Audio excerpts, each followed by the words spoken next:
Hello Norway. Hello Subsistence Farmer. Hello Desiole.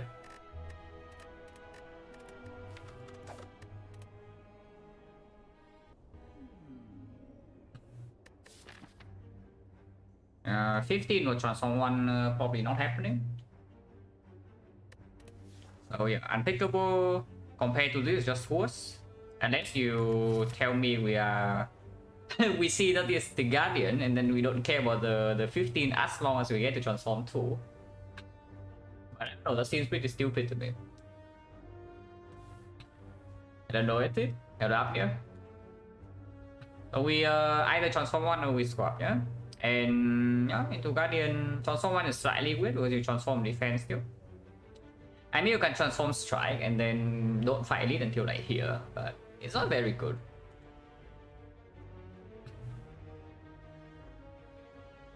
Or we still transform defense because we this spell is really funny, by the way. This spell is not actually super really bad, yeah, but it's funny. Because if you do not want to run into a Force 6 elite, you have to go to Force 3 shop. That doesn't happen very often. You're forced into an early shop. Otherwise, you have to go to this garbage. Yeah, 15 transform 2 is a little bit much. If the transform breaks, we have nowhere to go. I guess you can commit to, yeah, maybe forcing some stuff. Like you take 4 fights here, you still go to the shop, so the advanced hallway doesn't hurt you that much. And then yeah, fire number 1, fire number 2, fire number 3, maybe 1 elite at the end. But yeah, transform 1 just better. I'll check transform 1. And I still think we transform defense because we do want to go to this dot.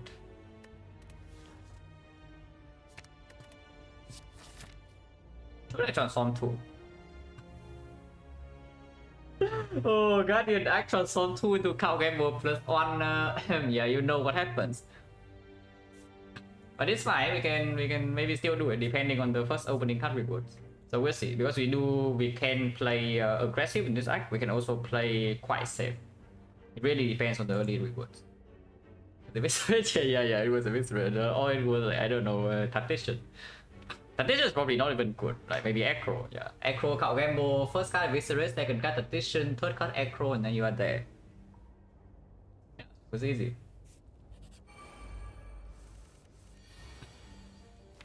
This is not very nice. They roll 8-8 and they are both red, yeah. So that's not very nice. That is fine. 4 cannot really brick.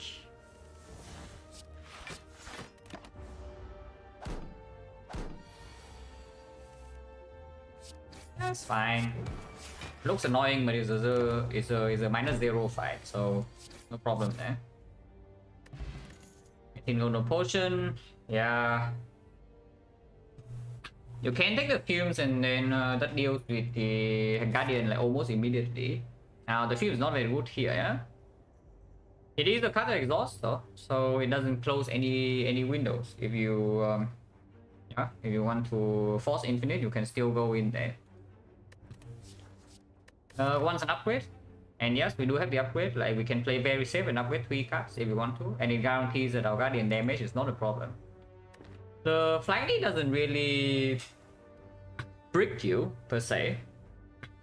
Because yeah, it refunds the energy, so as far as like early damage cards is concerned, this Flanky is one of the better ones if you want to go into yeah infinite forcing direction. Hello Cyber, thank you for the good luck. It's just about the fumes like maybe being slightly annoying here, but we do have a shot, and we lost no HP in the first fight. Second fight, Cultist. Yeah, Cultist Flanky would outperform. The Zorworm really depends on the turn 1 draw. Double Slam Flanky would probably outperform if it's the more aggressive combination. And we need to kill the Grey Slime first. And it can roll above 12. But yeah, having the fumes, basically just having damage insurance for Guardian is also like quite a big thing if you don't want to add too many garbage early game cards, and you want to keep this option open with the Cow Gamble transform. I think I take the fumes. You can play slightly greedier here. +6 would be nice. Look out Gamble for Neo? No, we transform what? We transform defense to look out Gamble.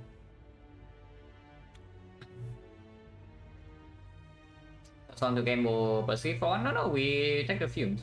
We're on 4-2, we have 1 card reward. yeah, that was flaw 1, exactly. And by the way, what did I say, guys? Like 8+6, look at this. With perfect kill, no? And then we take 0. Instead we face this garbage. yeah, instead we face this garbage. So immediate punish. You can try to do neutralize here into survivor and then gamble for 3.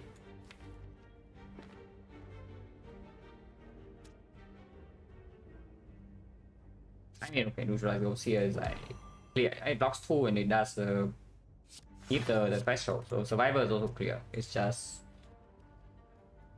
do I play? I mean, I can take 4. I can play strike fumes, take 4. I can just gamble. Fumes unpickable next 1. Yeah, who said so? I would not go as far as saying fumes is the only poison card that is pickable in deck 1, yeah. But if you have to add a garbage poison card to your deck, yeah, better be fumes. That is what I would say. Yeah, I wouldn't say as far as you should never pick bouncing flash or like deadly poison. That is just wrong. But if one of the poison cards end up in your deck in deck 1, fumes is probably the best one.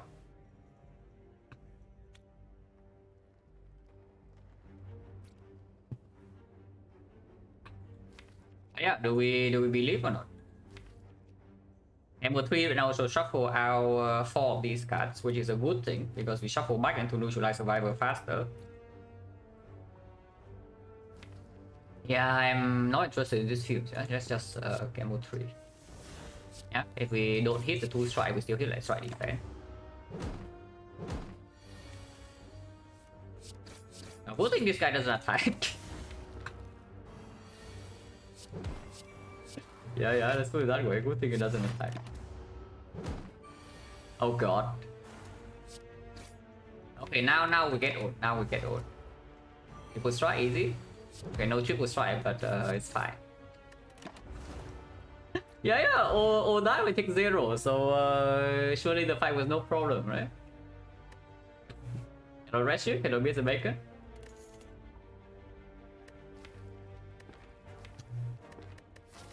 Oh, that's pretty disgusting. I ate more coal for the first time today. It was incredible. Yeah. Like beef jerky. Very good. I like beef jerky a lot. Definitely can agree when you think it's like really good.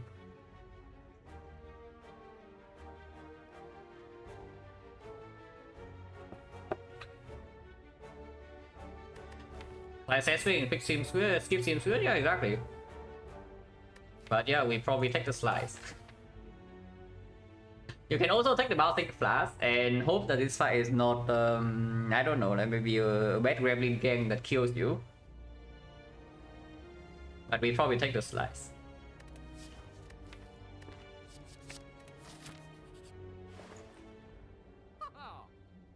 There's nothing in this shop, interesting. I guess there is a remove. You can remove. Potion change run at 60, so it's 60 into 50, 30% of the time we throw away a potion. If we buy one. But the chance to miss the potion completely would be what? It's 40 into 30, so it's 12%. That you do not get a potion and then this fight is untakeable. Yeah, I would buy a potion and then take a card remove. I don't think we hard commit yet with the opening 2 cards. Yeah, I don't think we are in the spot where this shot is just remove and leave. It should still be prepared to maybe fight this elite. So out of all these potions, yeah, energy pot is extremely weird with 0 cost, make your hand smaller so you don't use energy. Again, 0 cost, 1 cost goes away. So energy potion probably doesn't convert into anything useful. Which means if we buy a potion here, it's this one. And I guess we'll do it. Yeah, that's also a purity, but yeah, no. And we take Blessing the Force, remove a strike, because yeah, we fight the Guardian. The first transform was already defend, and we have only pick up quote unquote damage cards. Yeah, these are not real damage, but they're not block cards.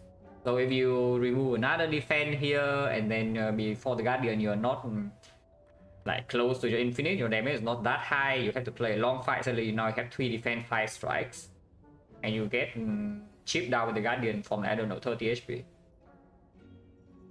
So better not do that. If you remove anything, here's a strike. I don't think I pay for any of these cards.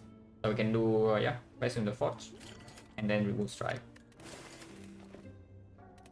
And go this way. We are definitely not fighting this for 6 elite.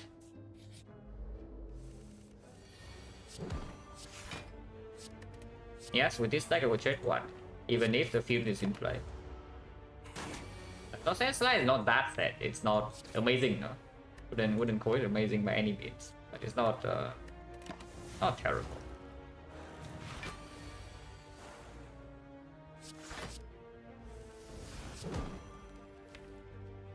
Understood. yeah, understood, guys. I see. Okay, -7. And hopefully it doesn't buffer. It dies excellent, it dies excellent. 4, 5, 9 damage, okay, 16. Yeah, it's dead. No worries, yeah, we don't take another hit. Maybe 0 elite path? Yeah, 0 elite path with no direction. Your deck is like complete garbage. You have 2 removes and 1 cow gamble, no cut draw, no energy. Yes, 0 elite path. That's actually what we are doing, guys. Oh, that will work. I have no doubt that will work. Taking 0 elite with this deck.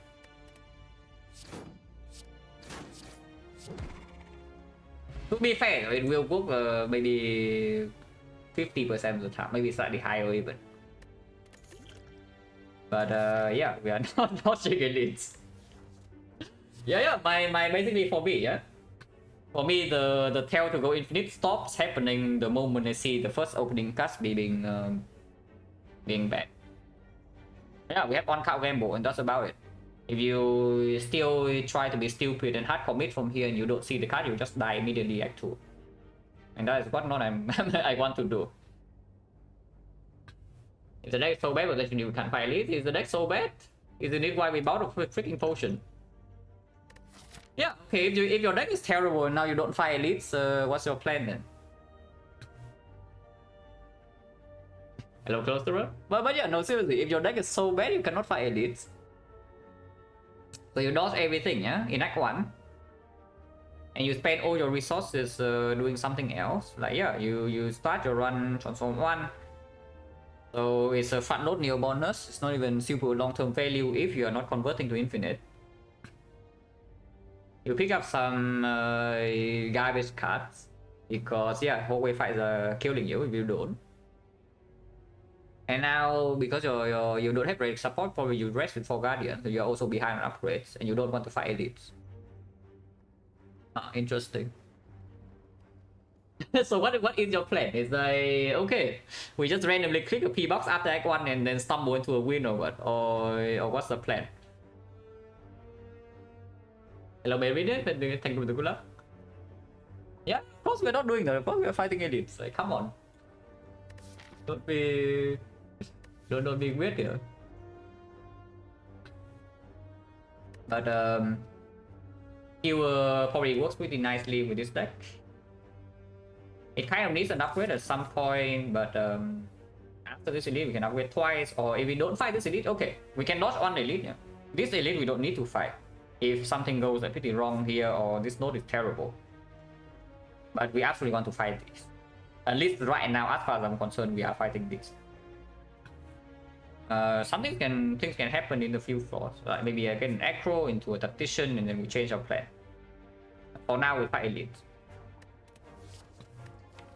I still have a dagger spray with this deck. This is against like Goblin and Sentries, and with this kind of deck, the dagger spray, we are still floating energy against the knock, and the skill will perform fully.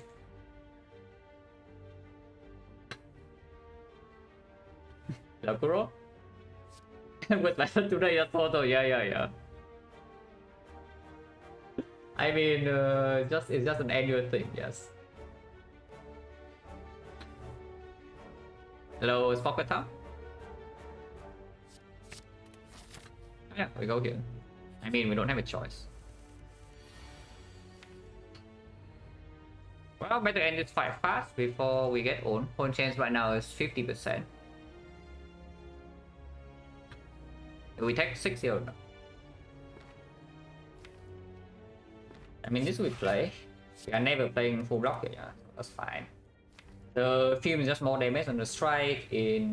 I mean, it's not. In 3 turns, when it's doing vulnerable into like 21, we want to kill it on turn 3. But we also don't want to draw this. And it's only -1 damage. So we can play this.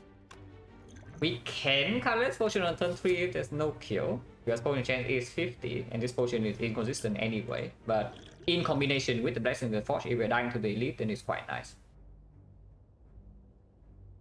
Was gambling for neutralize? I mean, possible, but I think we play the films first.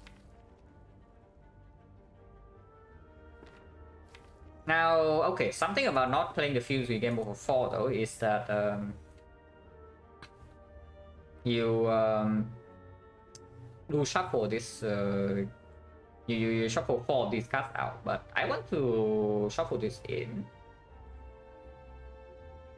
Yeah, I want to shuffle this in and also want to shuffle this in. You can gamble for 3. Is I play films and then gamble for 3. It's possible. If we draw to neutralize, we take 2. If we draw to defend, we take 1. If we draw to too many block cards, we take 9 next turn. But it's fine. Okay, a bit overblock. It is vulnerable, so next turn 5 damage. If we play Skewer, we only need to draw 14 damage, yeah. Which is possible. If we play Defense Skewer, next turn he attacks 21. And we deal 14 plus 5, so we need to draw 21 damage, which means Skewer redraw will kill. Slice redraw, we need double strike plus a neutralize, or we need to block this 21. But we don't need to block 21. If we can block 16, that is equal to basically not playing this defense and going with Skewer for lethal next turn. So how many hands can we block for 16? It's like triple defense, we're taking 1 extra. Defense survivor is fine, neutralize block 6, so defense neutralize blocking 16. So the worst possible hand would be something like 3 attacks, 2 defense, maybe 4 strike on defense, but that's pretty rare because we have only 4 strike. If we draw 3 strike plus a slice, we kill. So maximum HP loss would be 5, I would assume. Compared to not play a defense this turn. Like we play Skewer now and we don't play the defense. Compared to playing a defense into the Skewer, the maximum HP loss is like 5. I agree.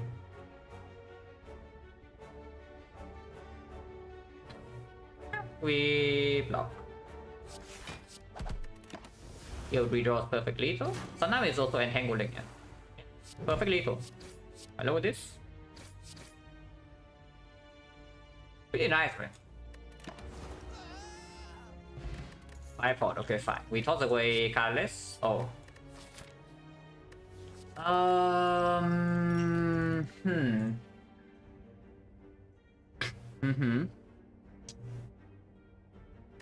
Well, C with 5 pots totally kill sentries. If we take C and we have the 5 pots here, the sentries are dead, yeah, the moment we draw into C. Not going to be amazing against the I would say football is better against Lagavulin. Like we already have the fumes and we probably are going to upgrade. And C against North is also not spectacular. C against Guardian we don't need because we already have the fumes. I take the football. I take the football. On chance right now is 40. Upgrade the fumes first. I think we upgrade fumes with Skewer because against the North we have this. This potion is good against North and sentries, yeah. Against Lagavulin slightly less so. So we want Lagavulin support. We also want to make sure that our Guardian damage is solved. If we have to rest every fire after this.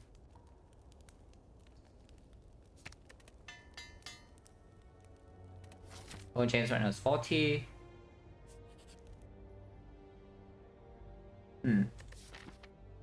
Well, taking curse sucks, so I hope that we don't need to burn potions here. But our deck is not amazing in this fight if we do not top link the fumes. See, come back. Where's Messi? Wait, don't really. Where's Messi, guys? Where is Messi? Okay, we do draw fumes turn 1 now, so there's that. But they over-attack turn 1. I mean, them over-attacking turn 1 is not even the terrible thing. On chance 40, I do not want to use the upgrade pot though, I would say. I would prefer to keep this upgrade pot, go here, spend my potion, and then rest at this fire, comparing to using this upgrade pot and then go to this fight with our upgrade pot. Because afterwards, if we lose too much HP here, yeah, even if I rest, we might still not be able to fight this, and then it's like pretty terrible. Or we need to rest again, which about 40% of the time we throw away this potion.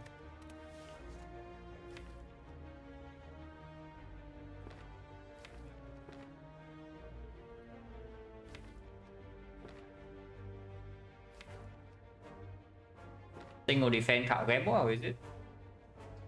Single defense gamble for 4. So we shuffle in all of these cards. Chance to draw this, chance to draw this, chance to draw this. And we only have 1 energy, so if we draw 1 defense, that's already equal. I do that.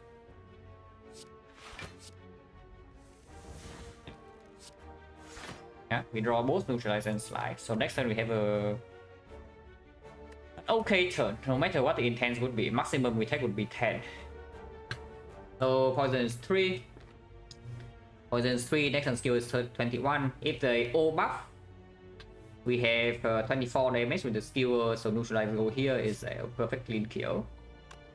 And slice with that would be 9 damage. 9 damage plus 14 is not a real threshold.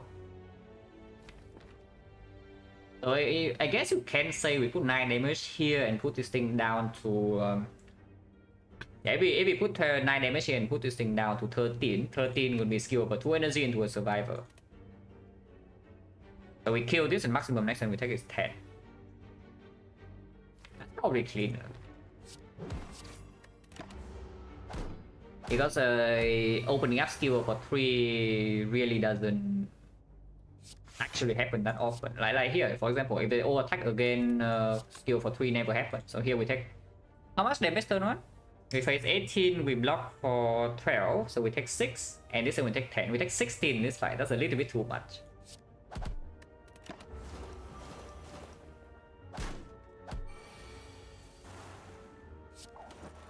It's not actually over yet. Hopefully it's over. It's really over. This guy's at 12.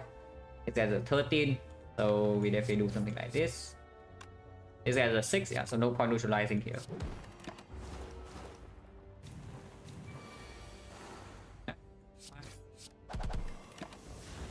Yeah, minus 60 is a bit much. No potion, so point chance right now is 50. Don't really love these cards. Like maybe Cloak and Dagger, but not great. We are most likely resting here, no matter what elite this is. And then if we make an upgrade here, I would probably assume it's on skill or footwork.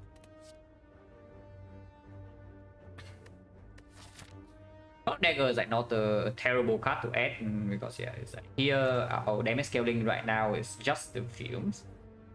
Also not damage, assuming we use 2 potions in the knob because we might need to. We can use everything. I can count this as like maybe 3 energy. We always use this for 3 unless we draw with the fumes, and maybe it's for 2. But let's assume this is 3 energy.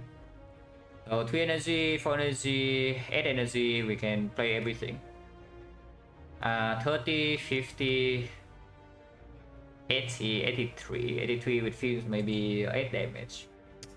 Yeah, with both potion we should be able to kill Knob in 3 turns. Is a big Veil's Guardian? Yeah.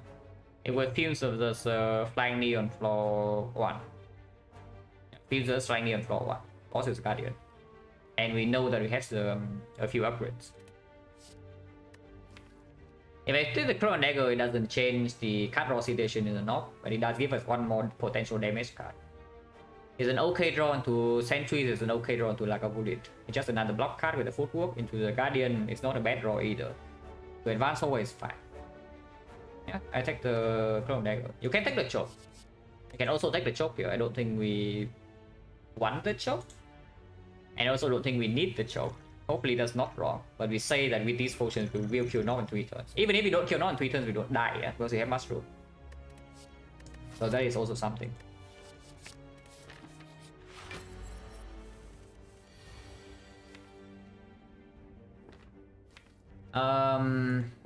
Yeah, we need to decide.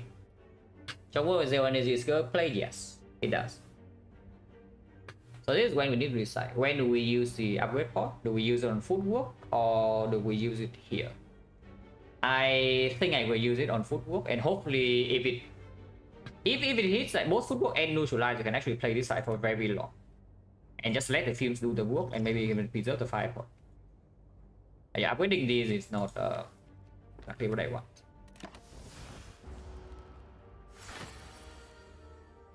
Okay, yeah, next time we upgrade pot is hand fumes footwork, neutralize side open. I don't want to read all the shit, so I don't put it back. I don't play this. So we will play this fight along, and hopefully footwork is strong enough for us to do this. We actually do something like this. Yeah, just block. Oh, really, just block. We can block 2 cycles with this. Yeah, we can definitely block like in 2 cycles. Yeah, so let's count damage. Poison 369. No, 3357. 357 is the off turn, and then 9, 11, 13. So 16 times 3, 48 damage. 48 damage. This guy's at 50. Wait, no. 1, 2, 3. Yeah, attack, off turn. Attack, off turn, and then attack. Okay, we have 7 turns. We actually have 7 turns. So 16 is actually 63 damage. 63 damage is at 42. 42. Chrono Dagger can sneak inside, can be sneak in. Neutralize can be played. Yeah, I blocked this.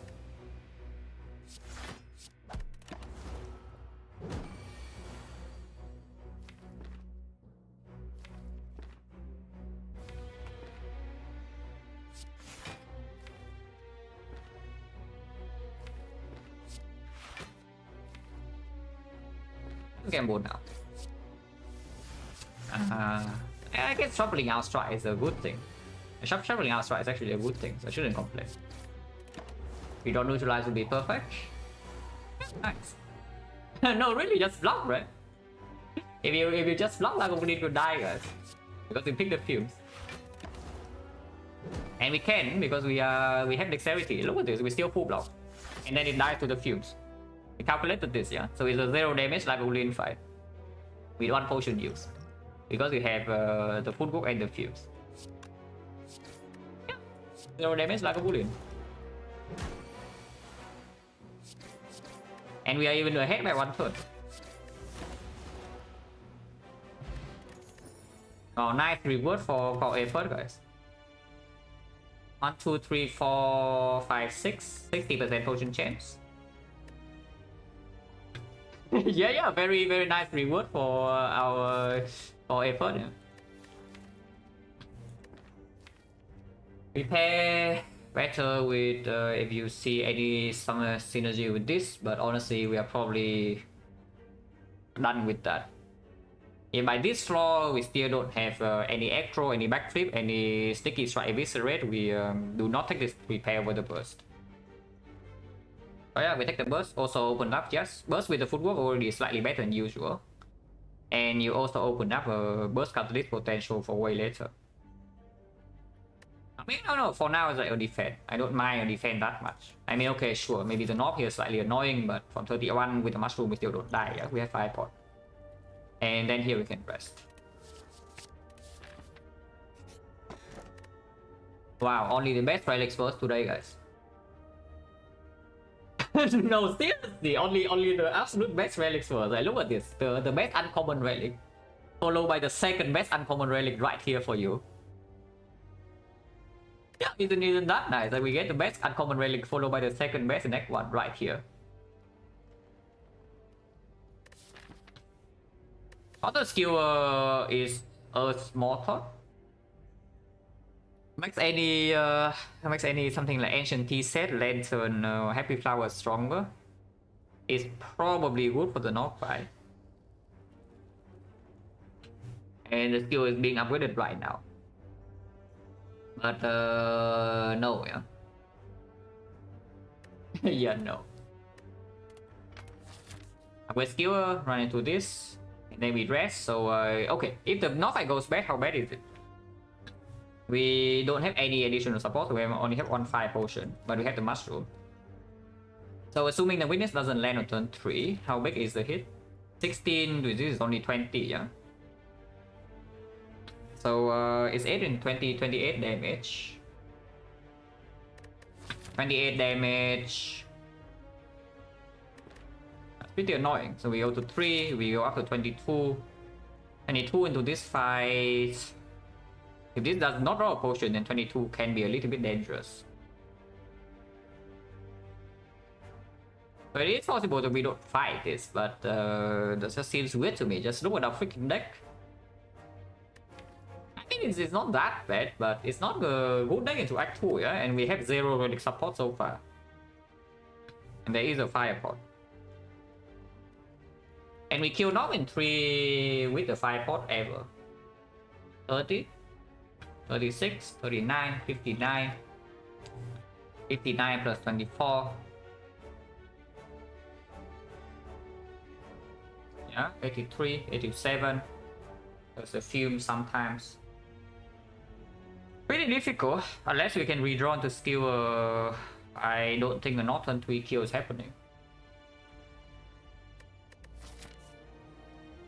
So it is possible to dodge this, but it's really weird, honestly.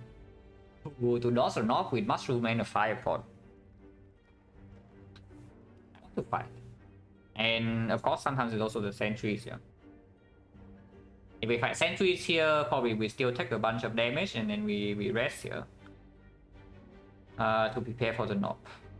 So the worst case scenario would be we go here upgrade skewer and we run into a sentries fight. And the sentries fight is bad enough to force us to use a fire pot, and then we still need to rest here. And suddenly the North fight coming up next, we have no fire potion. So this thing drops no potion, no relic. And we have to run into the North fight afterwards with no fire pot. So that fight will take 4 turns. 4 turns, which means we take another big hit. It's another minus 20. Sometimes we redraw neutralize, but not always. And we rest only for 19. So currently we only barely survive the North as is. If we have to take a big hit. So if we have to take 2 big hits, this rest is exactly the difference between... this rest basically covers 1 full hit. So if we are barely surviving and this fight does not make us any stronger, we will die here.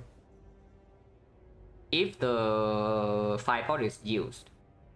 So basically if I see the sentries, we probably cannot even use potions. And that's pretty rough. But of course, sometimes there's also the lack of lean fight. So what would be our chance to die? 50% right now would be sentries.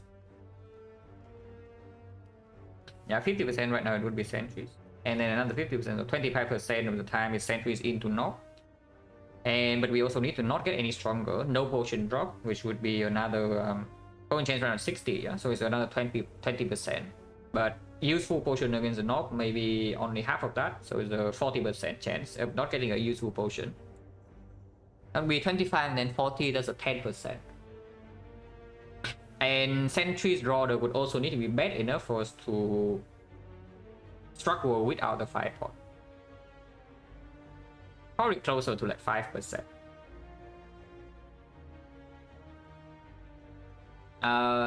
While the relic does not help us kill the knob.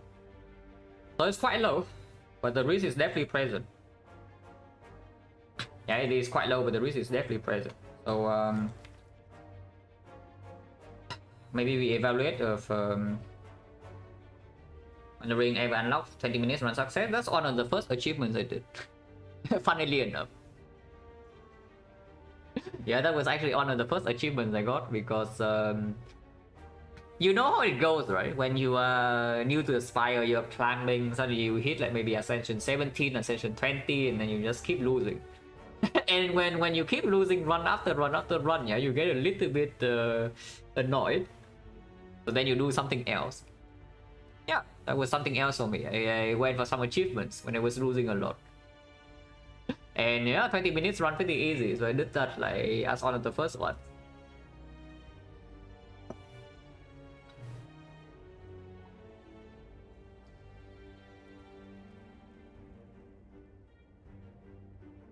But yeah, I think I got it like first try Ironclad and Ascension 1. Like, I play Ascension 1 over 0, I don't even know why, but I did it there, and yeah, pretty easy. As I know it yesterday, yeah. If you intentionally go for it, then it's not that difficult. Maybe it takes you a few tries, but if you know what to do, it's going to be fast. Ending just got losing. Yeah. Definitely can relate. I still remember my old days of Spire. A lot of good stuff.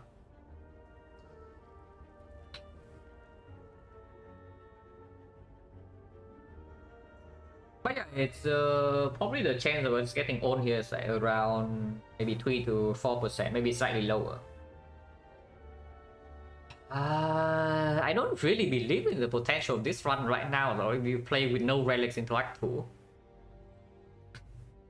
It's like, yeah, if you get a good boss relic into Act 2, yeah, then maybe you can manage, because sure, whole fights. I mean, boss scaling for you is already like here. We have footwork, we have the films, we have the cut ramble, we have the burst. So the way to scale output for bosses definitely is already open. It's just that we get destroyed by any hallways in Elite Act 2. If the fight demands us to play fast, we will get on. So it's really weird to just not take the risk here with no zero relic support. Yeah, I will fight this elite. Hello, Tuesday? Yeah, I will fight this elite. And I know that there's maybe a 3 or 4% chance that I can die here. Probably lower, but it is there.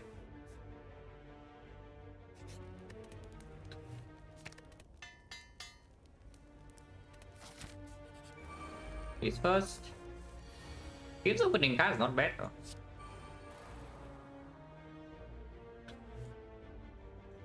Now, if we fight pot, the fight is solved. You're just saying, if we fight pot, the fight is solved. But we already talked about it, yeah. I really do not want to spend the 5 pot here.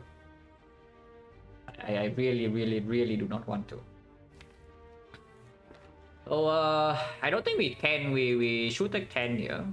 I mean, if I take 10, we still need to draw 15 damage from this guy next turn, which is not exactly possible. We need to draw like double strike, neutralize, or triple strike, and then we take another 10. So it's a minus 20 sentries fight, which is pretty ugly. Minus 20 minimum, yeah. Not even Soviet afterwards. So I'm thinking maybe we can try to block, and if we actually take too much damage, we'll still 5 pot. If we take way too much damage, we'll still 5 pot. Because 5 pot right now, if it saves us 1 turn, it's not 5, it's 20. So if I think that this 5 pot saves us close to 20 in this fight, I will use it. Because 50% of the time, there's also the Lagavulin next draw. Not even the knob. But yeah, Clone Dagger, Skill Strike, Skill Slice, we deal 20 damage to one of them. So it goes to 21. 21. Next turn, yeah, Artifact Strip is not there, so most likely we need to block 20, or we need to 5 pot plus the attack. But 21 is exactly a kill with triple strike neutralize, so I still want to hit this guy first. It's only one, at most it wastes 1 damage, but sometimes there is a kill here. But what I hope to draw would actually be probably something like even Footwork Burst Survivor. We block 20 is perfect, and then the fields will kill them. But yeah, we probably do this.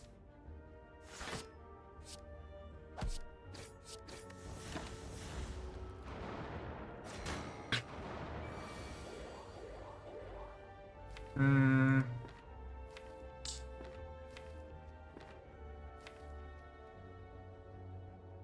Again, if I fire port, the fight is solved.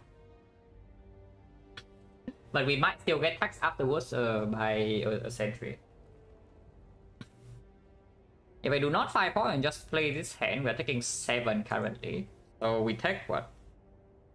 Turn 1 we take 4, this turn we take 7, that's minus 11, yeah? And then afterwards we get taxed on more turns, minus 21. And we rest for 19, so we take 2, go to 29. 29, 8 plus 20, we still do not die the 2 turns of the North, even if weakness misses. That's acceptable.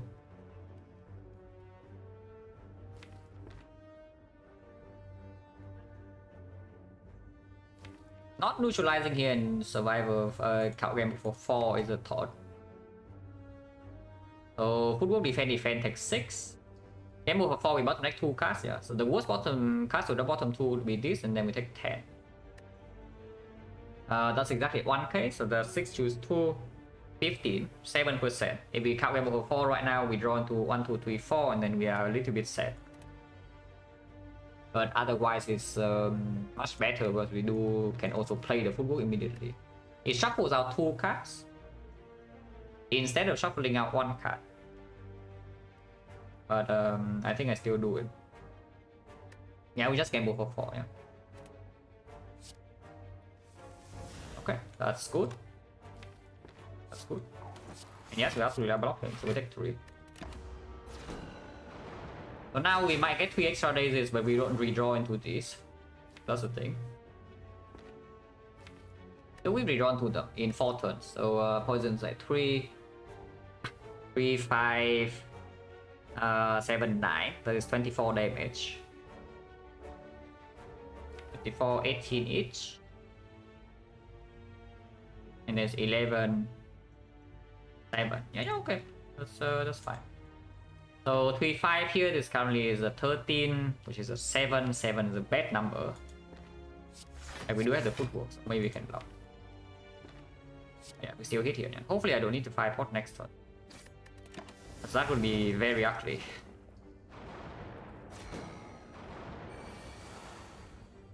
Four. Nice, nice. Yeah, that's nice. Only losing 7 so far, no potion use. And it might look like we don't need to use a potion at all. Oh, that's great. Like and yeah, like you see the CE would maybe save a little bit HP in the mushroom fight, but into the Lagoblin it immediately would play that back. And I don't even know whether it would actually save us HP in this fight compared to footwork, yeah. And then into the Guardian fight, the footwork is way better. So yeah, not too unhappy about that. Maybe into Act 2 you can say the CE slightly outperformed only in very specific fights. So far the lines we take in these fights are good, though. Really enjoy that. I mean, you can take 3 here and attack here, but with this being full block, this being almost full block, the same. And if we draw these, we draw these, and we also kill this next turn. There's no reason to take damage here. So just give a full.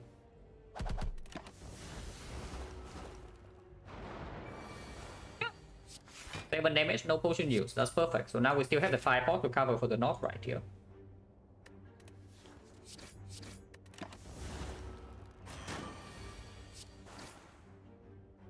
No potion.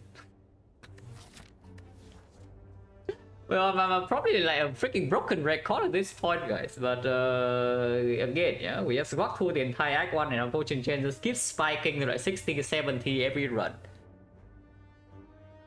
So that's not very cool, no? Ideally, your potion not even ideally, yeah, normally. If you talk about the average scenario, your potion chain is probably going to hover around 50. And I don't know, I just feel like every run I'm saying, okay, our potion chain right now is like 660, and now like 70, maybe now it's 80. Okay. Anyway, let's finish the run. Party actually decided burning and Act 4 with H70 go available as 400. It was kind of bad, yeah. For starting Act 3 can do that for you. If we can get it. So which is why like honestly on Defect nowadays if I can take Act on burning elite I would try to do that. Because Defect specifically like really wants to see a lot of shots anyway. So you don't want your Act 3 to force you into a path with like a lot of gold but no shot. And Taco Star, and Farox, thank you very much for the sub in the 20 months. Official alone. Oh, now you give me a freaking acro. At the end of the act, after the molten egg, when my deck is low on damage and these are upgraded attacks. I see. I see last silent game, yeah. That one was very nice.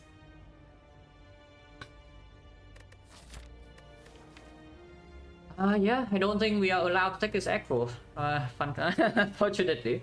I mean, you can probably take this acro and get away with it a decent amount of time. But I think we take the P-Star plus. Because splitting Guardian on turn 2 right now is also potentially a problem. Echo better than Green bet against Guardian? What bets? I just see this card being like quite good. You can also take Sneaky Strike with Cow Rainbow, but that's not a real combo, so I don't do that. The only reason to take this right now is that it opens the next Acro. But next Acro I already take, you know. Like if I see an Acro over like nothing super good in this floor, I just take it. But with 50% of the knock, even Lagavulin, the P-Star also performs. I will just take this. And yeah, we are probably resting. Yeah, probably resting. If this side goes wrong, I can rest again. I don't mind.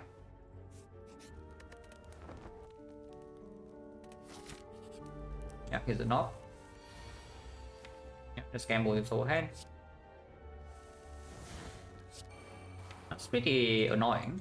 But at least Fume is on turn 1. But not landing P-Stab or Footwork or Skill on turn 1 is like quite sad. But we rested for this.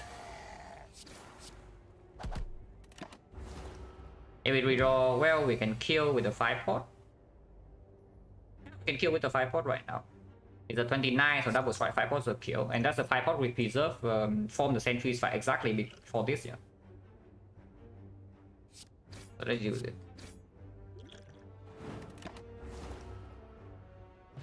Ah, potion.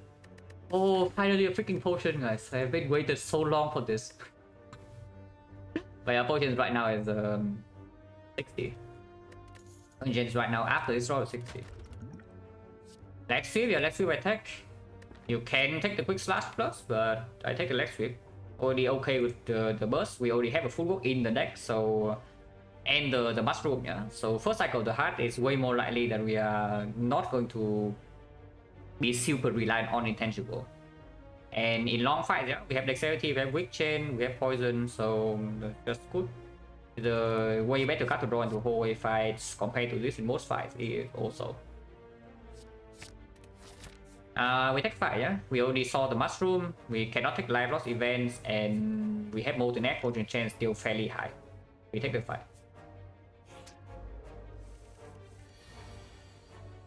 It's a pretty annoying fight, I would say.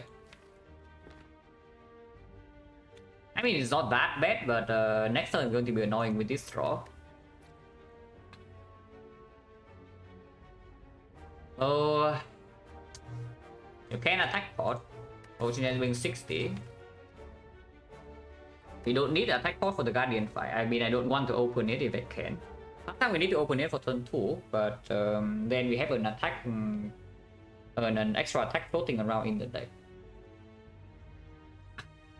Yeah, this would be C, it's true. This would actually be C.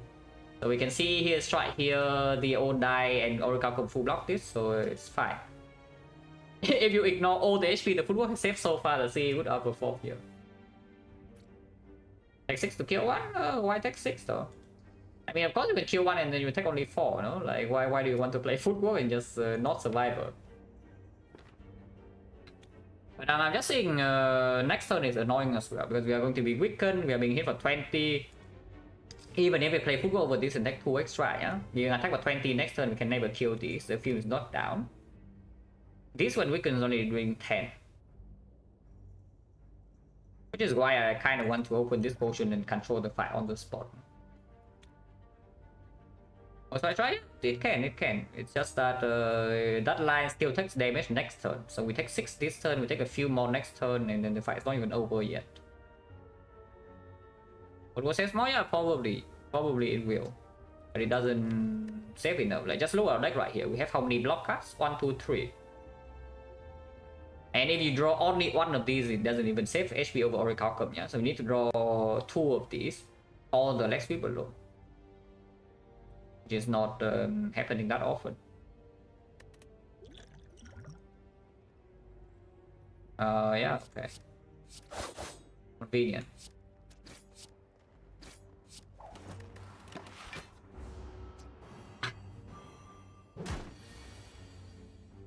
Yeah, that's convenient. So now I take 0, of course. And the potion, those attacks we don't even want in our deck in the Guardian fight. Yeah? So saving HP here immediately is already like pretty good. I mean, it doesn't matter. We cannot take damage from this point.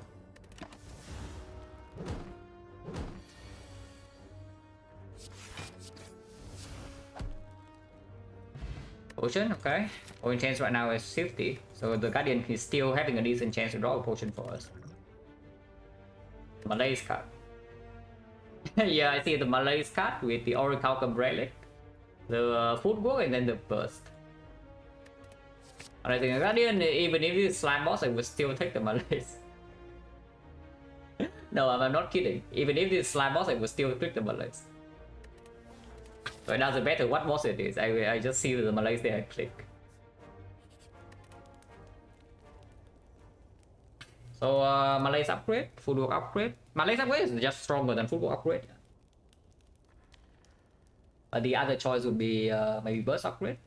Only between these few, I don't think we upgrade Khao Gamble.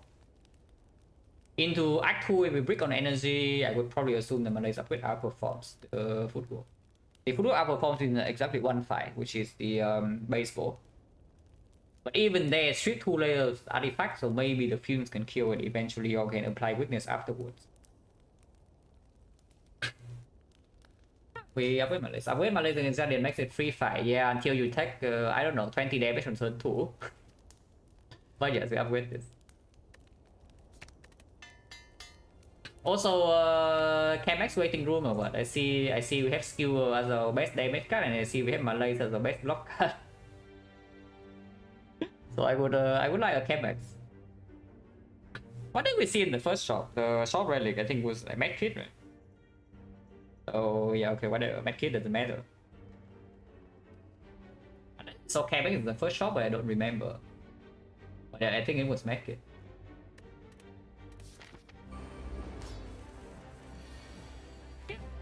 It's a free fight, by the way. Like, the Guardian is so free. Yeah, the Guardian is very free, guys, as you can see right here. Oh, it is so free. Anyone feeling free? Anyway, anyone else feeling free or just free? No, but honestly, we can play this Guardian fight from very low HP, yeah? As long as we get a big Malaise. So I don't even care about taking this 36 so much. I think I will gamble 4. If I get burst Malaise, I just play it immediately. Sometimes we draw into leg sweep and then we can block. But even if we go to very low, as long as the big Malaise is down, I feel completely safe.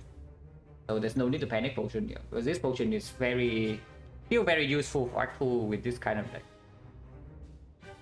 Jankovic, thank you very much for the sub in the 19th month. Appreciate a lot. But yeah, just gamble for 4. Okay. Yeah, take 14, no problem. Play the fumes.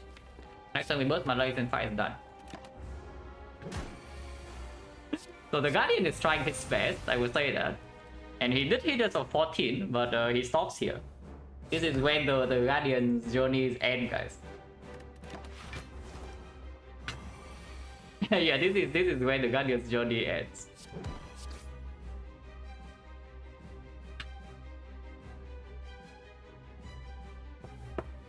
It's free? Nah, the fight is actually free. I was just kidding. This fight is actually free. It's just that we will take damage on turn 2 sometimes. And you saw, we took damage. We could have taken 30. But we cannot take more than 30 because of Orichalcum, yeah? And then afterwards we take 0. So the fight is actually completely safe from 36. No matter what happens here.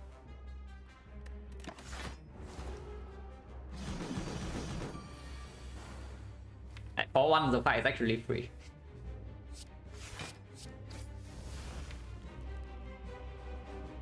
I just attack now.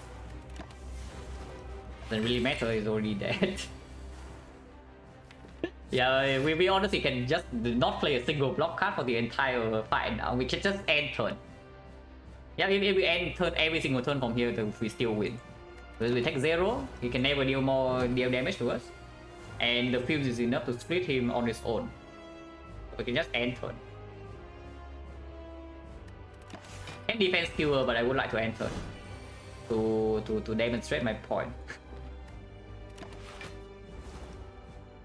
yeah, we can play some cards, but I would just like to enter to demonstrate my point. As you can see, it already splits. And then the 5 times 4 is 0, the 10 damage is only 4, so it's 0, the 8 times 2 is 2 times 2, so it's 0. So it can never hurt me. No matter what it tries to do. So this is what they mean by when they say E to E, guys. It's not you think it's for defect, but it's actually for silent.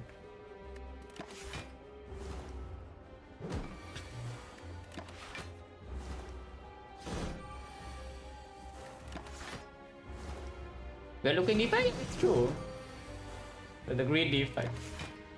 I mean, it's the spire green usually means upgraded, so we are the better version of the defect.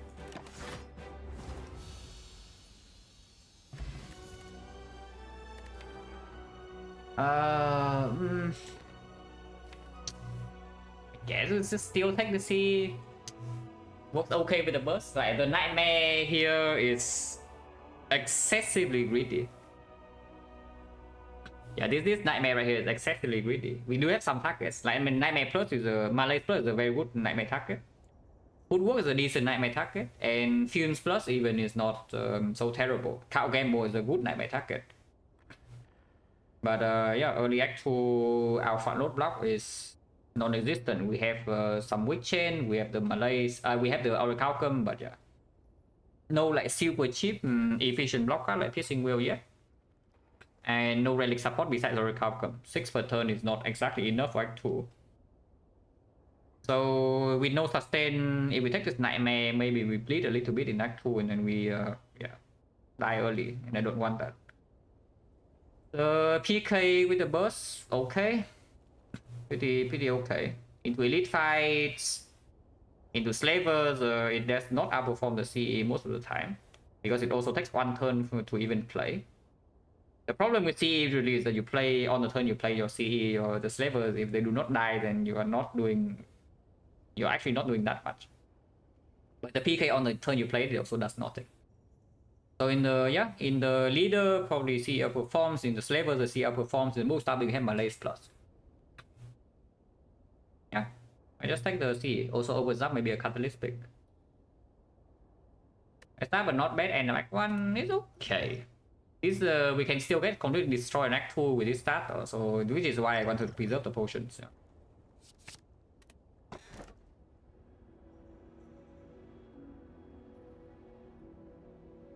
You see it, yeah? But okay, the key is the key is basically forced, so we take the key. yeah, the key is basically forced. We already have the blue key, so if we don't want to open the chest, we don't need to open. If we open the chest, we get 6 marks. So it's not the end of the world. Okay, I do want to go to the elite shop. We do not need to fight Burning Elite, but we can. Yeah, this part looks okay. Like we go here, question mark number 1, question mark number 2, into early shop, and if you are overpowered, we can take this Burning Elite. Otherwise, we just go this way and fire Elite. Yes, we open or we don't open into elite into Twilight. Today is the day, guys. I can feel it. Today is the day. Why don't we start here?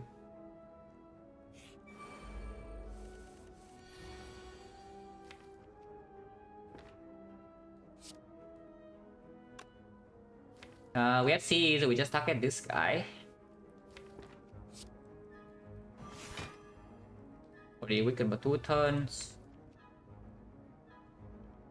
Gambling now and then playing CE is a little bit weird.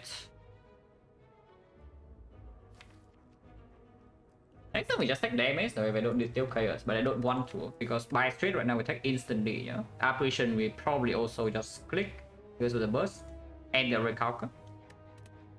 So it's really weird to potion in the very first hallway fight, even if it actually saves HP. Maybe just neutralize it and game move 4. Probably just neutralize it and game move 4.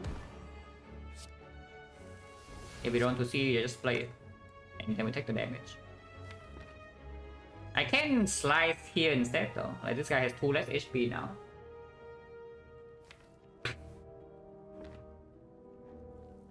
Let's do that. 5.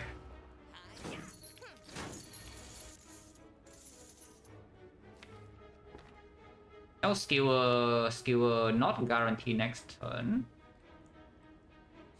Slightly root. 5 for 5 for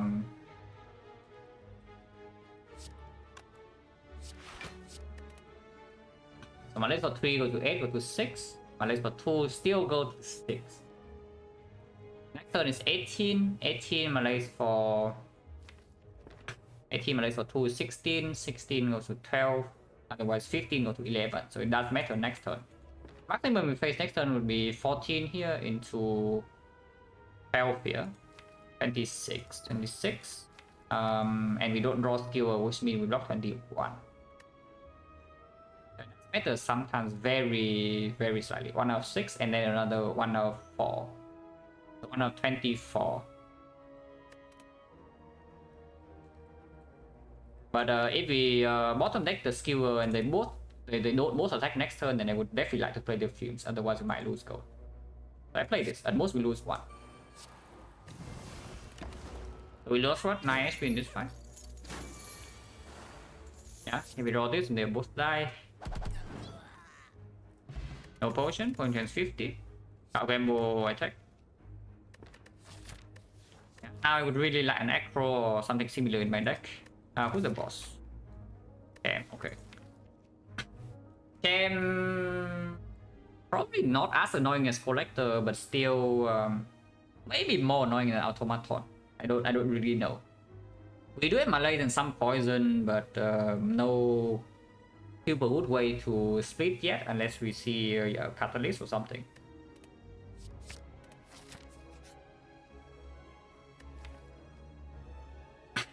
Transform 2, mutations, jacks, yeah, transform 2 multi-net is everything.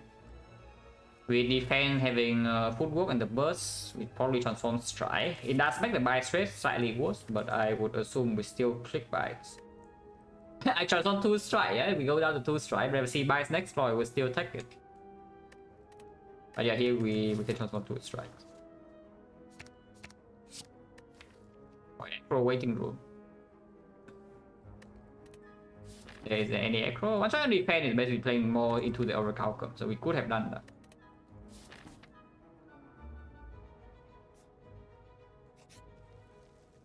Big chest I open. So that's on period going in already. We have a shop immediately next floor, yeah, so we can remove the curse if the curse is back. Take the 8 gold. That's the goal to remove this curse, guys. Okay, whatever. Yeah, mortal skewer. The mirror right now doesn't. I mean, it's okay on the Malaise plus, I guess.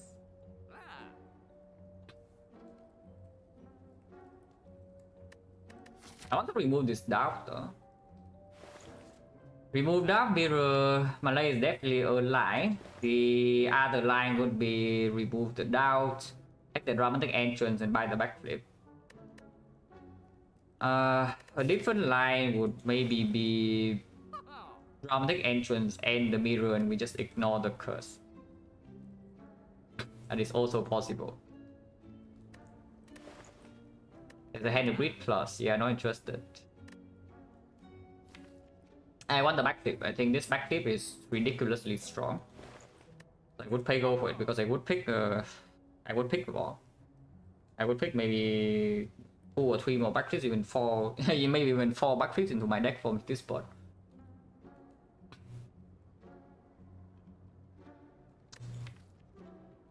Dramatic Entrance Plus is only if we want to be aggressive with the elites, but right now book stabbing is like not a huge problem, yeah. And against slavers and leaders, the Entrance Plus will perform really well.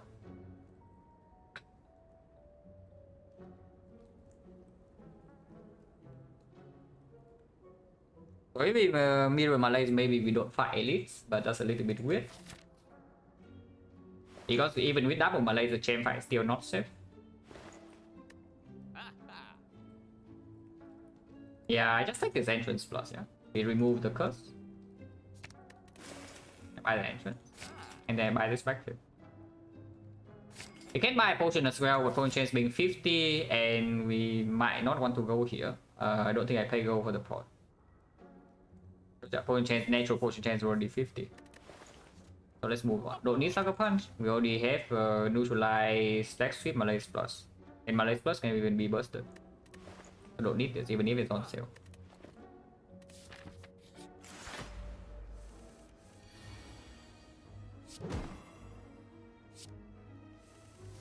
Could have taken 4, that was pretty greedy. But a lot of block cards in the deck still. And if worst come to worst, we take almost 9 damage, yeah, because of already calculate. But we take maximum damage. So that was sad. Yeah, it's doing nothing. Ow. And yes, I will Malaise 4 here. I can couch shots and Malaise less, but I will just Malaise 4. Because Fuse is already down. I will take 9 damage in this fight. Not the best thing, but worse, I guess. I don't even know whether that's correct or not, but Cow Gamble, at most we gamble for 1. Even if it's doing the 21, it's only like 12 damage, yeah. And we have the footwork, so we don't take damage for that hit, and then afterwards we don't take any damage for the following 2 turns. So this fight is just over, but it is -9 in the opening turn.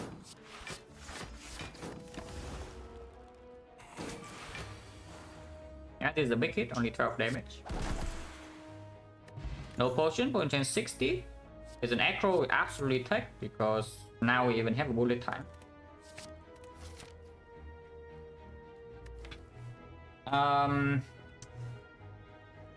Eventually the bullet time wants to be green. Yeah, eventually the bullet time wants to be green. Don't know about now though.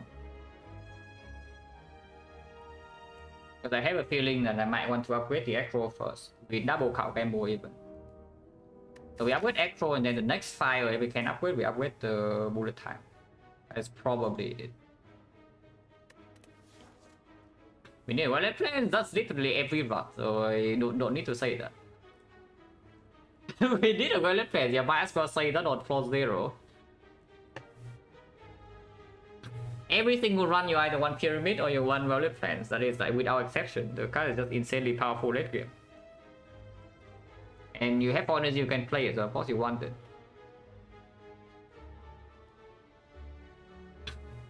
Okay, as before, curse based on silent because discard mechanic, negligible consideration, pretty negligible. Because silent, yeah, sure you can discard the curse, but the problem with the curse usually is not that it stays in your hand. The problem with the curse is that you draw into it in the first place. So yeah, technically speaking, silent has more draw to draw to that, but silent also has a bigger starting deck. So yeah, you are playing with like 5 strike, 5 defense, and then now you also add curses, and it's a little bit weird sometimes. And you can play around because if you have a lot of this card, then maybe even normality cannot screw you over that hard. It's an injury most of the time. So it's like something, but I wouldn't say that Kurski is specifically better on silent by any means. Because silent honestly needs relic support early game more than other characters, yeah. So it's fairly difficult for you to take the Kurski and then just ignore chess. But on Ironclad, for example, sometimes the curse can even help you, but other times you ignore the chest and you are still fine. Defect key is a little bit weird, but mainly because almost every other energy relic on Defect just sucks, so curse key value goes a little bit up. And yeah, on Silent, on Watcher is like pretty sad because yeah, you don't want curses, but it's Watcher, so whatever. Yeah, we don't fight this. I think I would echo first, or we can rest. Resting is a real consideration here, because we go like what, like here. If this fight goes badly, we don't go this way, so we go this way. Double question mark after chess or the twice today surely, guys. And then we go here. So we can have a safe path, 43 HP. Into both stabbing, burst malaise goes down, we have count drops, and instead the other two we have entrance plus with the distill curse that can be used. Don't think we rest yet. I don't think we rest yet. If we see outer, we just take the curse here. We don't even need to take damage from outer. I want necro.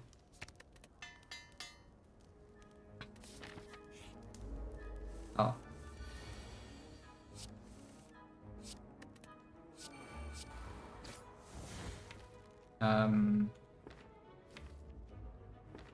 Build is down. Let's just see CE ASAP if we can. Yes, I do see the CE. No burst CE though, but yeah, that's fine.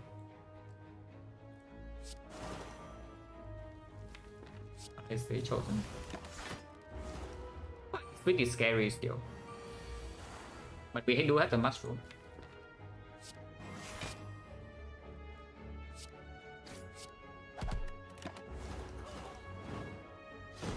Yeah, it's weakened, we have malaise, we have mushroom, so we don't actually take damage here, like we take 2. I think we'll play this for 6 damage. It's only 1 days. And next turn is not a huge hit regardless. Yeah, fine.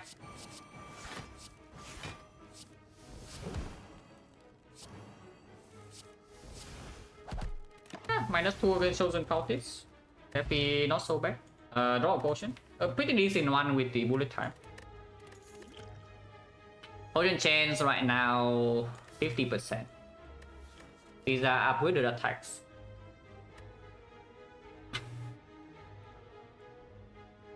I don't want any of these. Maybe I want like a sneaky strike or something, and we just upgrade Cow Gamble. Eviscerate also like the same. Yeah, Eviscerate, upgrade Cow Gamble, and we exhaust. Like, we have a lot of exhaust. We exhaust like 1, 2, 3, 4, 5, 6 cards at the moment, so deck is at 20.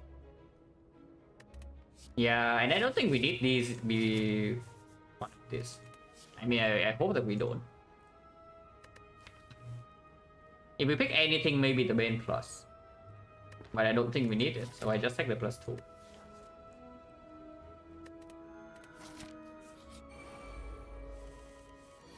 I mean, yeah, this is why we have the entrance. So see the Fat entrance, and they would die, and then we can count gamble to deploy some powers. It's literally why we bought the entrance. So good that it plays. Or we can just deal 20 to the leader.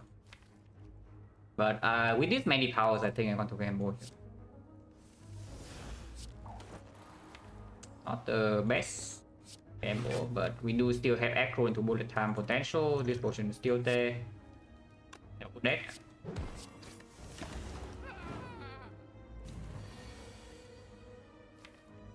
That's not good. That's really not good. I mean, Fumes here is okay, it's just that next turn we might get owned. But if I use any potion near the draw pot, the Steel Curse definitely doesn't get used.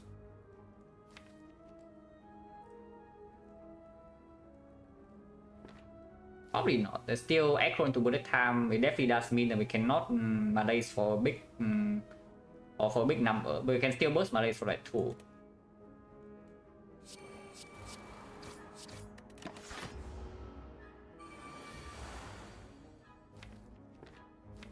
Or we can burst malaise for a bigger number.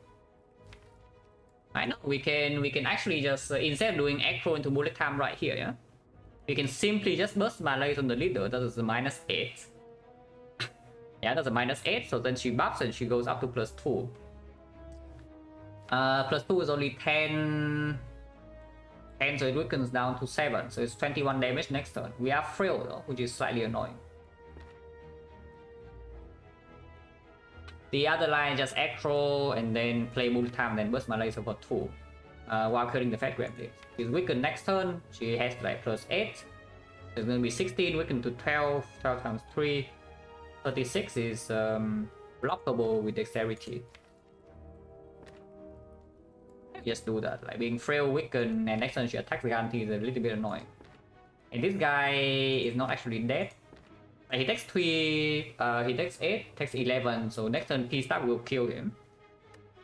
And then we can do defense leg sweep, but we are frail. So this will block for 5, and this will block for 9. We block 14, we face 21, we take 7. Yeah, the burst melee on leader line only takes 7 damage next turn. And then no potion use, but our potion chance is 50%. Can the potion line go badly or not? Can the aggro line go badly or not? Because if we aggro and then bottom deck the P-Stab, then she would still attack next turn guarantee, and now we only have melees for 2, and we are still frail. But we can block for 4 energy next turn. That gets a bit weird, right?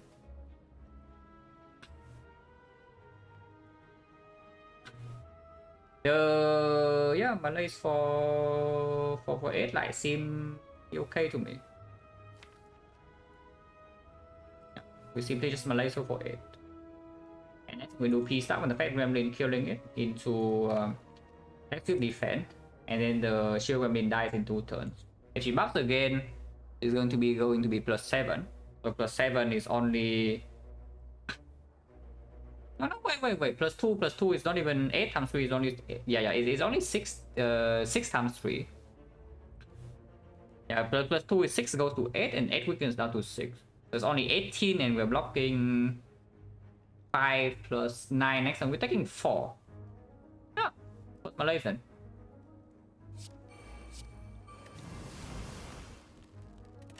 We have a freaking Oracle Commander couch drops, so let's use that.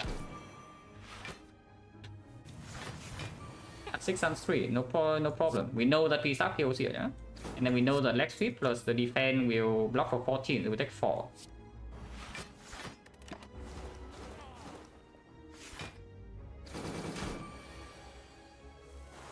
Summon slightly annoying, I guess. But not much we can do about this. Actually not using potion this turn. I mean, she doesn't even attack for much, she only attacks for 18, and then she dies in a few turns.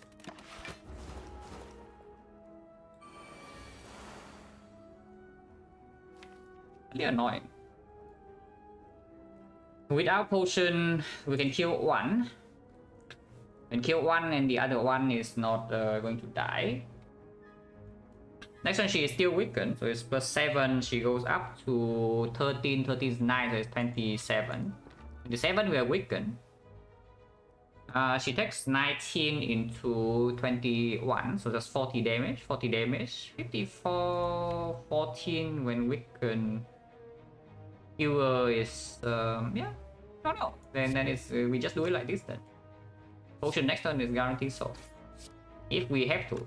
If we draw aggro first, like we just play Skewer for 3 energy and she dies. If we draw Skewer alone, she already dies. If we draw Cow Gamble, she dies. So there's no reason to actually kill the Fat Gremlins here and just go all in on the leader. Can't play that. Why? But we can. But you see why I want the Dramatic Entrance plus. Like that we just kill the very first wave of minions for free was a very big deal. And they also roll high HP. The Fat Gremlin roll 18, which I think is the maximum. And it was also a wizard. So the fact that we, with the Dramatic Entrance we delay this fight by 3 turns. It just basically gives a very, very easy fight afterwards. So yeah, 4 HP loss, no potion use. Entrance fine, potion chance is what? 1, 2, 3, 4 fights, 1 potion drop, so 60 again. Yeah, the lead card. You can also take bouncing fast, but yeah, no. Okay, backstab, nice, better than backstab. Like, entrance usually is better than backstab in early game.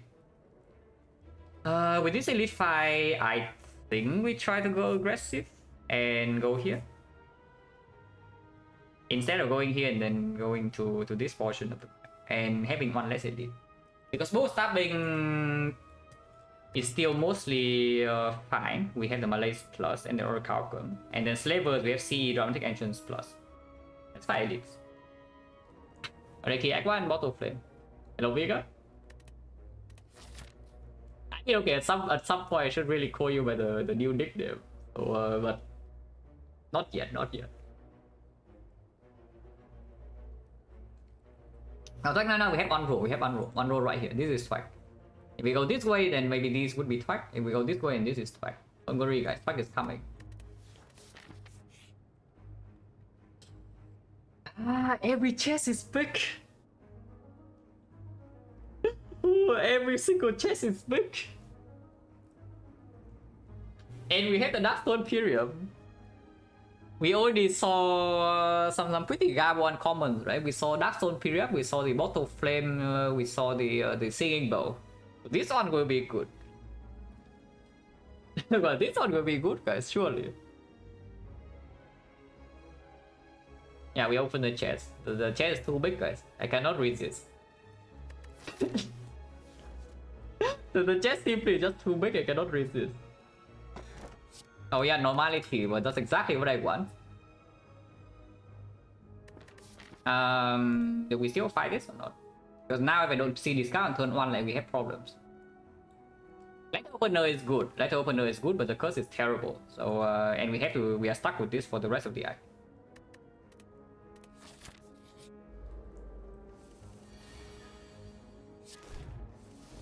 So now every single card gamble I play, I need to pay attention, yeah, because I can just card gamble into the normality and then we are set.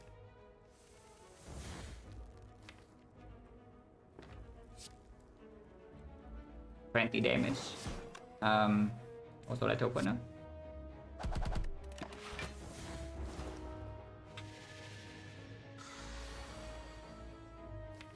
Ow. Orichalcum, we have to do work here. We have Mushroom Orichalcum, this fight is not that bad, but still slightly annoying. Okay, next time we know that we have normality. And we take another 3 damage here.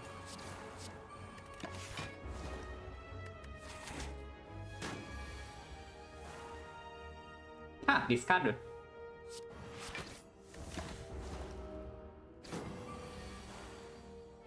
I mean, we are fine. Fine, guys.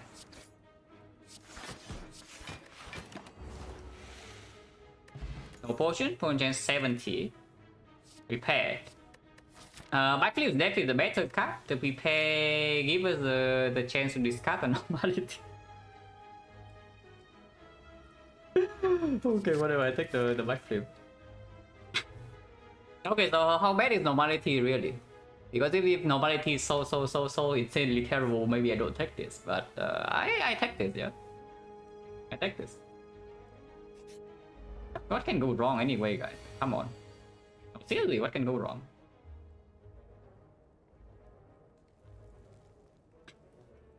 We deal a lot of damage here. Actually, a lot. Yeah, we can play all these 3, so that's 5, 17, 23, 29, 34. We take 19 and then we win the fight. There is no... Actually, there is a second card rainbow.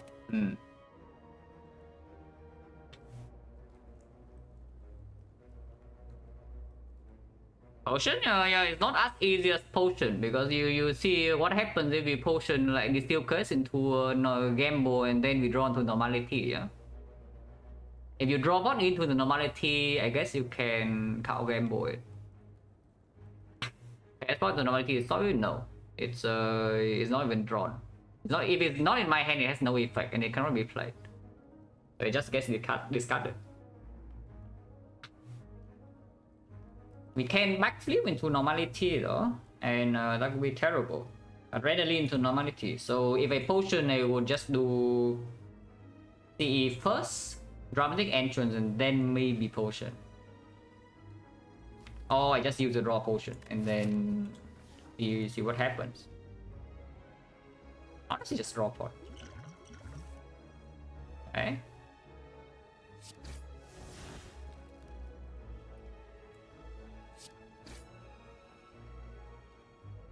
Mercy 12. Mercy, so it's 12, 18, 23, 26. We are still 4 damage short.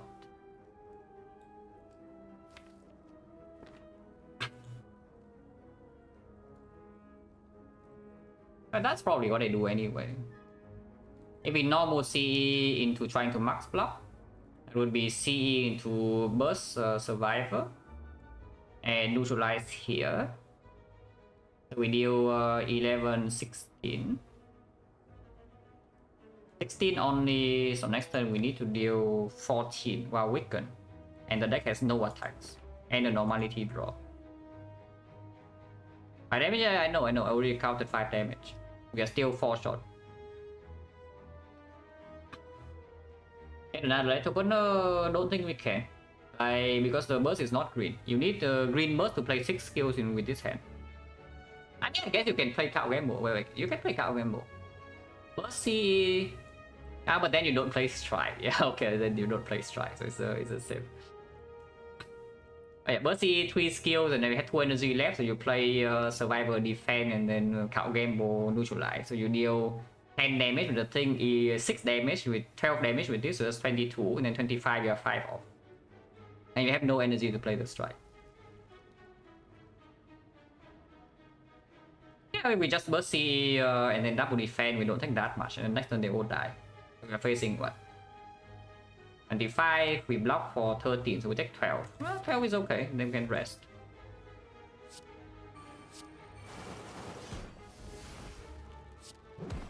We can deal 1 damage next turn, right?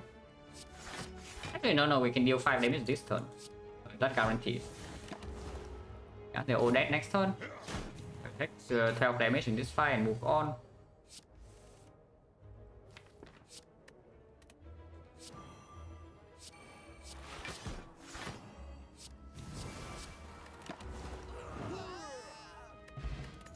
Anchor's fine. Backstab to go with our romantic entrance and our lantern, yes. Yeah, but yeah, no. We take 2 marks. 9. Normality screwing us over in bull stabbing will be quite annoying. It can screw us over in the leader. I don't know why. We are in a back 2. We do not need the front load. Why would you add that? Yeah, it sounds completely nuts, but it's nuts for the first 20 floors. We're on floor 28. With only 1 elite left. That is not slavers. Why do you want your backstab plus in the bull stabbing? Do you want your backstab plus in the leader? Maybe you want the backstab plus in leader. But that's not even clear.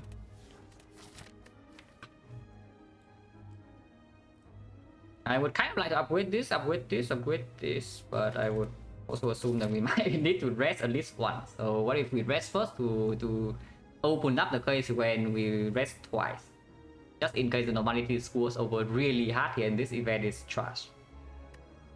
Not going to actually, this is not a spot where we need it. Like, what fight do you need the backstab for? The entrance plus doesn't cover.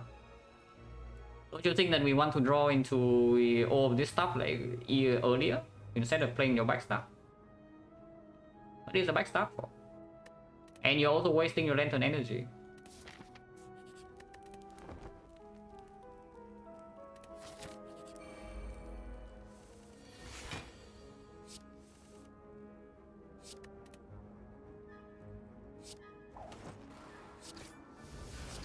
I mean, we have Malays first, so surely this fight is trivial, right? The Malays would never, ever be bottom deck, no.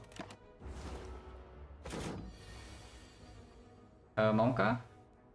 if I burst the backflip right now, we draw into the Malays and cannot play it.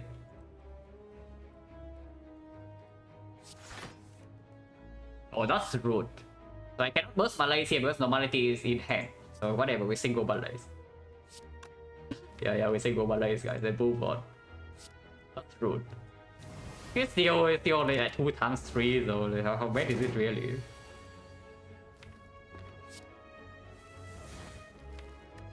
Not only the fumes, but we have the cow drops.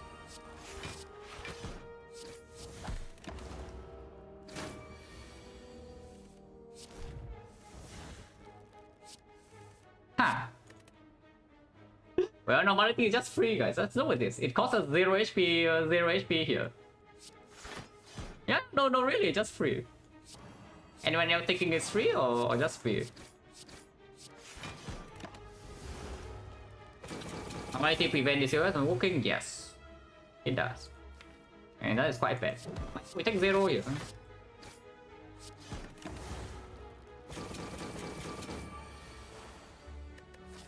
But okay, let's be real here. We actually have a problem.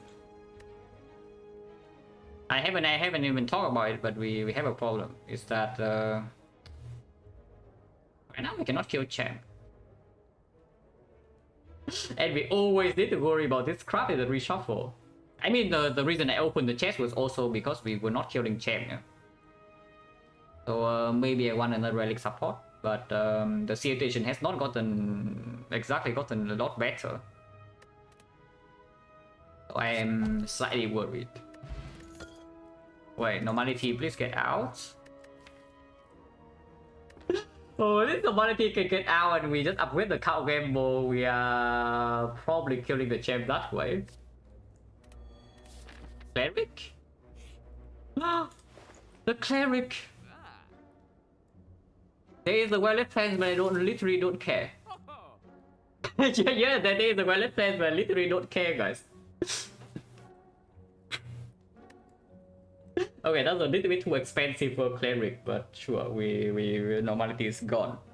Now I can upgrade our cow gamble. And yeah, I think the cow gamble is a pretty clear upgrade, especially now that we have sundial and even double backflip. Man, I really wish this thing is green though. Like, if this thing is green and the cow gamble is green, we're insanely strong, and we can probably even block execute. That is fine. We have potions.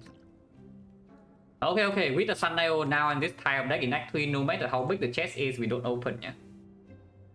I should just say that beforehand. No matter how big the chest is, we don't open. 25 gold, let's open? Oh, kind of. Maybe a little bit more expensive, but you also see one more relic. Like you see the sundial right here because we have the lead opener from the chest. Otherwise, you would get this lead opener in this spot. And then sundial doesn't come until Act 3. Is my chest give go? Only the first chest gave go, like the singing bowl. Funnily enough, if we did not open the chest, we would not get even close to this yet. Because the first chest gave us an uncommon relic, the second chest also gave us an uncommon relic, and here the sundial is also uncommon. No, but really, do we upgrade cow gamble or do we upgrade bullet time? In this spot, how big is our deck after exhaust? Minus 1, 2, 3, 4, 5, 6, 7, 8, 9 cards. So it's a 19 without cow gamble and a bullet time plus, or it's a 20 but with a cow gamble but bullet time minus. And bullet time plus is a big deal. Bullet time plus is actually a massive deal in this deck. Because yeah, you can burst your draw then. You can even burst your draw. And that actually allows you to block execute like comfortably. If you have a cow gamble, maybe you proc your sundial more often. But whenever it's the deck cycle that does not have sundial, you will struggle to actually play a big bullet time turn because you run out of energy after playing two draw cards.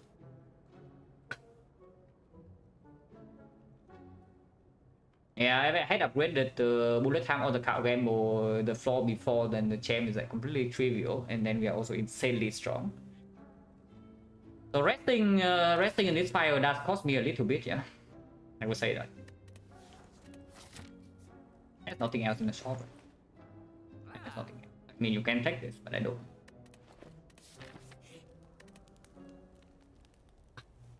Oh, this is so difficult. I don't actually know. Like, what is stronger here between cow gamble and bullet time upgrade?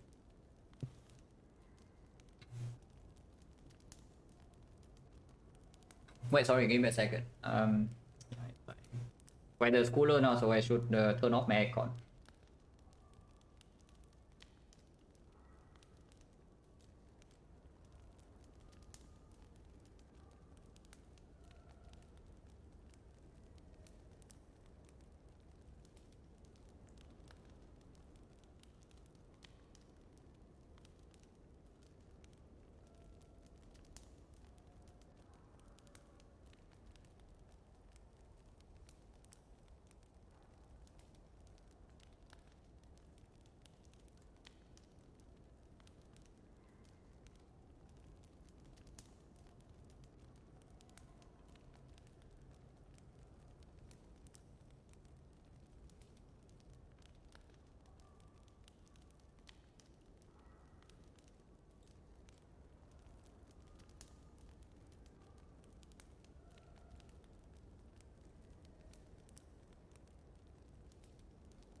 There was another Acro bullet time for sure. Nah, another Acro I would probably upgrade the cow gamble. Yeah, if we actually can prop Sunday every single turn, I would upgrade the cow gamble for sure. And I think with the second Acro we can do that. If we see exactly Fusion Hammer, I would probably prefer that cow gamble green, but it's also not necessary. We're still in a strong spot. We just don't. Yeah, if we big energy, I would much prefer the bullet time plus. Let's upgrade bullet time. Let's upgrade bullet time. It's like, I would say this actually makes us less strong or reliant in the champ fight. Let's do that. Still not definitely not an easy champ fight though. So let's hope that we actually we can actually stack a lot of poison, and we don't need to play in the execute phase for too long. Because we will need to play in the execute phase, most likely. But we have 55 HP and potions can be used. This potion is quite strong. Yeah, Snecko we also never pick, so bullet time upgrade is like fine.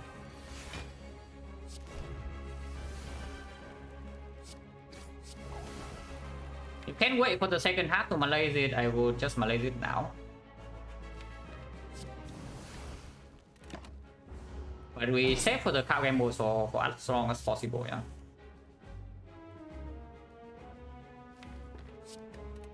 Display for sure. I don't want to play this early if I can help it.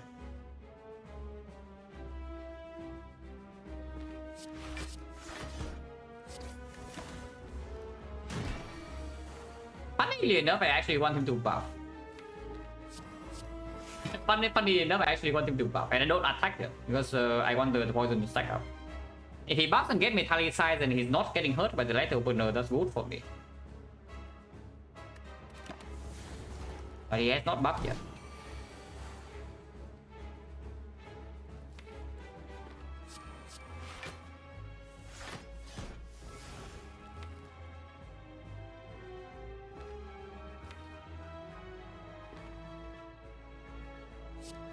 Let's go back into the bullet time.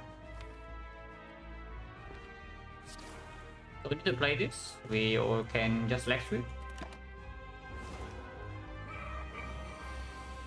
Oh yeah, spooky. Honestly, it's pretty spooky fight.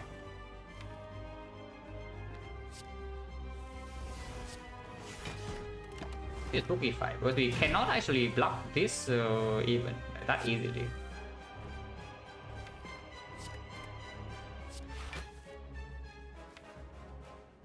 This bullet time also never lines up.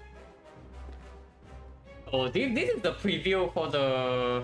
If this is the preview for the execute, and I am not very I'm not very happy. So we can try the cow gamble and then just exhaust cow gamble and cow chop and then do some burst next week, maybe. Because I don't want to play these 2 turns.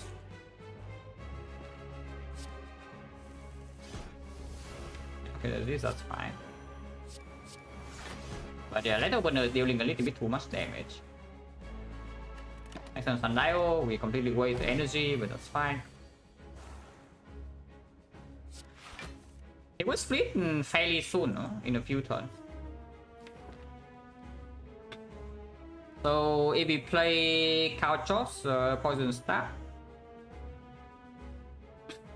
Next turn is going to debuff Weaken again, yeah?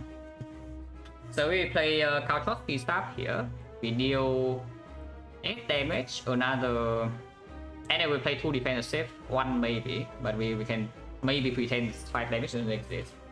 So Couchos, he takes 3. He takes another 3 in another 2 turns from now. So he takes 6.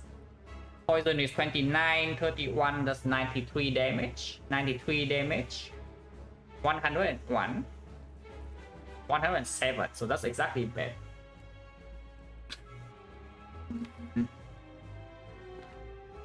So either I don't play this cow chops, I don't play the P staff. I think I will just play the cow chops. We do it the mushroom, so the execute is not that difficult to block, but the problem is afterwards we still need him to die. And that is slightly concerning.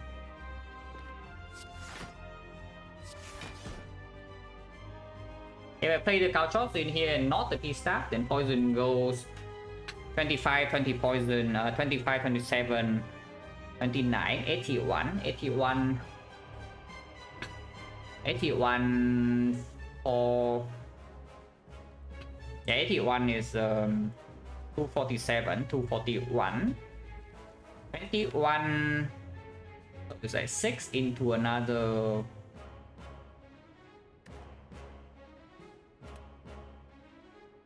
Yeah, I don't play the P stuff.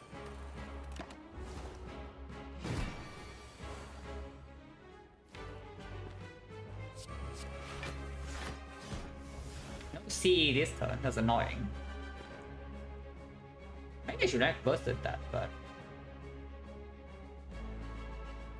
So 27. Next turn is 29, but we play the CE, so it goes up to 35. 27, 35, that's 62, 62, 65. That's 230, we can still deal 10. 10 would be let opener next turn. And maybe a shift. So I cannot proc let opener this turn, but I also don't need to. And I don't play the skewer. We just play leg sweep then, yeah. And next time we play this, Sunday goes to 1. Probably, yeah, we can get Sunday to 2 to proc pretty soon.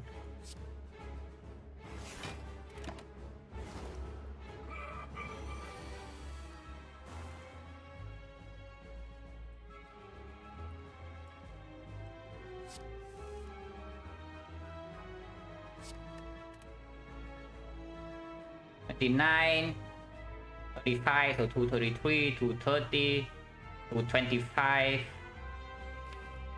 He splits next turn, and we cannot stop it, but it's okay. Backflip now, if I don't land, if I land into exactly the backflip, then it gets slightly good. Otherwise, I can burst backflip next turn, and then bullet time to block, proc to opener, and play the Sunday goes to 2, and then comes execute, but I can always have potions.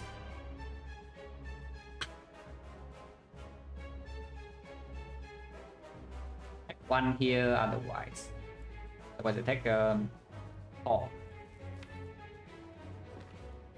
take 1. 35, yeah, fine. 225, and this turn he splits. Pretty ugly. No burst in hand. So next turn bullet time shuffle out if I don't draw into it right now. Oh, that's rude. If I draw aggro here, everything's good. Otherwise, we also shuffle out the leg sweep, and execute can be a small problem. We are going to be vulnerable, but not... Actually, we are also going to be frail, so we are going to be fully debuffed here. But yeah, poison is like 40, so we at least you deal a decent amount.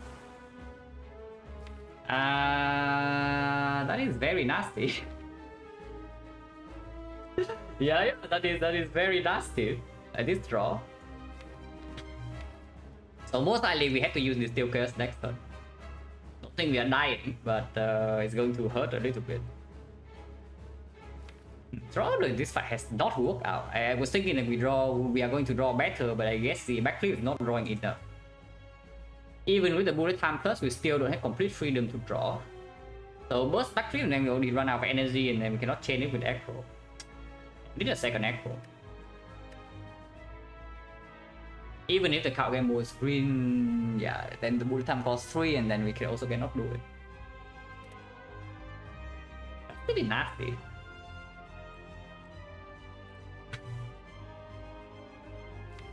Oh yeah, using potion this turn is just complete nonsense, yeah? So, need to play from 105 with execute. 27 times 4, we have weakness, so we can never die here at this. Yeah, 40. I think I will use this Steel Chaos. I don't know if I would use Speed Potion plus the Steel Chaos though. Maybe that's also good, because if we full block this hit, we can face tank the next execute. And I don't want to play extra block card because I want to steal for 4. The upgrade viable? Nah. C upgrade is if you upgrade C, you're way too scared of this fight. That is what I would say. We are not even dying. If we actually die this fight, then maybe you can think about some different, maybe the full go upgrade, maybe the C upgrade, maybe the burst upgrade. But the C upgrade is like the one of the worst things you can do with the fire for to prepare for Act 3 here. And right now I still don't see that we are like even close to dying, so don't need to be super scared. I'm actually wondering about the tech for 34 line this turn, and we just play like skewers like seems pretty dumb.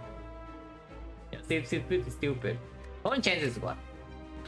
1, 2, 3, 4, 5, 6, 7 5. 7 5s, we drop 3 potions, so 50%. Oh really? I don't mind using 2 pots. I don't think the speed pot has a huge value unless we see artifact. The steel curse is strong though, but speed pot this turn alone doesn't do anything. So either we use no potion or we use 2 potions right now, and I think we're using 2 potions.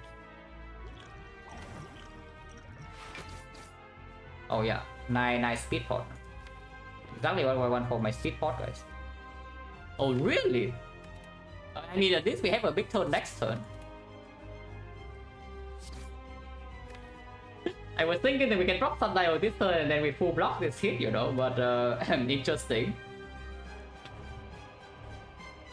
Oh, that was certainly an interesting draw. We draw like this when we full block. Like I don't steal for 2. We just full block this hit. And now we take 2 damage. Ow.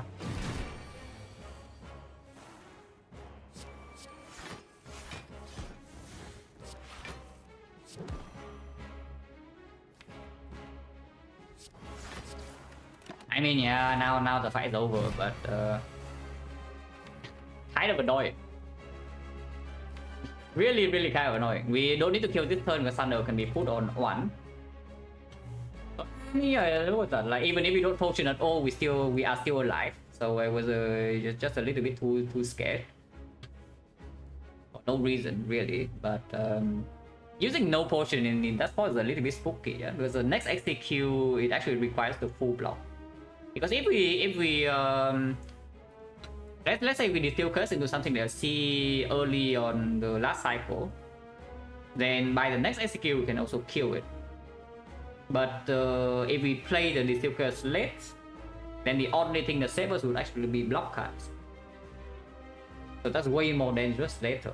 Was my initial thought, and I was also thinking that we are in a decently strong spot, so there's no need to take such a, I wouldn't say a big risk, but there's no need to take a risk at all. Hopefully it doesn't cost me. Okay, that's almost wonder if burst upgrade was a play. Not yet. Still, you see, that's even with a 2 energy bullet time, we still cannot continue to draw because we run out of energy. Burst upgrade is strong with Lethal Opener. It's good damage, good block.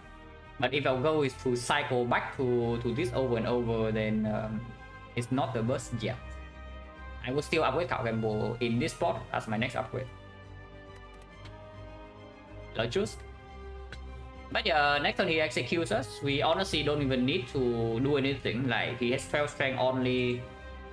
It's only 12 strength, so he's hitting us for like 22. We are not rebuff, and he's weakened, so it's only 32 damage. Poison, we can full block next turn. That's basically it. We can full block next turn. So if we want to set up Thunder to 2, we can. Or we can just force a lethal next turn and when Thunder was on 1. I think yeah, Thunder on 1 is like fine. Thunder on 1 is fine, guys.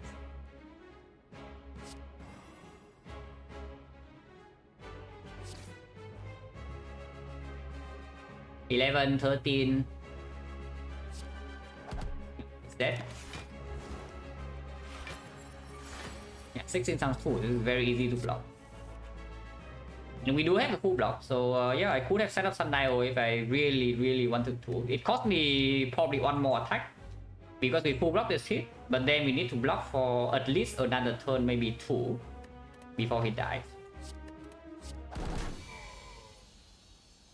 No potion, okay. Second burst, let's lines up the Malays more often, but don't think so. We just get +2 here. Yeah, don't think we need the second burst. Because I don't want to draw burst into burst at least. Not with this deck yet. All genuinely a fine dome. I do not say this very often, but genuinely a fine dome. It's just that we have a bullet time plus, so I don't think I don't even see why we need to put up with this dome. Yeah, because we have a bullet time plus. Protect dome, this dome completely fine. This dome is fine. We have no piercing wheel number 1. Number 2 we have Mondays and not the piercing wheel, yeah? So this still full block multi-hit no matter the order. And number 3 we have the mushroom. So even if the time meter pattern goes bad, we are still in a playable state. But again, I don't see why we would have to put up with the dome instead of just taking the color. Turn 1 we have energy. Once in a while we have Thunder energy. We draw into bullet time, we have energy. And then the adrenaline is here. And we have 4 energy base already. We can use 5 energy, but we do not need 5 energy in whole wave fights. Exactly, we can take dome, but why? Is Ring of Serpent pickable here? It's okay. It's weird though because our card draw situation is not looking that bad. It does make our turn 1 worse for sure because you waste your waste your lantern energy most of the time. Rapid entrance is already in hand, so you waste this energy. Afterwards, whenever it lines up bullet time is fine, but don't you think energy to be able to play 1 extra backflip is already more? Is better. If you can play 1 extra backflip, yeah, that is already better than 1 card draw from the serpent. And this kind of deck can just play the backflip when you draw into it. If you have less card draw in the deck, sure, you can take the serpent here. If you just have the bullet time, maybe you don't have any backflip, you have 1 echo and the bullet time, then sure, serpent is possible. But energy also plays fully with Malays in boss fights even. Yeah, time meter, nice dome, guys. Yeah, nice dome you have there. We don't have a shop at all, but don't think we care that much. We do not open the chest because there is no shop after the chest, so don't get better. No matter how big the chest is, don't open. Because now if we actually get another normality here, we cannot remove, yeah, and then we're in big trouble. Because this deck will, if you see a normality, you just get completely crippled. So no matter how big the chest is, they don't open. We go max hallways over question mark, yeah? I mean, say max is only +1. But I think I want hallway fight over question mark. By the time we get here, we can still have information whether we want 2 question mark or not, but the answer is most likely no. We go to 1 question mark force here and 1 question mark force here. 2 question mark in the act, or hallway fight. Seems slightly weird with Silver Scholar, but I think we can handle it. And we do have a recall into maybe double press. Preferably upgrade Power Web more, and then maybe upgrade Footwork. But if we need to rest because of the collar, I would rest without collar. Because we are going to rest for like 30 with the Singing Bow. Yeah, let's start here.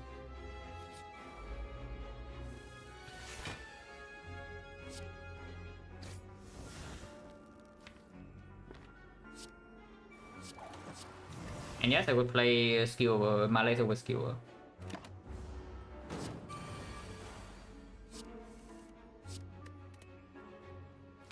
Yeah, let's play that.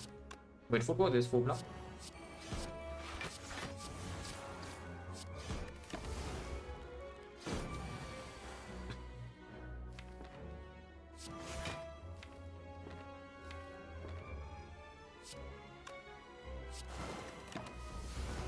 Only 1 more burn, we have double backflip plus the adrenaline, so this cannot hurt us.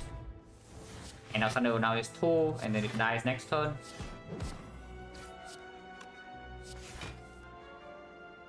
Okay, it dies this turn.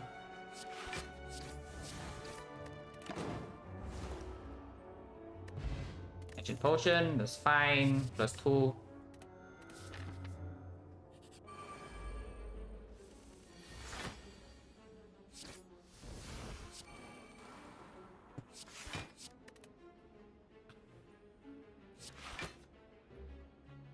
care about card drops.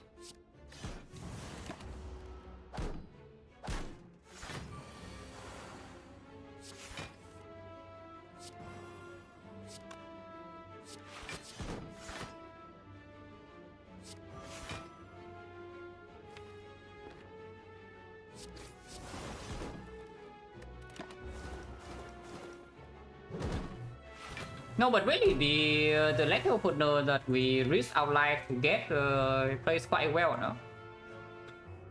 We support in whole wave fights. So 10 HP it will be more. Like this is a run that we, this is the type of run that we are going to skip a lot of cards. So for this run, the Seeing Bow is good. And yeah, Thunder on 2 preserve.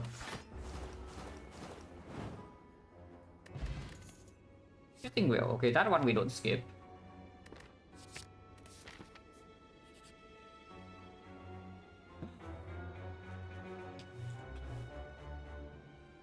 But yeah, no, of course not, guys. Let's not be stupid. And upgrade O in this spot is also pretty dumb. It's strong though. Funnily enough, this upgrade O is really strong. But why?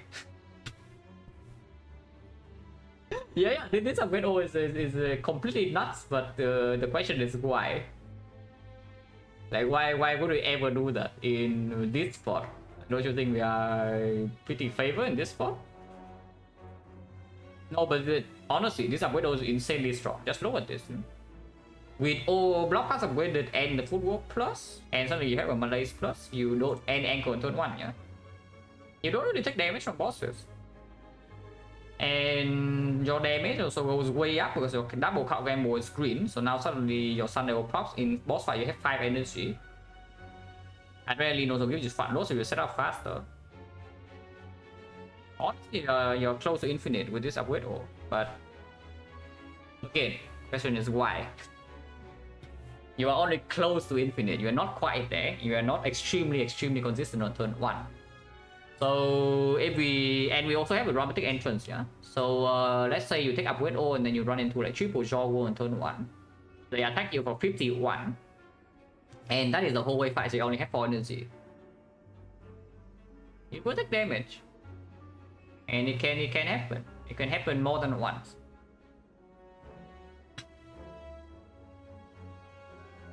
Don't see why I wouldn't upgrade in this deck. Can you explain? If you are already heavily favored, you don't need the upgrade all. So don't you think we are... But basically, like how do you think, how favored are we in this spot? If you think that we are slightly favored, but we need some additional help, you take this upgrade instantly. If you think that we are extremely heavily favored, let's say win percentage from this point is maybe 95%, you never click this upgrade. So it's just about how much do you think the higher the win percentage is from this point. If I could pick one card relic to add to this deck, take upgrade, what would that be? Probably I would need 2 pieces to feel completely safe. That would be Wallet Plans and the Gambling Chip. Yeah, Wallet Plans, Gambling Chip, and I feel very safe. This upgrade is so incredibly strong though. But yeah, it's just about that. Like how favored do you think we are right now? If we are incredibly favored, you don't click this upgrade because you also kill your Singing Bow. You also opens up some very small low roll chance, and you cannot rest for like 20 plus, or for almost 30 even in this spot. I will say that without footwork plus, a block is not that strong. It's strong, but it's not that strong. Have to be above curve to take bloom. Can be too far above curve. Now, if you're below curve, you can also take the bloom. Because the amount of the bloom is by far the biggest power boost out of the 3 options. yeah, the power boost from that option is crazily high. So if you're below curve, you seem that your run is hopeless, you click that. We have done that before. Like the lowest HP I have clicked out of the bloom is 20. If we're on 20 HP, middle back 3, I click out of the bloom, and then we win the run with I think 3 HP left. So that was the only thing that was saving the run, and it didn't save the run in that time, at that time.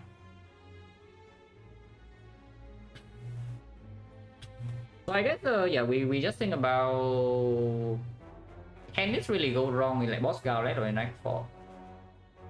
Because don't forget, yeah, in boss fight we also have 5 energy. And don't you think it's pretty insane on 5 energy, like even without the upgrade? The damage in the hard fight is already done, yeah? We have some poison, we can block it for probably like 4 cycles. Maybe 3. At least 3 cycles in the hard fight. We have counter shots, we have poison, we don't even need to play attacks ever. And 5 energy, you can keep cycle, don't care, bit of death, bullet time, heal, sundial, combo plus. Yeah, hard fight, no problem. Spear and shield, okay, spear and shield is a bit of a problem, but that's the thing.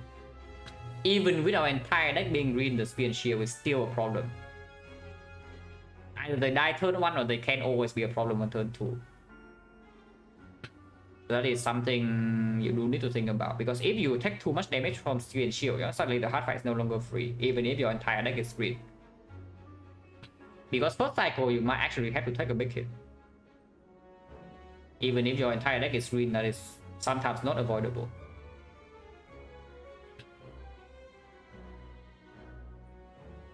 In boss gauntlet, I think, yeah, Awakened One's almost completely trivial, because our block is consistent enough, it is weakened forever, we can play footwork because we have a Malaise plus, we have 5 energy, Awakened One's completely fine. The deck a little bit annoying, but we do have the CE, so we don't need to block that fight for that long. And our artifact ship is okay.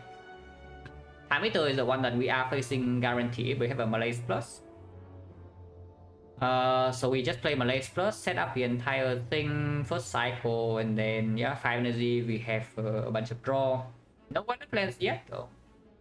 But even with upgrade, that's still the same, is that if the attack pattern is really ugly, the bottom deck of Malaise, suddenly we can take 30 damage on turn 2. And then Act 4 is looking fishy, because with upgrade or without Ghost in a Jar or something, I still think we need HP for Act 4 to feel safe. But if we have a lot of HP for Act 4, I think we're extremely favored. I don't see a reason to take Mark of the Bloom here, even though it's ridiculously strong. I think you win most of the time you click Mark of the Bloom, yeah. But my current read right now is that we win more often if we do not click the Mark of the Bloom here. But this is ridiculously strong. And then you just go to this question mark and get apotheosis for free. Yeah, I can already see that happening, guys. By the way, you're also turning down like tough bandages from this thing, so there's that. Yeah, what about tough bandages right here? And yeah, by the way, you draw these kind of hands with Mark of the Bloom, and then you bring again on turn 2, Spear and Shield destroys you.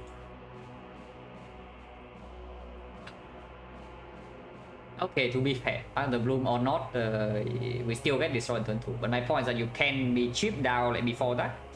If you do not take Mark of the Bloom, most likely in Act 4 we are going to be full HP, because you can rest at the fire.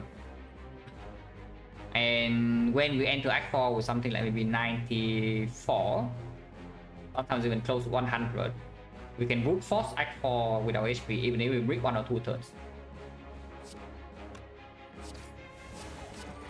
By the way, are we even good in Slime Boss? No, really, just checking.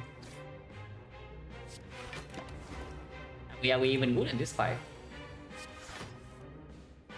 You draw like this in with Mark of the Bloom and you cry, yeah? Insane.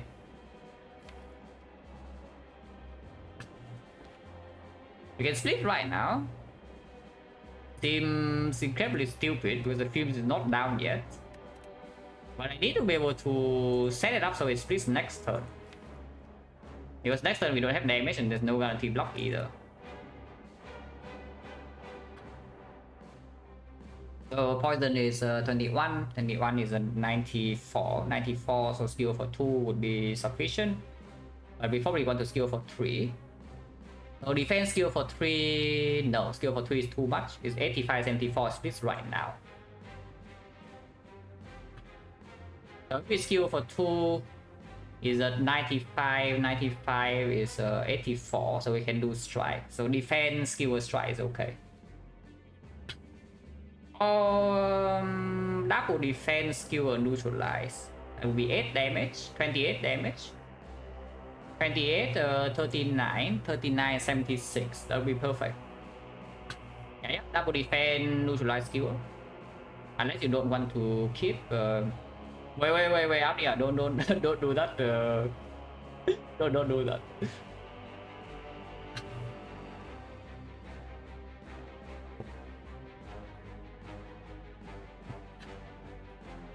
Oh, the mod check. No mods in this channel.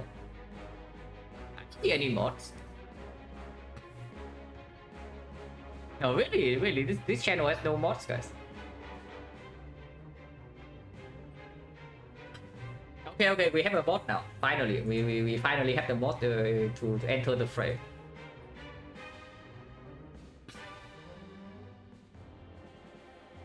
But yeah, double defense skill neutralize perfect. Yeah. Double check. That is 28 damage. 28 will be 39 from the poison. 39 is yeah 76. So next time we are forced to this, so the split will be ugly. We can play from high speed.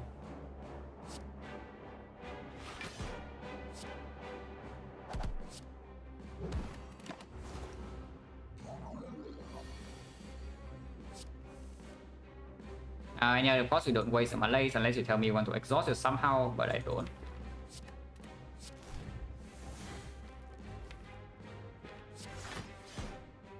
Is the speed even that bad?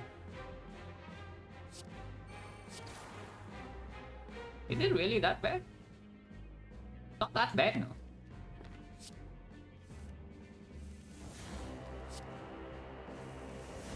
No, really. Who says the speed is bad? We speed on like 4. Of course we break the sundial, but if we like it, we speed on a 4.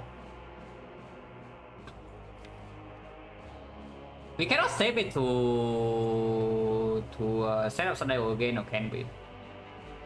Is that if we don't do it, we speed on 9, yeah? So speed on 9 on 6, we calculate open we go to 1, so we don't die. And we break. Small chance. No, not really. Yeah, not really.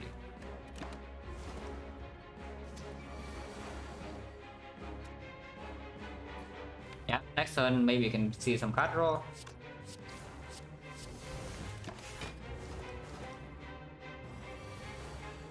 If we don't see any card draw, it's fine. We can draw next turn.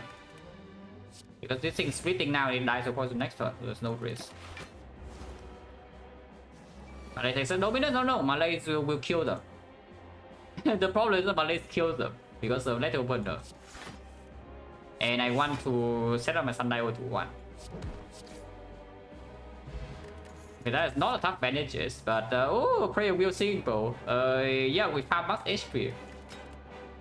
Ready in attack. Dodge and roll plus is slightly tempting, but I take the second advantage.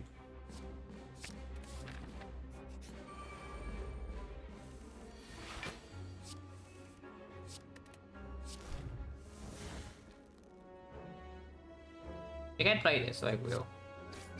Because I think they all die this turn. At least these exploders.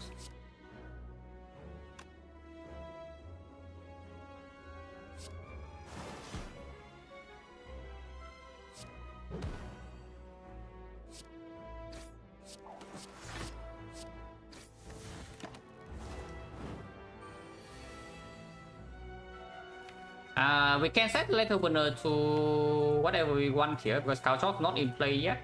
Beams is not in play. So of course we set our sundial to 2 and then move on. Letter opener proc once, but it doesn't die. It can never deal damage to us. So we can kill it at our at our own pace. And our own pace says that it dies now. Potion. So potion 1, 2, 3, 4, 5. We did not get a potion refill in Act 2. So 4, 5, 1 potion drop. We have 60% right now. Error plus.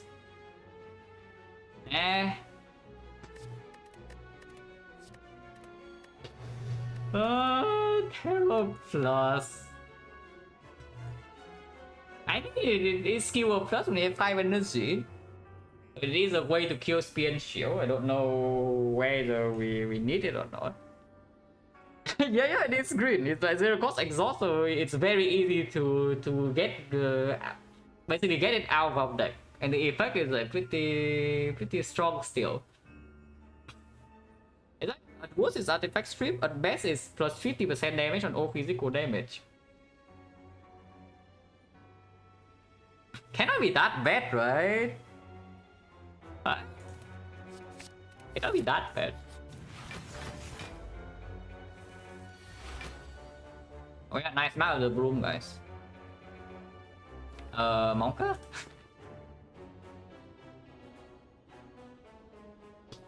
Monka? So, football cup gamble, yeah? Or do you play dramatic entrance? I don't think I even want to play dramatic entrance here. Football gamble.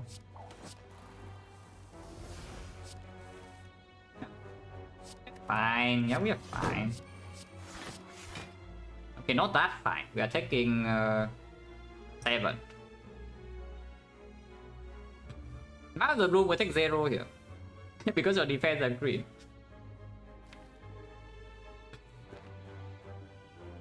That is fine. Ow.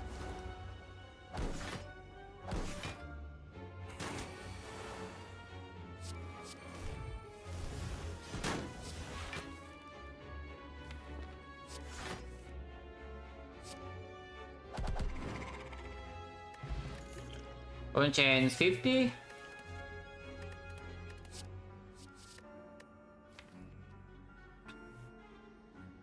Yeah, just +2. Don't think we care about this sneaky strike at all.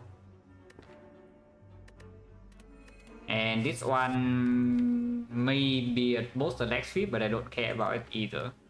So it's another +2. Yeah, singing bowl 16, and it's only getting bigger. So we can preemptively upgrade a cow gamble. And honestly, upgrade cow gamble will also be strong here if it's the giant head. I want to have the burst screen though. At some point. So what is more important? If we can only have on upgrade, because we need to prepare for rest in the last fire. Yeah, we need to prepare for a rest in the last fire. So if we can only have one upgrade, would I prefer it to be cow gamble or burst? To be gamble, right? Because with the prayer wheel, we probably also see more draw from this spot. And Sunday was still here, bullet time still here.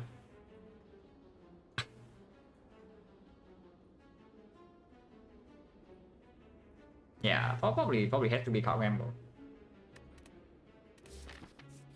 I think you can also just recall now, and then if you see a wallet plan or something, and you still want to open up a rest, you can upgrade it after. So that's the cow gamble upgrade play in whatever elite we are fighting right now.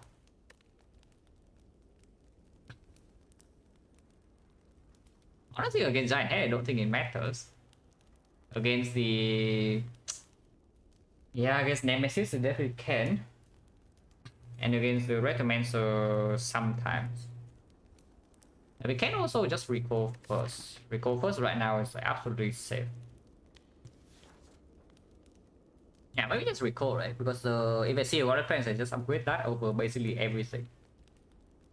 And with the prayer wheel, and we probably go this way with the mind blooming first question mark, like we do have a decent chance. We see 1, 2, 3, 8 more card rewards before the act boss. Yeah, let's recall now. That doesn't go wrong very often, but it can. Can still go. What?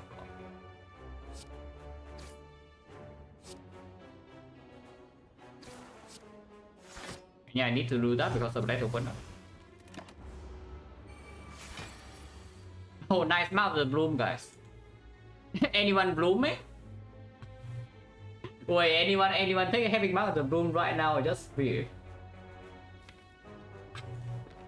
Oh yeah, nice mouth of the bloom, guys. There you go. And you see why I don't click it. Yeah. But now we can rest because our rest right here is 20, 28 and growing. Yeah, if we need to rest, we can just rest for 28. There's no problem.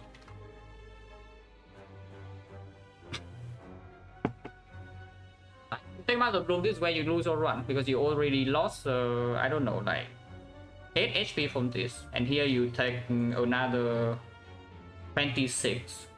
So you are suddenly playing on 4 from 40 with your whole deck green. Em luôn muốn đi pirate shot MS, yes. Yes, I would. Man, next turn is still ugly though, but we only have good cards in the draw, right? So yeah, surely don't win next turn. Surely.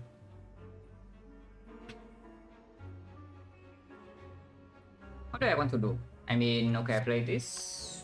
Is there any fear pot minion angle? Yeah, is there any fear pot minion angle? Because this fear pot is not super important, we have a terror plus. And our potion change right now is still quite high. 1, 2, 3, 4, 5, 2 potion drops. At 50.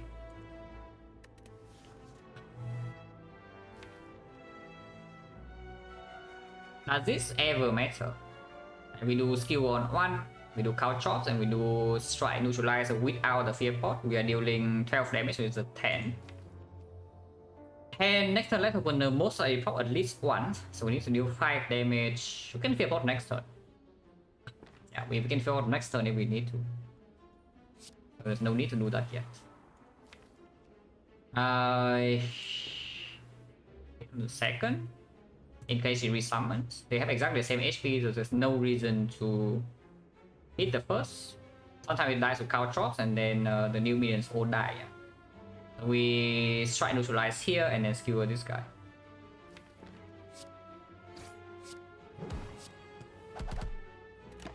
Ow. Oh, we actually taking only 23.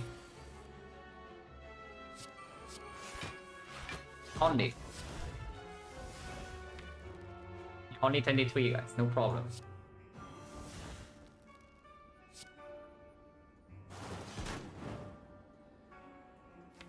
Here's a good hand. Yeah, but right now the pop Sundial is fine too. Does it matter which minion? It matters exactly for one scenario where she resummons this turn. And this minion dies to the count shot damage. Then instead of the poison from the CE. So what happens is that she will summon the 2 new minions here first, because the turn order is like go from this left to right. So she summons minion first, and then this dagger hits me, it dies. Oh no, it doesn't need control, it will also always die this turn. So as long as I do not manually kill it, she summons new minions, and then this thing dies and the new minions get exploded.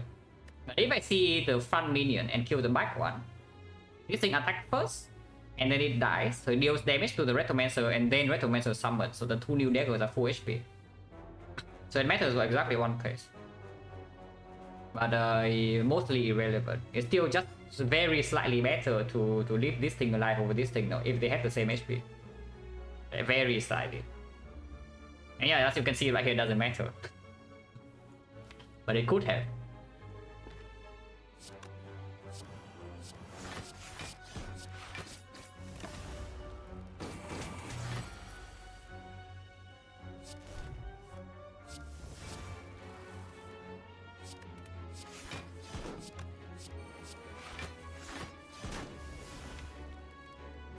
Not a very good hand actually.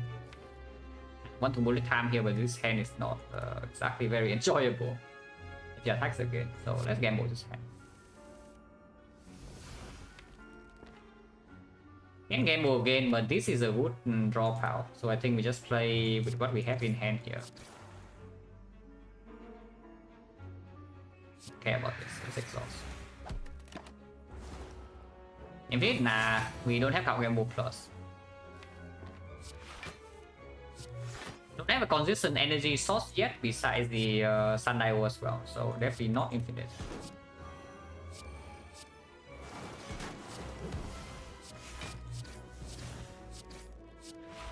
He dies next turn, perfect. Sundial turn 2.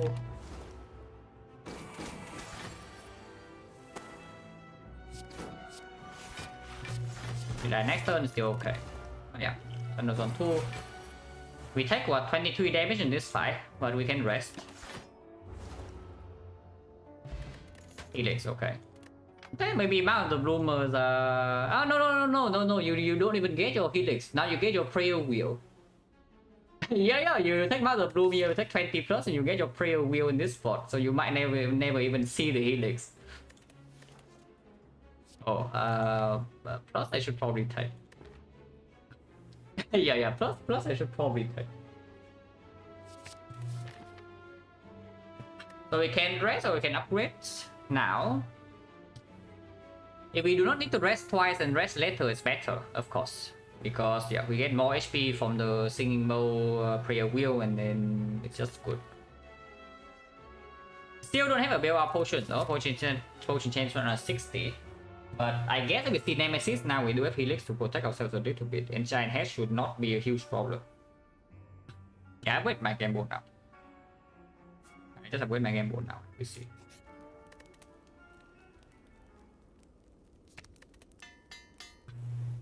Do not open. No matter how big it is, don't open. So we move on. If I open, we have 100 though, so there's that. But no, I don't open here. Also, yeah, no, honestly, now not just normality. Yeah, with the Helix now, even the pain is pretty terrible.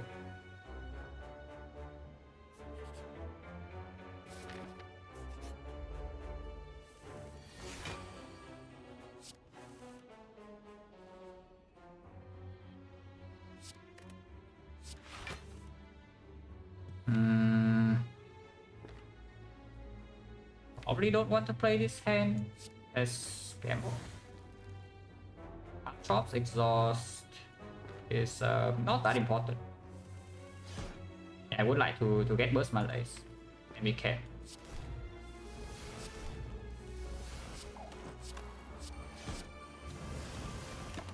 So now the multi-hit never deals damage.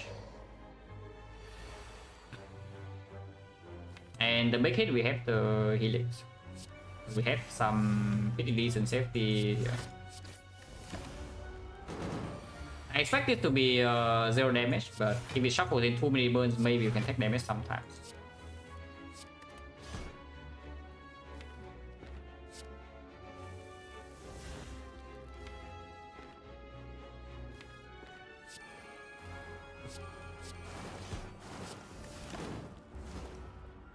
Hello Angie, how's the run going? It's going okay. Yeah, fairly strong. And yeah, the Helix props here. Cow Gamble cannot go wrong, and it shuffle these things out. But if I just leave the hand as is for next turn, it also cannot go wrong either. It's just that if we gamble now, we get the poison down 1 turn faster. And we don't draw this next turn, but drawing this next turn is no problem. But no, you just see instantly, yeah? Like how many things can go wrong with Mount of Bloom. Like Retromancer is already going wrong. This fight right now, yeah? Just imagine, you don't have a Helix. So if you don't have the Helix this turn, you are blocking how much? You have Footwork plus, and this thing would block for +4. So they block for 11 each, you are taking 4 damage this turn. And the fight is not even over yet. Afterwards, you have 10 burns in your deck. And you have no BR potion. You see how scary it is to have the Mount of the Bloom in this spot. Maybe you don't even see Act 4. Even when it's strong, you don't. If you don't need it, you don't need it. You shuffle out the Cow Game Mode if I play it right now, which is probably a bad thing.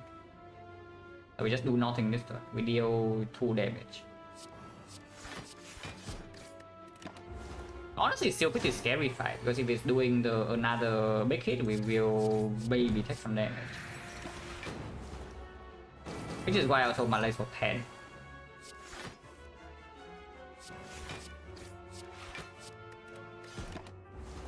Also birds.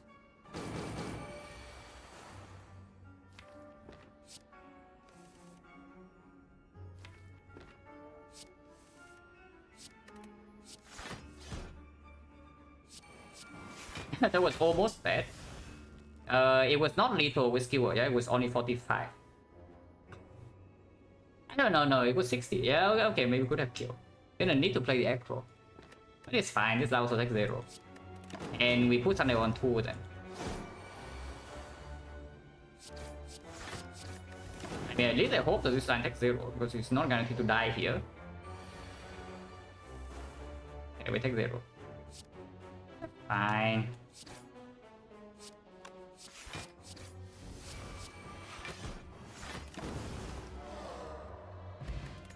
Not viable, yeah. Mother Bloomers in complete shambles. Okay, you're not in that much of a shambles, but you're slightly sad. Backflip is just stronger than 2 the trade, yeah. So we take the backflip. Is that true? Probably is, yes. If I don't need, we have Terror Plus, and this potion can be a Beva potion.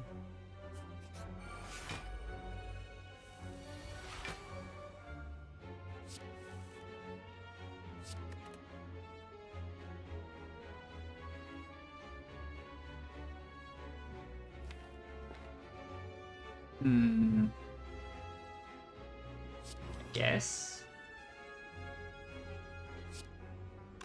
This is a little bit strange though, this line. I kind of want to malaise the baseball, but that would mean leaving both of these things alive and no C on them.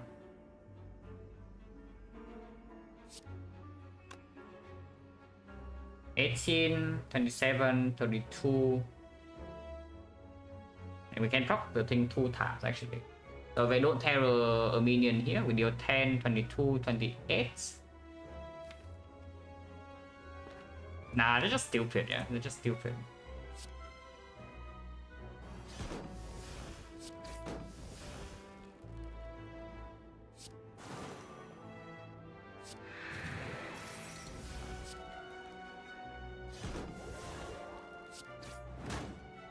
I mean, it's a 3 HP, so... I mean, I know it's not a 3 anymore, but 3 also means that the field will just kill it. But there's like, no risk at all with this line. Sunday was preserved.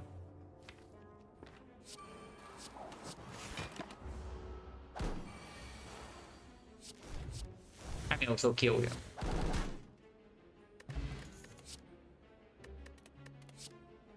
Yeah, but then definitely don't need, so there's a +2 and there's a +4.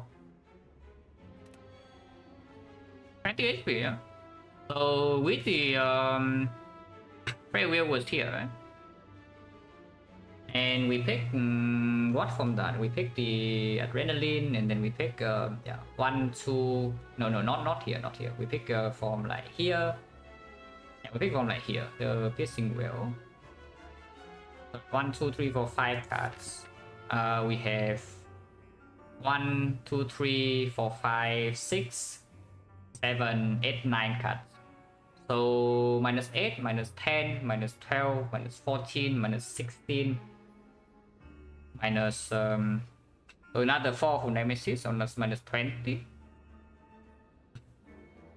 Yeah, you are playing the act with like 40 something with the Mount of Bloom and still no Bella potions. That is a very scary spot as far as I'm concerned. Double colorless over artifact is like a thought.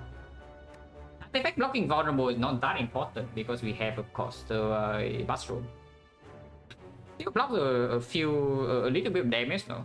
Not always, because sometimes we can helix the big hit into malaising the multi-hit or piercing with the multi-hit. That's open up maybe a speed pot potential, but of course we don't have the speed pot.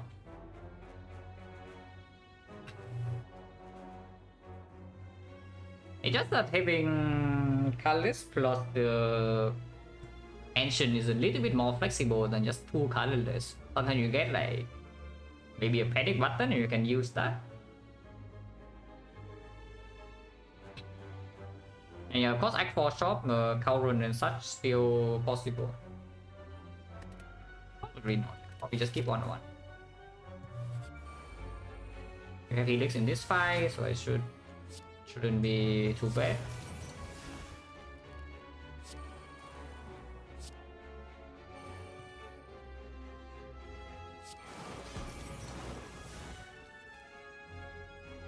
Our chop is pretty worthless here, but Malay is also pretty worthless, so I guess we just exhaust the count chops.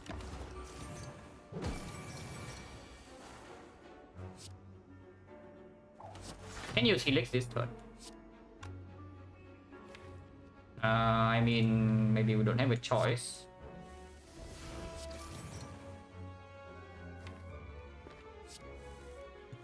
Yeah, don't have a choice. So we use Helix this turn. Actually, no, we don't. We don't. Poison's OP. yeah, of course, Poison's OP. Sunio cannot be saved though. It's fine.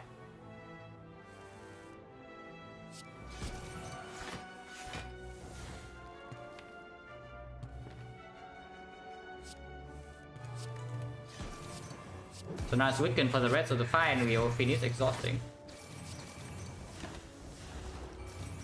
Everything, yeah, navigating a little, but it's fine. Like as long as I still have Helix, I feel safe. If I feel safe, I can spew. So how is it? This is 17, huh? 70, 20, no, this is nonsense. Like playing P-Stab is just way better than just play P-Stab. And if I play Skewers full block, I just do that, otherwise I play CE. So if I play Skewers another 45, yeah, that's 71. Yeah. 71, and 71 is exactly enough.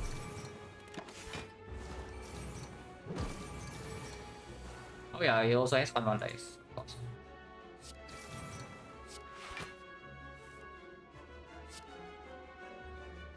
This is 73, 7 block, yeah, that's fine too, and then now Helix is safe.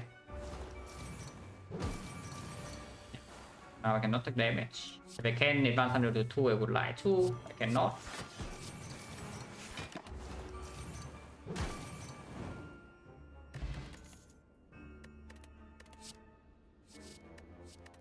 Second piercing will is not that important. I don't actually like it that much. We very much do not need to concentrate because in boss fights we are going to have 5 energy. It plays though. It plays with any time we can burst backflip or burst acro. If we can burst any kind of card draw, this card will play. But when we brick draw, this card is a complete brick, and we don't have a wallet plan to set up. It's also costing us 2 HP immediately. We have bullet time, we have sundial, 5 base energy. I think this is just totally unnecessary. So it's just about whether I want another whale or not. Honestly, with 98 HP increasing, like 100 plus, 1 Malays, 1 whale is fine. I don't think the second whale actually plays in the actually boss gauntlet.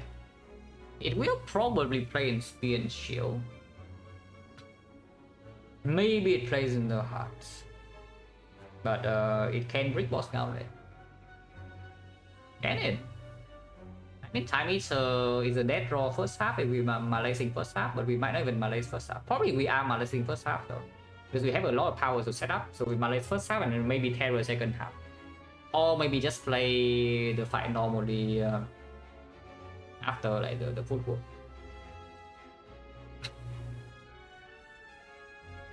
In the Awakened one, I mean it's not good, but you just play it once, it goes away, you have 5 energy. In the Donuts, it's a good card. It's probably still good. I'll make it a second will be anyway. And it just makes sure that we can block 3 cycles in the heart.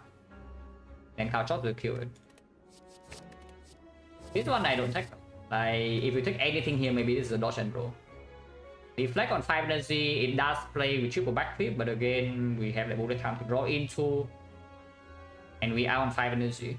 So in a hand that bricks, that does not draw any card draw, and it does, they do still happen. As you can see, they even need the transient fight. This deflect is going to be an empty card. 100.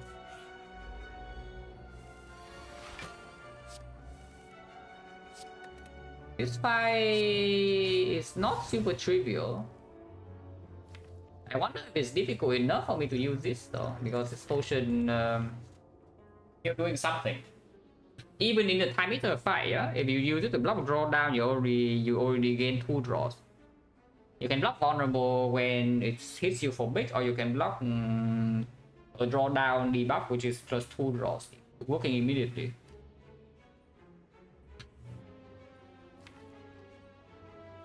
But this side with the syllabus color is slightly scary. Let's put it that way. I mean, I know I played this. If we just burst Malaise and ignore the cow chops, we Malaise it for 4. Go big down, so we still need 2 block cards in order to block the 12. Otherwise, we helix the 12. We can rest for 30. What's our potion chance? 1, 2, 3, 4, 5, 6, 7, 8, 9. 9 5. We drop another colorless pot. And we drop a fear pot. So 50% at the moment. Only 50% is the final fight. So yeah, it's a 50-50. If we use this potion, we might not get back, and it does play in Act 4 even if it's like pretty minimal. And it does open up maybe even a speed pot potential in the shop. And yeah, we do have enough gold to buy any shop relics or something like Cauldron is possible if there's nothing else. As a mod, the show potion chance, yes, there is a mod, the show potion chance. I don't use it. I prefer tracking manually.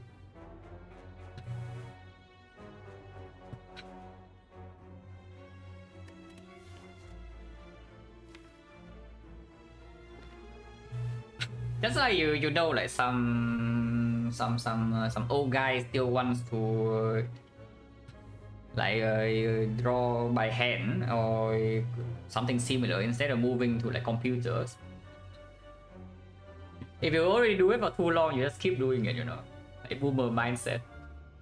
yeah, exactly. Back in my days, back in my days, there was no mod that shows potion chance.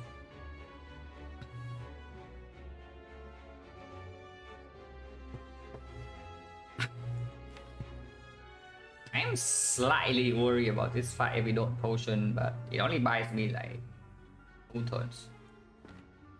I can press.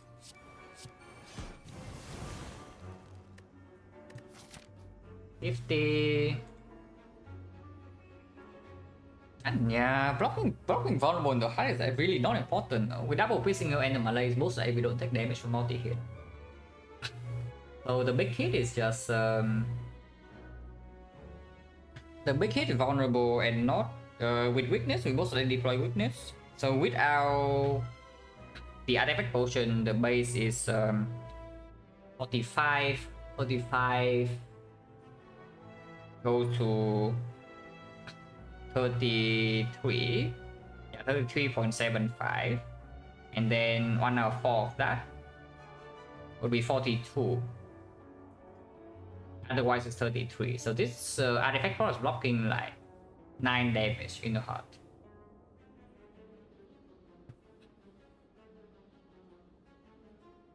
Yeah, this artifact core is blocking like 9 damage.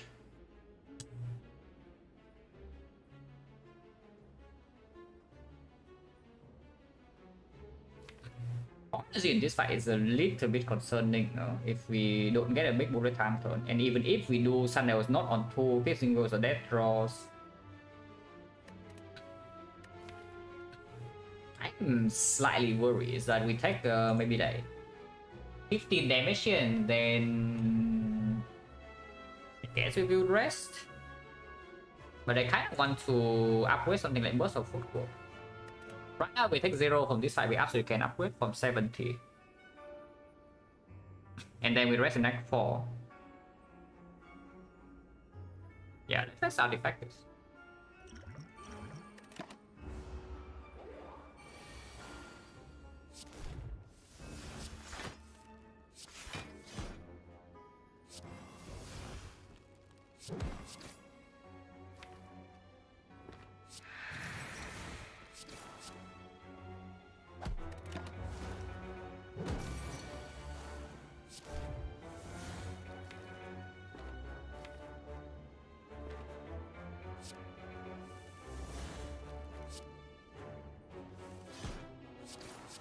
Even with the artifact, we're still not safe, but at least our buffer is still intact.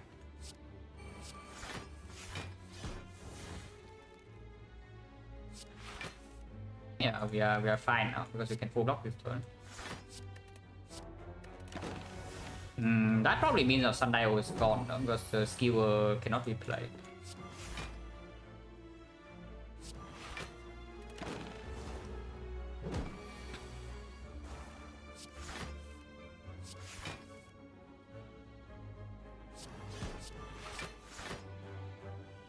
Next time it dies with card removal, maybe Sundial can be on 1. We take 0 here. Going chain is 50.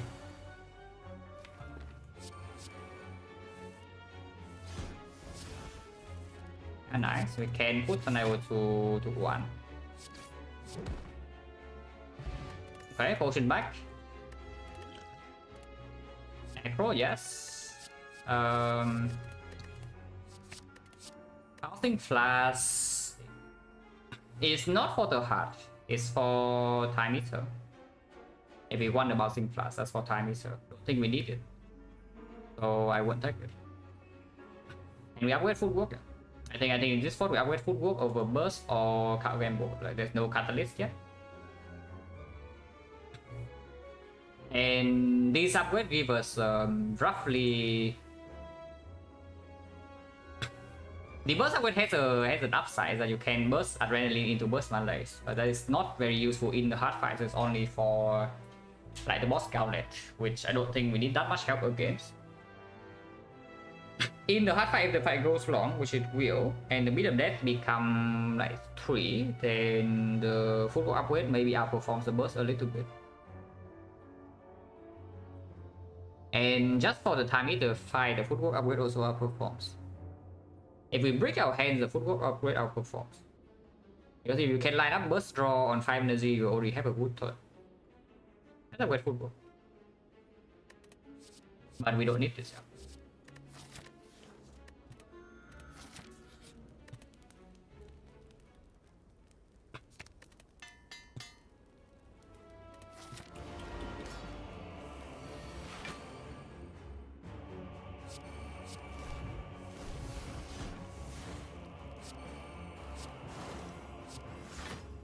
Exhaust this. Don't need to play this to have a full weak chain. I won't play it.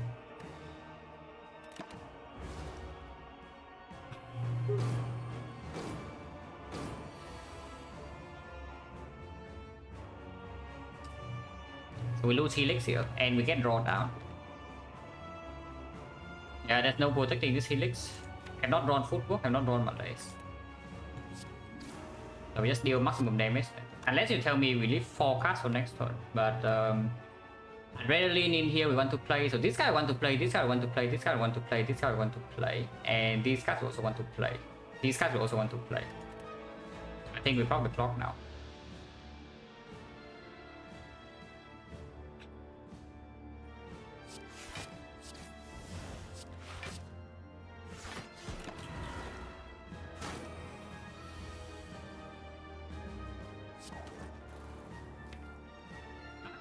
Pretty nasty, but we have the mushroom.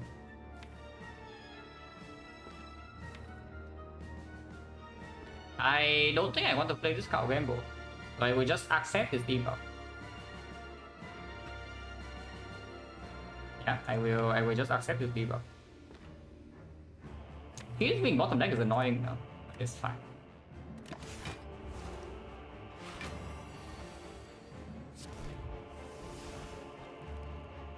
Unless for 7, it goes to 3.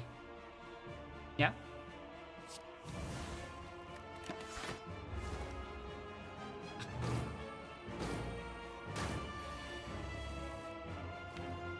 Seems actually bottom deck. Oh, literal bottom card, I see. But it's fine. We save Terror for the second half. Defy, that's slightly annoying, but we take a little bit of damage. So it's also fine. Mount Heat never deals damage to us, so we don't need to pop the clock now and take more damage for no reason. We just take 7 and move on.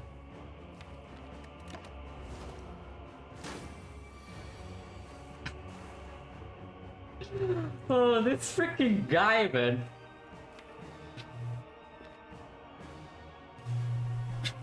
Oh, the time meter. Oh, the time meter.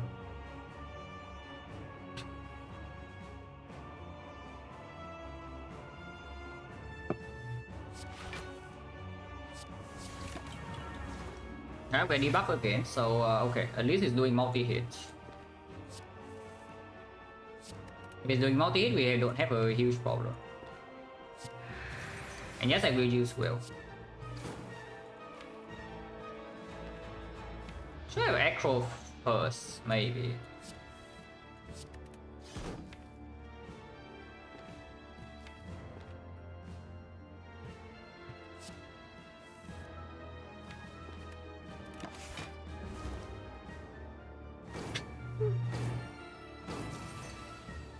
Yeah, as long as it keeps doing multi-hit, we don't have a big problem here.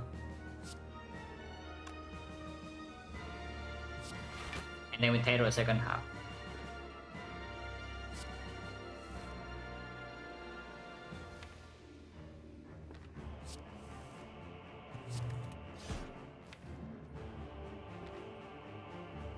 Weakness is in here. Thunder was on 0, though, so I don't like splitting super early that much. And next time we still cannot take damage. Let's draw. Yeah, let's draw. Not drawing too much with burst perspective though, but we can draw. 3 more cards. Yeah, 3 more cards. If I just do, let's say, defend his up skill, when do I want to split it? Now. I guess now is okay. I prefer. No, now is okay. If I have time to exhaust these slime, splitting now is good. 30 to 72 to 54.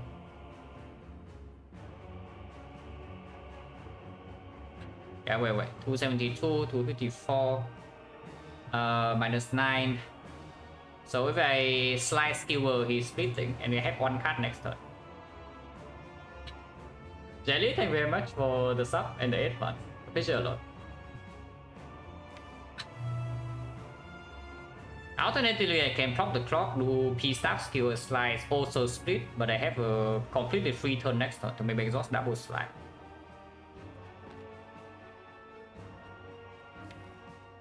Yeah, because if I draw into too much card draw next turn, I need to be able to draw through this. Or if I don't do Lexi, I also want to play some card draw in order to draw back into weakness. Let's prop the clock. Or you can also just give it 1 turn. Maybe it's weird because I do want to draw back into my Terror Plus, but I also want to play this leg sweep the moment after the split. I play leg sweep immediately and we guarantee weakness, and then we play the fight normally afterwards.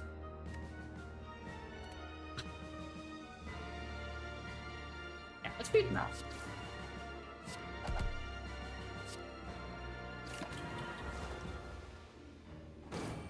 -1, yeah. So we spawn second half with no.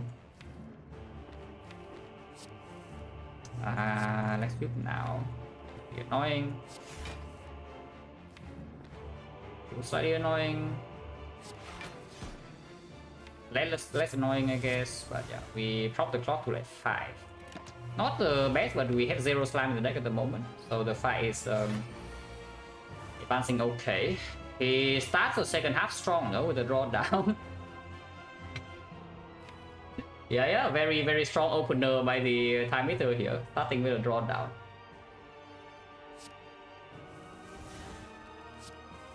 But we prop the clock this turn. 7, 8, 9, 10, 11, 12. Can play 1 more card.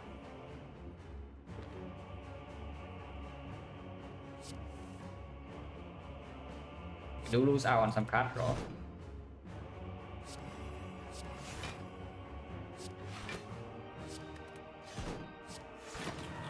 And we have draw down, but it is weakened at least. Oh, time meter is too good. Time meter is simply just too good. Minus 13. Oh yeah, nice mount the bloom by the way. Just saying. Nice mount the bloom, guys. But not really, like that's what I'm saying. Like without wallet plans, without super high damage, with our consistency relic, you don't feel safe. Because these kind of turns can always happen. It's worth playing. 30 CE over 5 turns. It will probably last 5 turns. Yes, I will also play this. One card for 10, okay, sure.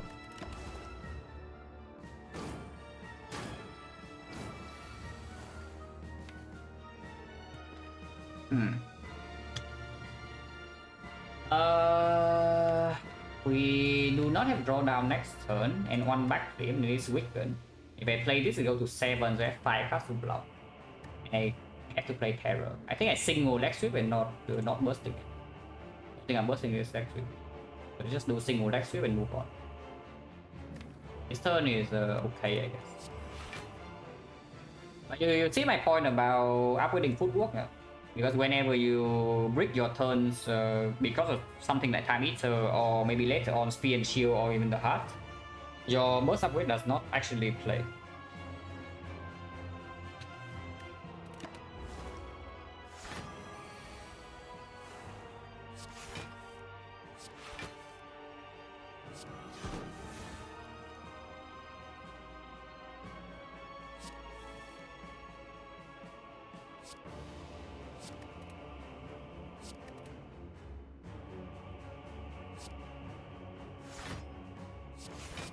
Another hit.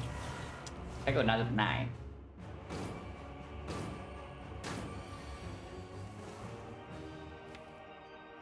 We have no block in hand when we're facing the 21 damage.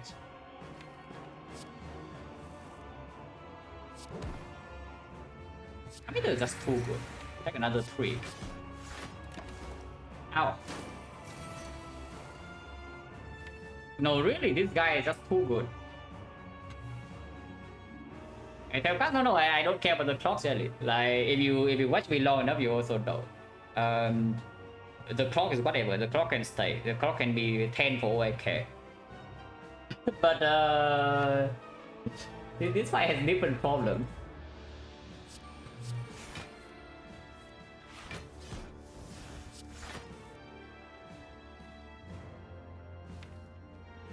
We don't have block, but we have free turn. I don't need to burst this.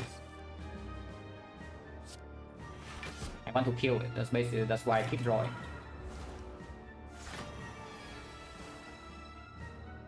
Really? Minus 29. Are we dying here because of Time Eater or what? With a Malaise for 7.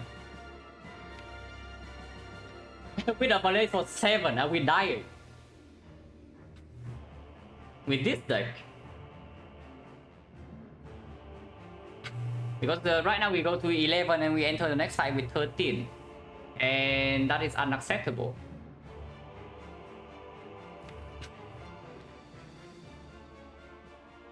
No, I was thinking we are fine. Or for drawing out the defense? No, drawing out the defense fine. If we actually draw damage. Because I was thinking that we shuffle all the blocks. So we draw into this guy and they dies this turn. But evidently that is not true. Yeah, evidently that's just not true. So now we have some choices. I can potion now for maybe a Dark Shackles, for a Panic Button, or a Secret Technique. Or we can play the next side from 13 and open Catalyst Spot there. But yeah, I don't want to open Taunt Spot because I'm thinking this fight is like kind of fine, you know, first of all. And then because we manage first half, Terror second half, our damage is like Fumes, Caltrops, Terror second half, and then it just dies because we have Perma Witness, 3 Dexterity. Evidently that's not true, because apparently no matter how much draw you have in your deck, if you don't have Wallet Plans, you get owned. I thought it would be good here, not really. That's the screw up part, is that we need way more damage, we need this to die this turn. Otherwise the bouncing part is just another card that breaks. And it's just about second half, yeah, because we leave the first half with no slime in the deck and he has 0 strength. So basically we are playing the second half with our entire deck fully set up. We have 3 dexterity, the films in play, the Caltrops in play, it is weakened forever, it is terrored. And we cannot block with this deck. Yeah, I was actually thinking that we are completely fine in this fight, you know. From 70, I'm willing to spend maybe like 30 HP here. But once again, we just get completely destroyed by the attack pattern because it just doesn't multi-hit. This thing simply just does not multi-hit, it just debuffs every other turn. And whenever it debuffs, it will take damage, you know. Like imagine here right now, even if it keeps drawing down, but we are not vulnerable, we're not frail, we don't even take that much. But we are constantly vulnerable and frail in this fight. And this attack is supposed to be 20% to 35. I just have to say this every single time. Is that the multi-hit is the most common attack. But I just have a feeling that we never see the multi-hit. At least we don't see it nearly as often as the other two. And that's just stupid. But okay, enough ranting, like we go back to the fight. So do we play the second fight from 13 with 2 potions intact? Or do we open this right now to hope that it saves some HP? Because right now 1 defense is already in hand, yeah? So like another block card can save some small amount of HP immediately. I don't think we need that much HP in the second fight. We need some, but we don't need that much. Especially with the awakened one, the fight should not be super difficult HP wise. Though that guy is pretty scary. Right now we are going to 13. So Careless Spot has how many hits? Apotheosis is barely saving any HP. So Dark Shackle is saving a tiny bit, not that much, because it is weakened. We are also vulnerable, so I expect Dark Shackle to save maybe like still 8 or 9. It will be better than whatever it is in the next fight of the Dark Shackles. At least in the opening turns, but otherwise from 30 HP we need to panic. Secret Technique? We pull... What do we pull? Do we pull Acro Plus or do we pull Leg Sweep and just accept the hit? Leg Sweep is how much? It's going to be 14. 14 is 10. We take 19 damage with 21, 23. Next fight with no potion. Still pretty scary because 23 is in one short range of donuts. If we break 1 turn, we die. Panic Button is ridiculously good. Sure, Panic Button is way better than whatever it is in the next fight. Because yeah, it buys 1 full turn in the next fight anyway with this HP that it saves. So Panic Button in both fights will be the same. Finesse is slightly better in the next fight. But now maybe I can draw into something that saves a lot of HP right immediately. Good Instinct 6 to go to 9, go to 6, so Good Instinct is plus 6. Secret Weapon, does it kill or not? Secret Weapon, we pull the Skewer, 5 energy, weakness vulnerable, we are dealing 55 damage, so 35... No. Secret Weapon is not a kill. So what? It's like Dark Shackles? Secret Technique? Panic Button? Maybe you can counter the Finesse, but I don't think so. Maybe you can count Wood Instinct a little bit, but I also don't think so. Discovery, maybe. So maybe you can count there like 4 hits. Maybe you can count like 4 hits. Oh, by the way, the thing with the Taunt Spot is that, again, don't forget, we get all in the second half and the first half. And the second half so far has not multi-hit, I think it has multi-hit like 1 time. So the Taunt Spot is not even enough damage, like we still get destroyed on this exact same turn. Transmutation sometimes. Okay. That is not doing anything. That will be very amazing for the next fight, but for this fight it doesn't do anything. So you can reroll with Echo Trace, or you can take Apotheosis and cry, because Apotheosis in here saving you 2 HP.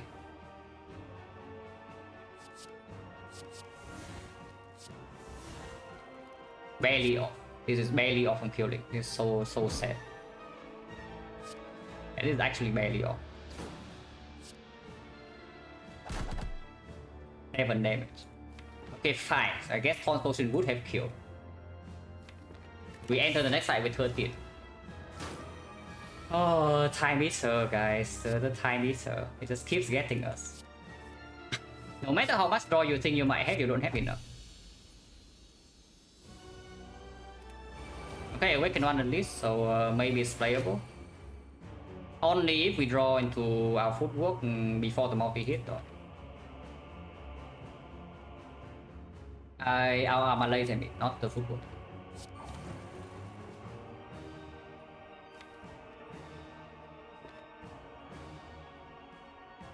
Do I want to redraw this Piercing Wheel or not? Mount the Bloom, yeah, I love Mount the Bloom. Oh, the Bloomers. We do not need to Terror Awaken one, so I won't. I will just Terror a minion.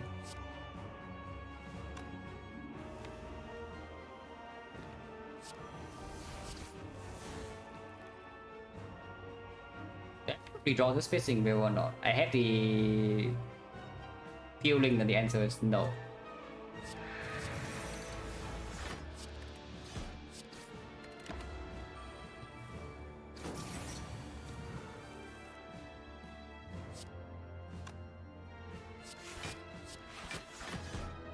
We lose Helix, so if next turn we don't draw Malays or another Piercing Wheel, we might just die.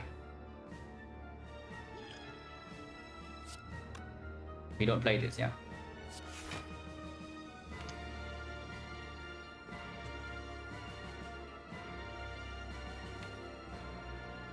Right here.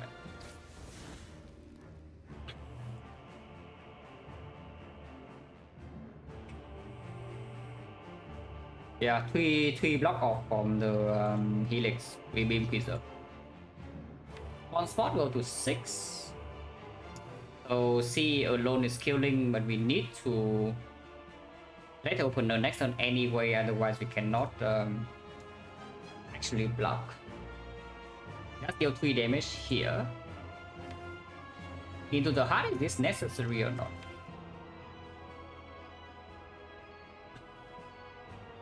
Honestly, I think it might be. That's the annoying part. But we have 326 though. Now, honestly, at this spot, we don't preserve resources. Because we might just die this turn. If we don't draw anything this turn, we just die. Okay, looking promising.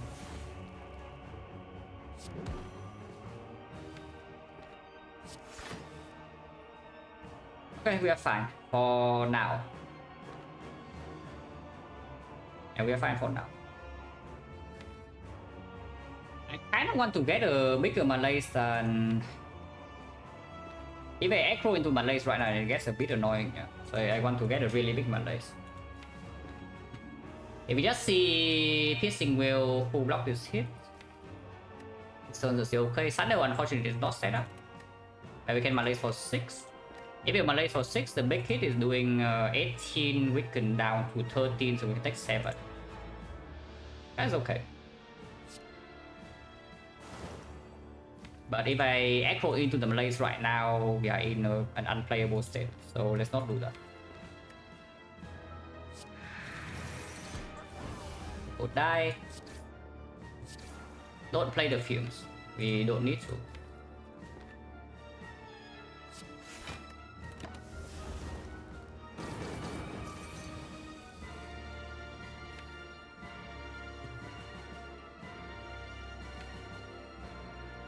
So I just let's shift this hand and next turn Malays is full and we take a bit of damage, but then the multi-hit is dealing maximum 3 damage.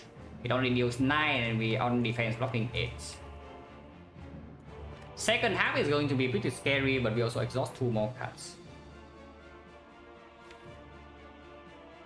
Yeah, pretty unfortunate that there's no Burst Malay lining up, and Sunday was also not set up. If Sunday was set up, I can try for an echo here. But I think we just do it like this. Take 1 here.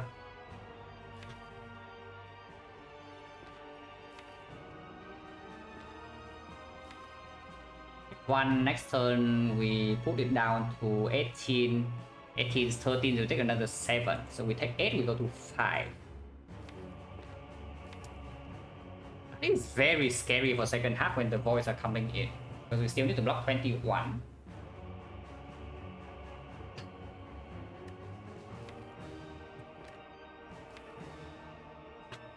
I wonder about not malicing immediately though, is that stupid or not? Because the multi is only 28. So we can break. For example, we echo right now into the Malays, then we can also count gamble afterwards. And double count gamble is in the deck. Maybe it's lines up a turn for burst Malays. Because taking 1 in here into taking another 8 next turn is extremely scary.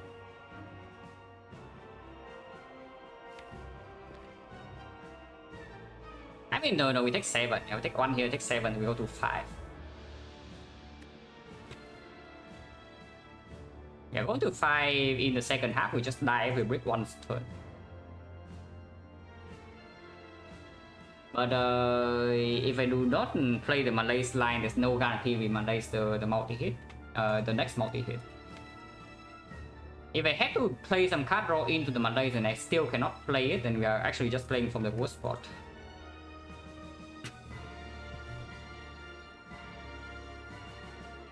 If I can burst Malays, then we can maybe try to play the second half for my 13 HP, and 13 is a lot safer at least.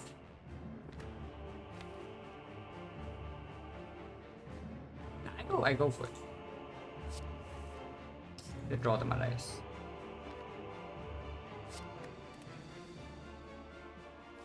Pull out some block cards. And the card gamble. Very spooky.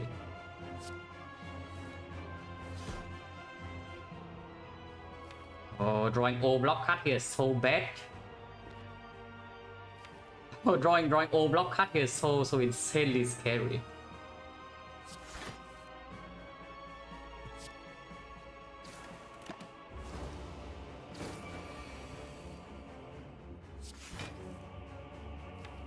Next turn is the multi-hit. And this is lining up to be maybe a possible burst Malays.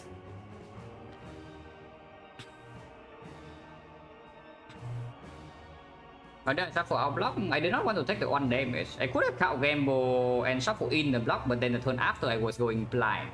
So that's another thing. And also basically, if I shuffle cast out, I also get burst Malays more often, which is my thought. Because the entire reason that we do the line in the first place, yeah, is because we want to burst Malays. Or we want to line up Malays with the sundial. 13, 8. So do this 5, hand has 6, and then count gamble for no, hand has 8, hand has 7. No, hand has 7, hand has 6, hand has 6 gamble for 5. That is exactly not enough to proc the sundial next turn. Wasn't I gonna be good here?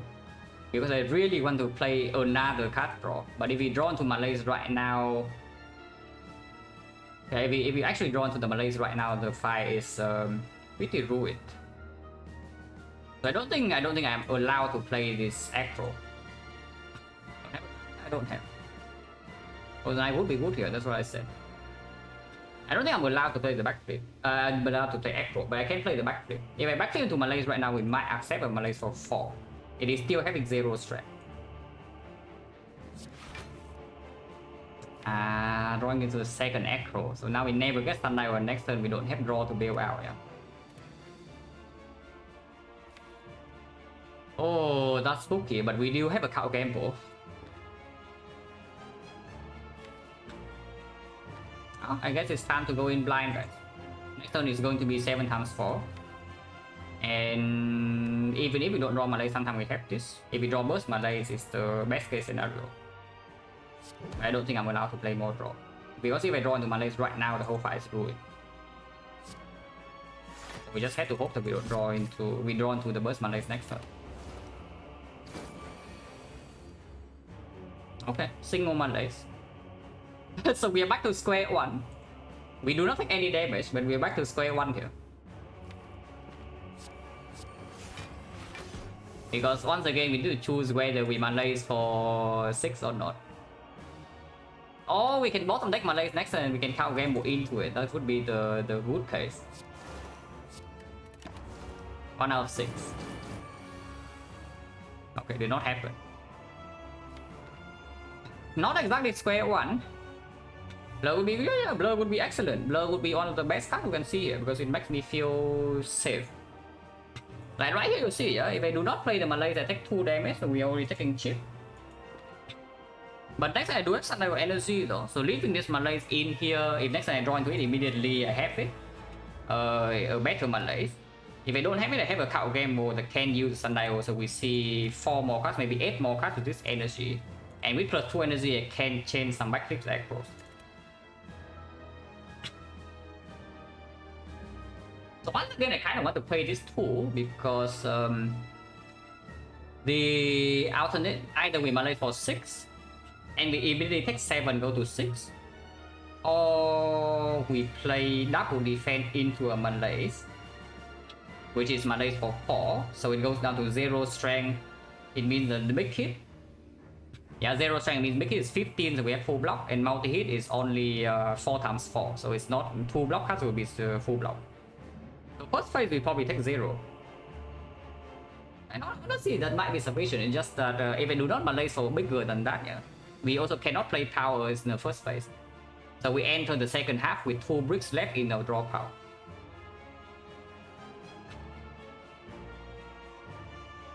And that is also a small problem. But we save 2 HP immediately.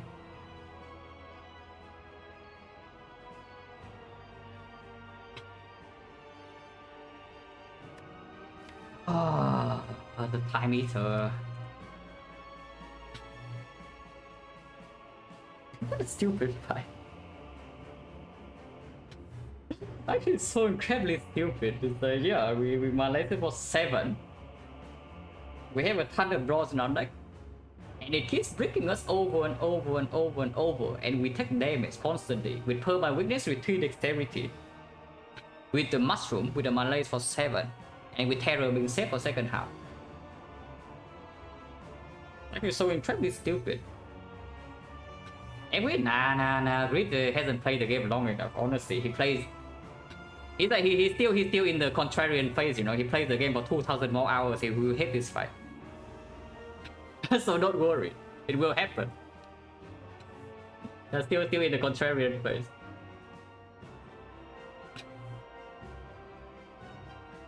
It's like if the fight actually, honestly, if I wouldn't hate it so much if the difference between the good pattern and the bad pattern is so freaking massive. If the difference is, let's say, something like 20%, sure. If the difference is something like 300%, then there's a problem. Yeah, it's like we could have easily taken close to 0 damage in the time meter, and yet we take 60.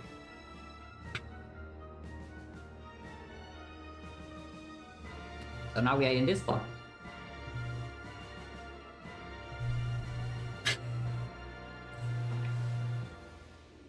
So pay 2 HP and facing some small risk next turn in order to get rid of 2 curses before the second half. Which honestly I think is worth it because the second half in this spot is like way riskier than the first half. Yeah, the second half is just way riskier for us than the first half. On 13 HP, with 1 turn we die on the spot. Even if it has 0 strength, it's perma weakened. The multi is still doing 21, yeah? And you know 21 is a terrible number.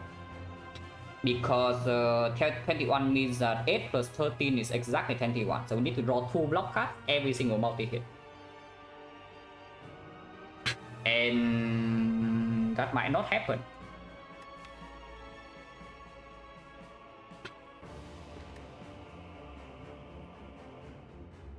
Yeah, I think I take 2 here. I think I will take 2 here. Because it doesn't change the threshold for the second half anyway. We still need to draw 2 block cards per multi-hit. I guess then we take 5. If we take 2 here, we go to 11. Big hit would be 18 weakened to 13. So we draw 1 block card, we take 5. So every time we break, we take 5 damage in the second half. Yeah, every time we take 5 damage if we break in the second half. So as far as I'm concerned, 13 and 11 is the same. Yeah, no, really. As far as I'm concerned, 13 and 11 is roughly the same. So let's let's take the 2.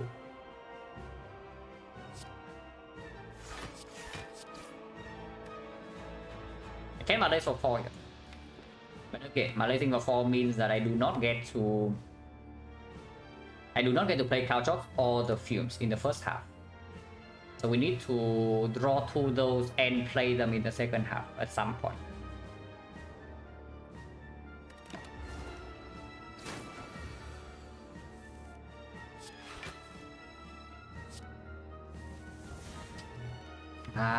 No burst Malays again, so yeah, it doesn't line up. So we just paid 2 HP for no real gains, unfortunately. So that suck or what? Like, why can we never line up burst without thing? We have like double count gamble, double echo, triple backflip and 5 energy. And our deck doesn't even have that many cards. And does our deck suck or what's going on? Because this is not good at all. Yeah, we probably just die here with this free. I can try again, or we can Malay now. If we Malay for 6 now, it goes to 3 times 3, so we take 3 damage. 50-50 in the heart? Nah, if we make it to the heart, we probably win. I will say it right now. If we make it to the heart relatively healthy, we should win the fight. It's just that we're kind of dying right now. If I play this Malay, I take 3. But we can play 1 tower. 3, yeah, it's going to be 3 times 3. So I take 3 damage.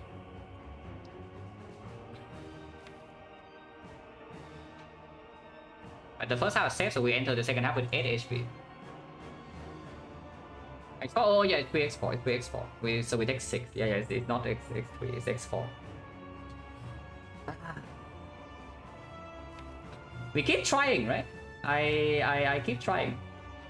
Because I don't see this is winning. If we go to 5 HP right now, it's not playable. We keep trying.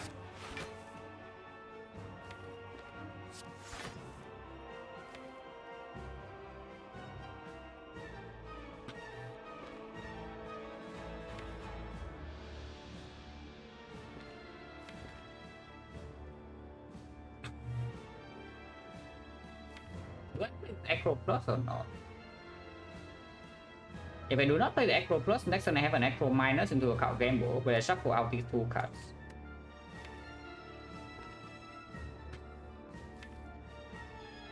Hold on. Yeah, next turn do I have an Acro.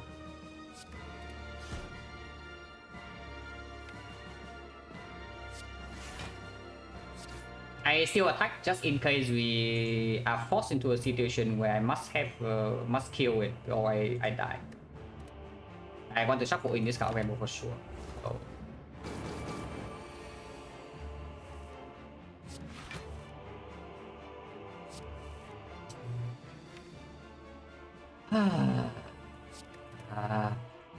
No, seriously guys, does our deck suck or what's going on? Why is it impossible to burst Malays here? Like, this is what, the 4th deck cycle.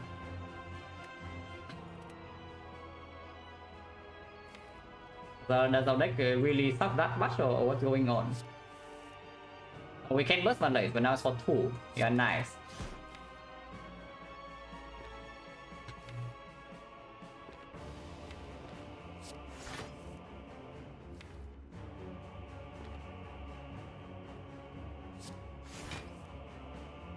Move for 9 here and go in blind, or gamble for 8 and shuffle out 1 card. Next turn is the multi-hit, so we might actually just die next turn.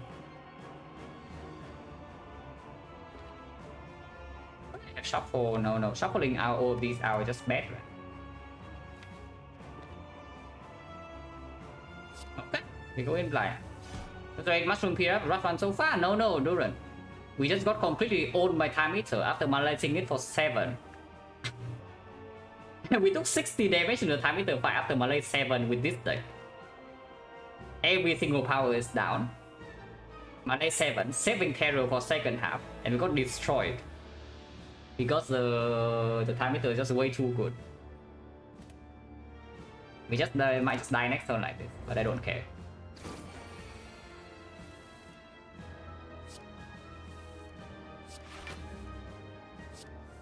It is actually impossible to play Malays. I kid you not, it's actually impossible. Next turn we are fighting 20H. If I backflip now, we do get Sundial Energy, but then we don't have Sundial Energy for the potential Malays draw. This point, do we ever save Malays? No, of course we are not playing Malays. Like, if we are already this far, we are never playing Malays unless we literally die without playing it, yeah?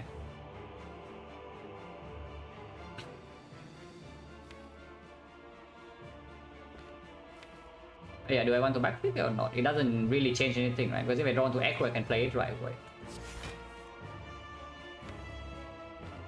If not, we just lower the amount of bricks next turn.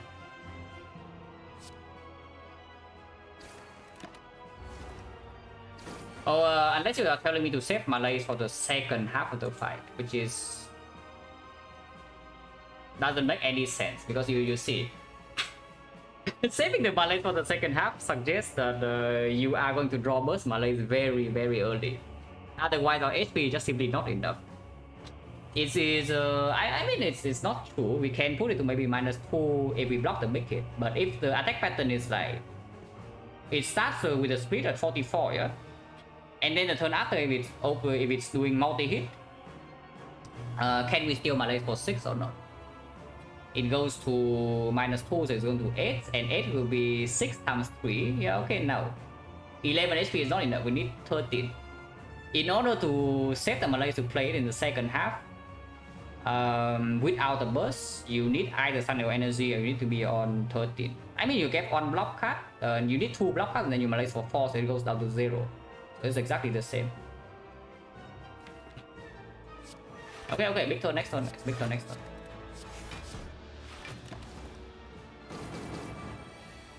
What's Malays this turn, I believe. Surely.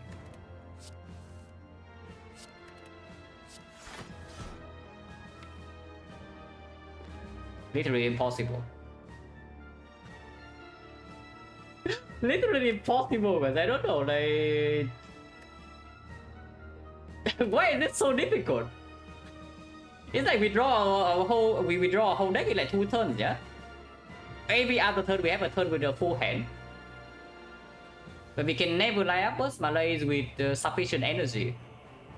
Is my whale gone? Yes. I will early turns to not die.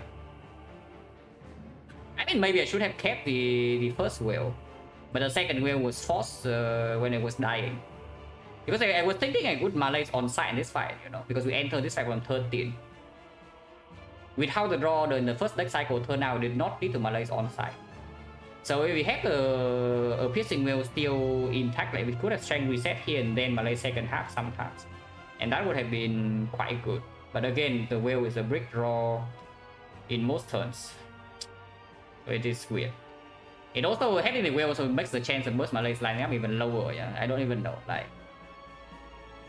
how is this a thing? And by the way, we shuffle all the block cards, so either we shuffle out this card gamble, which most likely is the case, or we will die. So there's that. That's cool.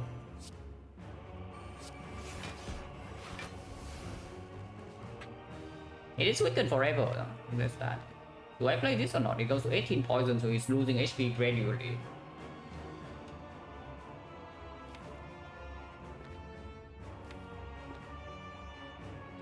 And Vagabond, thank you very much for the Prime Sub, the 6 months. Appreciate a lot. But double cost could have. Actually, it could have.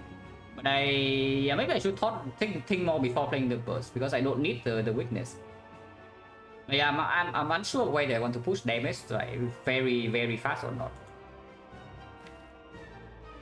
Or do we keep trying with this? Because yeah, if we save the Malays for second half, I need to land burst Malays immediately in like 2 turns. We steal the 2 bricks in my deck and now it shuffles in void. It just seems completely stupid, right? Comparing to trying for this line. Because the first half is still, yeah, I know, right? It is risky every single turn. But the risk is lower, still lower than second half. And if we can actually get rid of the 2 curses, the fumes and the cow drops, then maybe the second half we can play even with voice being shuffled in.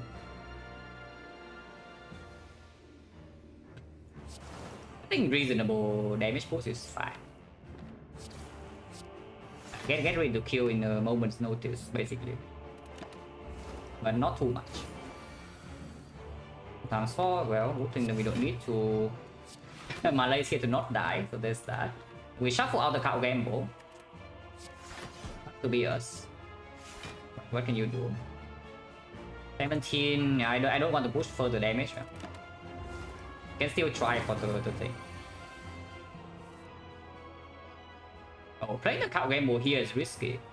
Because we only draw 4. If we draw no block, we would die. And we definitely have 4 bricks in the deck. If we draw the Lex, if we play the Lexi and then cow gamble and we draw the Malays, we cannot do it. If we draw to burst Malays with these 3, we cannot do it.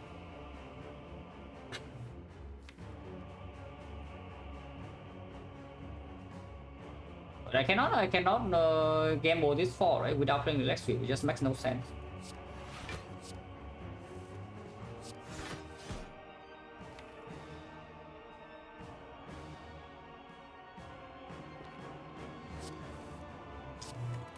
Yeah.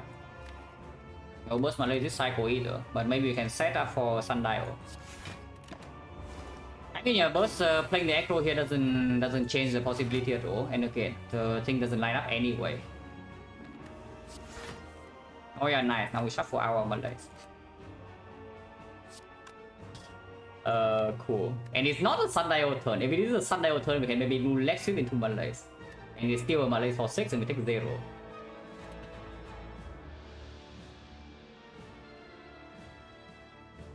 If I reapply this C, is that too much damage? So I don't think I should do it. Is there any Couchos play here into Malays next turn kill? Not really, right? If I Couchos right here into Malays next turn kill from with just the poison damage, then we get rid of 1 curse, not 2. But it resets strength to 0.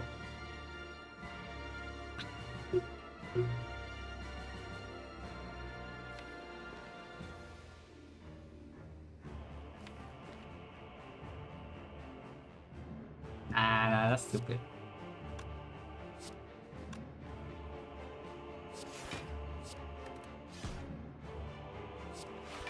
It is a bit low though, so we do need to be mindful that we don't accidentally kill it before we mean to.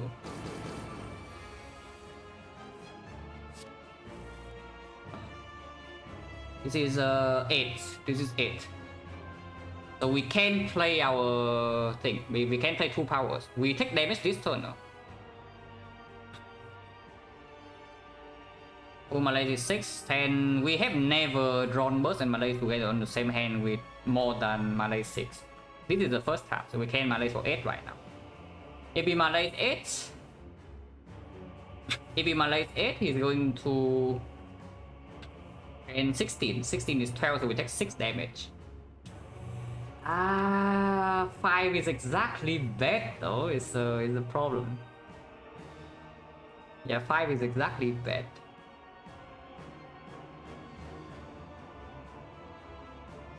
Yeah, 5 HP is exactly bad because we break 1 turn, we just die. We already say it. We break 1 turn in the second half, we take exactly 5 damage. Alternate choice is Survivor burst Malays for 6. So we do Malay 6, but we do not pay the HP cost of playing Malays for 6. So how is that? Malay 6, it goes to 18, 13, we still take 2. So we go to 9 HP. Which means we can still only take 1 brick and not 2.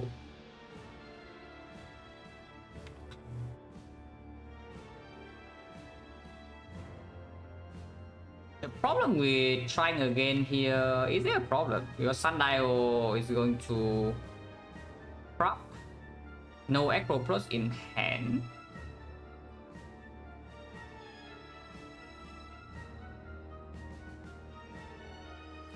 I was thinking that we can do some heavy card draw this turn into a big card gamble maybe 2 turns from now. All the time is still in the deck. Because they're going to 9 and giving us to putting us this down to like -2 strength. We can play 1 power and not 2. So it's still 1 brick in the deck. And in the second cycle, we break 2 times, we die. We can break 1 time. If we break 2 times, we will die.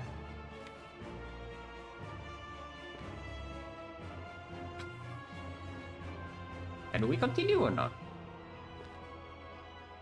I think we are ever playing skewer here, also can discard it. If we do not continue, if we continue, we play burst back and try to shuffle.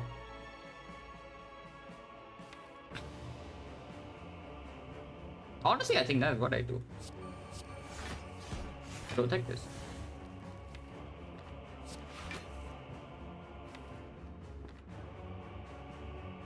Do not play any more damage.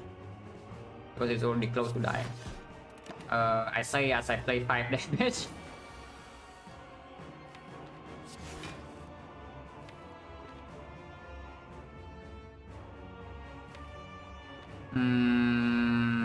That's annoying as hell because I don't draw full block in this hand. So if I play defense and no card gamble, I take 3. I take 2 and that's unacceptable. Next one is doing 28 though. Yeah, next one it is doing 28. So if I defend, if I gamble for 4 in here, I go into shuffle blind, and if I'm placing lethal damage and I don't draw block, I need to kill it. So I have to play second half with +4 strength. I guess it does open up a chance that we can Malaise big for the second half, but immediately adds a layer of risk.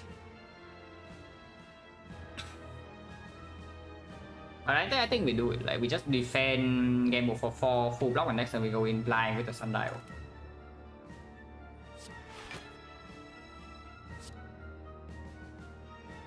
And it is already lethal range, yeah? So we can if we don't draw block cards, we can kill it.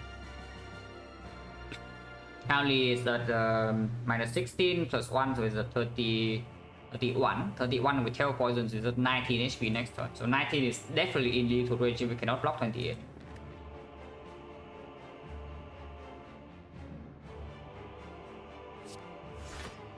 So we just go in blind.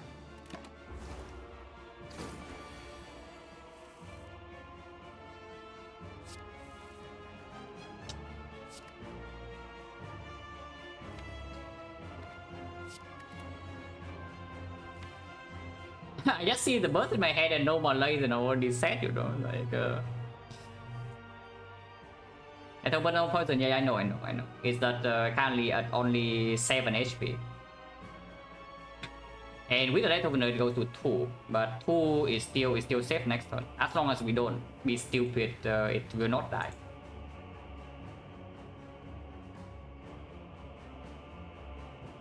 Because this with this hand I shuffle out my leg sweep plus and don't have sundial energy. So blocking 44 next turn is not even trivial. And with burst Malaise, no chance to line up with no sundial. Just not good enough.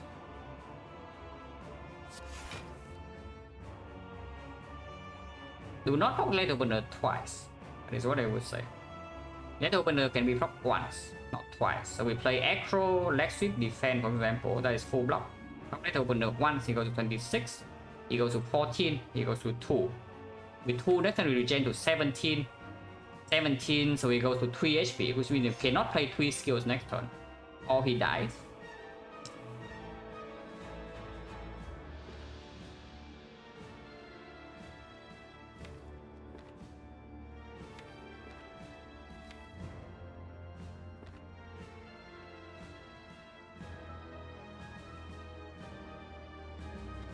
If we draw to Malaise right now, we can burst Malaise and attack though. If we draw to Malaise right now, we burst Malaise and attack with this. And we deal 9 damage, he goes to 10. And we burst Malaise for 6. That doesn't make sense. It's basically just Malay for second. We don't even play the cow chop. That's just it's completely stupid.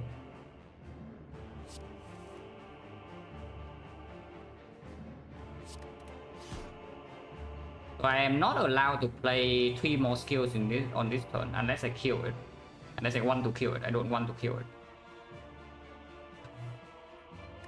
So yeah, if we want to block, we must play leg sweep, back flip at no cow gamble. Or leg sweep, cow gamble and take 3. That is also very bad. No more card draw in here. Holy crap, man. Oh, no more card draw in here. So if I don't play cow gamble and don't kill it this turn, we get nowhere.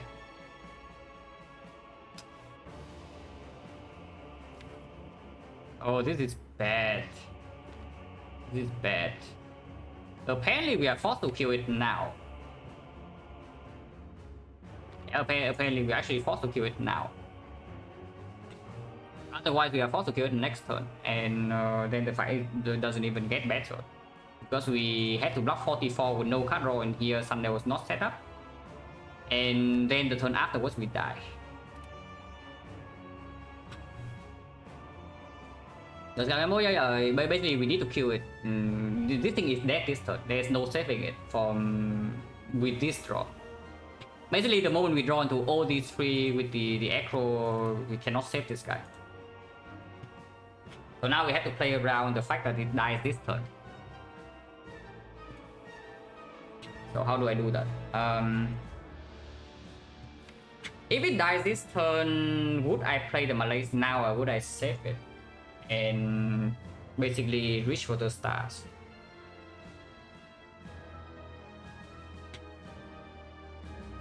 Because if we can, if I backflip into burst Malays, we burst Malays, but then cow chop still not play, yeah, so it doesn't make a lot of sense.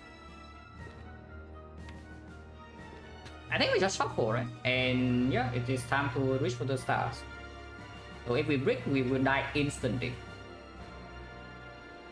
But it's too late. If we play leg sweep and back flip in here 2 turns from now.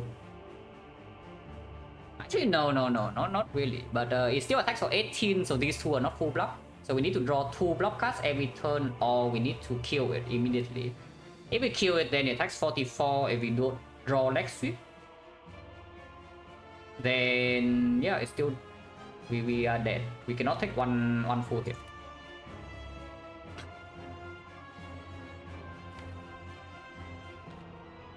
What about backflip, draw maximum into double into burst cow gamble? What about that? And we try to reach the sundial again. So like right now we have 4 energy. Hand has 9, so I backflip number 1, hand has 10. I play this slice, hand has 9. Play backflip again, hand has 10. But probably nonsense, yeah, probably nonsense. The second backflip again. So first backflip hand has 10, burst hand has 9, and then cow gamble get for 16. So we draw past this and 6 more cards. So we have what? 14, 26. So we have 20 cards and those on 1. Still have 2 energy, but the cow gamble is not shuffle out because yeah, the first cow gamble play does not shuffle the deck, so the cow gamble is shuffled in. So there is a chance that we can cow gamble again instead of sundial. Yeah, let's actually burst into backflip cow gamble, backflip to burst cow gamble here.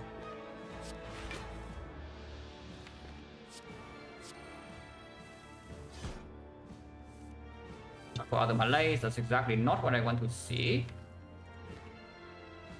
Is that to 3 hits? Yeah, so we only need to block 21.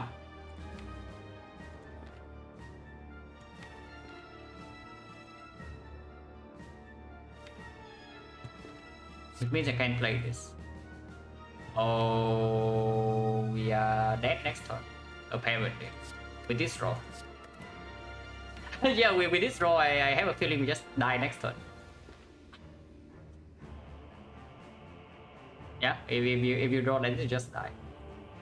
Wait, no. It dies to taunt, right? If it dies to taunt, it gives us one turn. It gives us 1 extra turn. Wait, no, it's true, it's true. If it dies to Tony, give us one extra turn, guys. Next turn is doing nothing.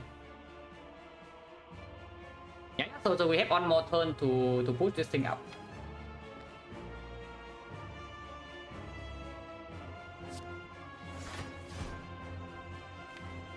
Yeah, there's nothing else we do in this hand, we dies with the taunts.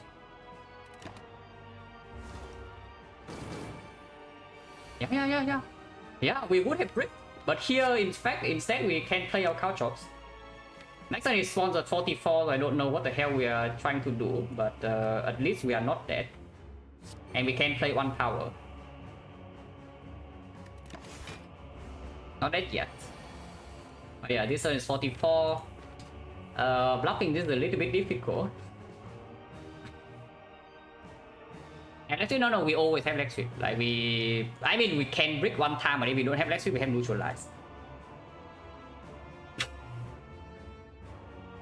Okay, so yeah, we can simply just die next turn very easily. The 4th strength without reset is going to deal 30 when weakened. If we draw to Malaise for 6, it's going down to 8, so 6 times 3, we will die. If we just Malaise for 6 with nothing else even on the multi-hit. Also Acro here, yeah. Acro, leg sweep, Clone Dagger, Survivor is the line. This is never played. Yeah, we block for 23, 34, so we have exact full block. And we shuffle in the cow gamble.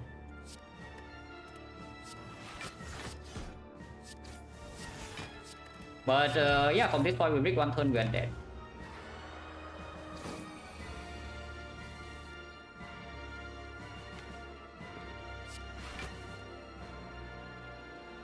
Malaise for 5, so it is -1. You can Malaise for 4 here and put it down to 0 strength, you take 0 this turn by doing defend into Malaise. If you defend into Malaise in here, it goes to 0 strength. So we are facing a multi-hit of 21. And our deck only has 1 curse. But we have Void Frost. And our Fumes is not in play yet. If you Malaise for 5, it goes down to -1. So the hit is 17, we can down to 12. So we take 4. We go to 7. But the multi-hit goes down to 6 times 3. So every brick, instead of taking 5, we're taking 2.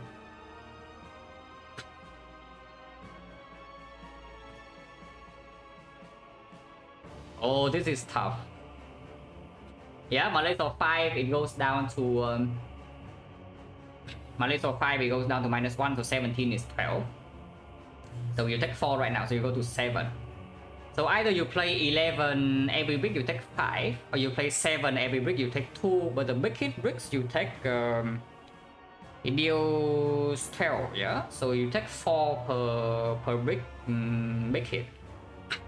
Every big hit you don't draw block, you take 4. Every multi-hit you draw 2 block cards, you take 2. And you're at 7, so you can brick 3 multi-hits, or you can brick 1 multi-hit, 1 small hit. If you do defend into Malaise, you can only brick once for each, because every time it's 5.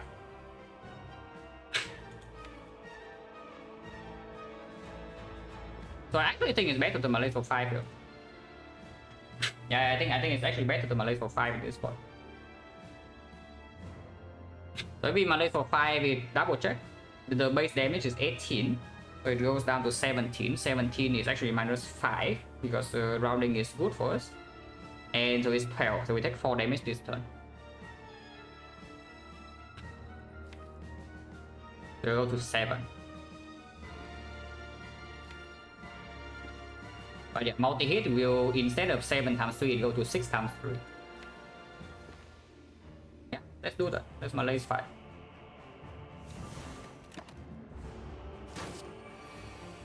So this entire time we buy ourselves 1 strength debuff. We have 2 voids in the redraw, in the draw, so that is terrifying. Like to... So we can echo Lex Sweep alone full block, yeah? So we can echo Lex Sweep Fumes if we draw into Void good. If we don't draw into Void, we can still count Rainbow afterwards and try to draw into the Void.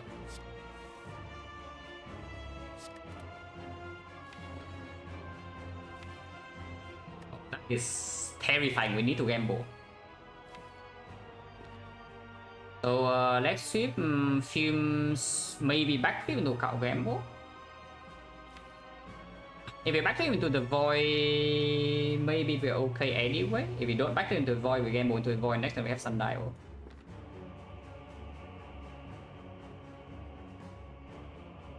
Technically speaking, we don't need to play black sweep. We can double defend instead. So backflip goes first. Even if I draw to void, I can still play another block card. Okay. That's... I don't know whether that's good or bad. But it's something. So we shuffle in this void basically. But I still think we need to count gamble here. Which is unfortunate. Because I draw into the second backflip as well. If I backflip into void plus a different card that is not leg sweep or the backflip in here, I think I will play with this hand. Next turn it will guarantee to multi-hit for 18. No?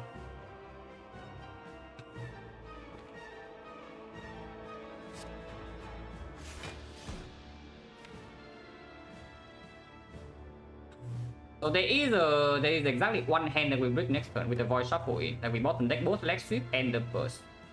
That is 1 out of 21.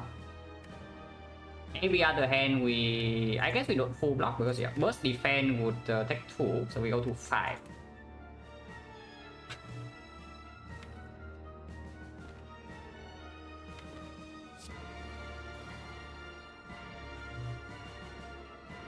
Gamble right now 1, 2, 3, 4, 5, 6, 7. So we shuffle. We can force a non-shuffle, but then next time we always draw a void. The void energy down is negated completely with the sundial, and we also you can let the void exhaust. Yeah, 1 out of 21 you die next turn. If you do not gamble now 1 out of 21 you are just dead. You bottom deck this and this, you are dead immediately. Because you block 8 in here, it attacks for 18 and you die. So that is 5%. 4.5%. So yeah, don't think too much. Like don't think before actually doing the math, is what I'm saying.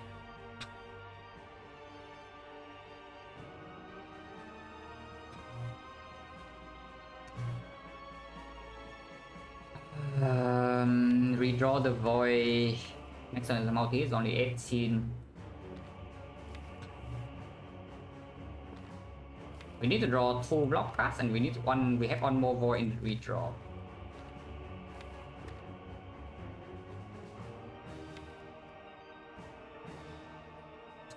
Uh, 5%. 4.5%. Better exhaust this void? Yes. For the long fight, definitely better exhaust this void. Having drawing into exactly void and backflip is so screwed up though. If you draw into one of them, then it's completely fine. But drawing into both is really annoying. Got on and read later. No, don't talk instinct here. We calculate. This is not the spot where we just. Okay, I would say this. If you see this fight right now, you know exactly what the line is, yeah? With just your instinct alone, you are way better than me. Which is why I'm racking my freaking brains here to calculate. If you can look at this fight from this point, you say very decisively what the battle line is.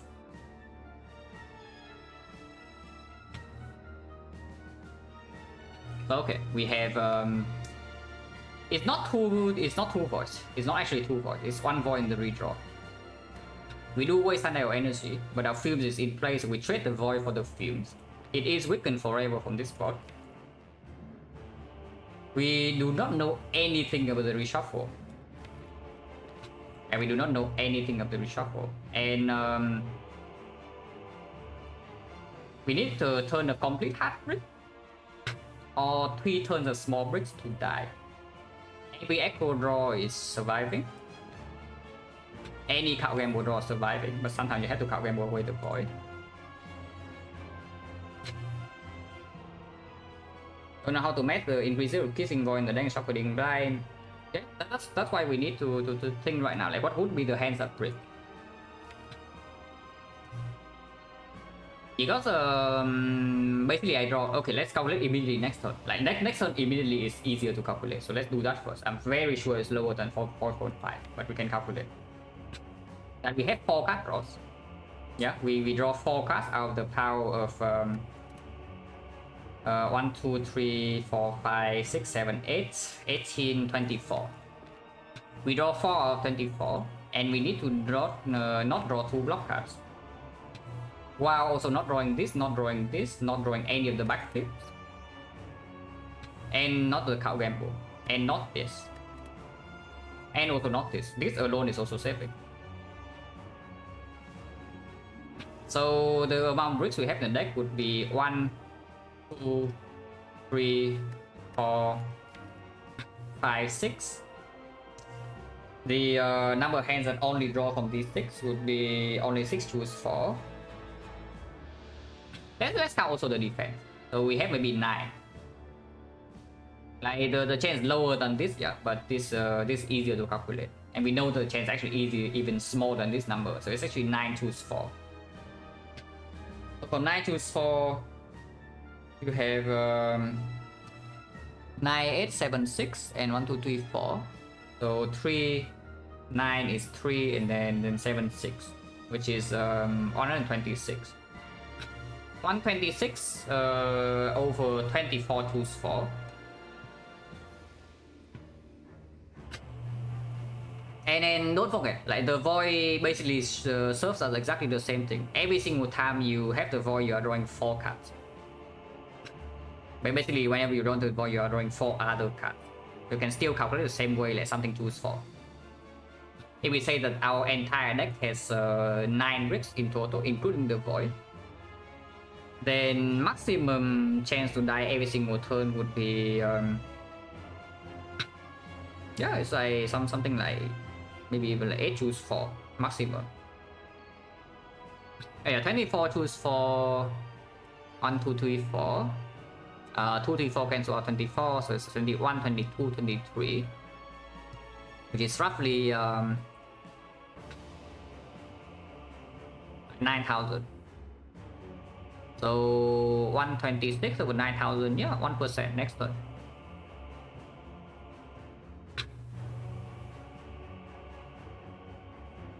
Every time we draw into some block cards, the chance of dying increases a little bit. But no, I don't take this. I don't take this 4.5%. Definitely do not take this 4.5%. But I think shuffling out everything here immediately is nonsense, because this is a good draw, it saves immediately. This is also a good draw, and this is an okay draw. These draws are not good, but the bullet time will be good if we also draw with the some card draw, because you can deal damage in that way. Because we need to deal damage at some point. The longer we stay here, the longer we have a chance to die. So we need to deal damage. So I do not do a full shuffle. But these cards are not good enough to draw next turn for me to do a partial shuffle. Like for example, I do neutralize, slice, and then gamble for 5, yeah? Then we draw 1 of these 6 cards guaranteed next turn plus the void. So if we lose the 50-50 and we draw 1, 2, 3 here, it's completely terrible. So I think we shuffle full blind here.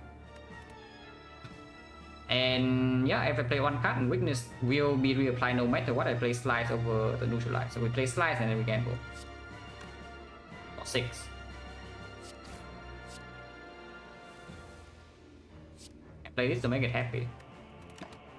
Okay, blind shuffle, 18 damage.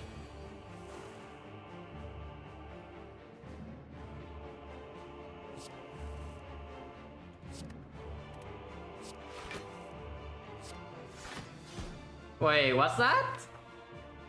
Wait, no, really, what is that, guy? Don't we have full block and we deal a ton of damage and we exhaust both voids here? Wait, what's that? Now it's another nice turn. Okay, the fight still very extremely dangerous, yeah. So better not let our guard down for a single second, but that is something. Unfortunately, we are facing a void again, and we have shuffle all our card draw. Like we drew all of our card draw last turn. So that was not actually that good, because now there's a chance to die next turn, and the chance to die a turn after that. As I say, no, that is after calculation, that I say that the chance of something like that happening is higher than the chance of 4.5%. It's better than 4.5. If I do not calculate, the chance to die is like 1%, 1.5% per turn. Yeah, it's lower than that. So I need to have, basically, if I play 3 more turns afterwards, and yeah, in 3 turns I will always exhaust the void. Just think about it, Duret. In 3 turns with this deck, I will always exhaust the void. And if the chance to die per turn, basically the chance, the combined chance to die over these 3 turns is lower than the 4.5%, then it does not make any sense to take the 4.5. If you understand my point. Because the moment we exhaust all the voids, we are back to square zero. We are back to square one. And we make the exact same calculation. But yeah, here it is pretty troublesome. Like, do I gamble here or not? And if I gamble, for how many? Because there are a little bit too many bricks in this spot. If I leg sweep right now, and then count game for 3. Yeah, next turn I draw a void plus 4 cards, and then the turn after I shuffle fly. So if I gamble for, but basically if the moment I play this gamble, I am helpless. And next turn it can do 18 again. And I need to have 2 block cards in hand. If I gamble for 4 right now, it completely means I do not die. Yeah? So if I draw into something like 1, 2, 3, 4 here, I'm still alive. We are at 1 HP. Saying do the void, what to play, time we draw the void, draw a side. Yeah, I know. Yeah, that is definitely hindsight. Is there a line of playing count gamble and throw Negro and then count gamble? Like complete nonsense, right? Yeah, that is just complete nonsense. I do not want to see these cards. And I think I will gamble for 4 here. If we gamble for 4, and even if I gamble for 4 and draw into all my blocks right now, yeah, next turn there is still a chance I don't die.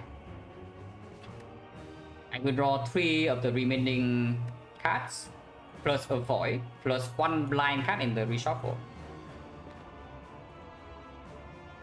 But we can die next turn pretty easily because our card draw were not distributed evenly in this deck cycle, which is terrifying. Oh god. Monka? If it multis next turn we don't draw a block here, we are dead.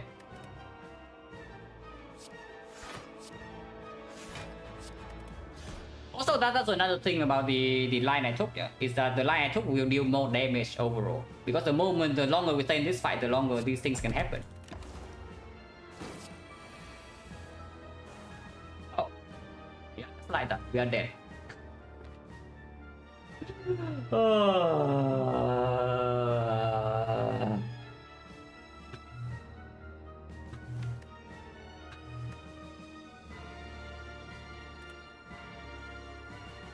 Yeah, what a garbage. Oh, draw 1. Oh, we could still die. Okay, never mind.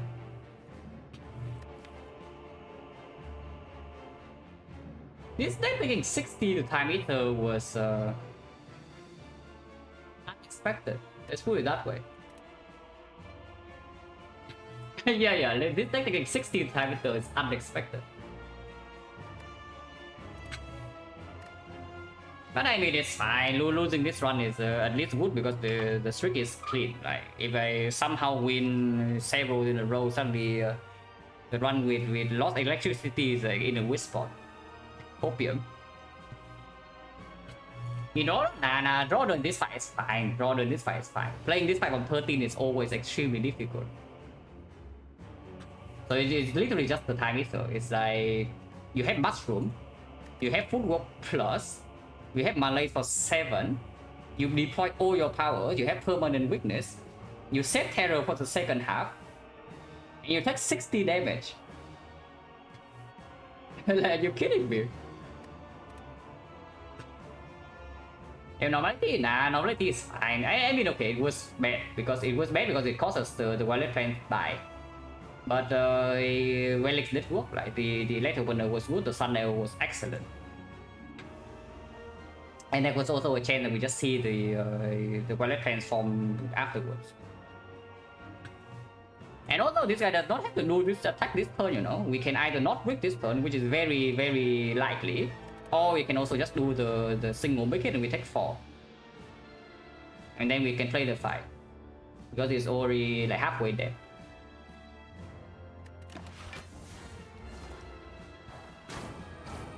Literally just is the time meter, like again, time meter once again kills the run.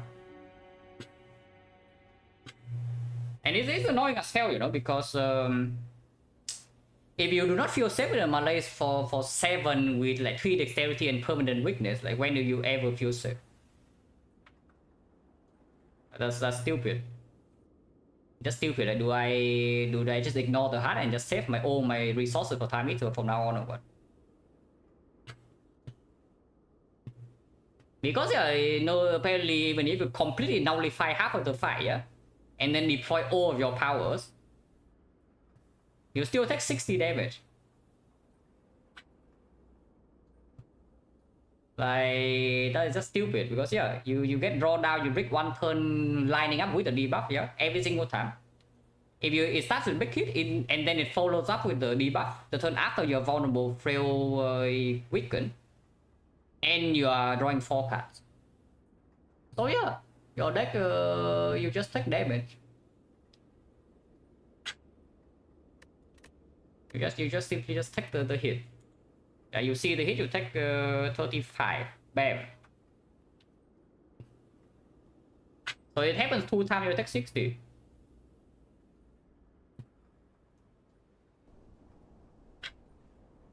And that's even with saving terror, yeah, because I know if we stay in the fight for too long, it's going to be bad. So there was 2 choices. If I time to lose, I mean, there are too many. I don't even want to count. Draw down is just terrible. It's like it's like yeah, you lose this deck and then it draws down. I draw a turn with like CE, maybe an attack, and 1 block card, and I'm frail. So and it's hitting me for 40. Then suddenly I just take 34 to my face with no counterplay because yeah, I don't get consistency potions, which is also why I would never take them out of the room here, yeah, because we don't have consistency potions.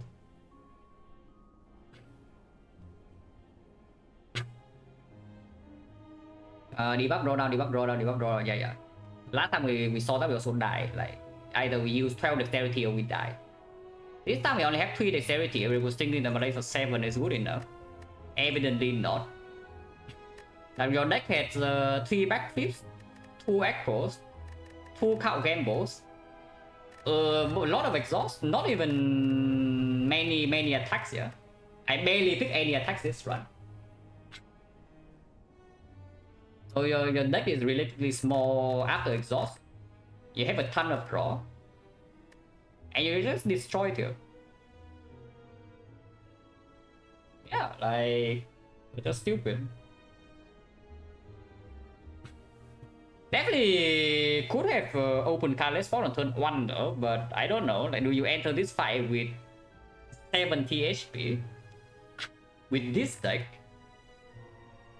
with the Malays on turn 2 or 7, and you say that okay, now it's time to panic?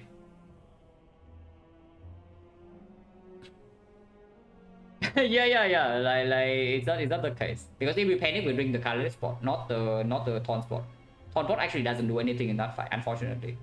And I was thinking that we need the taunt spot for the heart, which is most likely the case with this type of deck.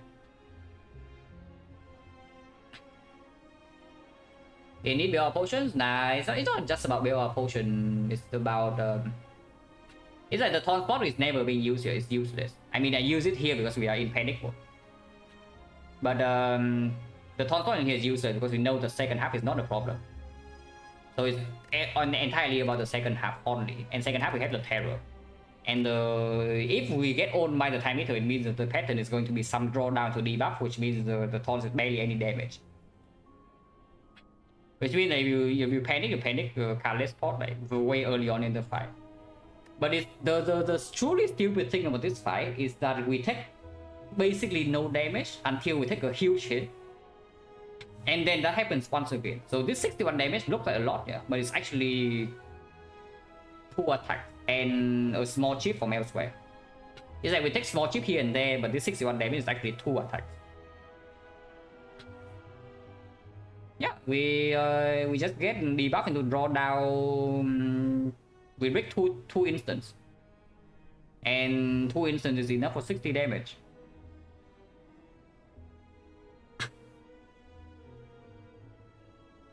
That was okay. I don't mind this like too much. Slightly unfortunate because the panic spot in here also didn't work out, yeah. Because if we with super omega high side knowledge and you have apotheosis for this fight, then it's probably trivial. But yeah, if we open the potion in here, there were several things that could have helped. And the biggest hit is of course panic button. It saves 30. If it's the secret technique, it also saves a lot. The discovery also saves a lot. Finesse also can save. In the end, we were like 7 damage off, which was just sad. If you have low damage, just swap potion because the fight is unstable every turn. I mean, maybe. When the problem is that as you see, if you say that you have low damage when you hit potion with Spear and Shield, it is not what I'm thinking, because I think like from 70 HP we just don't die here, don't die in the boss gauntlet ever. And I need potions for X4. The transport I know that I need for the heart with this deck.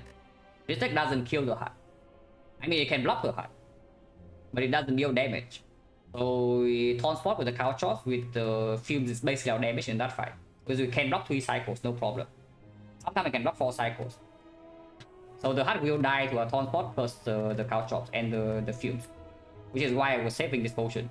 And I know that the potion is not good here. The current spot is more questionable because it's just inconsistent. It can be good in both fights and sometimes you don't need it. And the problem, the thing with this here, yeah, Closer, is that if you remember the fight, we were killing it. The time it was going to die, it was 2 turns away from death. Yeah, it was 2 turns away from death. And we had 50 HP. Not 50, we took like 35 and the 29 the last time. We had like 40 HP. Like 41, 42 or something. No, yeah, Apo saved 2 HP. I don't think Apo took Jack's lower trade. Jack's trade did not save any HP, so I took 29 then. So yes, we had 40 HP. It was 2 turns away from death. So in that spot, it was don't you just think that yeah, okay, now the fight is done, right? Because it's still weakened. We have 3 dexterity. It has no strength. And 2 turns later, it deals 29 damage to my face. And of course, when I see that it's doing debuff, yeah, that's already too late to pop the pot. Because now there's no more lethal in hand and my card draw is gone.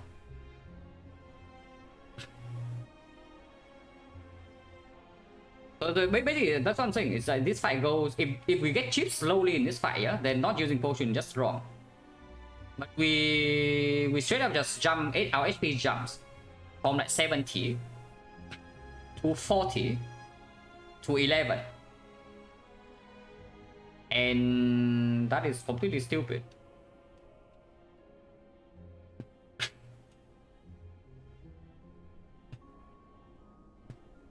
Use it on if the awakened one instead? No, the problem is that I don't know if this is a awakened one. Because if this is Donut Decker, I need this HP. Kind of. So basically, the moment I use the Calendar Spot, I was hoping that it can actually block, because otherwise it would just die to donuts. This deck cannot deal with donuts on very low HP. That is just unfortunate. Like the only thing that allows us to survive Donut Decker with this deck from low HP would be Apotheosis.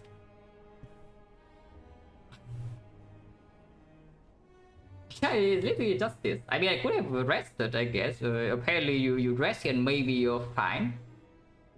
But I don't know, like footwork saving 30 HP seems pretty plausible, yeah, in this fight and this fight together. Like this fight is super long. So I do think footwork actually safe at 30 HP. The resting here doesn't even make us better in this freaking gauntlet. And then in Act 4 also again we need this footwork for to play the hard fight for maybe I expect that this deck will take damage with 3 and shield. Maybe not that much, but it will take damage. And yeah, so we need the HP for the heart as well. And then the footwork upgrade will play. So I was planning on upgrading footwork here and then resting right for another one, yes, on for defect. We do one silent on defect.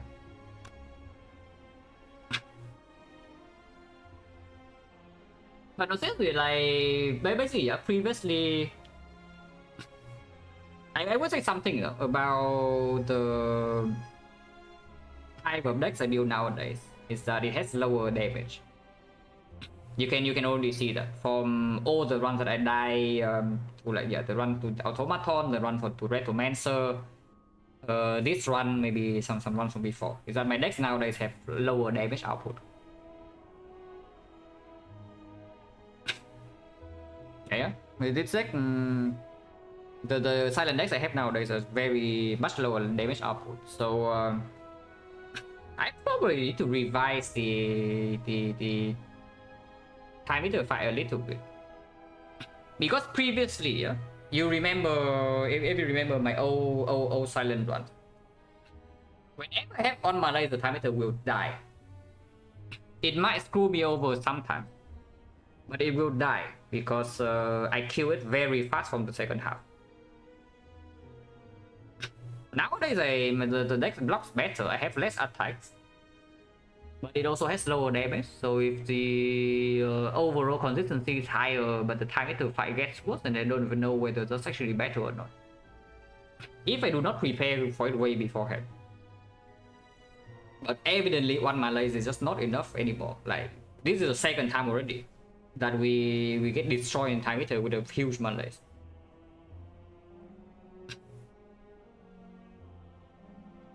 Because previously, as long as I have a mana in my deck, the time meter will just die.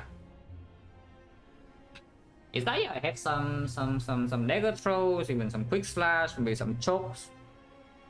So yeah, every single turn I deal like I don't know 30-50 damage. And then sure, you can hurt me once in a while, but it will die. My question on BTC out, nothing to say what color on. Yeah, I also don't know. Don't need to block with that. No, that's not a kappa, that's real. You brick in Act 4 slightly more often.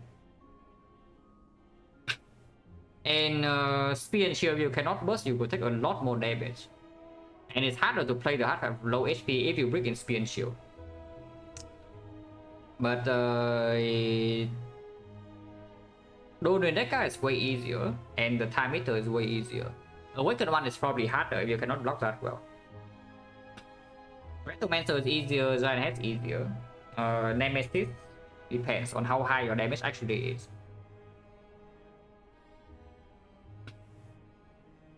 It's stuff to think about. Yeah, it's stuff to think about. But that is definitely a problem I noticed with how I build my decks recently.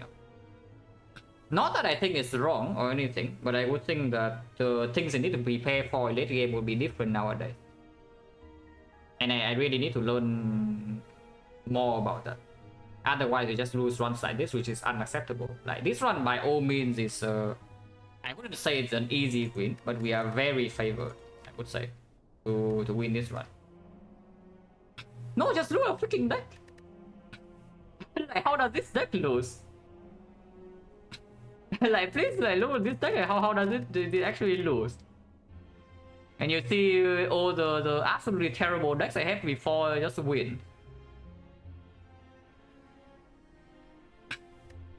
Is it worth me taking a little bit of damage? The boss is difficult though, because if you take damage way too late, like at this point, the only damage card that is actually going to be good for this deck would be something like a Catalyst.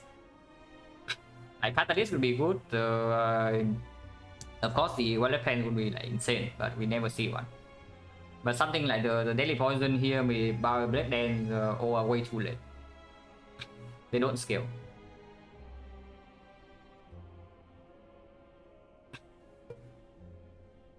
I think I even took a second leg sweep here because I know that maybe this fight gets weird.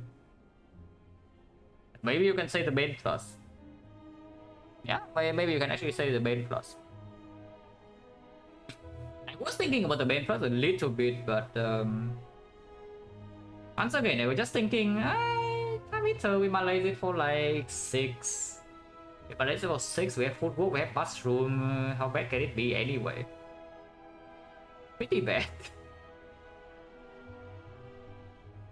And of course, this brick right here ends up actually costing us the run.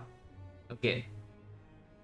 If we also do not hard break one turn in this fight, and we don't lose this HP, yeah, because every other fight we take 0. Yeah, we actually basically just don't take damage in the entire act. We take 1 fight, Retromancer 1 turn, and we break 2 turns in time meter. So break 1 turn here and we break 2 turns here. Break 3 turns in total in the entire act 3. And yeah, the 3 turns in total just killed us. That's pretty unreal, right? Like we have 100 HP. We actually have 100 HP, yeah? And you break 3 turns and you die. Really though?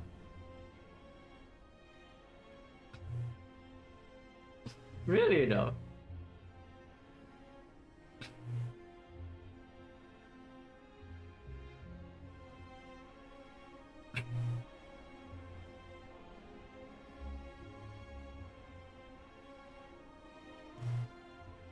Yeah, definitely need to rethink a little bit about this fight with these type of decks. At some point, honestly, at some point, maybe I will arrive at the same conclusion as Watcher. you know what my Watcher plan is. Yeah, my Watcher plan is that I see time that I don't care whatsoever about Act 4. I throw every single potion I have in the time meter fight. I kill it and then I win the run because Act 4 is trivial. that is basically my Watcher gameplay. In any run that's slightly marginal, I throw every single point of resource I have in the time meter fight. Because that fight can kill you on Watcher. But Act 4, you see the heart, you don't die the first cycle, and you block 100 plus every turn. And you win. So yeah, that's basically what I do on Watcher. And maybe I should try to do the same here if I try to build these type of decks that are generically better, but specifically worse in the time meter fight. Because it's true, your damage is low in that fight. If your damage is low in time meter, eventually you break. That's the same principle as XecnaR. That's actually just the same thing as a XecnaR. It's like, yeah, when you have XecnaR and your damage is slow, eventually you break a turn and then you say XecnaR sucks. It's just statistic. If every single turn you have like a 10% chance to break, and you play every single fight 20 turns, yeah, better be ready for some breaks. Because they're going to happen. And maybe it's just the same here.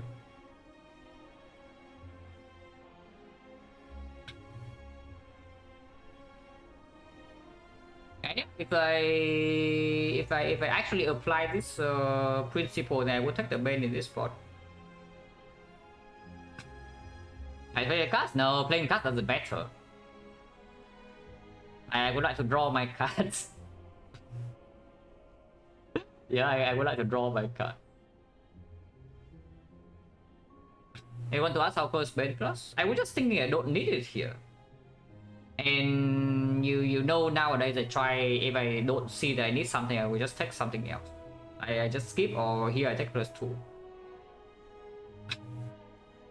We were very close to not needing it. We were 7 damage off from killing on the turn where we break for 29 HP. And yeah, okay, every attack pattern being slightly better is also fine, but I guess the argument would be if I say that, yeah, the run is very favored in Act 4. If the run is very favored in Act 4, Maybe taking an extra brick to secure time meter's fight. It's just in my mind again. I just don't see that this fight can go this wrong. With a Malays for like 6, 7, sometimes we draw burst with it, and this Malays for 10.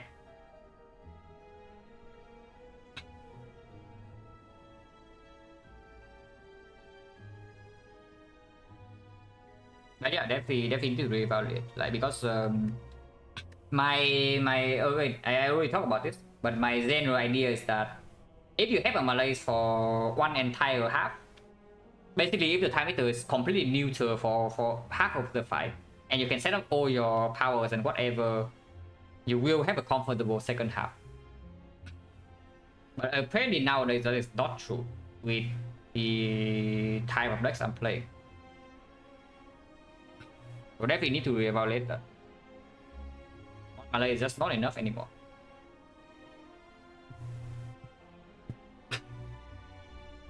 I'm curious if there was any way to bring a snake over color with? No. Nah. If you think about the relic, it's not that. If you want to know how Ring of the Serpent fares against the time meter when it's doing nasty, I can show you a different run. Yeah, I can show you a different one right now. You want to know how this boss relic fares? Yeah, okay, nice. We died this fight from 81 HP. Because this boss relic is useless. If it's doing draw down every single turn, you have one boss relic down.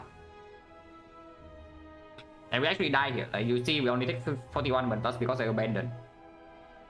Because we replay the fight with a different line. Now, yeah, if you want to know how well this relic fares against this fight, the answer is it doesn't. If your damage is low, you face exactly the same situation. Because that thing about it, I already talked about it, is that you have the extra energy.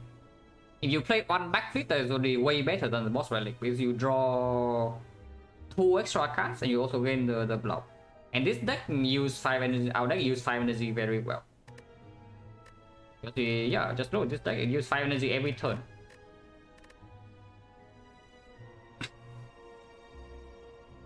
If it's slow as a block like a god, yeah, it's true. The thing is that cool. Last time, that's the thing. Last time we entered time meter, we had like 7 dexterity per week chain strength reset, and we still die from 81. So if 7 dexterity is not enough with 0 strength, then I don't know. Like what would be enough? Honestly, maybe it is the act for the dodge and rolls. Now really, I understand completely why George like dodge and roll. I understand completely. And honestly, with this type of deck, dodge and roll is a card that massively performs. Just imagine this run, but we have triple dodge and roll in the deck instead. Like, yeah, you break in time meter, who freaking cares? Every turn you break, you still block 20 plus. So yeah, who cares? Any occurs normality with taking relevance? Yes. So we open this chest, got the freaking normality, and it's not enough gold to buy violet plants. So that's our life. And with the Notch don't have plan performs, well, yeah, it performs. If you have dexterity, if your damage is slow, and the fight is long, dodge and roll is good. And I know that. And again, I just didn't think that it was necessary in this run. How do you get 20 plus 3 dodge and roll minus on deck? No, we have. Don't you think they can play dodge and roll every turn? We have footwork plus. So every dodge and roll is already 7 retain over, and don't you think we can play it every single turn? Sometimes even twice per turn. And again, yeah, if time meter, the nasty is attack from the time meter. Duran, just think about it. What is the nastiest attack of the time meter? Yeah, what is the nastiest attack of the time meter? It debuffs into a nasty attack, right? Yeah, exactly. It's a debuff. So just think about it. Whenever it's doing debuff, you are not being attacked. Which means you can draw to your freaking dodge and rolls. You spend all your energy, you draw to your dodge and rolls, and you play it. So the next one you can have actually some block without being frail. And that is the thing. Like Dodge and Roll is a card that prepares for the turn after. And the nastiest pattern from the Time Eater is that it attacks you the turn after, not the turn before. Which is where Dodge and Roll exactly performs. Oh yeah, maybe we should pick it up more if we are blocking with footworks, and I say that my damage is low. Because if your damage is high, if your damage is actually high, you're playing closer to Glass Cannon, yeah? Like how we usually build the decks previously. Then the Dodge and Roll is just an empty card. Because the fight is way too fast for it to perform, and on the turn when it's played, it's worse than the Defect. 20 per turn, yeah, okay, 20 per turn exaggeration. Maybe you can say on average like 10 per turn. Sometimes 7, sometimes 14, sometimes 21. Maybe you average like 10 per turn. Maybe we're, I don't know, like maybe 5 HP from winning this fight. So literally any small thing that helps us slightly in here, we're just winning.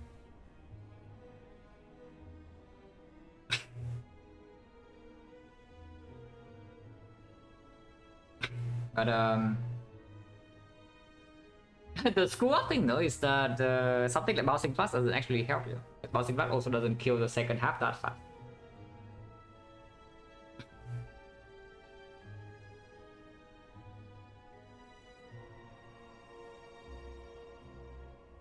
Yeah, that's definitely something to think about.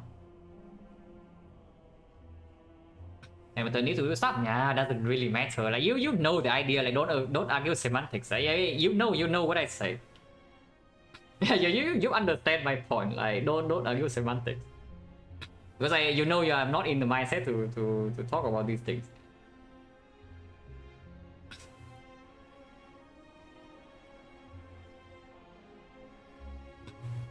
I think multi-net, no multi-net. We took a few. We took not the skewer. Wait, did I even take anything? Poison Staff, Dramatic Entrance, 2 cards. And Defect, where does the no Defect come from? I took 2 cards of the Molten deck. The P Staff and the Dramatic Entrance. How often does the Time Eater does this with this deck? Yeah. 70 HP. If we are on like 40, then it's different. If I'm 40, I Panic Potion turn 1. Oh yeah, Stewer was way before. Stewer was on this floor.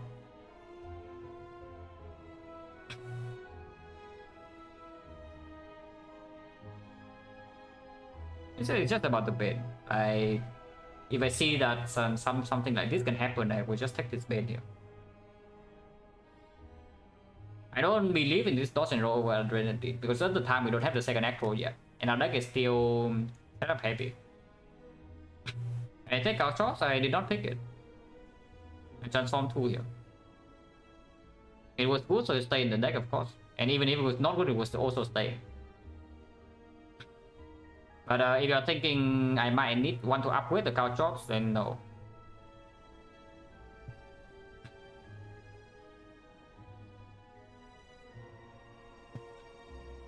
I really need to evaluate this again. Pretty closely because the late game dynamics nowadays are different with these decks compared to the quote-unquote terrible decks that they were building before. Like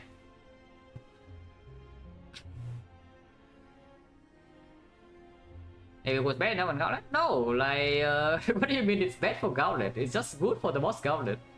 Maybe for Awakened one it's bad, yeah, but for Time Eater the Gauntlet is just good.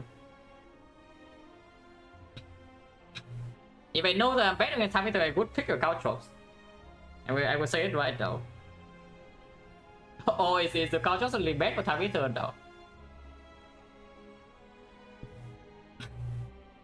But yeah, don't you remember like the old days when my deck was full of attack commons? Like I entered the boss gauntlet with like I don't know, triple dagger throw, maybe double dagger throw, sometimes a quick slash, a bunch of sticky strike, masterful staff, and all the garbage.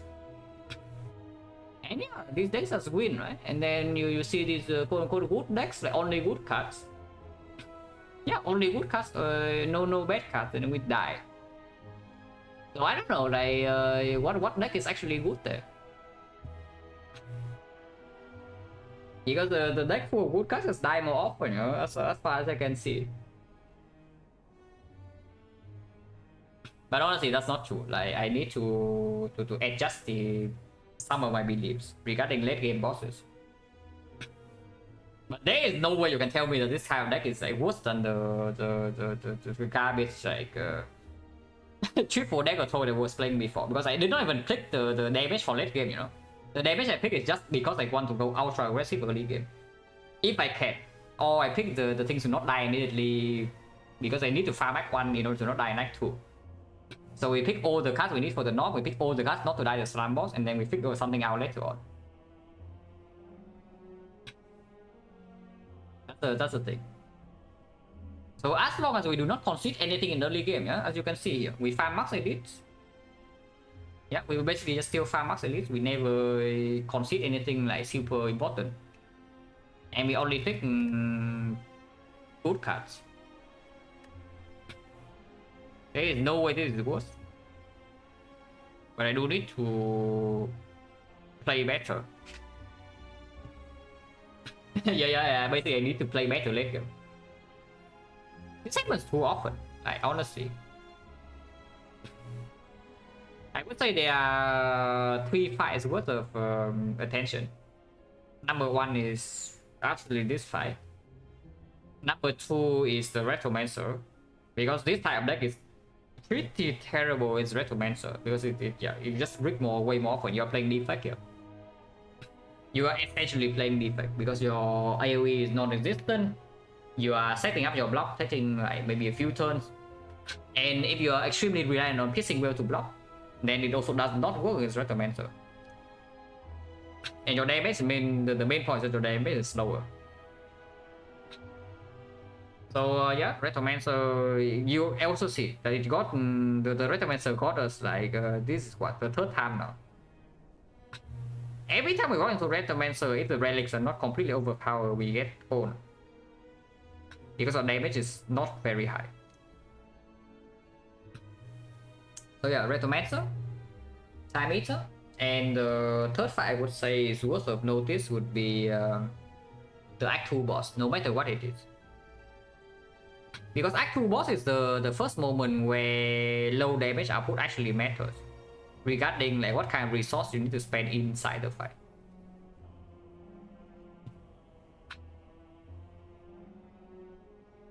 So we need to rethink about that. But Act 4 we are straight up just better than stronger than before. Maybe Spear and Shield are a little bit weaker, but Spear and Shield is way easier to solve with a potion compared to the heart. Unless it's like Ghost in the Jar, and then you're okay, fine. You Glass Cannon the Spear and Shield down, you play Ghost in the Jar no heart, you win. But yeah, Ghost in the Jar doesn't happen every run. It happens without Alchemize. Ghost in the Jar happen maybe 20% of the runs. 25% you count shops. If you take maximum fights every act.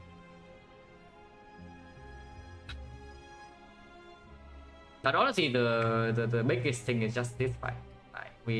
I need to really readjust my mindset about this fight. With this type of deck, honestly, it might even be plausible.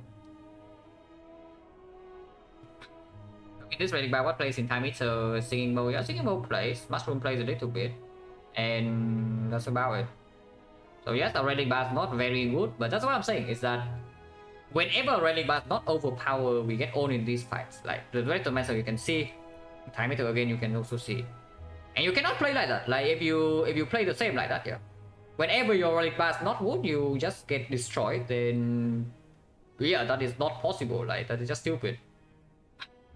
Because you don't win the difficult runs. But Time Eater, nah, this relic bar is not even good. Just look at this whole relic bar. Like what is even here? They are basically this gave us a lot of HP, yeah, but we didn't even pick that many cards. So a bunch of HP, a little bit of sustain. Okay, this was fine. This was fine, but yeah, it didn't help in Time Eater really. It was okay in the wicked one. This thing is just fat load, so in end of Act 3 it's already somewhat useless. This thing is fine, but it's just damage. This thing also, yeah, fat load, doesn't matter. This thing is combined with this thing is a little bit. This thing is again fat load, early game useless. This thing never play. This thing is just 12, but okay, we take 2 curse. And this thing plays a tiny bit, but only if the attack pattern is already bad.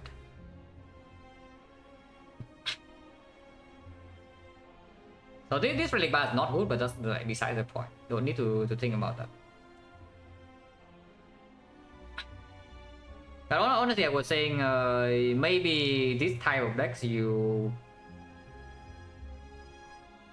might be building for time meter like Defect is building for the heart. With low damage good card strategy, what fights do you expect to do better in adjustment aiming to address? Almost every single hallway fight. We are much stronger in hallway fights. We are stronger in the hard fight. We are stronger in the Act 1 and Act 2 boss. And you also brick less often. You brick way less often with this. I mean, I know it sounds weird because you see here we brick like few 2 turns and we die, yeah? But on average, you brick way less with this type of deck in the entire Act 2 and Act 3. And Act 4. Because you just don't have any garbage. Like your whole deck is extremely clean. One more thing, I start playing time meter spell by the cost dagger dash. This bane right here do not take. Brick less often, more opportunity to brick in longer fights. Yeah, exactly. That's why we need to address the longer fights that we can brick it. That's exactly the point. Otherwise, if you say this problem is not solvable, then yeah, we don't play like this. But I think it's solvable. I just need to play. Honestly, now maybe I just see, if I have Gauntlet plans, I chill. No, really, we have Gauntlet plans, we completely chill in this fight. This fight is trivial, like 0 damage. Okay, maybe not 0, but maybe 10 damage.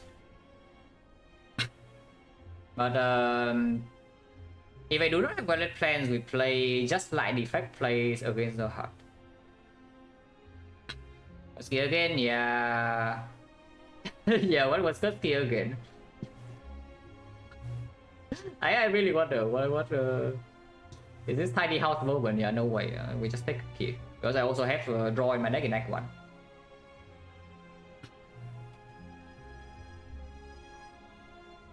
I have draw in my deck in Act 1 and I have the period. But if we prepare for time meter like 2 acts from before, then it will die. I would say that if we spend a lot of resources to actually prepare for specifically time meter, it will die.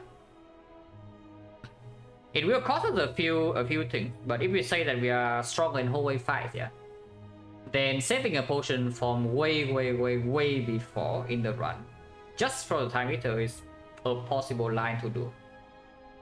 Which is what I think I will do from now on.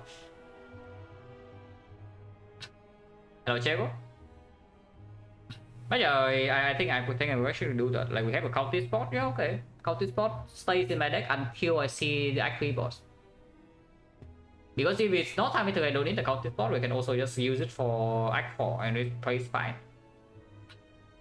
Something like maybe power potion, middle Act 3 I don't toss power potion because yeah, it plays time meter fully. Something like that. Like we just play the defect way. I see a good potion for the heart, I keep it for the whole run because I am good in hallway fights. And these type of decks are much better in hallway fights compared to before. Okay, enough of that. Time for defect.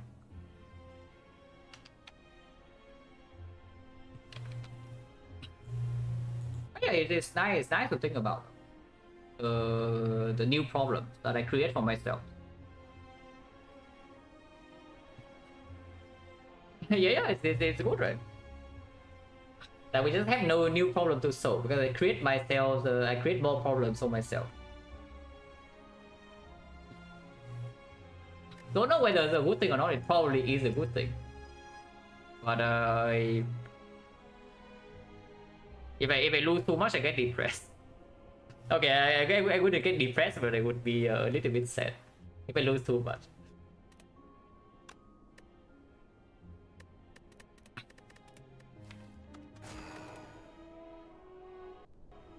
I mean, this is 50 is probably still like 70, 72. So it's like we are back to the drawing board. Yeah. My very first 50 on stream was 72. So now, honestly, from 34, 14, maybe we are exactly getting that. So it's kind of like we go back a year and a half and work our way back again. It's good when we win enough? No, it's true. I want to win more than I currently do, which is why I'm doing something like this.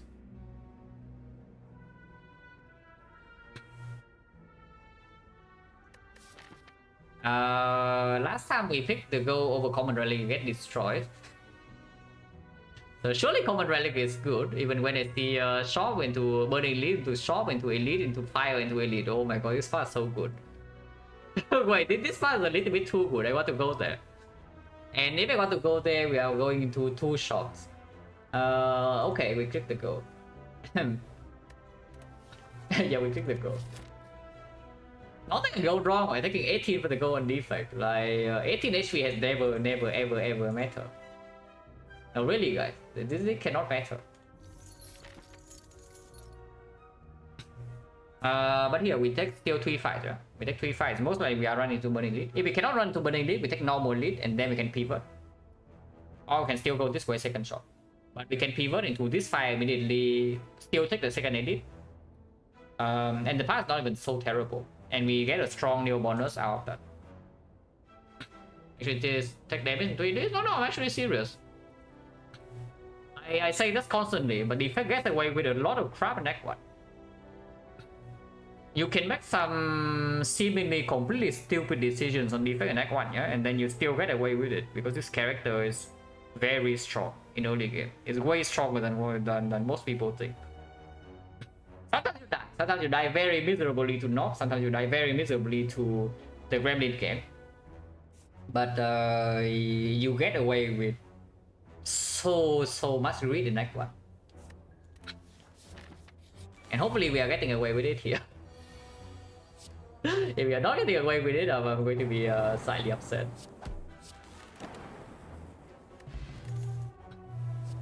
Power Driver over Rebound, that is also a greedy pick because Rebound plays here. Rebound is better in the North fight compared to the Compound Driver.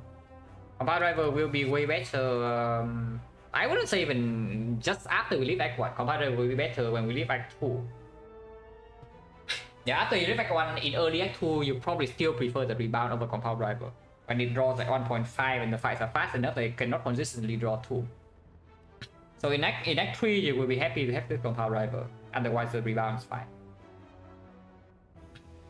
Oh, we take this. Putting greeting a little bit too far is not that good, considering that the Rebound so fully plays here.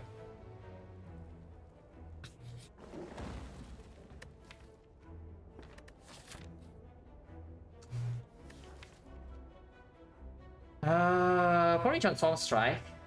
I don't see Upgrading Zap doing anything like super useful, and if it's not Upgrade Zap, then there's nothing else to do. Upgrade Zap with Rebound is a small combo, but it doesn't help us when we break the turns, and it doesn't play against the Knob, which is one of the bigger threats right now. So let's Transform Strike. Rebound is the best late game distance. Yeah, it's okay. It has utility. What guys? Defect gets away with a lot of crap in Act 1. Yeah, what did I say, guys? Defect gets away with quite a lot of crap in Act 1, guys. But okay, we still need to not die to like sentries or the Knob. Sometimes it can happen. It's a Burning Elite that we are running into at the moment. So, but we have a shot. And of course, we take 2 fighter.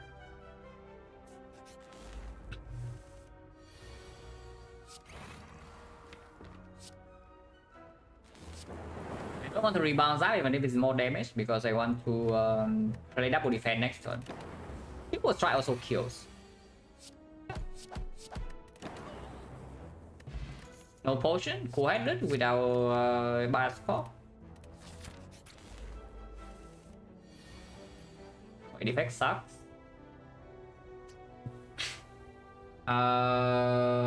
Dual cast first. You hit this twice, I guess we take 6. Otherwise, I rebound defend, and we take 3. Okay.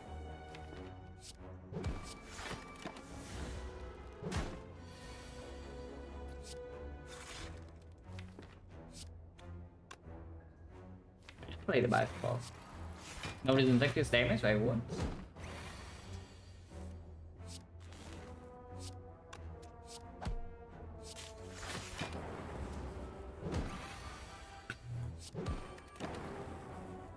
No potion. Okay, 70% potion chance. Once again, we take 3 fights and 0 potion drop, so that's cool.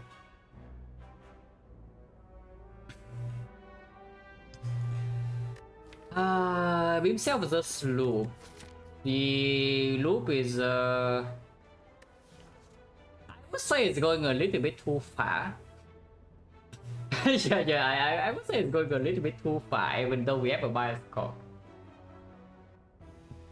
Mainly because it doesn't play well into North. And into Lagavulin, we have Wonder to set up, we have bias score to pop. I could assume that Lagavulin is not a huge problem. Into Sentries, the loop performs. The loop is extremely good against Sentries. Yeah, if I take a loop, I will upgrade it. No, it's true. If I take loop, I will actually upgrade it. So loop would be better against 2 of 3 elites, but it also makes the it also takes the upgrade instead of maybe buying whatever cards we get in the shop and then upgrading that. Or we see the shop is impossible for us to take this elite and we build, and we take this elite instead. And the loop is not that good. Sometimes we want to rest here, but probably not. 1 elite, 2 elites, 1 advanced hallway fight. So 2 elites, 1 advanced hallway from 43 with 2 shops. Possible. I mean, okay, beam cell is also needs the upgrade, and the beam cell right now not actually very strong. We have 1 strike gone, only 1 rebound added. Bias Cock is dealing damage that doesn't interact with the beam cell. And yeah, co-added beam cell is like okay, but they don't really interact. So beam cell value right now is not that high. It's only for specifically the North fight. A little bit for slime boss, but into slime boss with the bias Cock, I think maybe we don't have a huge problem. Take beam cell here. Honestly, if I take anything, maybe it's a streamline over the loop. I mean, it's okay against North. It does open up some rebound streamline, but with bias Cock already in the deck, I don't want it. It's like something like Bow Lightning is only way stronger, even though it's like quite garbage. It's still stronger than streamline. And yeah, Bow Lightning is a common, and we have a huge shot coming up. I would genuinely pick this loop because I want to see if we get away with it. Because right now in my mind, I think that we actually get away with it. The loop into loop plus here. And that will also secure that our late game scaling is already kind of there.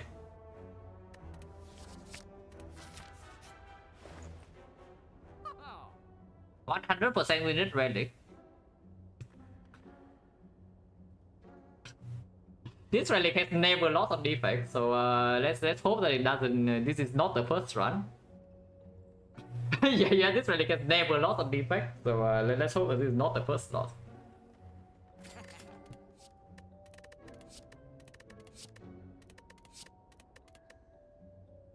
Oh, that's a terrible relic.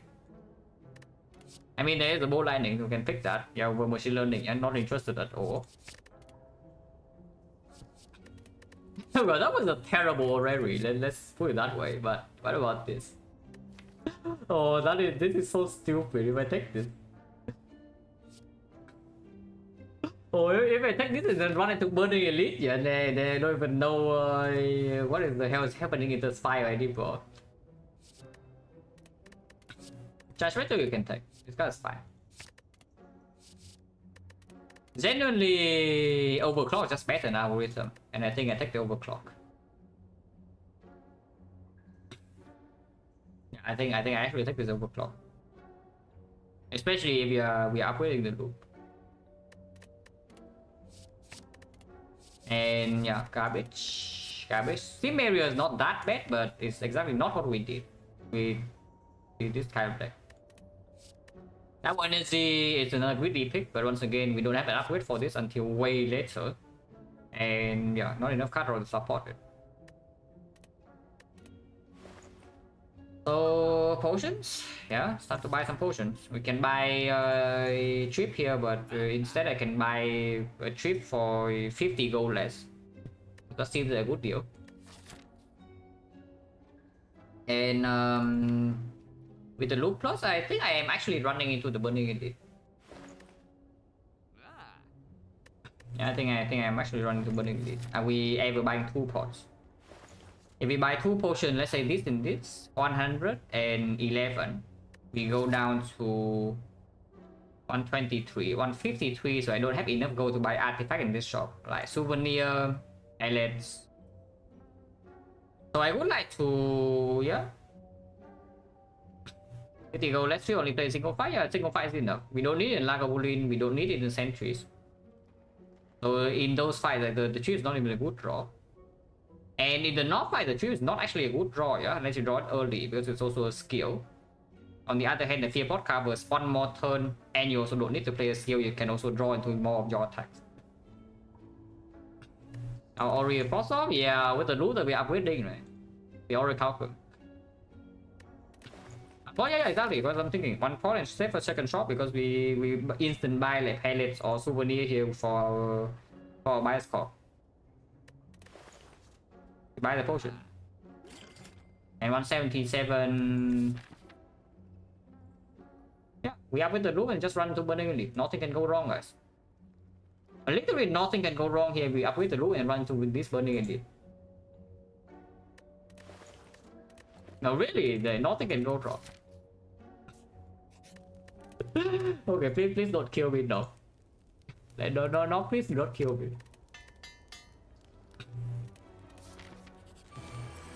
Not even dog. But if we kill 1 sentry in this fight and deploy 3 frost off, we are invincible. It's just that I don't think this dream scenario is going to happen. So because we cannot even kill one of them, I think we just pop by a spot right now and play with that and defend, yeah.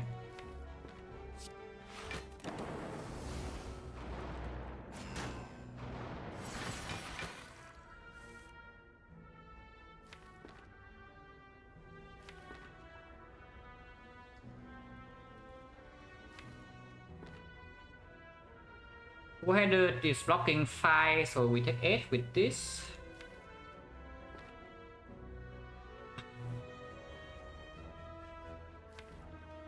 Next turn we are overblocking massively though if I don't rebound something.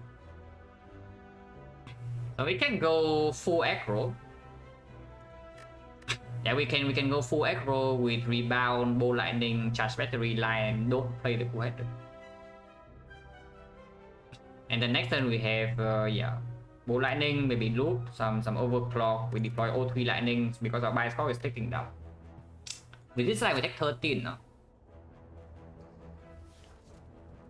With this line we actually take 13. So we take 5 days, turn 1, 13, and we take 18 in total, and the fight is not over because our frost is not down.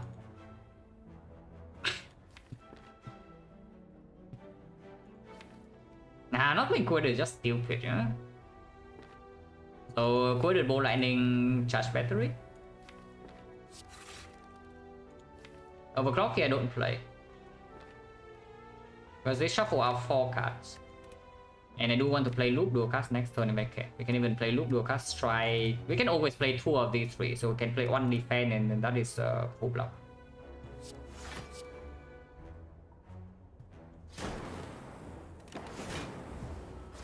The X. So I can use O energy.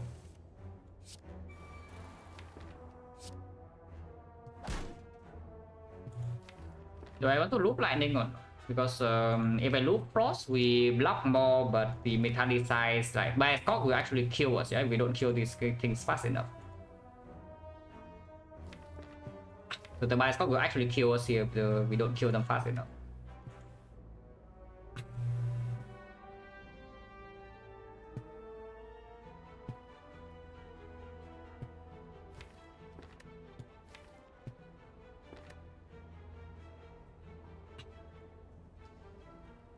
Yeah, we do a cast, man.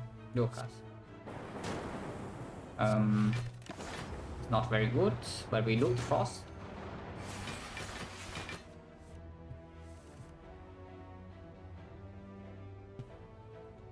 I don't want to rebound on defense.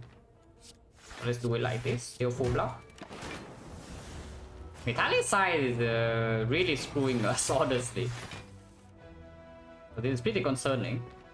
At least we have a perfect kill here.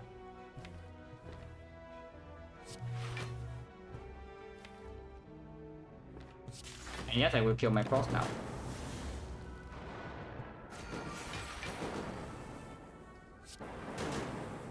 That's bad. Oh, that's bad. We might actually die here.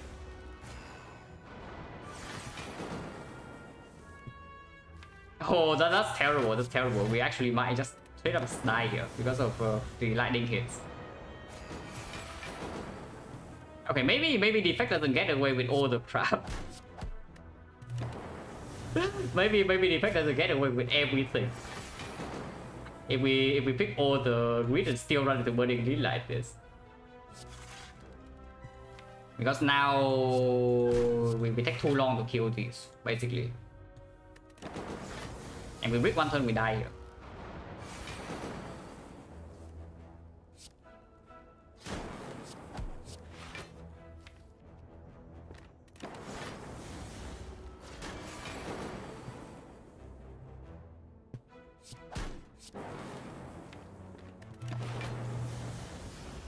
Probably just that. Because the fight takes too long. And there's no block, there's no damage or rebound. It's such a impossible to see it coming, it's true. Nobody could have seen this coming.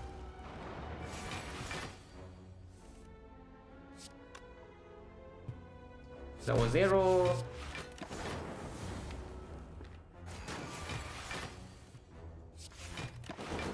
Need to draw 30 damage, which is possible.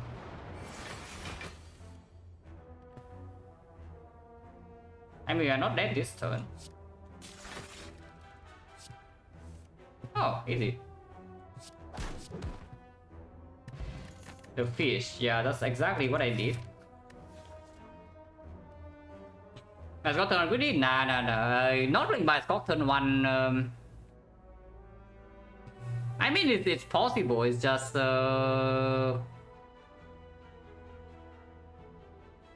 it's just really weird because you will have to take 2 turns, two instances of 20 fully to your face. Yeah. Looking at how the fight worked out, because we the lightning hit was very bad. It would have been better because it does allow us to play with loot frost afterwards. But I was entering the fight thinking that I don't want to take like 30 plus damage. On 9 I also want 9 though. We just buy a waffle and then we move on. Yeah? Streamline I might take. Turbo is doable, but it's weird. I think the card that has the highest chance to make us not die in this fight would probably be a Streamline or a Skip. But with the Fear Pot, I would assume the Streamline is the best pick here. It's not a waffle, but there is a cauldron. Oh, buying a cauldron in this spot because we are dying the next hallway fight is really a depressing thought. But that might actually be what we are doing. Or Calcum come back, or Calcum for the sentries fight because we lose the focus to 0, it's true. No, but more realistically, what are we doing here? I want the skill potion or the cauldron, one of the two. So are we really dying to this? Cauldron much better than skill potion? No, it increases the chance of you living by a lot. Yeah, it massively improves your chance of surviving in this floor because this is advanced hallway.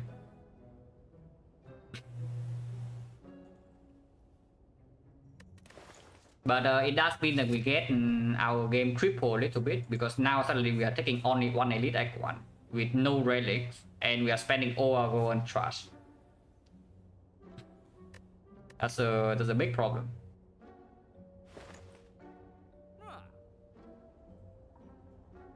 But I do it because we, with the Bioscope already in the deck and the loop plus, like we can even play early Act 2 for a bit, and then Burning Elite is there so we can pass freely.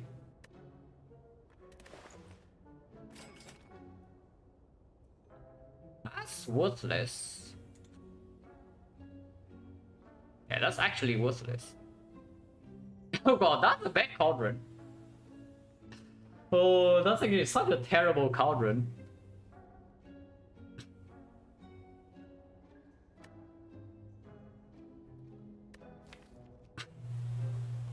Speed, thinking about it, between speed and strength.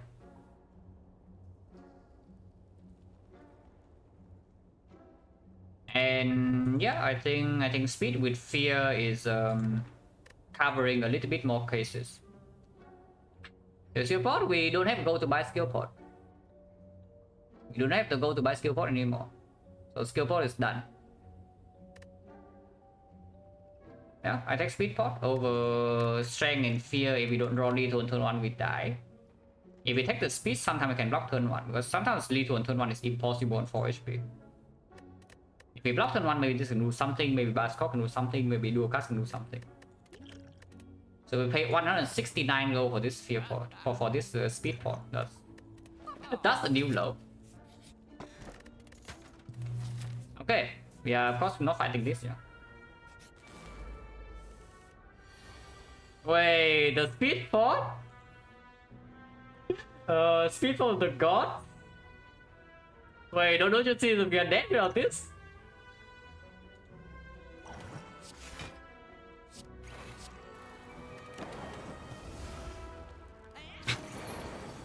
And now this thing dies. Does it die? I mean, it's died. Yeah, it's dead.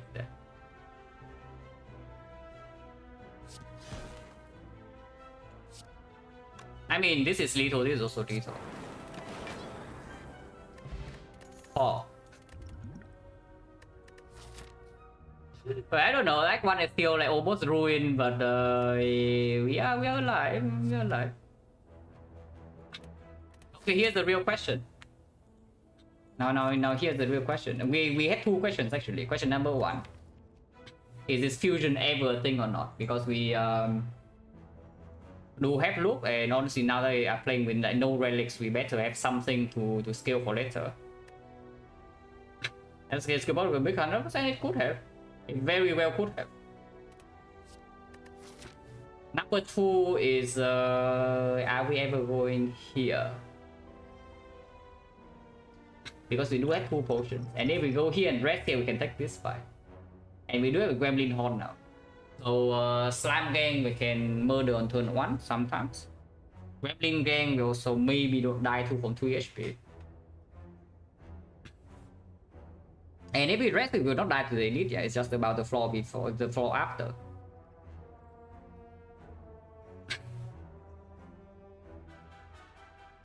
I think even never take 50. No, not dies in 3 turns. Right? This not will not survive 3 turns.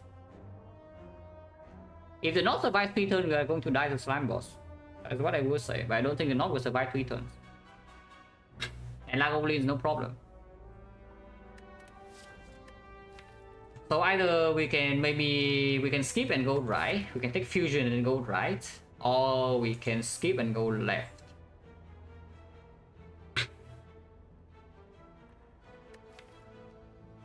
If I see Exodium Tux, I am dead.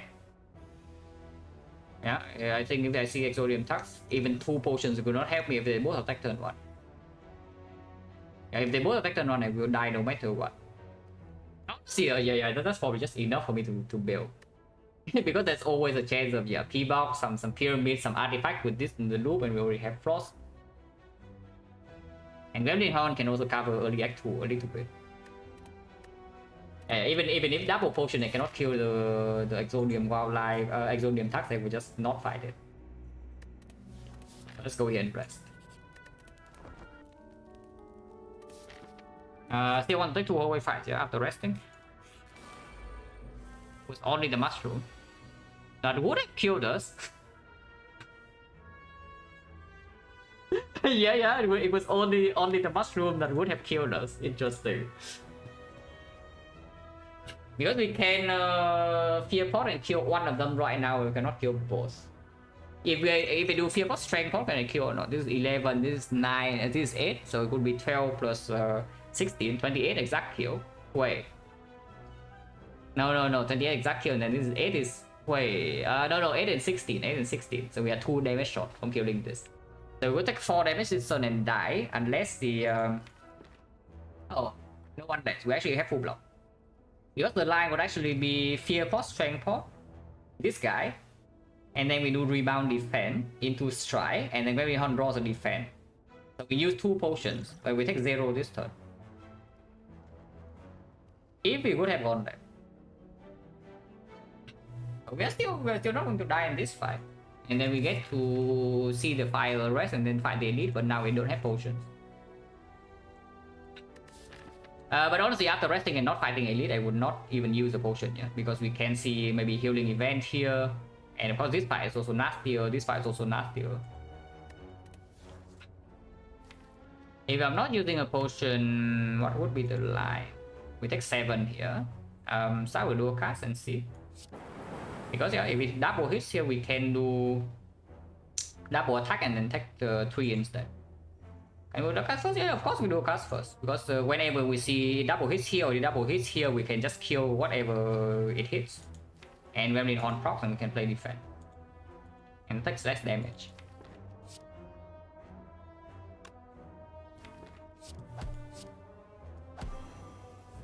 Okay, not a bad block cast, we take 4.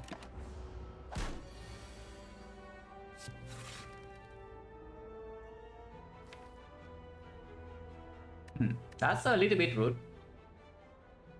Yeah, just a tiny bit rude, bros, but it's fine. We rested for this.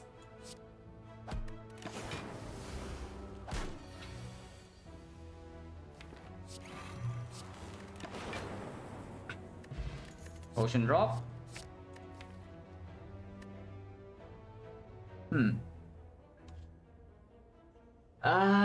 If we somehow get away with this crap, yeah, then I don't even know.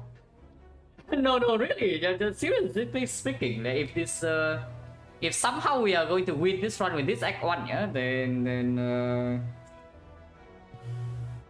and then maybe the effect is a little bit too good. yeah, maybe the effect is a little bit too good if these kind of decisions are actually still leading to maybe a run that can win. I think I keep my potions though, unless you tell me that weak pot over strength pot, because yeah, again it covers the hands that we cannot kill on turn 1. But I think we might need this for the slime boss.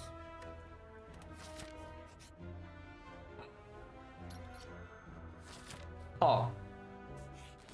Anyone fogging?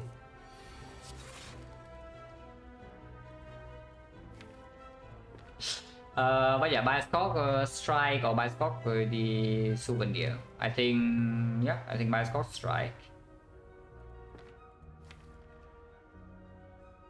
This does open up a line of maybe rebound, streamline, another attack, or the loop, or even the dual cast, because all these would be better than the strike in my head.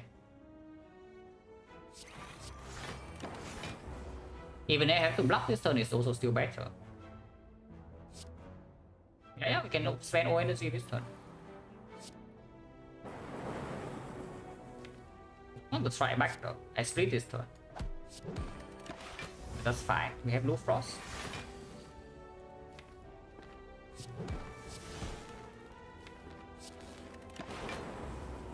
And now we have the Rabbit Horn. So we take 0 in this fight.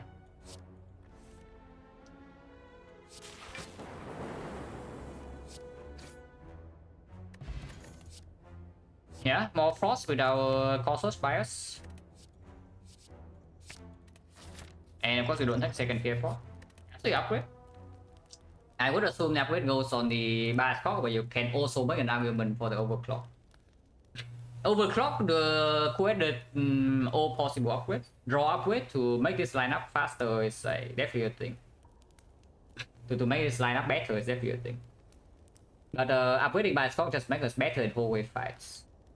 So are we? What are we scared of? Is that hallway fight? Is it hallway fight or is it not hallway fights? We have Weblin Horn. Yeah, we do have Weblin Horn and we do have overclock. Amazing gets hammer? No. No, definitely not. If you get fusion hammer, you actually upgrade your overclock or your quadrat tier. And draw upgrade is way more important than one focus if you are talking about the fusion hammer. Yeah, slam? Yeah, I'm not. I mean, at least I'm not right now. Maybe I would be scared of the slam after a few draws. But I'm at the moment not at all scared of the slime boss. Honestly, I would upgrade this overclock. Because we are not picking Snecko, so the only case where this overclock upgrade is bad would be Pyramid. And then we have Pyramid. Yeah, okay, good talk, guys. Oh. Oh yeah, I heard that you are scared of slime boss. As I will question how the Silent one go, Silent die to awaken one. So we don't need a single potion, right? This is lining up. I don't think we need to open a single potion here. More, thank you very much for the sub. Appreciate a lot. Let's not potion.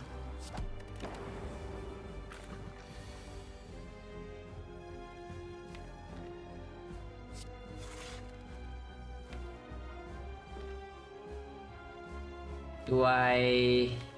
No, there's nothing I have to do. Okay, split here. Even if the split is bad, I don't really care. And I don't even think the split is that bad. It's really not. 57, but now we have 4 focus, we are looping lightning. And we have the Gremlin Horn.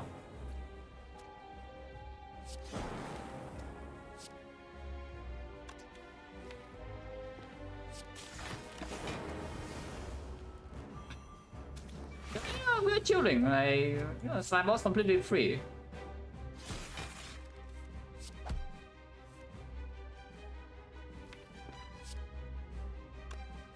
What's this?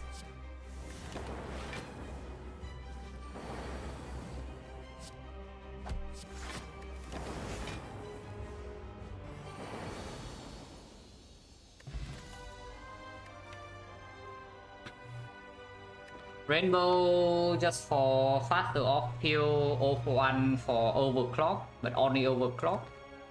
Multicast with some focus, but we are multicasting only lightning. A little bit of frost, but no energy gen. Let's take rainbow. Don't mind rainbow. Two off fields open up compound rival pick. Inserter is a potential pick in this spot if we are seeing inserter versus garbage. Fine.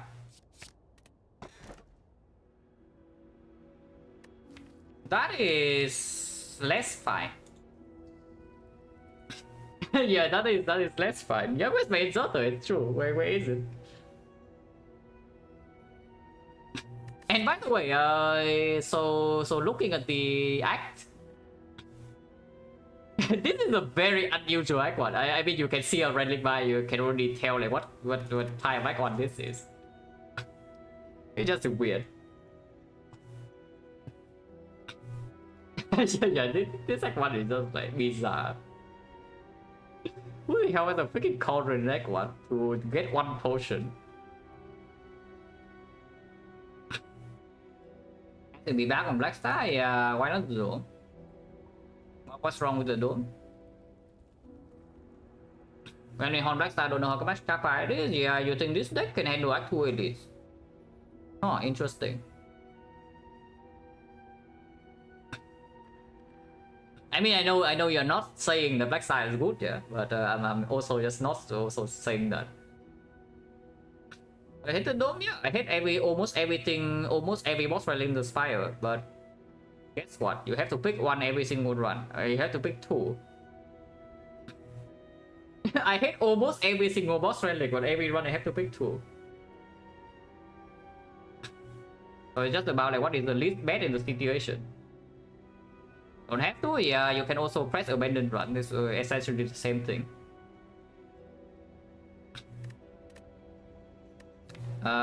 Second back right now is unnecessary output, so second back is just for consistency. Consistency wise, I would say, yeah, liquid memories maybe is okay, but memories we don't need it to be back memories to land by the score search. Gameless rule still the same. Focus fog we don't need. Potion capacity is quite good, but I don't think we need the back effect for that.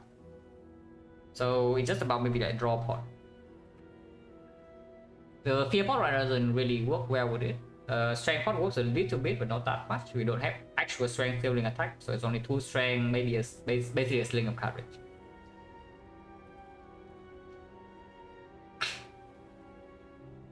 It does better with hand book sucks, yeah, and then the slavers. Wait, what? Is a Gremlin Horn suddenly solving slavers or what? You run into slaver with 3 energy with this deck? They hit you on turn 1 for 30 damage. They hit you again on turn 2 for 20 damage and then you die. Yeah, that's your slavers fight. Yeah, that's your slavers fight. Yeah, we take the dome. We take the dome. Because output is already sufficient and this can be a run that can overblock. And 4 energy plays well as well. With overclock plus, with coordinate with the rebound.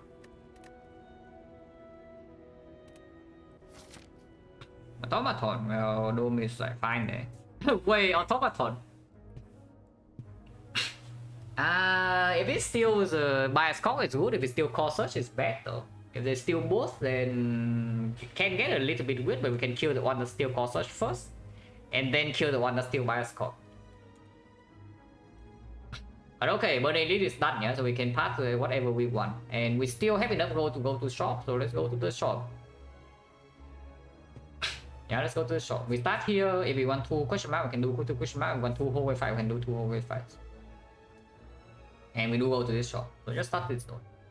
I think this node is just better than here because we never go left. 2 fires, 2 elites seems like an okay act. Okay.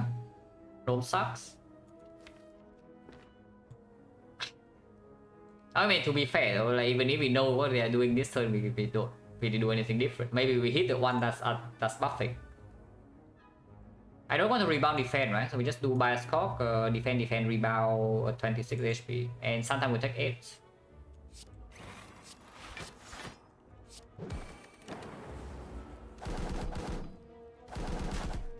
Taking 8. Yeah, no different line there. So it's exactly the same. 11 each.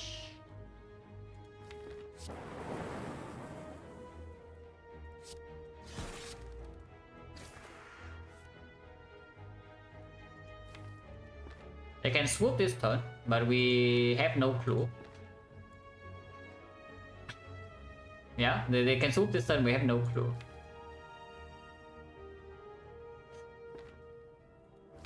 Kinda want to play this loop, but it can be -5 immediately because if one of them buff, then we are fine. If either one would be swooping, this 5 blocking, if 5 block is full. If both of them buff, then of course I play loop. If I don't play loop, is the fight okay or not? Because we don't have lightning passive damage at all. I play loop. Ow. Dope sucks. Yeah, Dome sucks. Okay, to be fair though, Dome this fight, I wouldn't say that it costs us 5 HP there, because without the Dome energy, we could not kill the middle one. We are just not very good at this fight, which is also why I'm saying, yeah, you think this deck with the Gremlin Horn is doing fine against Slavers and 3 energy. It just doesn't work. Because the Dome costs us 5 HP, but it also probably gain us 6 because we killed the middle one turn earlier. So there's that at least.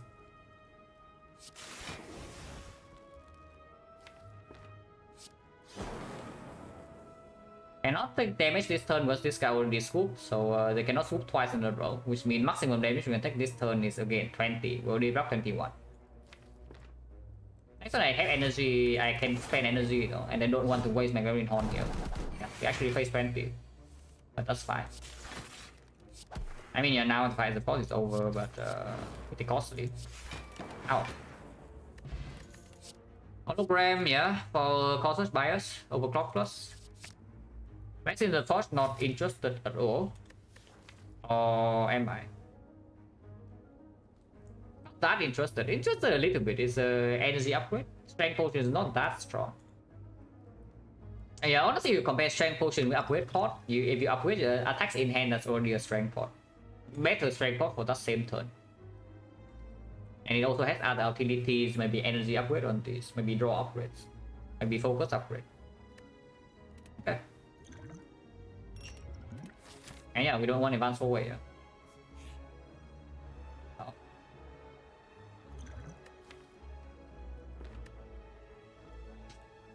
This little dome is weird. If you play them on side, it's the same. If you play them on side, it's the same. And we're currently, I see that we're currently losing no HP. I hate apparitions on Defect, but it's this time we click. A solo card, yeah, transform trial defense. Also, this fish is popping off. Look at that. It's 72 and now it's going to be 81. That dual card is staying, yeah. It works okay with upgrade pot and works okay with this. I would assume transform defense better, right? Because if we play apparition, we just want to draw damage. And on Defect, have me set Frost off. Nah, I hate them on Defect because usually because it amplifies your problem of if you break turn 2 in Act 4, you die. Yeah, that's what the apparition is doing, because you can no longer face tank the heart at first attack. Face tank the first attack cycle of the heart to go to single digit HP and then win the fight from there. If you don't draw apparitions, you die. And that's not exactly a good spot to be in. Hello Byron, yeah, you can see Byron. You can you spot something unusual in this run?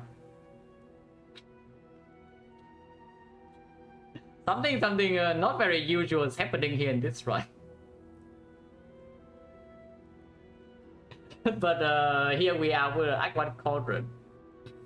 50, yeah, 250 gold star. I bought a speed potion from this cauldron for 170 gold because we were on 4 HP after the burning elite. And it saves my life, but that was pretty depressing. Yeah, that was pretty depressing.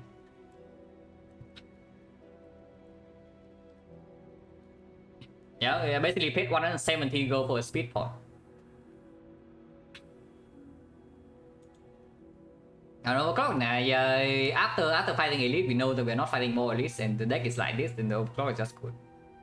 And afterwards, of course, yeah, cost search. Oh yeah, transform defense, yeah. Barrage. It's better than strike. Chosen. Wait, Chosen Chosen is kind of bad in this fight because it doesn't do anything turn 1. Wait, Chosen sucks. Anyone else thinking Chosen sucks or just me? Okay, maybe I shouldn't say anything before I see next turn, yeah. But for now, Chosen sucks. It's blocking 15, so I don't need to play Apparition. I can play this. I see that the Smart AI mod was released, yeah. Yeah, I saw it, like in Discord, right? I don't know if I want to play it though, but it's cool. So we have these, so we just kill.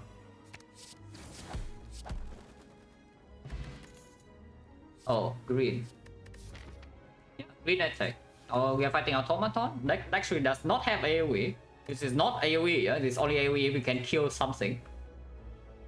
And yeah, good to kill gremlin minions, and we can actually use this. Okay, big shot, big shot. Yeah, fish popping off, 90 gold. Wait, big shot?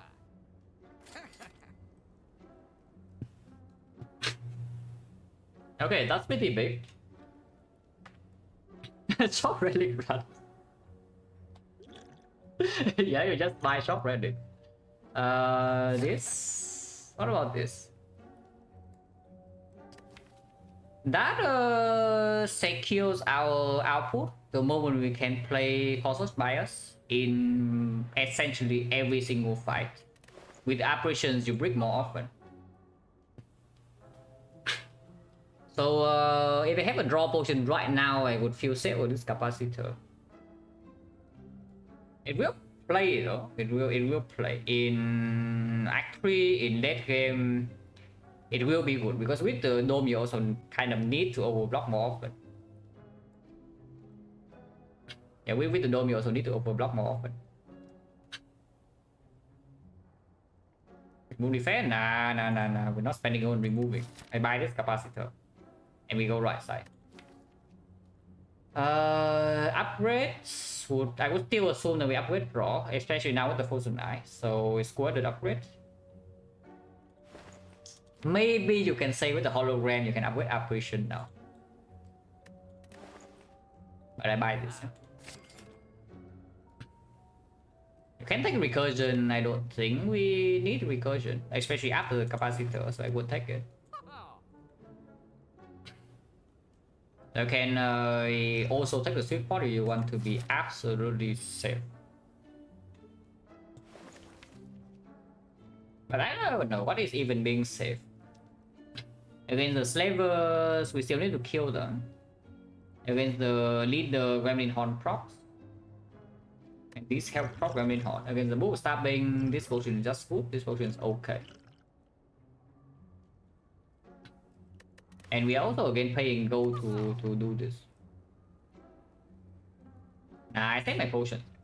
We are not too far off in the run, and the deck is not so insanely overcurved that I would exchange potion for the consistency potion yet. Because we might actually still be lacking output. 35 also don't die turn 1. That's a nice thing. It's a 35 we never die turn 1. No matter what we draw. Oh yeah, we take the fire. And I would assume the upgrade goes on... maybe you can argue the upgrade goes on Bias Corp. I want the upgrade on the Quaded eventually, but Bias Corp upgrade is better in hallway fights. Probably better for Elite. Better in any fight where Apparition 3 is sufficient. And we don't slide up this... even if we can line up this consistently, this upgrade is still good. If we cannot line this up consistently and we play this on-site hallway fight, then this upgrade also is strong. Because we cannot stay in the fight for long if we cannot line this up. And if the fight is short, then this upgrade is just quite a lot of output.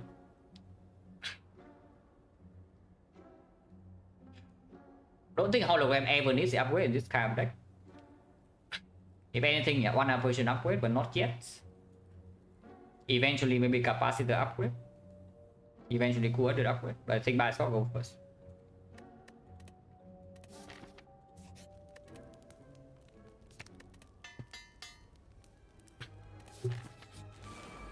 Either. That's fine. You can upgrade pot here and make it safe, but I think we just play apparition now. So I play Zap and Barrage kill this, yeah. We draw until here, and next time we have 1, 2, 3, 4, 5, so I can draw into here, and then hologram into here, and then compounder until here. So we can call such bias next turn even. Yeah, 1, 2, 3, 4, 5. Draw until here, compounder will draw 2. But yeah, hologram, 3 energy. However, again, I overclock again. And then convert over 2 energy and then causes bias. But if she attacks next turn, that is a slightly weird line to take. Not much to do about that though. Really not much to do about that. So I guess she just hope that she attacks this turn, otherwise 50% of the time she swing next turn. And we might not play into the causes bias then. And we just pop the bias cock plus and try to finish this side quickly. It's also possible. Ideally she attacks. Yeah, very nice. If she attacks then this fight is we are chilling. Yeah, if she actually attacks then this fight we're chilling. We have 5% focus with the loop plus here. So we just do the line, yeah? Overclock, hollow overclock. Can we ever fail to kill wizard next turn? We loop lightning, I don't think so, right? It's like we draw 3, we draw 3, we draw another 2 exactly until here. So next time we even have apparition. Yeah, okay, we are fine.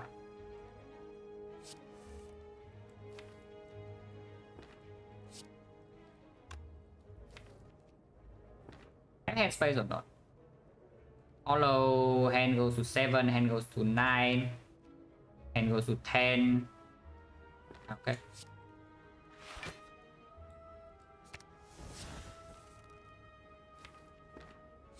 We even have on more energy because yeah. Yeah. I guess even if she doesn't attack this turn, we can still apparition because the Gremlin Horn will give us energy here. Gremlin Horn procs immediately, so wizard doesn't even hurt next turn. We can keep the wizard alive, by the way. Because if we kill the wizard right now, the lightning will randomly kill it though. I kind of want this next turn, but I guess we cannot. Yeah, no matter what, I cannot actually get the thing next turn. Might as well do it now. I mean, sometimes both lightning miss this and we are fine, but doesn't really happen. And do we want to loop lightning or loop frost?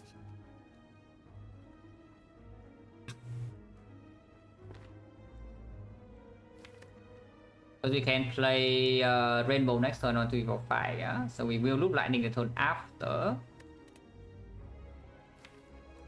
If we have apparition, there's no reason to loop lightning. To loop frost, I mean. Bowser's choice, yeah, Dark Star Dome. Deck was until the rainbow. Yeah, deck was until the rainbow.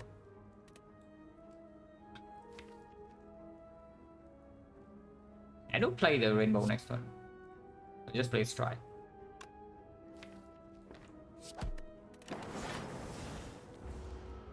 Summon. Summon is actually good for us, I think.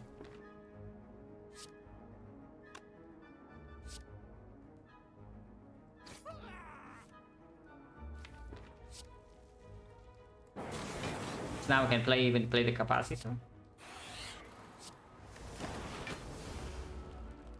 She might attack for 33 right now. If she does, we are taking 16. And there's nothing we can do about that.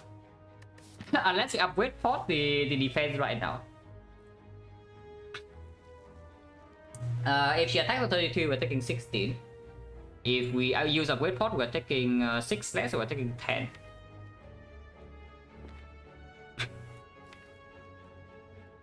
If she does not attack at all, and she resummons instead,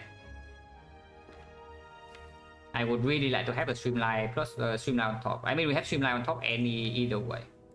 So this potion maybe is for 6, but it's only 25% chance that she attacks. No, it's not 25. She buffs last turn, she cannot buff this turn. It's like 50. So this upgrade potion is saving me 3 HP. I would honestly even rest before I do that. Rebound streamline double defect.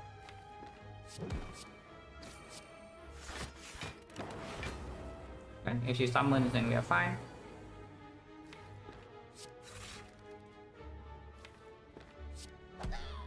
If she summons, we are completely fine.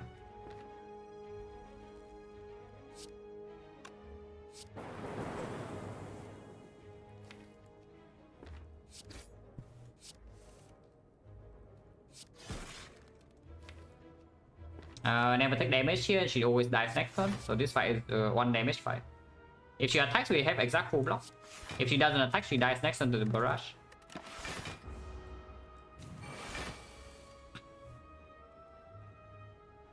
Any watcher runs today, watcher on stream probably doesn't happen. I play 1 character at a time, usually, in batches. So for now, I'm doing Defect Silent, and this will last for a while. After this defect is done, I'm doing maybe another 50 on defect swap only, and then maybe I do another 100 on defect with everything in play. And Silent will go on for maybe another 150. After I'm done with that, maybe I would play rotating, so then it's Watcher, but that's talking maybe half a year from now. Yeah, maybe in 6 months.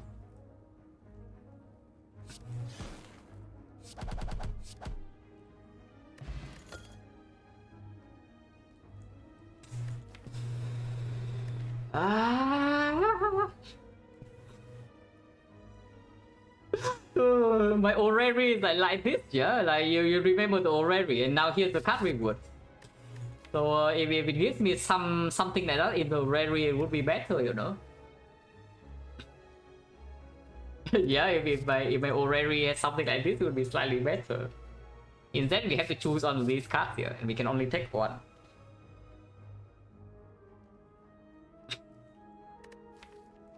Oh, it's still Glacier, right? Over Skip.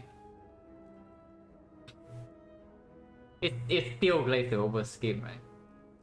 Because we don't actually feel Frost very fast, and we have focus and slots out of our assets here. Yeah, it is just Glacier. And I am sad because I know that I will really want most of these later. It's like, yeah, we are already somewhat short on energy sometimes, and this game is always wanted. And the draw, no, Turbo plays right now. The Turbo plays right now, the Scheme plays right now. The Glacier also plays right now, and it probably plays better.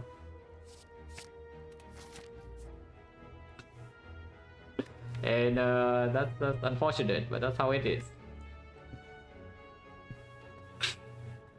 All three are very good, and now we don't see a Scheme ever again, and now we say we lack draw. After we see draw, we're lacking energy suddenly, and the Turbo also never comes back. If it comes back, it's not green.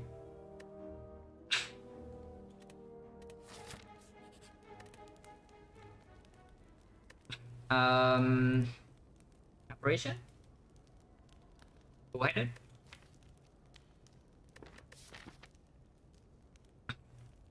Next fight is either Book or the Slavers.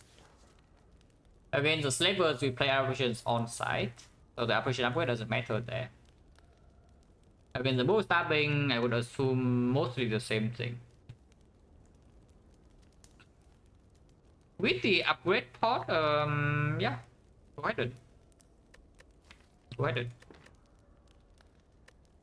And with the graded now, energy pick is much stronger, so we pick the next card, next energy card we see. Hopefully not a turbo minus, but double energy plus would be nice. Aggregate would be the best one, but of course every time aggregate is the best one. Another turbo plus, I would love it to come back. But yeah, let's wait for it. Honestly, this might be a deck where a really late dual cast upgrade is reasonable. I'm pretty close to upgrading this if we don't see much better things to do in the next few floors.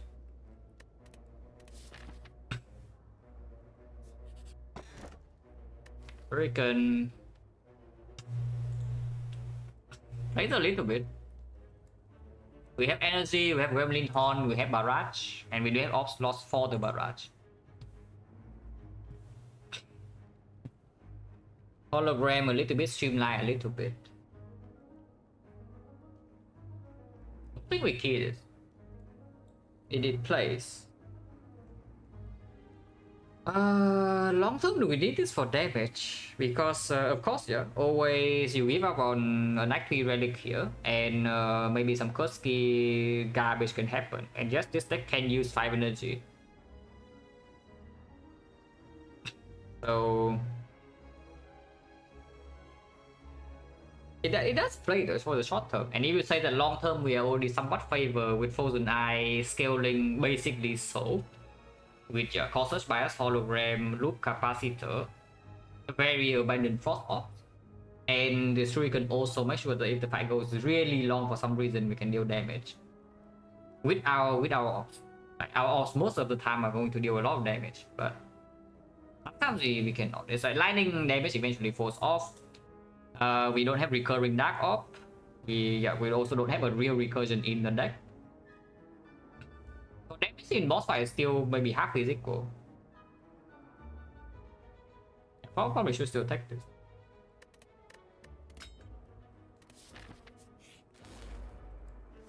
I wonder what they are doing. Next time we have operation, so we just maximum block this turn. Might take one here.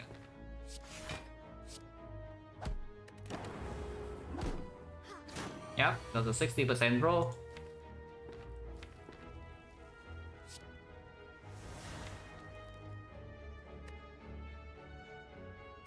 Such bias actually really difficult to line up naturally. Have to remove defense, not strikes. But shuriken? Nah, from here we remove strikes. Like, from here we can remove strikes.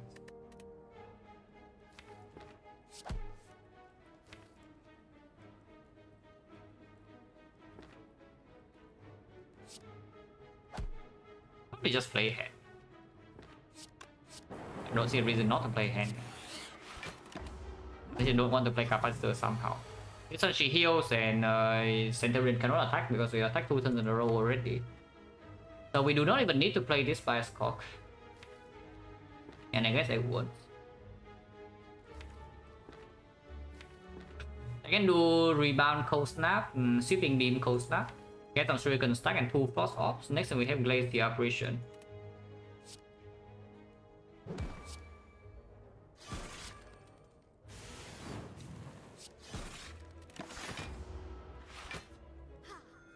This healing again, Centurion intent is random, we don't know. Rainbow operations better. Rainbow operations better. Let's play that. Okay. He cannot heal this turn. But we also do have the apparition.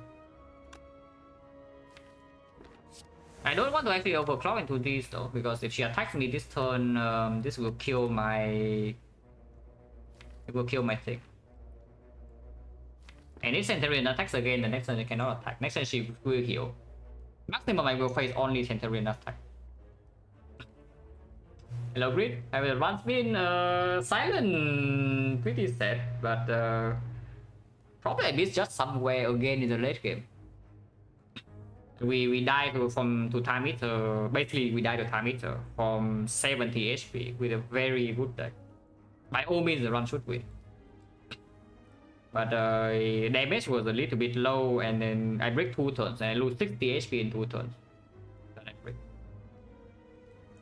This run is weird. You look at this relic by, you can immediately tell this run is like bizarre.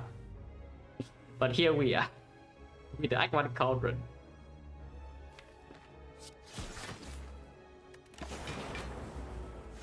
Okay, Centurion, yeah, she attacks. So this turn she will heal. This turn she will heal.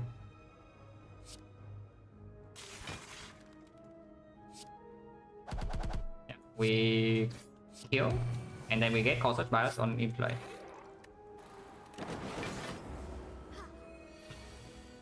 Me Frozen Eye every time I watch you find it. Yeah, if only I find it every run I would maybe win a little bit more. Only that was true.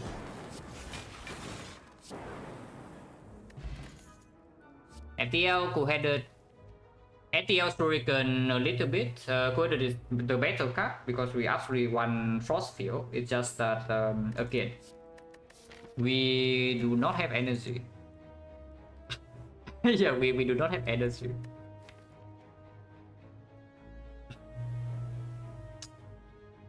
No, really, we just don't have energy in this kind of deck. And I don't think the upgrade goes on the second co-edit either, but maybe that's wrong. Because I will make sure cannot try Chivo, it will also make the time meter fight trivial. And honestly, it would actually do it. Because I manage my draw much better if I have Frozen Eye. I mean, this relic is basically cheating, so... of course it would make the strong run like basically invincible.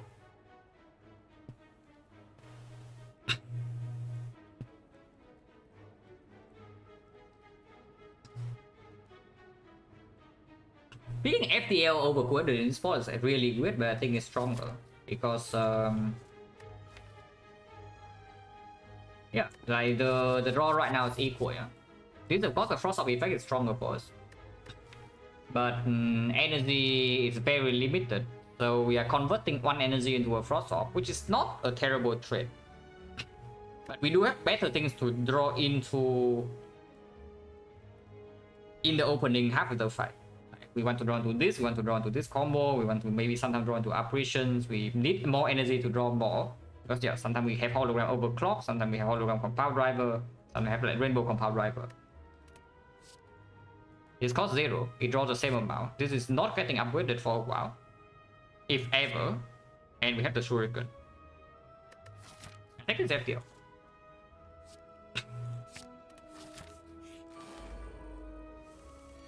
Monka?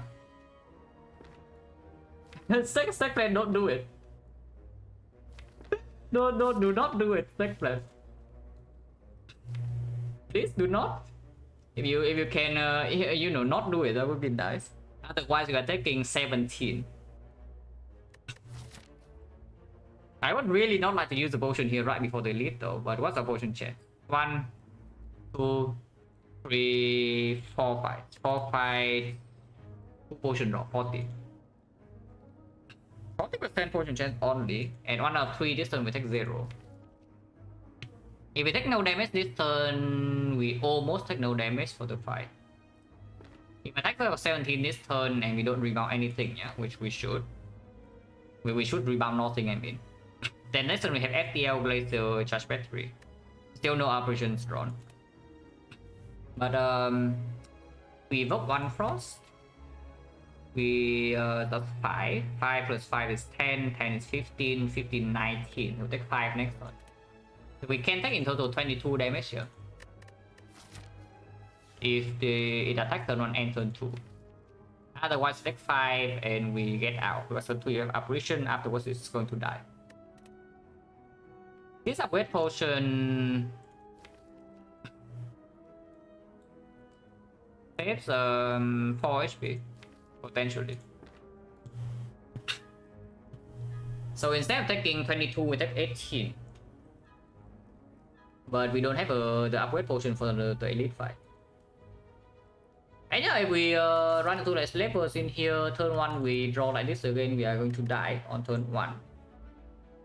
So maybe keeping this potion to open up a little chance with the fear pot is all just better. And 1 out of 3 we are not even taking damage this turn. Yeah, let's not.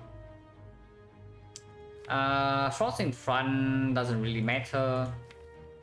I don't want to kill the Dark Orb though. So Zap first in the rainbow. Yeah, Zap first in the rainbow was next time we're playing Glacier.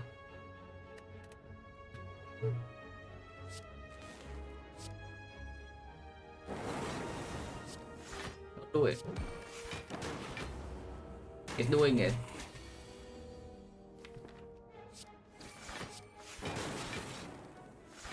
I guess we take 1 this turn. Yeah, okay, we take 1 this turn because yeah, I was counting frail math for some reason, but yeah, of course if we attack turn 1 we're not frail. So we only take 1 this turn. He will attacks. Okay, it doesn't attack. So minus 17 and we move on.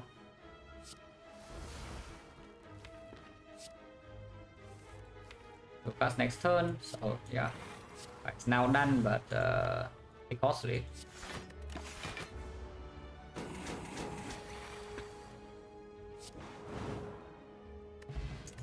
Potion chance 30.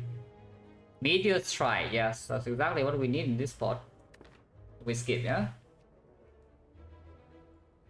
Now that we don't need to consume, only have more than enough output for the short term. And with operations right now, you also break more often. This is not a good early draw. This is also not a good early draw in this spot. We skip. Consume capacitor, yeah. Consume with 16 HP on turn 1.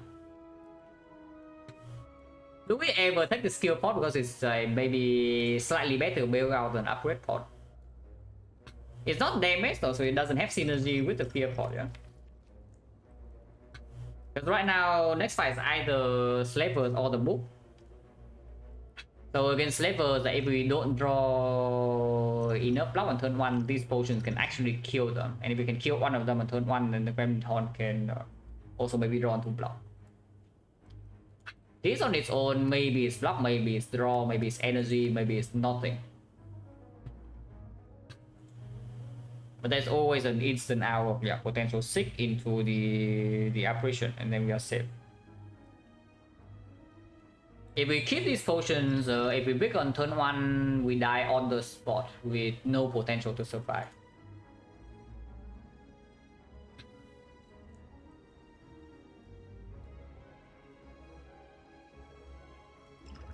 More energy. So 30. This will be 13. So yes, it is actually exactly enough for 4 energy to kill with these 2 potions. Killing a slaver, I mean. And without the potion we don't kill, and then we also die. Bow stabbing usually doesn't kill us on turn 1, but that's just usually.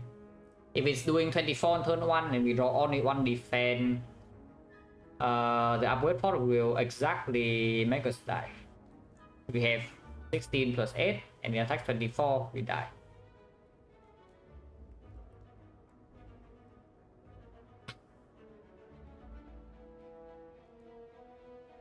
For bow stabbing, I would definitely say the skill pot is better.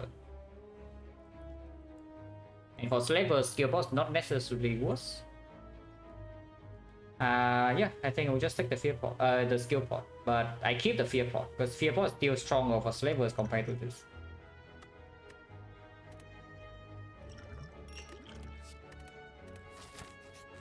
Slavers. Okay, up in turn 1, so we are safe.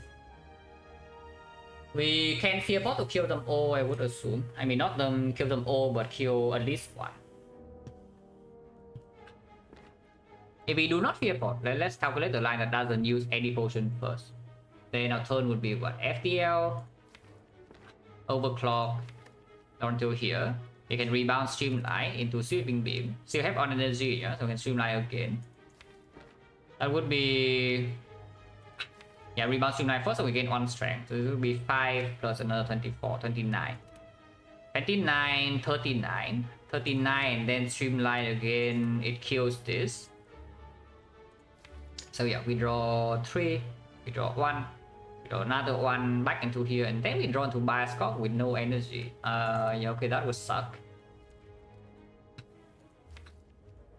So if we can prevent that, of course, by not drawing with FTL. So we just do overclock into rebound, streamline, and then FTL, and then zipping beam. And after we kill one of them, the Gremlin Horn draws until here, so we do not miss our Bioscope. And next we have Cautious Bias. With one of them dead, the Cautious Bias, but only 1 force in play. We will take damage on turn 2 with this line. Don't love that. So the fear pot, does it kill 2 of them on turn 2 or not? Because right now, even with 5 dexterity, 5 focus, yeah, we are blocking 7. So turn 2, this guy attacking 8, this guy can attack 13. So we would maybe take 14. That's too much. Yeah, that's way too much. So go to fear pot. If we just fear pot right away, and let's say we go for this guy to avoid weakness, because if we fear pot, maybe we can kill 2 of them with the Cautious Bolt Lightning next turn. So let's say we fear pot the blue slaver, and we still do the same line, yeah. Open with overclock. I mean, you can also rebound overclock, but that's not actually achieving anything, so let's not. So yeah, we still do the same line. We do FTL to 7 damage. 7, 13 is 20. 20 plus 22. So that's 42, 42, and then sweeping beam will kill this cleanly. I still need every single damage. No, we can place second streamline on another one. But do we need the FTL here even? Maybe we don't. We probably don't. Yeah, we definitely don't. So that's 13. Yeah, this is 13, this is 22, that's 35. 35, this is going to be 15, so it's perfect kill on this, but not this. If we want to kill this, we have 1 damage off.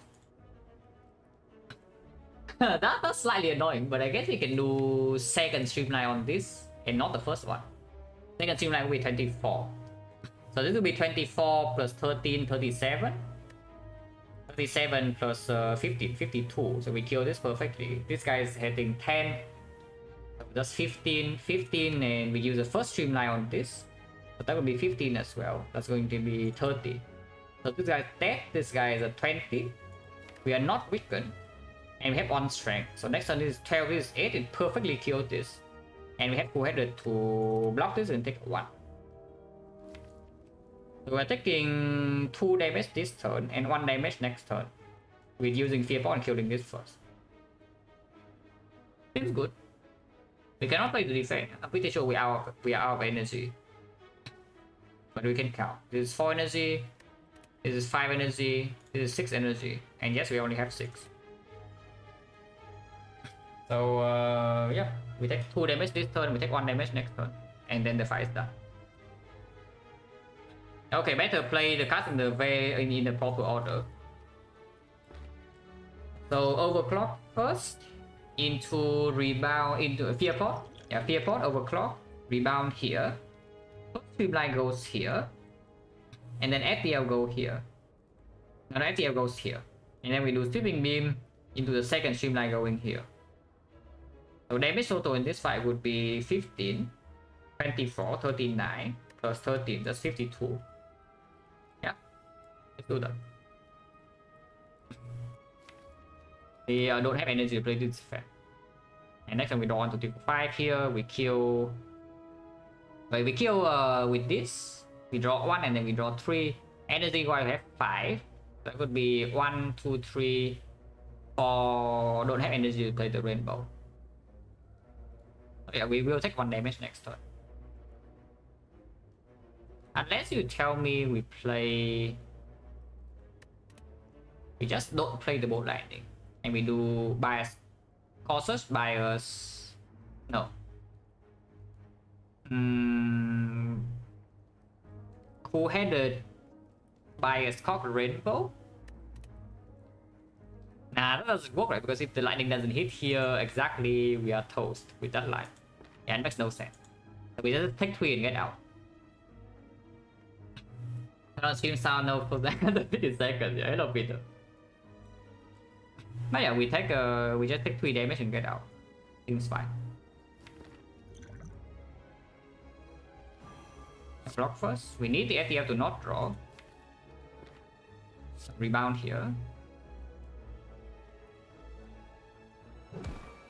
Line here.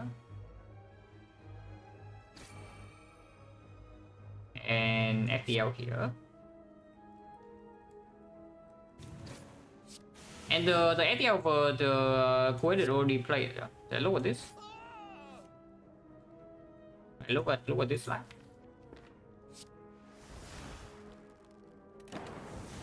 We take 2. Yeah, exactly 20 damage. Yeah, there's no way to... actually there is a way to full block, huh? So bolt ending cautious, kill this. We draw until here. No, that still take on. That still takes on. No matter what, we're taking 1. Because the evoke is only blocking 5.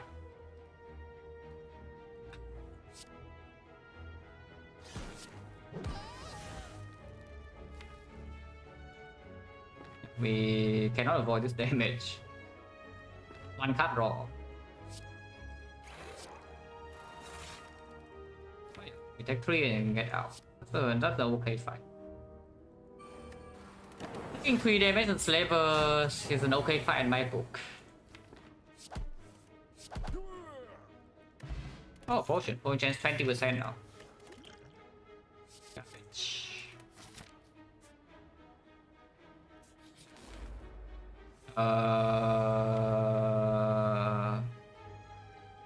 Monka?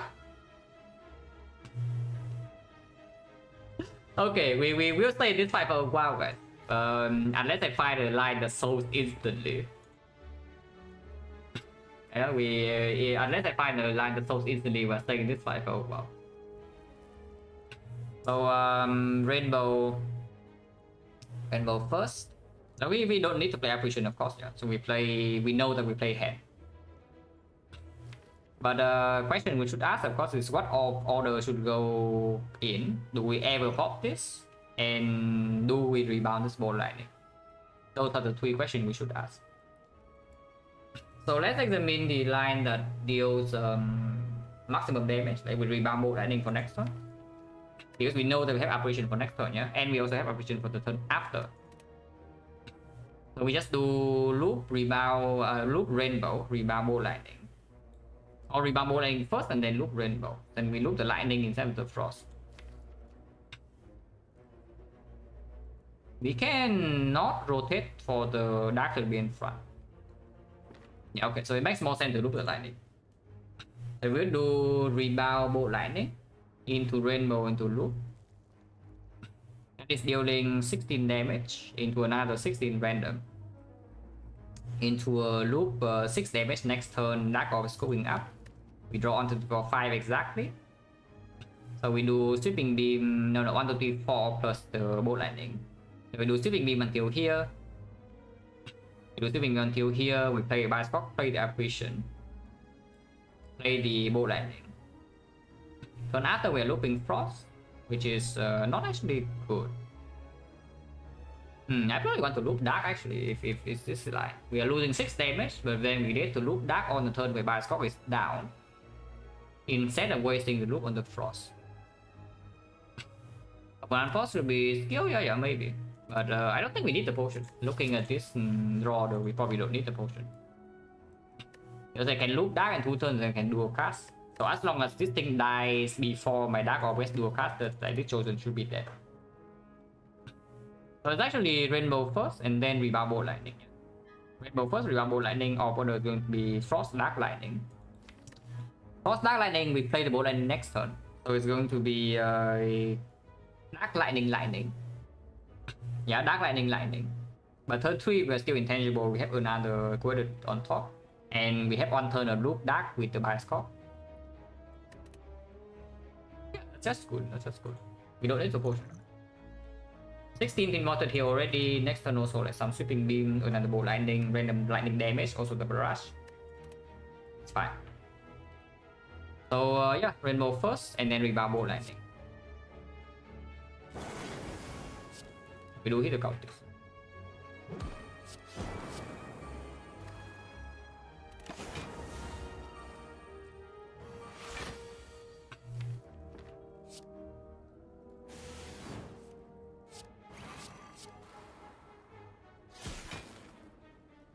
We might draw into capacitor right now, but that doesn't affect anything. So I don't really care.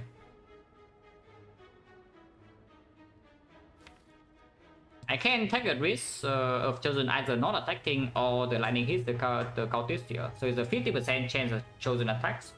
And 1 out of 4 that I miss. So that will be 1 out of 8 if I play the strike here. Seems pretty dumb. Also no reason to play apparition. I charge a battery just always better. I think I will play the battery.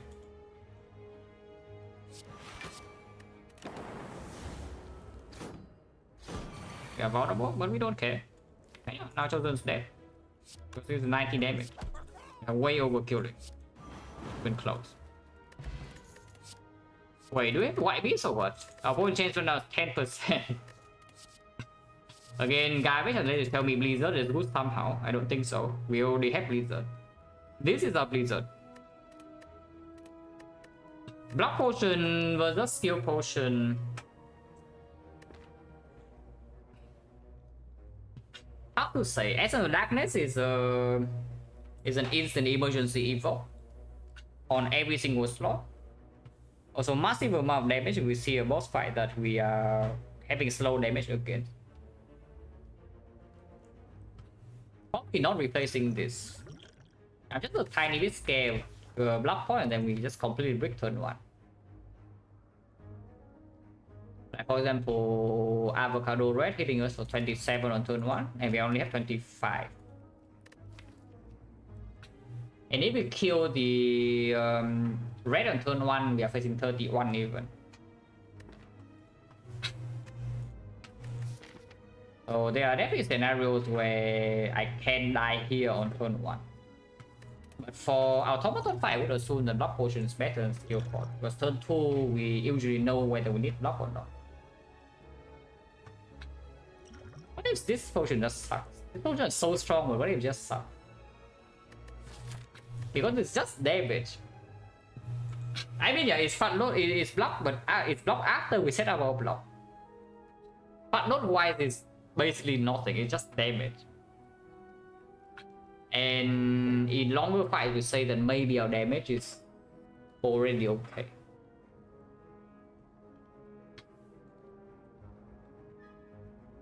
The fight where we are scared of dying would be like, yeah, turn 1, turn 2 that we cannot block. And the Essence of Darkness doesn't help. As you can see, a cauldron, yeah, it's an Act 1 cauldron. 169 gold for a speed pot.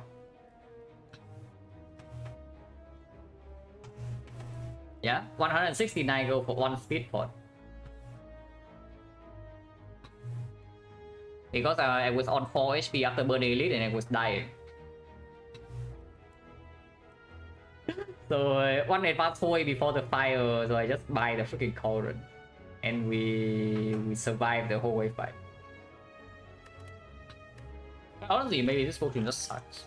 I hope that I'm not misjudging my damage output in automaton, yeah, but I think we are probably okay there, because even if the fight goes long and we lose some frost, we also block like pretty sick, right? Like the 1 frost is 7. So with this loop we have 14 passive. With the capacitor you can passively block on maybe like 50 even, and Frozen Eye also sets up the attack pattern of automaton is consistent.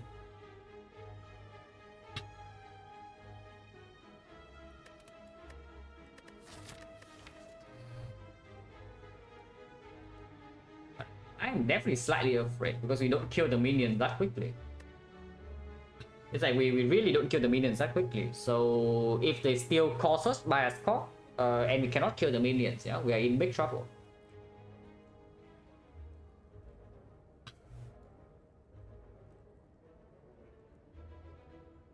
Probably should take a small risk in the whole wave fight and just take this block pot over skill pot.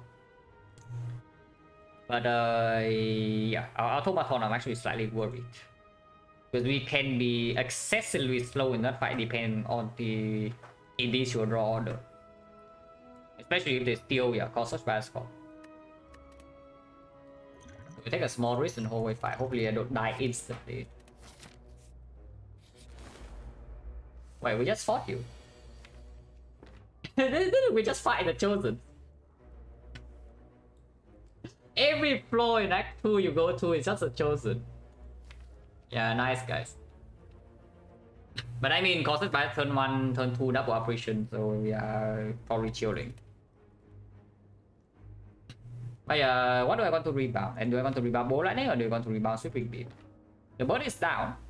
The bird is going to be down this turn.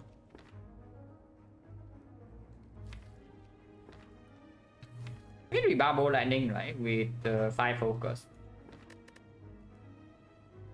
Yeah, Sweeping Beam, rebound Bow Lightning, or search down it and play the bias score.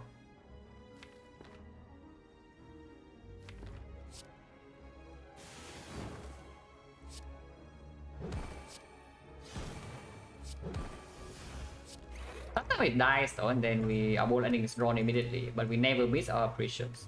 And that's the more important part.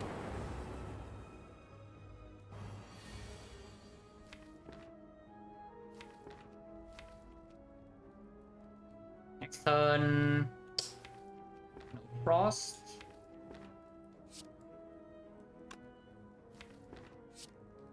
I want to draw. No, let's play this first and see where the dice is. That might cost me 2 HP next turn, huh? Is there a guaranteed lethal line of doing bow landing, hollow bow landing, for example? Yeah, if I do bow landing here, I draw into the dual cast. I have 3 energy left, so I can hollow bow landing into dual cast. I would deal 13 damage, 39 damage. Oh no, bow landing here, and then hollow bow lightning. So yeah, 39 damage plus another 8, 47, 47 plus 16, 63. Next turn another 16, 79. Double check. Yeah, 8, 13 is 21, 21 plus another 26, 47, 47, 63, 63, 79. So yeah, I always kill next turn. Okay. So I don't even need to play the second apparition. That's good.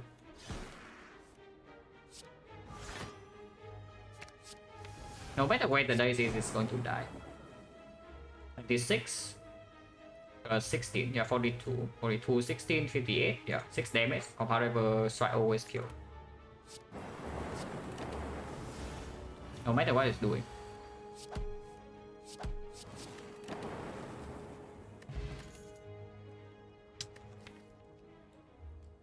I don't think this deck likes a beam cell. I mean, we don't have Go of the Eyes, a ship artifact, we don't even have a second hologram. We also don't really have an upgrade to spend on this.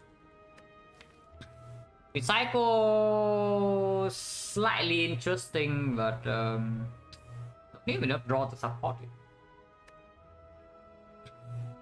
yeah, don't have enough draw to support it yet. Where's the skill? Yeah, where's the skill? This could have been a scheme. To be fair though, if this was a scheme, it would take damage in next plan.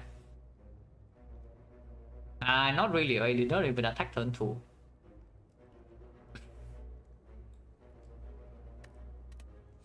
Recycle, speculative recycle because we might get into energy problems later. I'm really curious about the upgrade though. I mean, I'm most definitely sure that we are never resting, yeah. But the upgrade is not super clear cut. It's like upgrade is definitely a thought because with the Frozen Eye and the hologram, honestly, with just Frozen Eye, even without hologram, even if we have to hologram early to line up causes by us, the operation upgrade will play in the automaton with the Frozen Eye. But it doesn't really play that well into early Act 3, so definitely potential output upgrades. Because if you say that this upgrade only plays in something like longer fights, then what if we just make this upgrade that also plays much better in longer fights? And they can feel off. We can also even make this upgrade also plays much better in longer fights.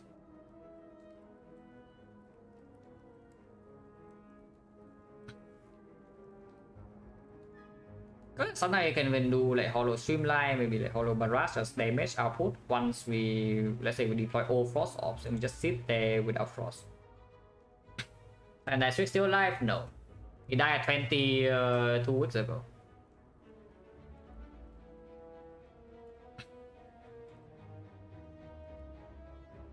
So 20 is currently still the unfair record.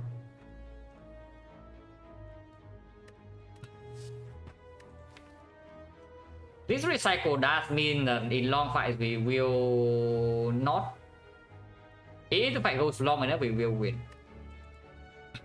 Right now, I'm not so sure. I mean, our output, in theory, our output should be pretty through the roof. Yeah, we have 5 focus, we have 1 loop plus, and we have a capacitor. So in theory, this output is already sufficient. Hello, Yuji. Silent died to actually boss counted.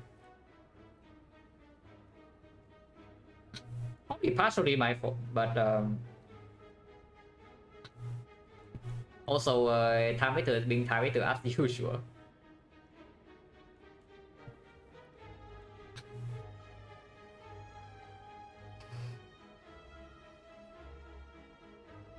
We're actually not dropping that much, like 14 passive, 5 slots. So let's say we do 3 ops, 3 frost. Let's say we do 3 frost, 2 lightning, or maybe 4 frost, 1 lightning. But more, or normally we only have like 3 frost. So like 1 dark, maybe 1 lightning. And passive block is at 35, which is good. But it's not like winning the fight or anything. This is basically a 7 block upgrade, 7 block per turn in boss fight. But that is quite strong. That is quite strong.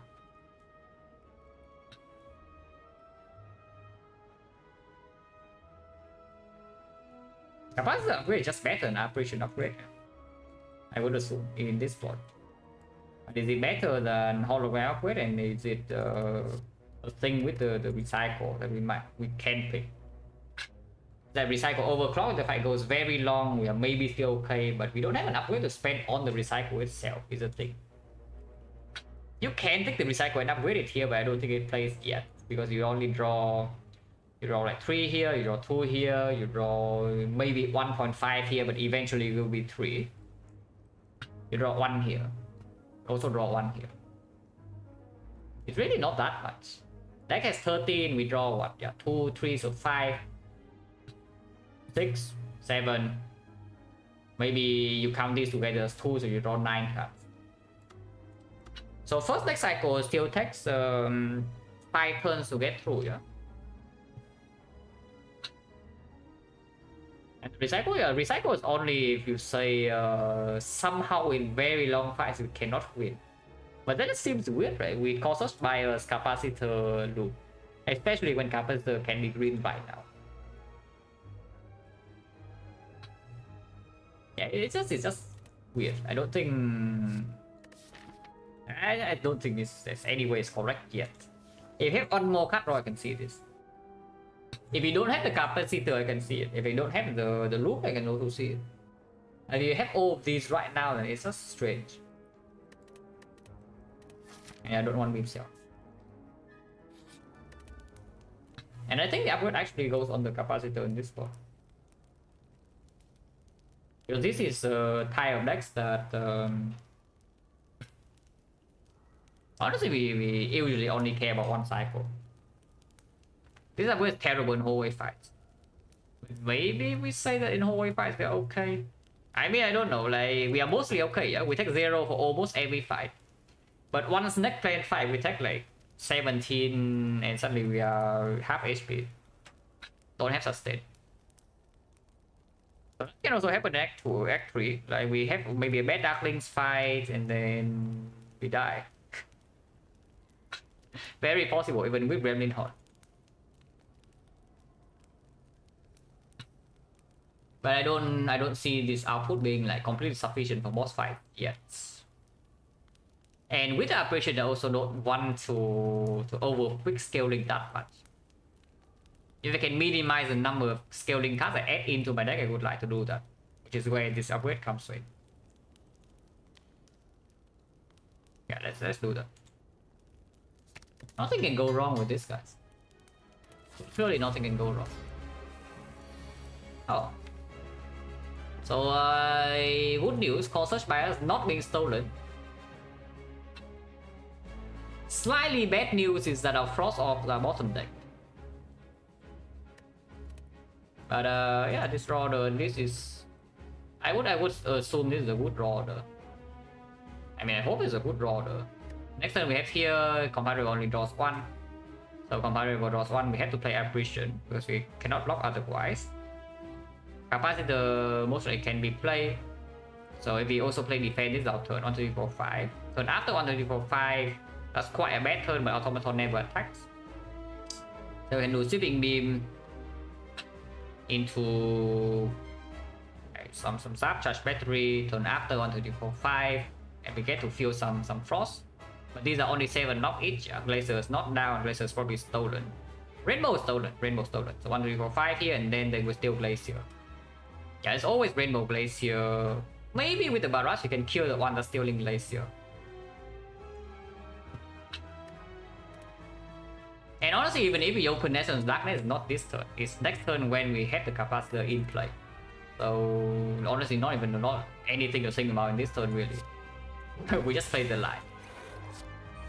Can play this to make it happy. Then we'll. Unseated top. Oh, top. Double hit on the automaton is not exactly what I like to see. I don't care about getting rainbow back, yeah. But in case of double steal, then this guy stealing late steal, so I would probably like to hit him.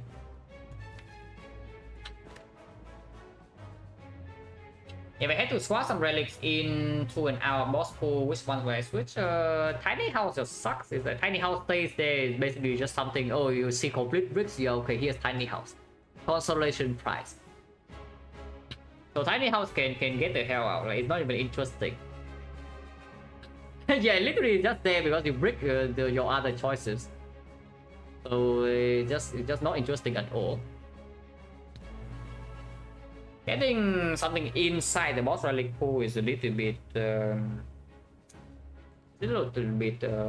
with maybe runic capacitor. Maybe you can get runic capacitor in the boss relic pool and then put inserter in the shop. That would probably be slightly more balanced. I don't know if it would be better, but it would be slightly more balanced.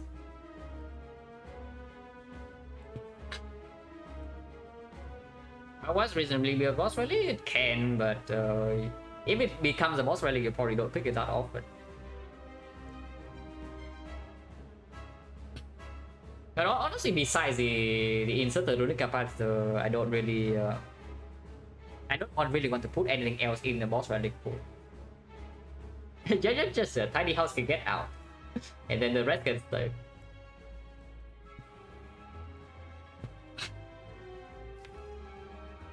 Okay, compound rival here, yeah. Play the operation. We can hologram compound rival, but then don't get to play my capacitor plus, which seems a little bit weird. We see the intent this turn, and then we decide whether this is a thing or not. Maybe, or we use this right now. One of the two. If we use it right now, probably the fight is solved all instantly because the Dark Wall is getting looped, yeah. This barrage is dealing maximum damage immediately. So we are dealing 30 damage with the barrage and can kill the minion very fast. Our damage is at 2 the roof because we get the loop on the Dark every single turn with 5 focus. This potion is strong. If we don't use the potion, what would happen next turn? This is looping like automatons attacking. These guys might block a little bit or they steal. Doesn't really matter. If they attack, we take 0. Otherwise, yeah, the HP is still the same. Next time my turn is like this. Automaton never attack, but the minions can attack both for 8. So unless I can kill them, my turn would need to be sweeping beam, defense, charge battery in case they both attack me. So it would be what? Charge battery, sweeping beam, defense, charge battery is that. And after 1, 2, 3, 1, 2, 3, 4, 5, we can draw 1 and then draw 3. Yeah, 1, 2, 3, 4, 5, so we draw 1, draw 3, and then co-headed until draw 2. So we can get apparition on the 12 times 2 turn. On the hyper beam turn, we don't have any more apparitions. These guys are still extremely healthy. And we have no damage automaton. Yeah, okay, I open Essence to Darkness. yeah, I open Essence to Darkness.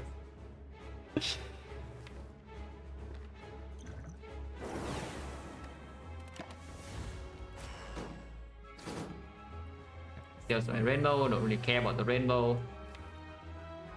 But this guy cannot kill this turn with either blocks or attack.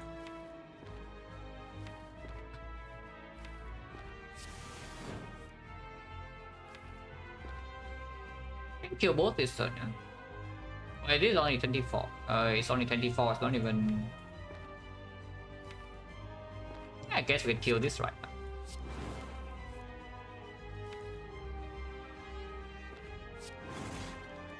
But this way we can also kill this cleanly and we play the rainbow immediately. So we are burning through our Dark Orb like crazy here, yeah? But that's fine. That's completely fine. Because the Dark Orb is mainly there to kill the minions anyway. Yeah, I know. That's what I'm saying. Like this potion is an insane amount of damage in most fights. But we also see that with this, we are very slow in killing the minions if I don't open the potion. And then the fight is extremely weird in 4 turns. I just potion. So Rainbow of 51 damage, we still get the Loop Dark, and now we have 2 Frost. I don't want to draw the operation next turn, but doesn't look like we can avoid it. I mean, it's fine, the guy's dying soon. Yeah, we're hitting 24. I guess you can just dual cast this into Cold Snap and take 3 damage. The other line is just Overclock, Apparition, Rebound, Streamline or something, and then we keep this Dark Wind Fun and just kill it in 2 turns.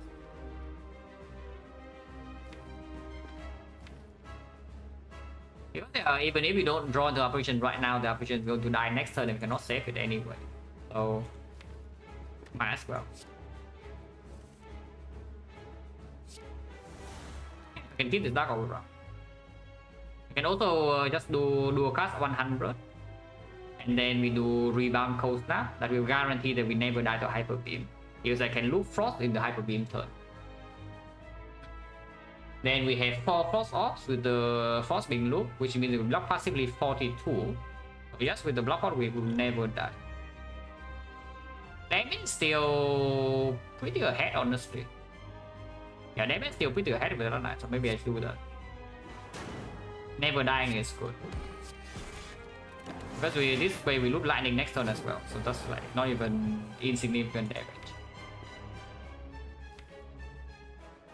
Yeah, we have full block next turn.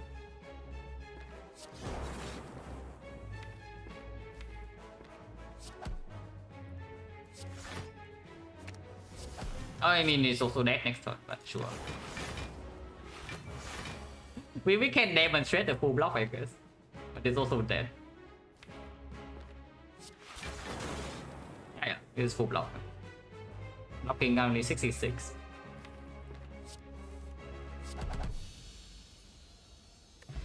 Okay, this still kills with Frozen Eye. That's pretty strong.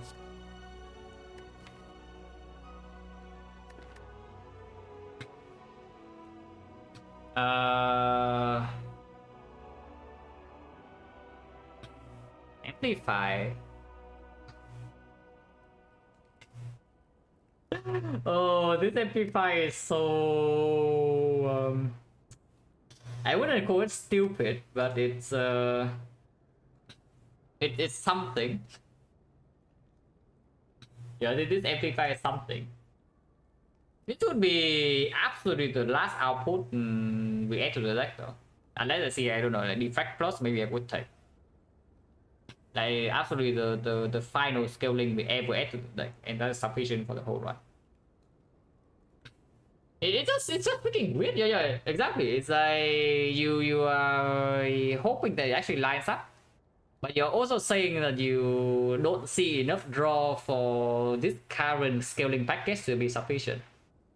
And then just weird, because you don't have enough draws, or like how often does the Amplify even line up in the first place, and it's an empty draw turn 1 with apparitions.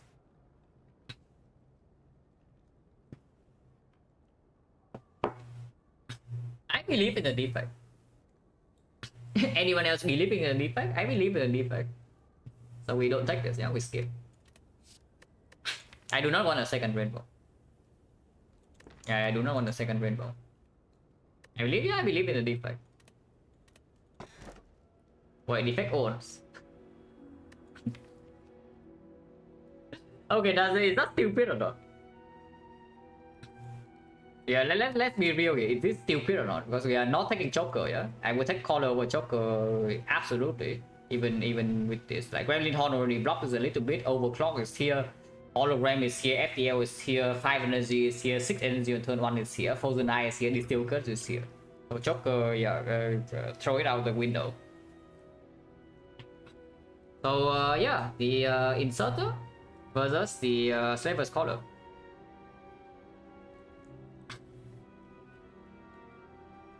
Man, dome operation is so scary. It's like normally you have inserter and actually you're chilling because yeah, you eventually take 0 and then you are fine. But with dome operation, you're always scared of you know, just dying turn 1, turn 2.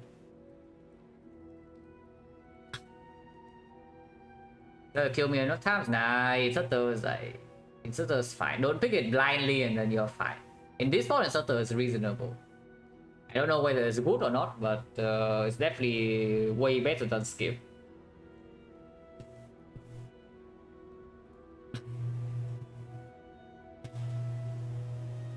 Just like already current weird act 1. Yeah. It is true. It is a weird act 1. Seven Scholar 5 energy does not play at the moment in the boss fight. I mean, we can use 5 energy, we just cannot use it super efficiently. But sometimes we have a good turn. Whenever we can do something like maybe hollow overclock or maybe compound rainbow draw 3 after the rainbow, then we can get some big turns. And we can use 5 energy for sure. Even Glacier, Hollow Glacier, 5 energy is definitely a potential line. Way better than skip instead of express. Yeah.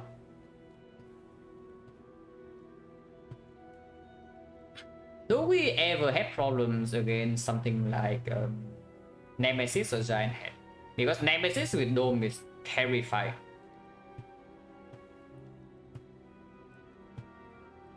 Don't think we're actually killing Nemesis fast enough. Is a slight concern I have. If you're not actually killing fast enough, then the insert in Nemesis is way better. Because you have, you set up your frost. No matter what it's doing, you never take damage.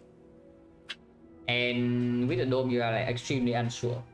If you only have, let's say like 3-6 off slots.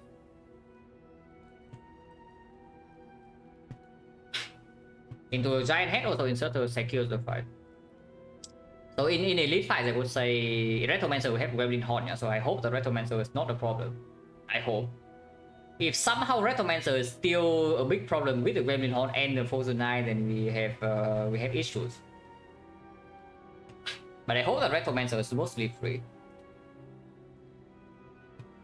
In hallway fights, the Silver Scholar is useless. And the inserter effect, unless it's negative, then the inserter is just better than Collar.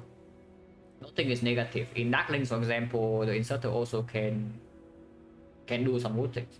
If the fight somehow lasts too long. In boss fights,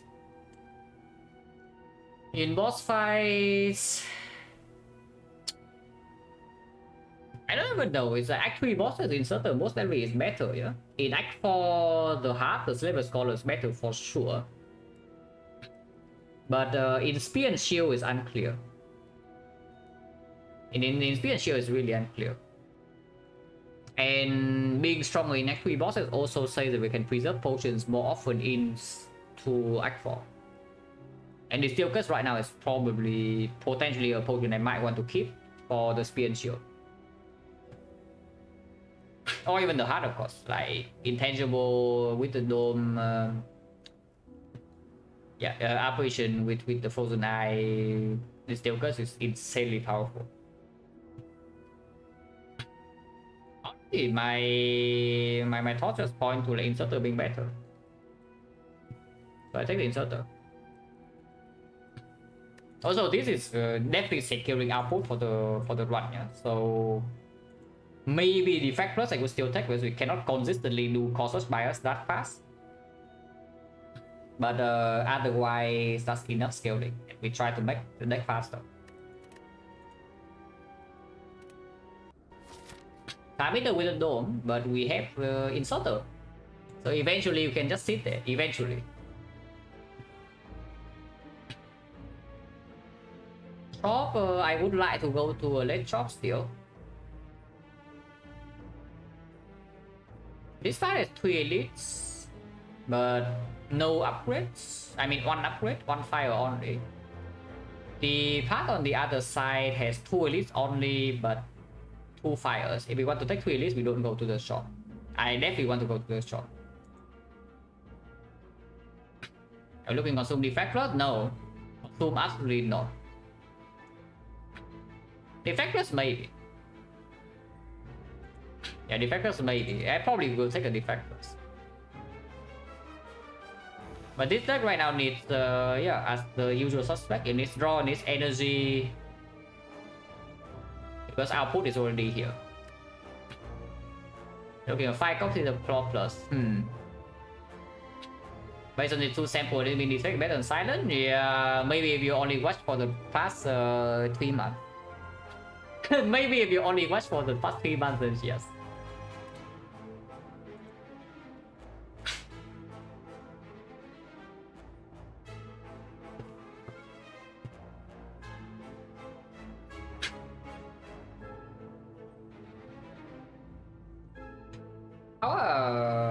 How free are elite fights basically, and how good are even elite fights? How good are upgrades?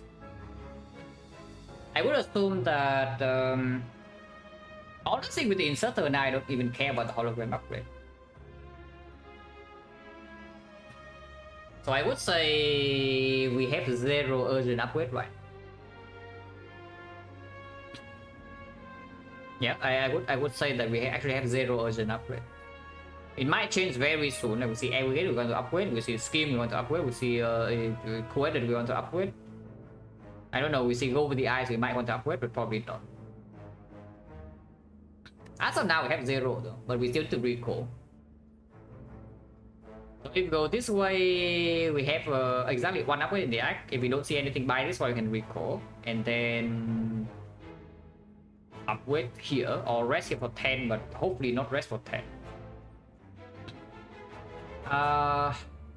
3, 5, 2 question marks, 3 question marks, 4 question marks, or double shot. But double shot I don't actually mind. This shot is terrible, but 4 question marks is a little bit too much.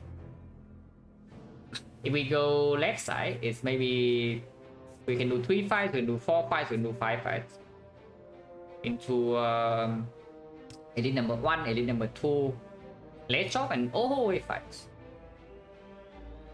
I'm not that confident in whole wave fight, maximum whole wave fight, so because the deck doesn't the deck not that consistent yet. Number 1, it only has 1 Bell potion, which I would like to preserve, and it has no sustain. Without spell repair, if we take a big hit 1 time, the next time we are about to take a big hit, we will need the potion. And with the dome, we are unsure when we actually will take a big hit. Sometimes. It's just a little bit weird. Elite fight, funnily enough, would be slightly more predictable. And also, if we farm 3 elites, we have more gold for the triple shot. Yeah, I think I do this way. I think I do left. We try to take 3 elites. Second elite is optional. So if we get destroyed by this way, we can trade the elite 5 into 2 question mark, which is absolutely awful. But if we are dying, then we can do this. Yeah, let's start here. Now what this guy is doing.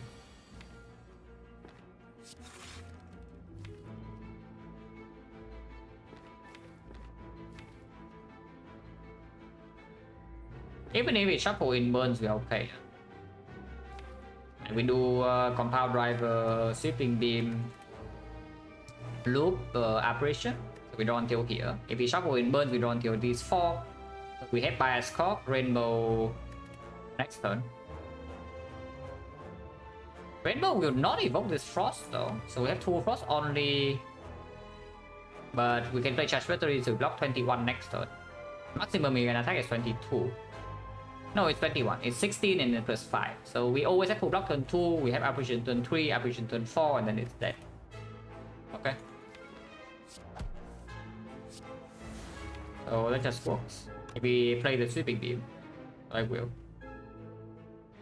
Otherwise, if we shuffle burns exactly into here, we don't run to the bias score and we take damage next turn, yeah? And that's unacceptable.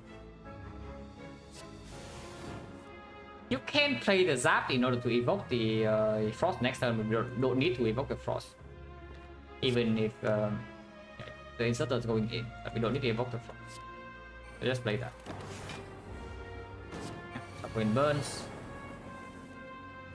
Fine. Next turn apparition. Next turn after apparition.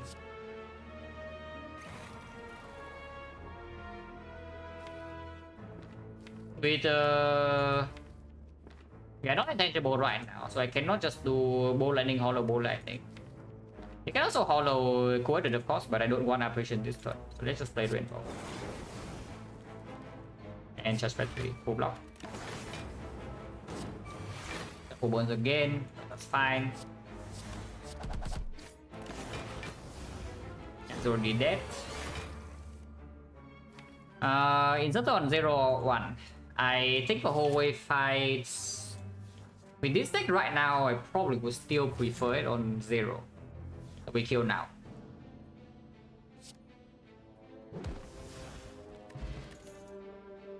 Minus. Minus. We don't have that much card draw. But if we don't take energy at some point, then do we actually need energy? Yeah, do we actually need energy? Let's think about this more. The initial turn we play the apparition, and then to get the apparition we play some powers. Afterwards, insert also scales up. Nah, not turbo minus. Yeah, not turbo minus. Yeah, not turbo minus.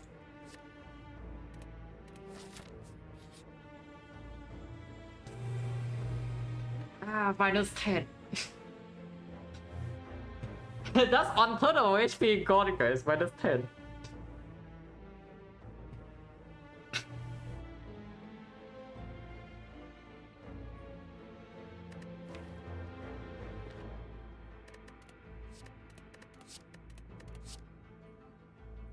Deep breath a little bit. Panic button a little bit.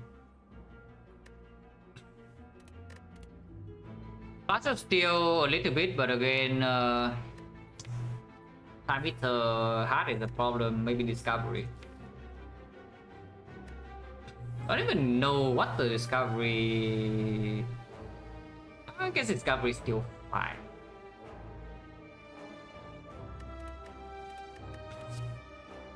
Isn't nah, this sensory stone is pretty bad.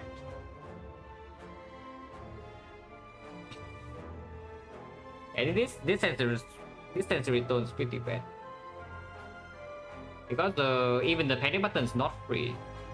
Because we have whenever we play Colossus before the bias clock, yeah, and we are waiting for the bias clock, then we cannot play the panic button. And that's actually a way more common case than you might think.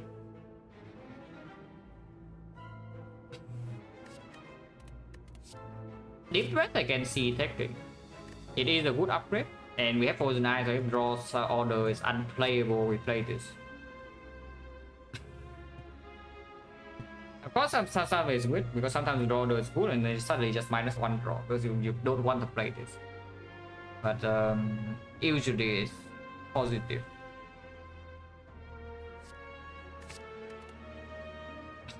Discovery, probably I still take over faster still. But still would be better in exactly 2 fights. Honestly, it's not even bad in time either because it allows us to manipulate the draw cycle, the draw power a little bit more. And having a card you can always play is also good to manipulate the clock. And we know the time meter after a few turns we would be fine. Because yeah, capacitor, maybe 5 focus. But okay, the troublesome thing about the time meter is that 5 focus is not a guaranteed thing. Because we have the dome, so we never know when our freaking core search is going away. And that is a massive issue. If we cannot line up core search by score in that fight, we are going to die.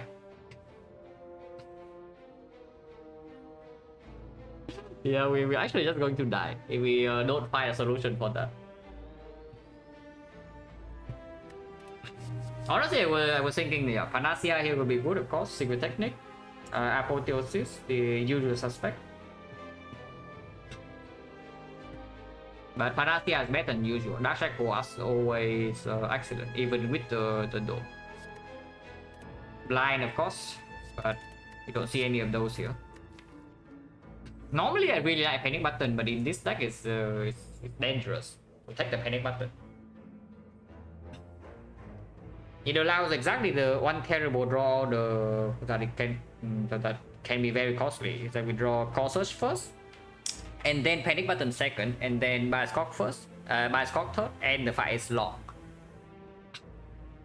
If we draw in any other order, yeah, then we can just panic button first, and then turn after we have apparition or some frost off, we are fine. Or you draw Call Search by first, and then your panic button just gets played freely. But whenever we draw panic button right in the middle and the fight needs the Call Search bias to happen, it gets like really dangerous. Honestly, I don't think I take it. Might be stupid, but I don't think I take it. And this discovery I will actually take. Maybe a second form of artifact. It can be sick, and can be something that gets the apparition, can be even hologram to line this up, can be frost orbs. Can be anything. And with 1, 2, 3 with the full tonight, we also have perfect information. Okay, almost perfect information regarding what we want to take. But yeah, 20 HP now. Hallway fight is more and more dangerous, but we still take hallway fight over question mark because this is supposed to be a good event. And double walkers is not a safe fight at the moment. Yeah, double walker is not a safe fight at the moment, so I don't want to take. Only my blue would be good. Madness I don't take. Yeah, so madness sucks. Red mask sucks. Walker is dangerous, so only my bloom is good.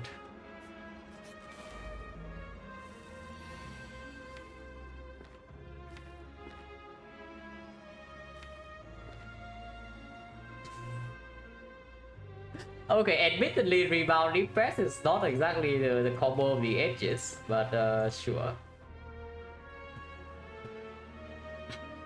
It is not killing, yeah? It is only 22.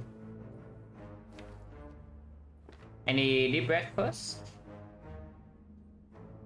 Any deep breath first? Deep breath first. Because if we deep breath first, we draw immediately into the hologram, so we don't shuffle. And this way I can just do cold snap, hollow cold snap. Because this order is like playable. If we kill one of them, we draw into this apparition, and then even if Bioscock is not negated, they should die fast enough. I hope.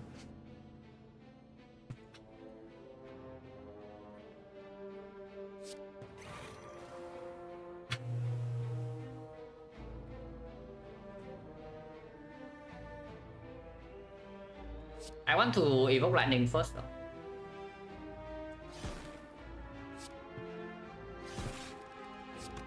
And 1 out of 3, the lightning evoke kill this.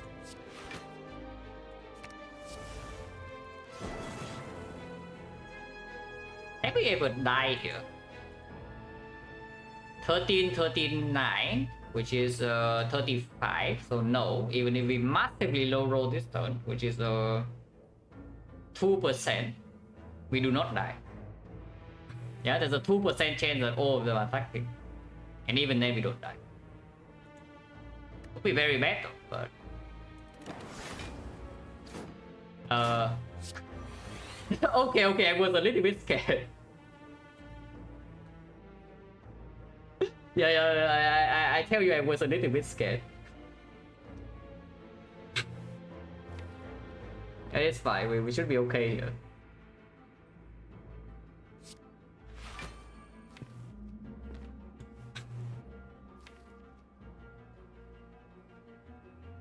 I want to draw the defense next turn, so or we don't hit this.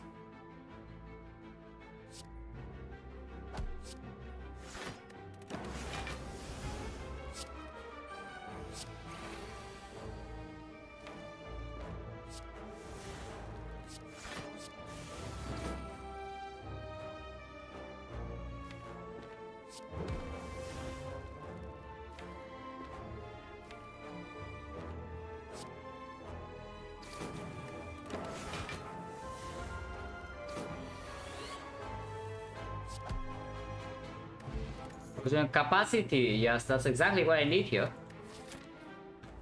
So we have a 40% potion drop. Is a garbage.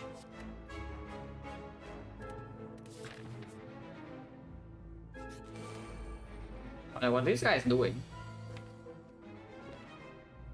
I hope what he's doing is not killing us. But we do have some damage here at least. I think the bottom is pretty weird, but next on apparition. An apparition only. And after apparition again at least.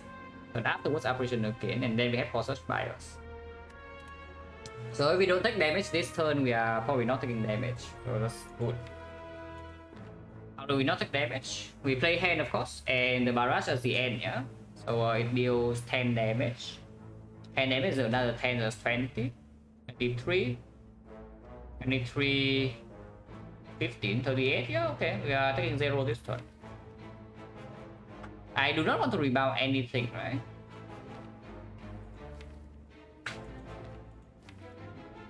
What if I hollow, what if I rebound Bolt Lightning, and next time we do Bolt Lightning, hollow, Bolt Lightning, apparition, because we do gain an off slot in here. So if I do that, next time we draw 2, 3, 4, 5, turn after 1, 2, 3, 4, 5, and then I can cool head the steel into capacitor cool headed apparition. Yeah, 1, 2, 3, 4, 5 like this. So we draw until here. Turn after we have 1, 2, 3, 4, 5, so I can cause us apparition, we're still fine. Turn after we have this. Plus the loop. So okay, it's fine. Let's do that. Rebound Bolt Lightning.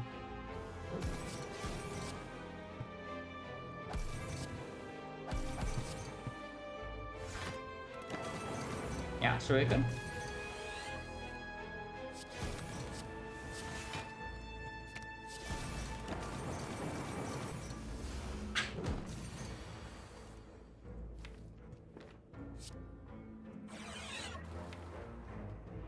I guess we can play Discovery.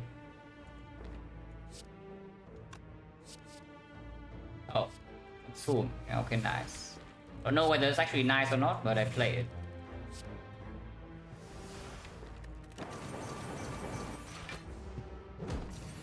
It is something.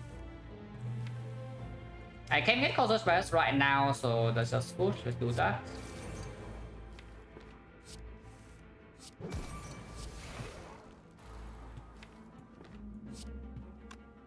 It's currently 70, so I don't even need to play this apparition. I can play Rainbow instead. Not that Rainbow is very good. Compound Raven to Zap is just stronger. Yeah, Compound to Zap is just stronger, so let's do that instead.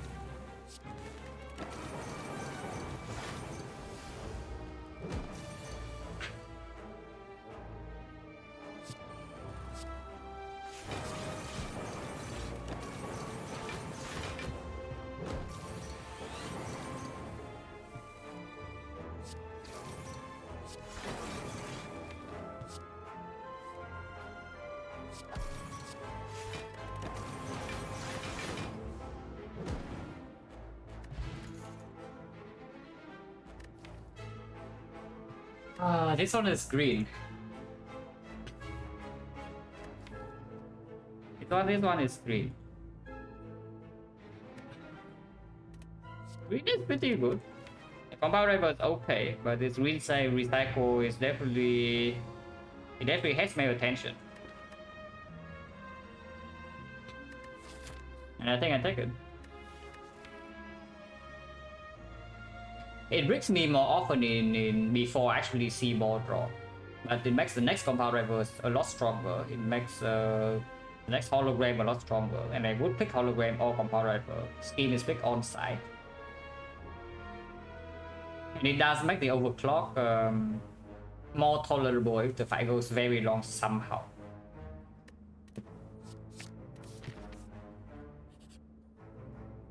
Wait. Sensory Stone sucks. If I do not take the Sensory Stone for 3 cards, I do not see this.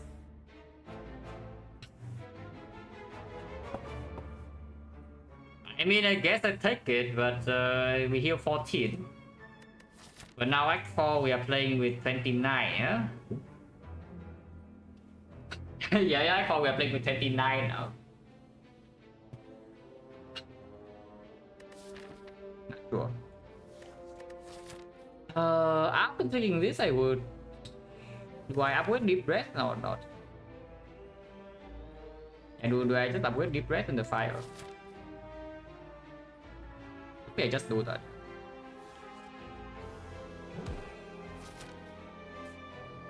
I can recall first, but Deep Breath upgrade plus 1 card draw is quite freaking important. Even in the short term, because this potion is even more important to save now for Act 4. And the strawberry become worse on 70? I don't know. Maybe also in the spot where we bought the cauldron. Yeah, let's go here. Upgrade the upgrade the Deep Breath.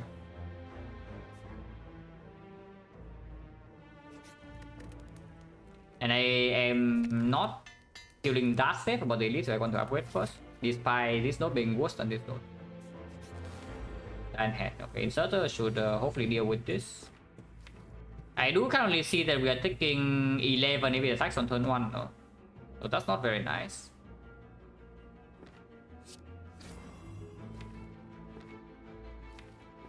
Wait up.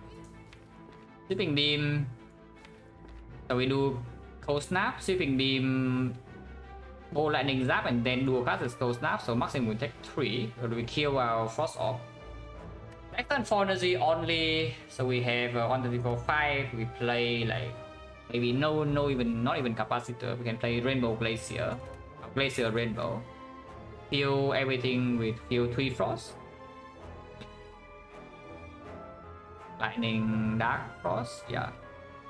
Lightning dark frost. So yes, we do have the 3 frost. So this would be turn 2, this would be turn 3, and if we are being weakened on turn 3, then we have some serious problems. Basically, if the Colossus get if this thing is weakening us on turn 3.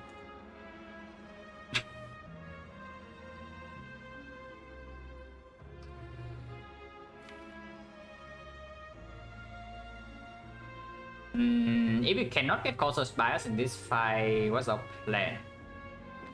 Maybe Discovery bails us out. This is also why I say that I would maybe still take a Defect plus, to just in case that we cannot line up Colossus bias, because it's even more difficult than usual to do. Yeah, do cast is frost right now, right? So we do cold snap. We do cold snap first into zap, into bolt lightning, into sweep, and beam into dual cast. Wait, sorry, give me a second.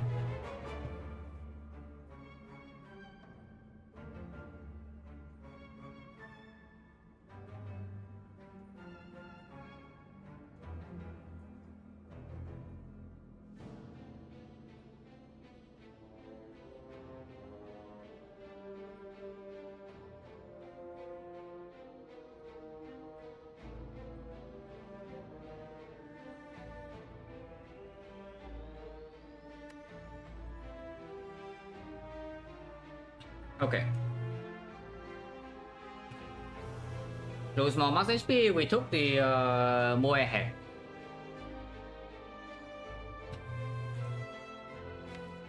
So ideal pattern would be him attacking on turn 3, but yeah, again we have the dome, so we cannot. We don't know. Slightly concerning, but not much we can do about that.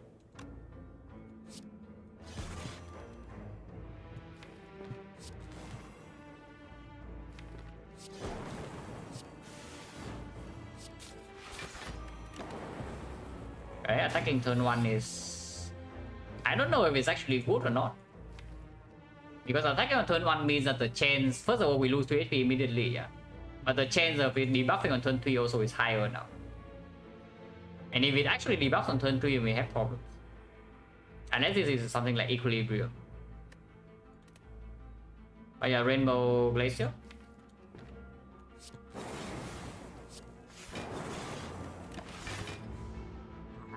You up on turn 2, discovery first in case of equi or some card draw. Maybe we can pull this level 6. Hologram. Holo capacitor, I guess.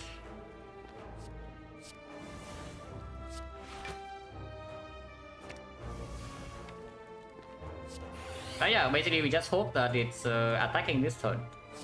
If it doesn't attack, we have some issues. Because I cannot wait to... Can I not wait? If I don't play the Colossus right now, next turn I don't play Bioscope, yeah. So I just do Apparition. Yeah, 1, 2, 3, 4, 5 in here, so I just do Apparition into Compound Driver. And then we recycle this Defend.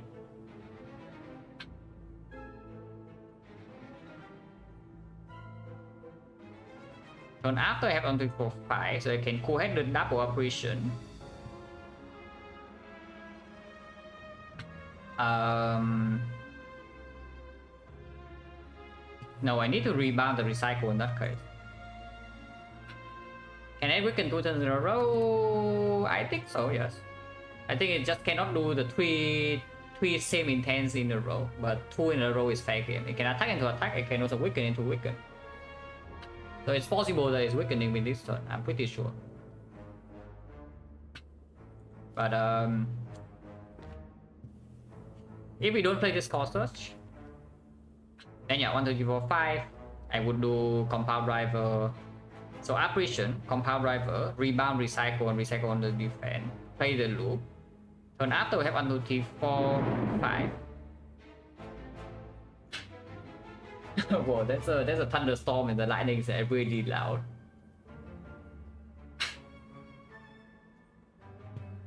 And yeah, my cat is pretty scared of lightning, so but that's why he was like crying a little bit before that. He asked me to let him in my room.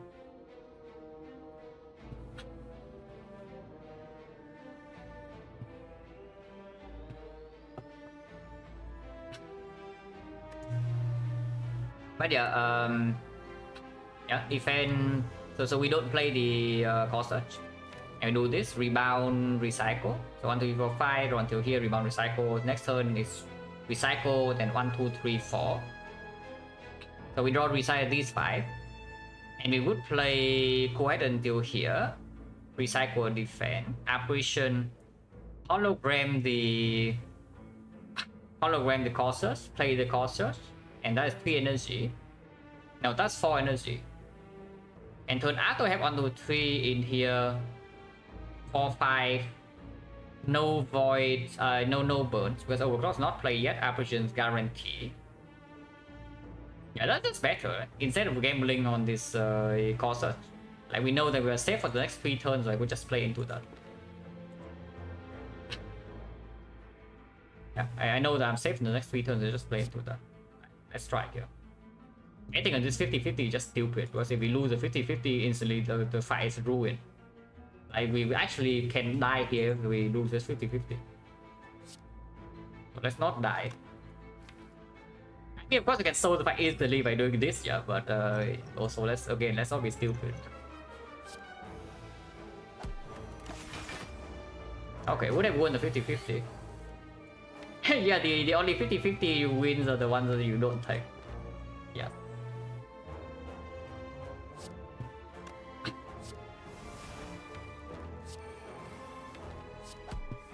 Oh yeah, rebound, recycle.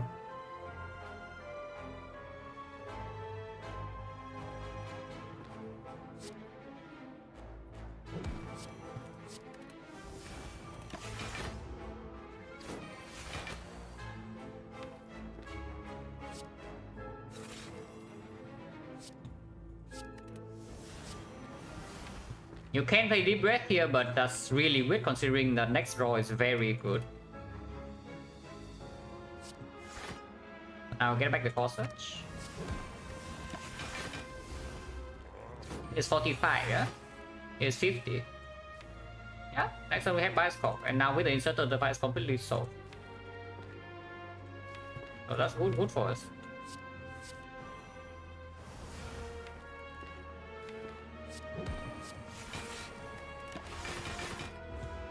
Yeah, now the fight's completely solved because of Risotto. And would have been really bad if we play Colossus blindly, of course. Now we can no longer take damage. 1, 2, 3, 4, 5, 6, 7, 8, 60, 67. Yeah, we have full block forever.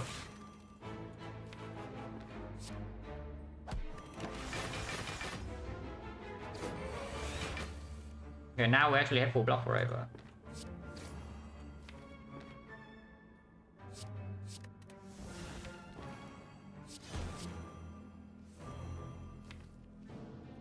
Actually, no, now we don't.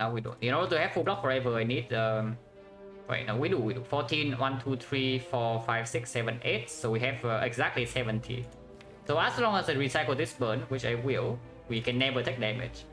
And we play this fight slowly. Keyword on slowly.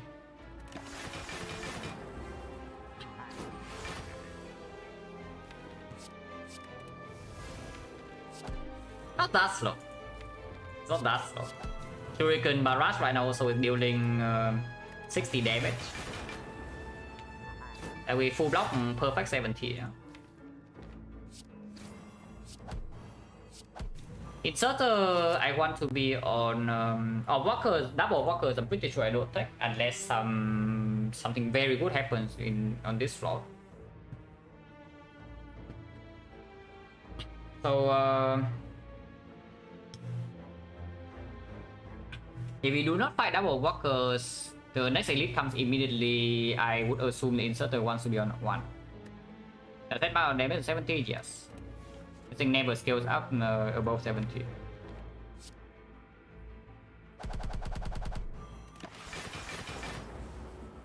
No, 1 would be good. 1 would be good.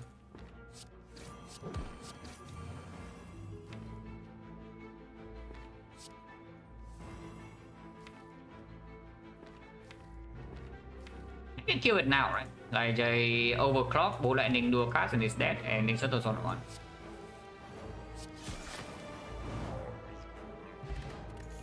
Smiling mask. Yeah, okay, we are definitely not fighting the double walkers.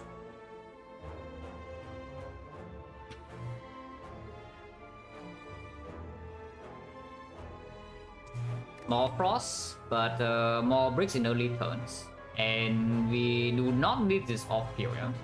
We have 1, we have 2, we have 3, 4, 5. 5, but we also buy ourselves 3 turns. Like it's not that big though, so we can shuffle back into our frost fairly quickly.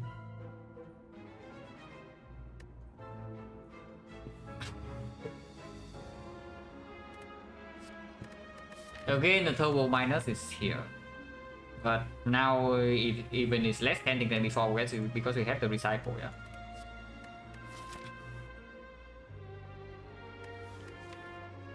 Yeah, I don't like this cold snap at all. It just because we don't have any source of focus besides Colossus Bias, it's extremely important that we draw into this Colossus Bias quickly. Otherwise, our deck doesn't function. Let's skip. Unless you tell me Battery Plus is good. It's an okay card. That's about it. It's okay. It will not win a losing fight, but it does give us enough front load block that maybe we are less scared dying on turn 1 with the dome. But for any fight where we must play Colossus Bias, this card will actually break us. Where we win right now, I don't even know. Maybe not. Honestly, because our deck halfway to X3 still doesn't have enough draw. Yeah, I skipped it. Yeah. Well, I did say that we don't fight double walkers. Now that I actually see them, no, are we fighting or not? Yeah, no, we are not fighting them. So let's leave. Yeah, no. Fighting this, taking this fight probably cost me this still chaos. And sometimes we'll still die. Yeah, taking this fight will actually cost me this because most of the time and sometimes you can still die. Even yeah, gravity horn only goes after you kill one. Yeah. And our single target damage is pretty abysmal in the first few turns. Like first 2 or 3 turns, we deal no damage single target. Afterwards our damage is fast. It's like our damage is extremely slow and then it speeds up super fast. But it is slow initial turn, so you can get overloaded by burns, you die. Let's leave.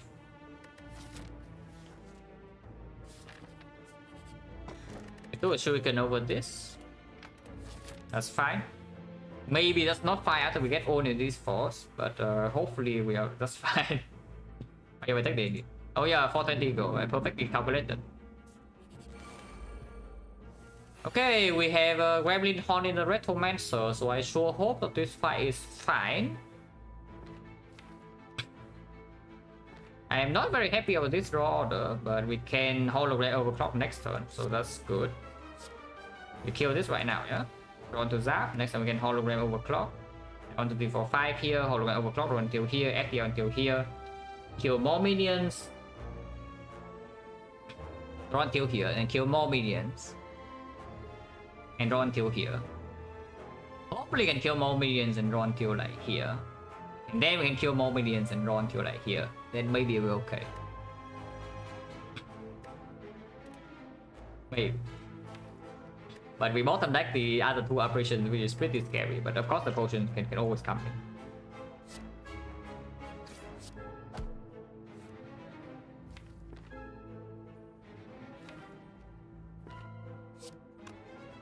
Do I even play this operation or not? Because I'm only facing 2 damage. I mean, I know I want to play loop.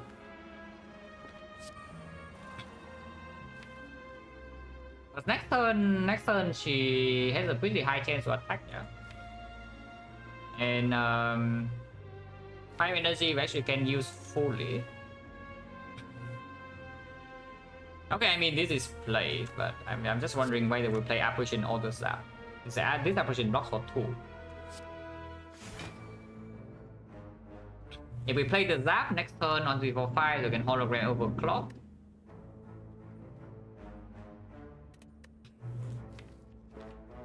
Yeah, we can hologram overclock, go until here, and then FD until here. Which it's only we have no strength, so this is only 20 damage. That's slightly concerning, huh? 20 damage is also exactly this plus 3, but we also have Lumen Lightning, but she also summons new daggers. If I don't play Zap next turn, yeah, we have a Hollow Overclock. 5 energy, so we have 4 energy until here. 3 energy, 1 energy. But we kill a dagger, so we go up to 2 energy. We draw into the barrage because we play Rebound last. We barrage for 1, 2 only, actually. We only barrage for 2. So that's definitely not enough to kill another dagger. If we zap in here, we can barrage for 3, which would be 15 damage. Which is enough sometimes. And we can also play dual cast. And then we draw into here, 1 energy left. But this compound rival actually cannot be played with, otherwise we will draw into Core Search and then it's bad. Yeah, pretty nasty stuff actually. What I see here. I thought Rainbow can evoke though. Is there any different hologram than the overclock? Let's say we hologram Streamline, what would happen? So like we play the Zap and the hologram Streamline. Our next turn would be yeah, holo Streamline, play Streamline, play Cold Snap, draw 1 card. ATL doesn't even draw, and we don't draw until here and we die. Okay, so hologram must go on overclock plus.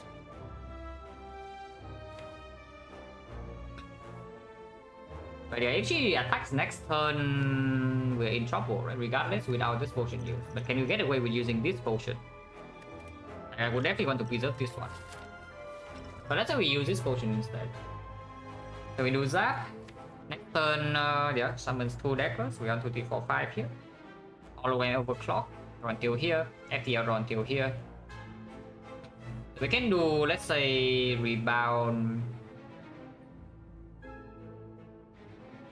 If we rebound cold snap, we redraw to cold snap immediately. That's not very good.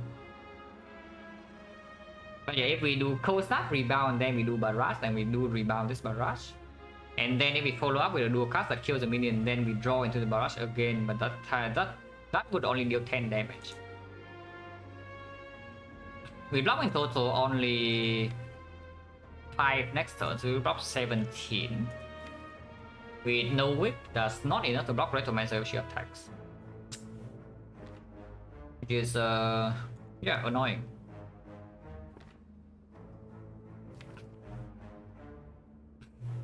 But sometimes I guess the loop can also give us a kill on new daggers with the low HP.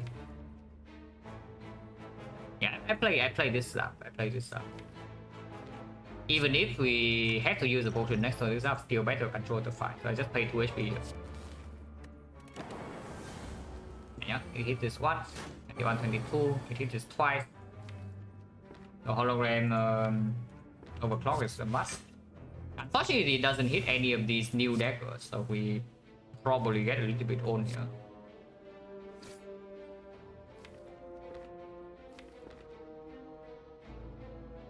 I guess you can do Rainbow Cold Snap Rebound.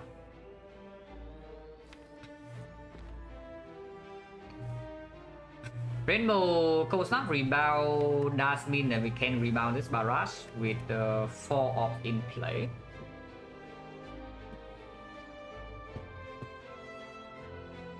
Okay, if we do Cold Snap Rebound here, kill this, you draw into the barrage. But, and you have 3 energy left, yeah. But if you play the barrage right away, it's only 15 damage, not 20. And you put this on top, but you cannot actually kill another minion.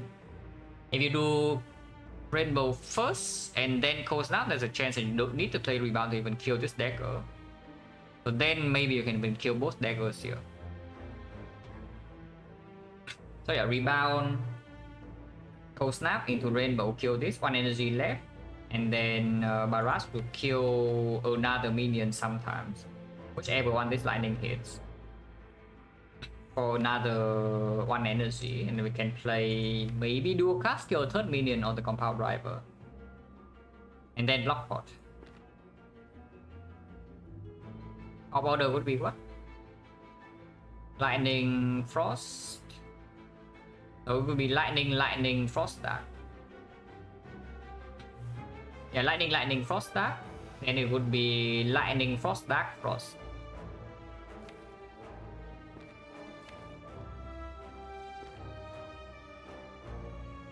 So we cannot dual cast the Frost this turn.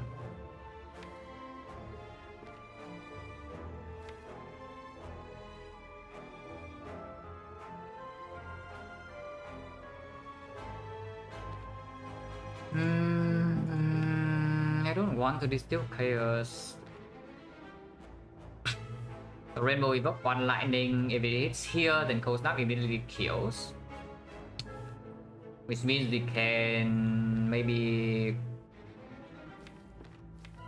barrage into rebound.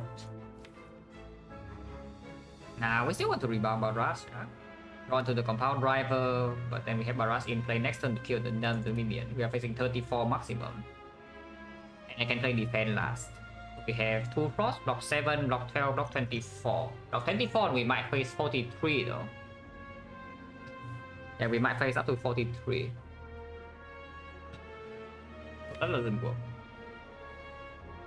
I don't really see a line.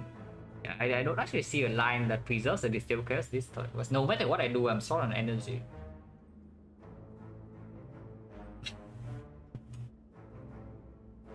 Yeah, no matter what I try to do, I'm short on energy. Even with the... Because yeah, we bought some deck for Sweeping Beam and Double Operation. And the Recycle, and the Deep Breath. So this order is pretty crap.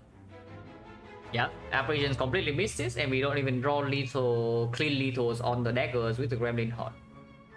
So that's pretty crap. Not much we can do about that, unfortunately. Is there any dual cast line as the last cast instead the rebound? 5 chaos? Nah, this still gets soulfire instantly. I don't want to use it. We only win this fight if we use Steel Chaos, so let's not discuss this potion yet. Because this Steel Chaos gives me all kills on the minions, and it gives me Causeless Bias immediately. So we full block, minions all die, we have Loop in play, we have Frost, and next 2 turns we have Intangible, so we can never take damage. Inserter. And that's the thing, this potion with the freaking Frozen Eye is winning us like almost every single fight. So hopefully we don't need to use it here. Because on 29, when you break a turn, you just die. And this potion is one of the strongest anti-brick possible with the Frozen Eye.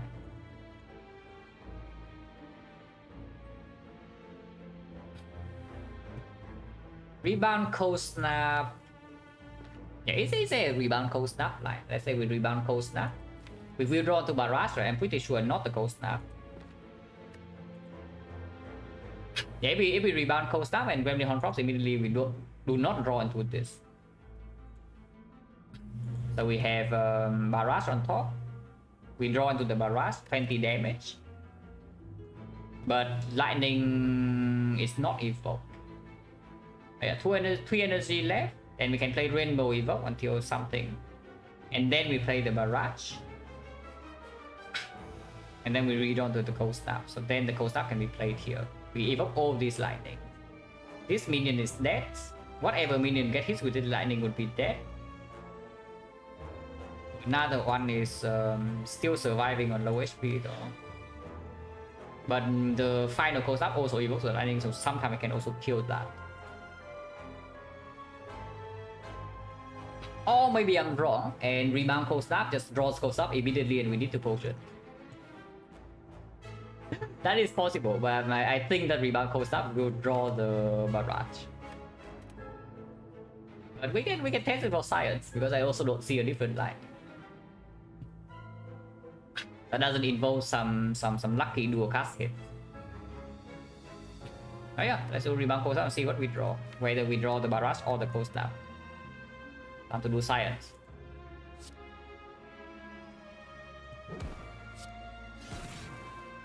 Oh, we actually draw Cold Snap. Okay. Draw Cold Snap, there's not much to do here. Honestly, if we actually draw the Cold Snap, there's not much to do here. We are getting old.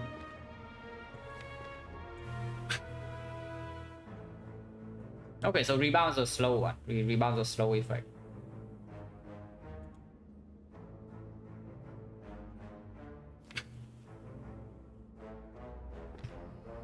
Yeah, this just doesn't work, yeah. It just doesn't work without the chaos. I Cold Snap 7, Rainbow Evoke 2, but if I do Cold Snap into Rainbow and then the Circus, then we no longer have the Causeless Bias. And that's a way bigger issue. Oh yeah, I guess we cry and potion. Yeah, I guess we cry and potion.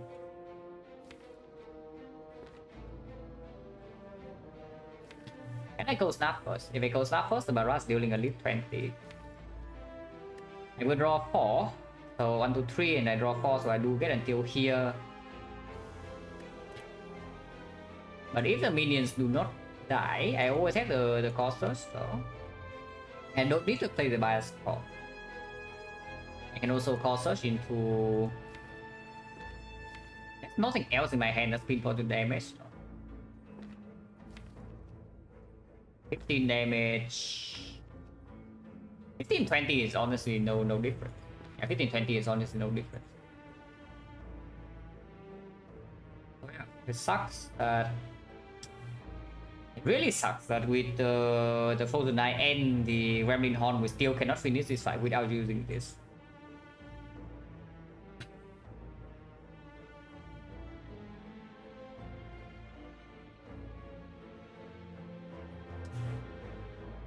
But yeah. Hello, Psycho Cell. How's the run going? This run is stressful.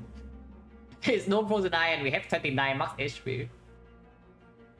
So there are many things to consider, and our deck is not overpowered. Losing this force so bad, but at least we can refuel. It's just that immediately we introduce a chance to die here, yeah, without this potion. I don't see a line. I don't see the line. That's bad. And we barrage exactly Rectomancer, but it's still fine, I guess. I guess it's still okay.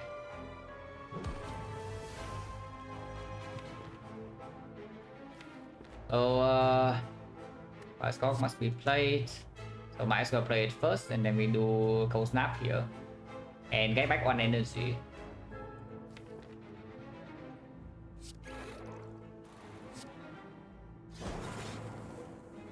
Yeah, if it hits here and we can strike it. So all minions are dead and we have the aggression. So now we are completely safe. Almost completely safe. She can resummon this turn and then we look like a freaking fool. Yeah, she can't summon this turn. And if she is resummoning this turn, then we just use the sequence for nothing. So that's the dome downside right there.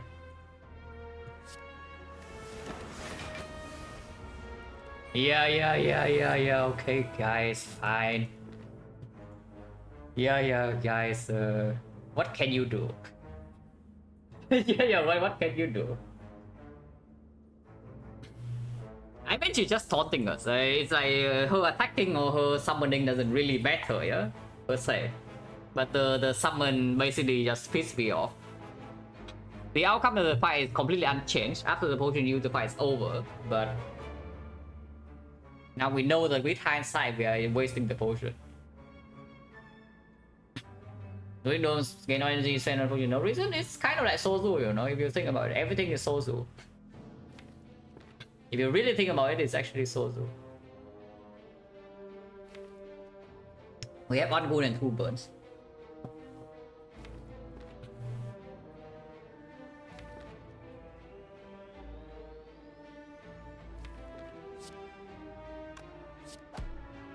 I don't want to redraw Boland, so let's draw first.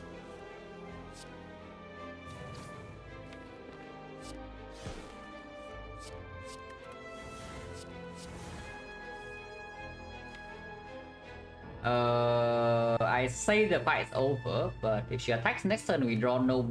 We discover it doesn't give anything. We actually will take damage because I don't loop my frost yet, and I bought like all my off cards. So that would be annoying. Yeah, that would be annoying.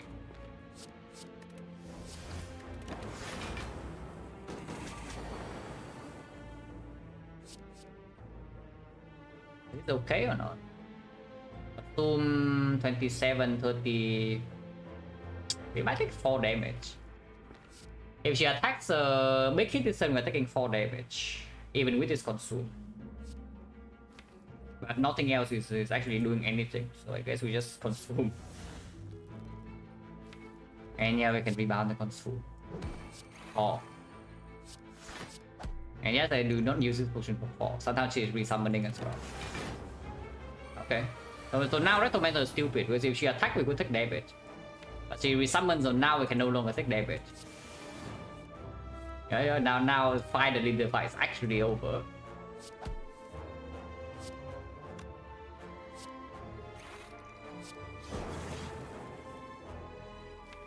Now it's impossible for us to take damage.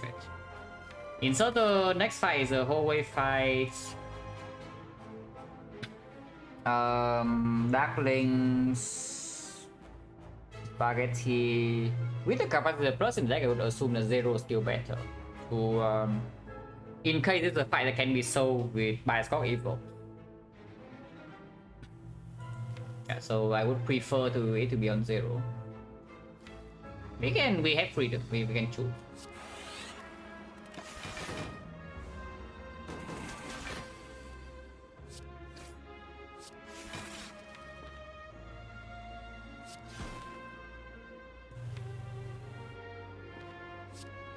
Is that next turn? If she resummons, maybe she was not dead, so should have thought about that, actually.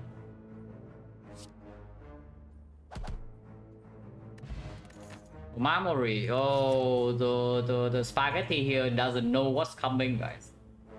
He thinks he's so smart. with the dome, but we got it covered. The defect minus and the hologram plus, and we do not have the upgrade. Yeah, hologram also lights up causes by us fire more consistently. We definitely take the second hologram. More. Not to the more, please. Bioscope is bottom deck. But we know that our artifact is not eaten, we can triple apparition. So it's very important, yeah, that we do not play... We do not play Compound Driver, but is that true? Probably true. And we have infinite energy now, so that's good. 1, 2, 4, 5, and we do overclock. Can even rebound hologram, we don't need to. Be fine, yeah, should be fine. 3 turns. 1, 2, 3, and we can hollow. Most likely we are hollowing overclock. One compound driver only. But I also don't see the reason to kill this lightning, but we can hollow compound driver next turn, for example. If we see, say, the 3 draws not necessary.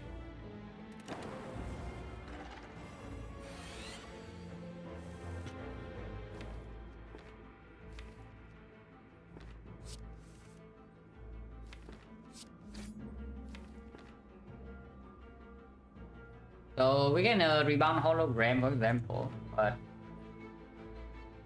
okay, I say infinite energy is not actually infinite energy, yeah. So let's be slightly mindful about our energy output. Draw 2 would be good actually. Draw 2 would be good. So like hollow, because draw 2 means the next time I can also chain my cohesive, otherwise I don't have energy to do it. So let's do hologram and then rebound compound driver and then cold snap. That's 1, 2, 3, 4, 5, 6, 7. That's still not enough energy. Oh, maybe it is overclock. Maybe it's just actually overclock. Like rebound hologram, hologram overclock. No, that makes no sense. Yeah, that makes no sense. Maybe just hologram overclock and then rebound overclock. We are going to have a ton of burns in the redraw though. But maybe we don't care. Rebound necessary, no rebounds to actually draw into this because we need to deal damage in this at some point. If we do not rebound at all, yeah, and we only do, let's say, cold snap, hologram, or we hologram compound driver draw 2 into cold snap and then play these 2. And next time we have this. So 1, 2, 3, 4, 5. You draw quarter until here into Glacier. That's fine. Into Barrage, deals a little bit damage. Intangible, like intangible 2, intangible 1, intangible like 3 turns. This turn we're intangible. Next turn we're intangible. Turn after we're intangible. So this turn we draw until here. Next turn 1, 2, 3, 4, 5. We draw until here. We stop. Turn after we draw 1, 2, 3, 4, 5, and then we stop. So turn afterwards we get to the bioscope. Which is exactly in time when our operation runs out, but we don't have the loop in play yet, and this thing, I mean, it doesn't attack that quickly. It's attacking us for maybe 45, and we have some frost in play. It's pretty scary. If we can draw faster, I would prefer to draw faster. But yeah, rebound is only drawing +2 cards, yeah, so it's not actually that far ahead. Yeah, no, I know that we get 3 apps. Don't worry. I know that we get 3 apps. The problem is not the 3 apps. The problem is that after the 3 apparitions, we still did exactly 3 turns to reach this. And yeah, it's not like we play 3 apparitions, we play this and the fight's over. This thing scales quite quickly. this thing kills quite quickly. So are you sure that the moment you play Bascom you're full blocking? Or you're being hit for like 60 damage and you die? And that's what I'm slightly concerned with. But even if we do maximum draw, unless I play Deep Breath, we still don't reach it. And playing Deep Breath is a little bit strange, I would say, in this spot.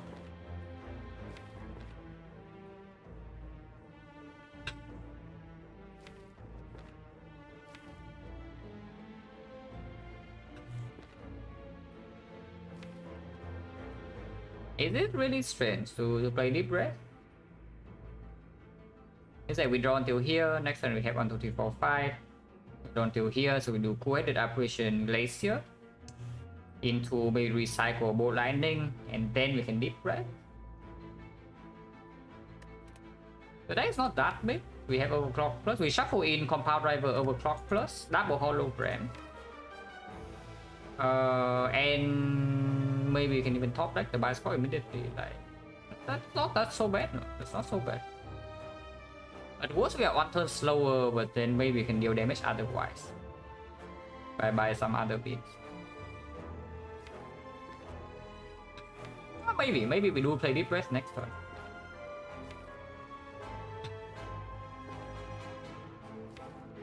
Yeah, hollow Compound Driver. Play the Compound Driver. Play double Operation. Because if I Deep Breath next turn, I can even play the Charge Battery, and I think I will. Goes down the Charge Battery. We do not know what attack that is.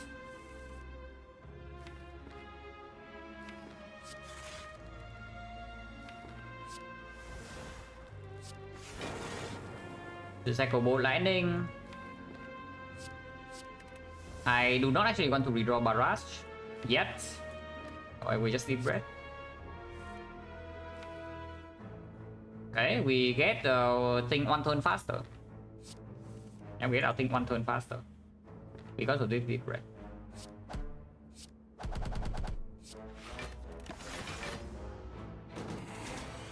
Okay, so it was big hit into multi. So this turn is buffing.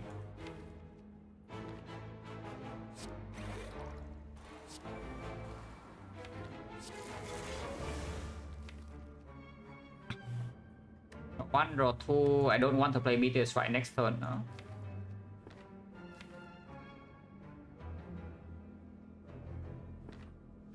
I think I'm actually killing this Plasma off when we do Frost. Otherwise, we need to go all in once we kill all our Frost. But yeah, we are basically set up. So that's like something pretty decent.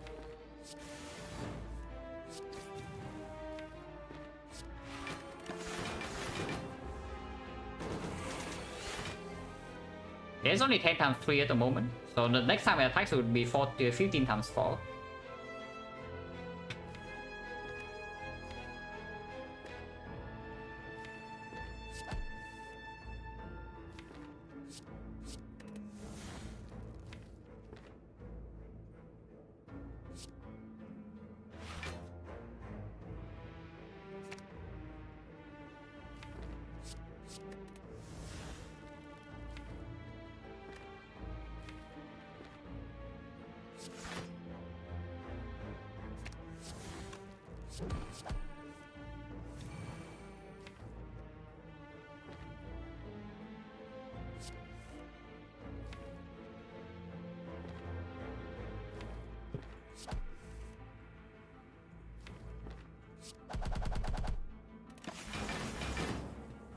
I think 15 times 4 we can still block. Like we have perfect block only this turn.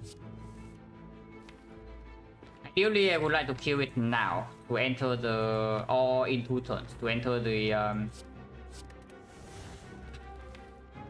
the next fight on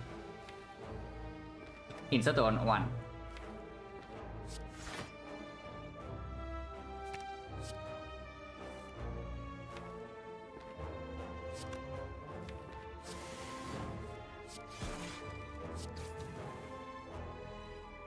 4, 5, 6, 7. Yeah, we are probably 60. No problem there.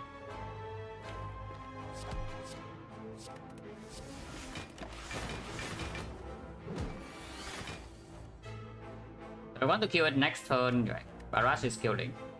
He can do multi-hit this turn, but I think we are fine. 1, 2, 3, 4, 5, 6, 7, 63. Yeah, we full block, no problem. We're going to kill it next turn.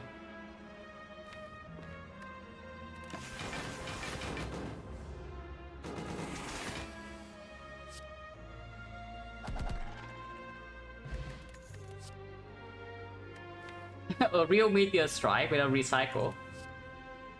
But no glaciers here, what is here? And I think, yeah, we take another glacier. It's okay. Glacier is something I would take. It's like two force field and 1 card is pretty freaking valuable. And even before focus is down, this is still quite a big block card. And this deck doesn't have enough draw to use a Meteor Strike. I mean, eventually the Meteor Strike is infinite. Yes, infinite. But that's the problem. The eventually, when does it really come? Takes too long. Yeah, basically takes too long. As you can see right there from Discovery giving us a free Meteor Strike, yeah? And I don't even know like how many turns was that. We recycle like 5 or 6 cards and we're still not even close to infinite. Yeah, exactly. Eventually we already win the fight. So why take another eventually when we don't need it? It's not the entire reason we take inserter, so that eventually we win the fight. How this is that better than strength, yeah? And this is maybe breaking insurance. Off slot build. Oh, we don't take this. Yeah, we don't take that.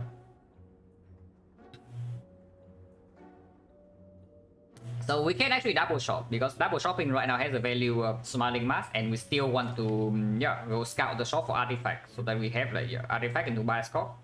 Ideally pellets, but souvenir would also do. So we can block vulnerable in the hard fight and still do lineup causes bias. And we actually don't need this. So if we buy anything in here, maybe Master Strategy, maybe Hit Sinks, but I don't think this is the type of deck that Hit Sinks performs at all. Hit Sinks minus, draw maximum 3 cards, usually draws at 1.5. And yeah, we don't have energy to support it, even if it ends up being good. Right now it's definitely not good.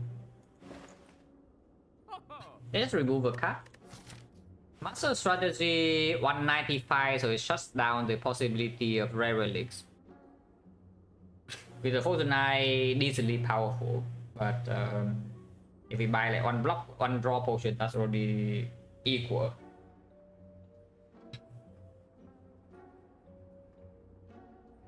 And something like toolbox I would also buy, yeah? Which means yeah, maybe Shock Relay Act for whatever it is we might also buy. We move right now 433, 330, 383, 333. That is still enough to buy 2 relics from shop or 1 rare relic after we get this gold. Does it feel good? It feels good. It also feels expensive. That's the thing. We don't have infinite gold here. It's good. It is good. But it's also like extremely expensive. And I don't think I take it. Because we are going to 3 shots in a row here. Okay, 2 more shots after this one. So we go to 2 more shots. Yeah, let's remove... in this spot, honestly, strike over defend, but strike can proc shuriken. Zap is pretty hot garbage. Yeah, Zap is pretty hot garbage. Alright, panic button, we already talked about that on the sensory stone screen. There was a free panic button I did not take. Because right now we are still very reliant on causes bias to line up. In most fights that go long. So anytime you draw courses first and you are waiting for the bias score, your panic button is unplayable. And then you just one more card to get in the way of your courses bias. And that is just extremely weird. Can buy more with also panic button debuff? Yes. Panic button debuff basically is minus infinite dexterity. So if your block is not affected by dexterity, you gain block through panic button. So entrench works, rest works, cross off works, talk to the hand works, after image works, things like that. Basically just minus infinite dexterity. Yeah, just removes that. Just removes that. Zap? No, Zap for compound rivals doesn't make sense. It's only Zap for like Barrage, but then Strike is also more damage than that if you play Zap into Barrage over Strike Barrage. That sometimes can let you evoke Frost, but evoking Frost doesn't actually matter that much before the score is down. Yeah, let's remove that. And I don't think I buy this. So we move on. Nemesis. Yeah, Nemesis is a dome, always a fun time. Always our causes bias. Wait, give me a second. My cat wants to eat. At least I think he wants to eat. But yeah, he's how do I describe this? He's like standing on 2 feet and then he just like claws his front paws at my leg. So usually that means he wants to eat. But yeah, be right back.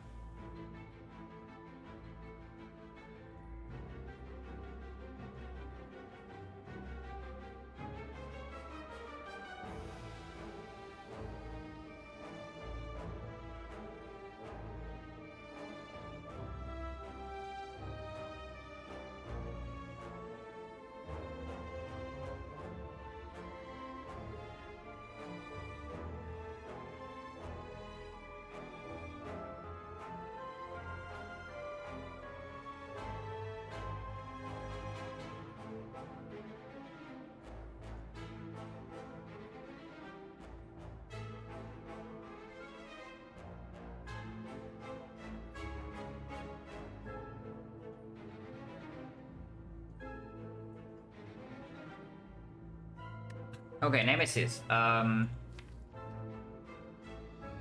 I deep breath immediately, I have 3 intangible. And if I deep breath immediately, I will have 3 intangible and then causes bias is in play. So I assume that this line will show. So let's do this line because we have inserter. Have I shown a picture of my cat on stream yet? I have posted like quite a while ago. Yeah, quite a while ago. But yes, I think one occasion I did post a picture. Maybe I can post one right now. yeah. I took a few more pictures somewhat recently, so I see. Let's see if I can find it quickly. If it takes more than 2 minutes to find, I will just not do it. Yeah, but we'll see. Can I upload this to Discord?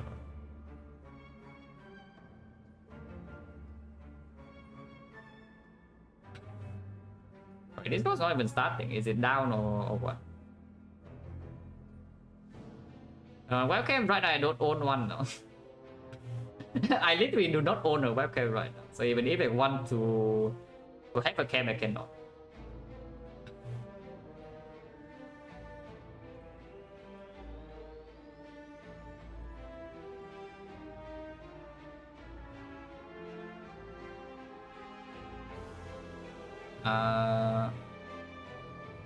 Yeah, I do have it. I do have it.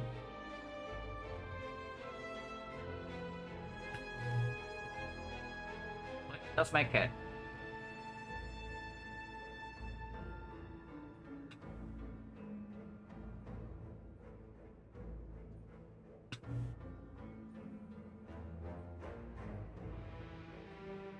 Yeah, we do deep breath. Yeah, he's like 7 years old right now. So if you convert into human age, it's something like what, like 35, maybe 40. So it's an underdog, but it's not. It's not exactly young, but it's also not old. Oh, yeah, let's deep breath.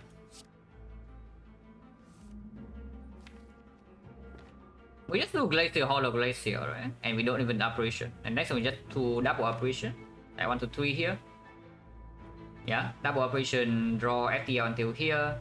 Turn after we have this on the 345. Turn after we have Bioscope and we have all frost in place. So we are completely safe. I hope that we are completely safe. Probably we are completely safe. And we have 5 energy this turn to Hollow. And he can never fortify this turn, yeah. So we never take damage here.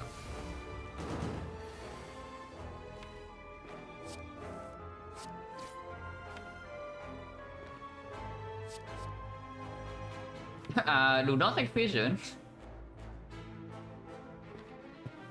Can take vision?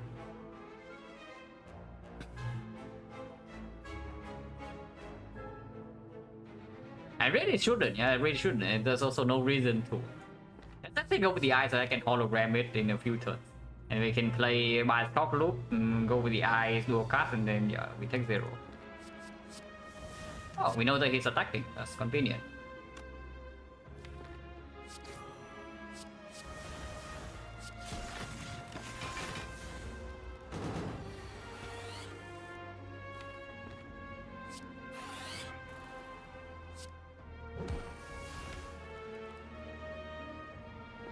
Next fight is Time Eater, so I would prefer to set up my relic.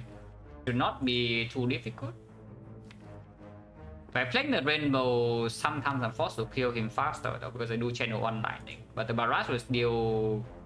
Yeah, the barrage will deal enough damage, so I don't need to worry about that.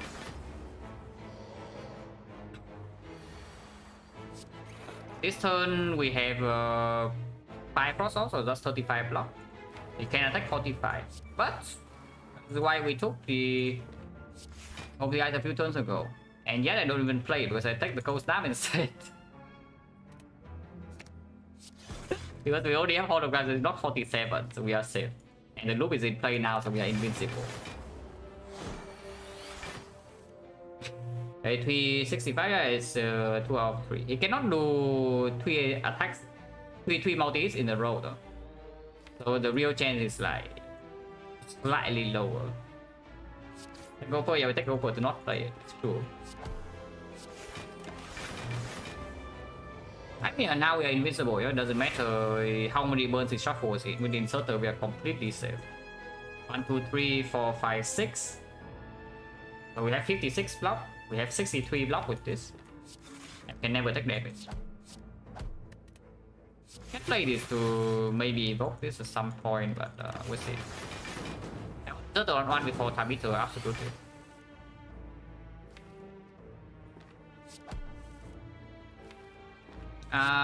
Going to be annoying because it means we need to kill 2 intangible. But I guess our barrage can deal 10 to the intangible.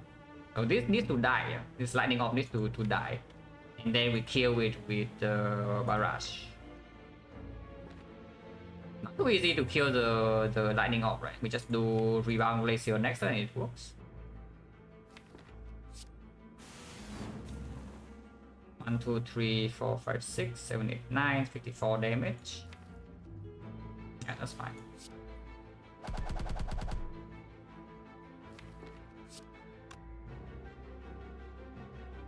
It's 13 is 21 only. So yes, it is still safe.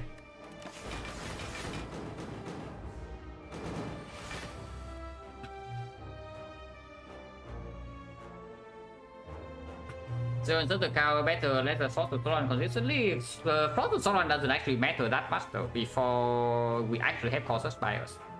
So the top priority in the fight is of course getting Cautious Bias, which is Time Eater is dangerous, which is why I also want to go to all shops. Because if we do not have like souvenir or pellets or whatever, even if we do have those, yeah, if we don't have exactly the pellets, letting Cautious Bias in the Time Eater fight is like very difficult because it just debuffs you with 2 of the 3 intents. So your Cautious charge is going away immediately, which is the most annoying part of that fight.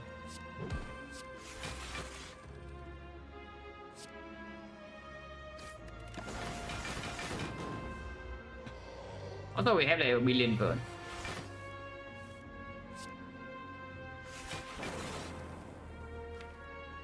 But we play this slow. I think it's only dead to the next Barrage draw, but the Barrage draw needs to also land on when Inserter is on 1. So it's not very trivial.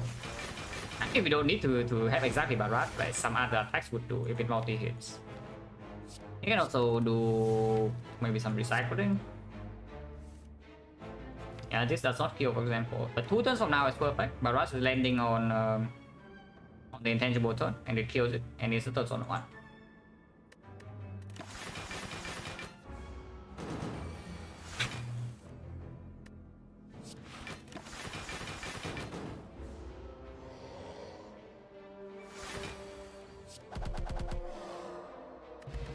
But Vio plus 2.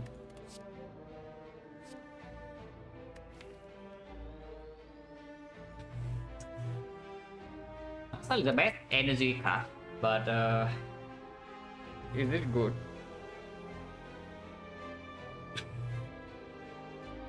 Has to be good, right?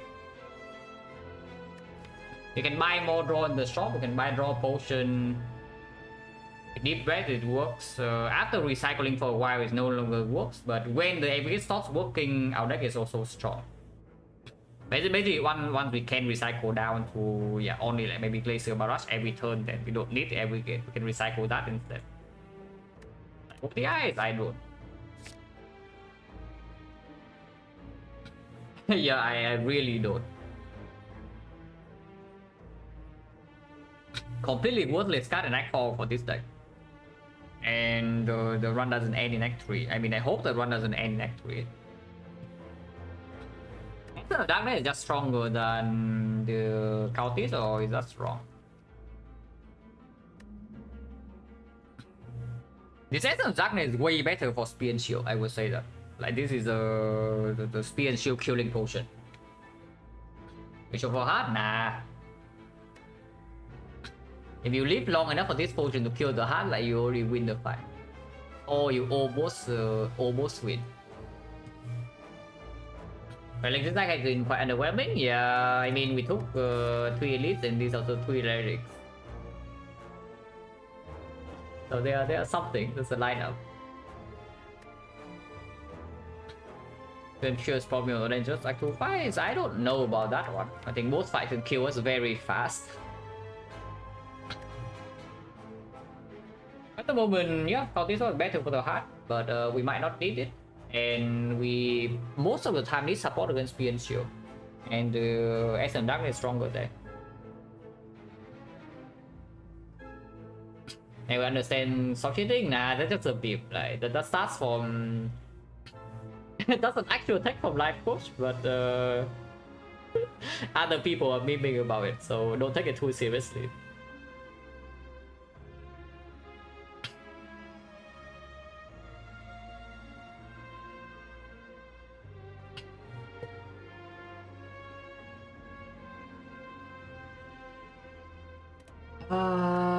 Spear and Shield.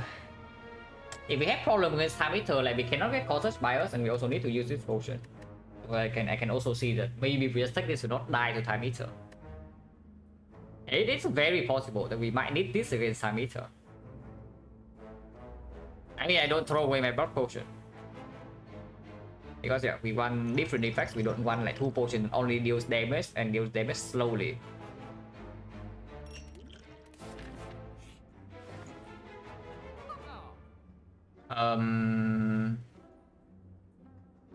That's awkward.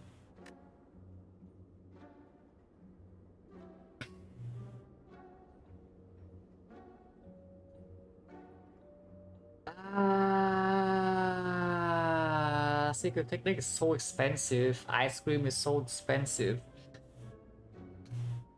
Everything is so expensive. They are good, but they are super costly. Cream is fine, no? Ice cream is insanely strong. Problem, it costs all my gold. yeah, it just has a small problem. It costs all my gold. and it doesn't play unless I do not unless I top deck my aggregate. Every single time I bottom deck my aggregate, it doesn't play. And yeah, I think that's just not good enough. Our deck doesn't have enough draw to support it. We can't use the energy, but our deck doesn't have that much draw.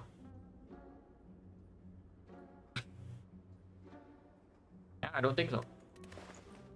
And let's tell me we need this to not die to act 3 boss. But Secret Technique to pull operations in deck 4 is absolutely massive. Does we move? No, we are probably buying the Secret Technique here. Even after I buy Secret Technique and the remove, yeah, we have 250. So that's 220. 220 is still enough to buy any red in deck 4. So Artifact is still possible, Palace possible.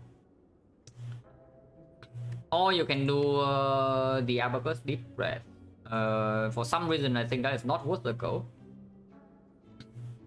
But you can do it. Real talk though, real talk. How scary is Time Eater? If the Time Eater is extremely scary, I would buy this focus pot.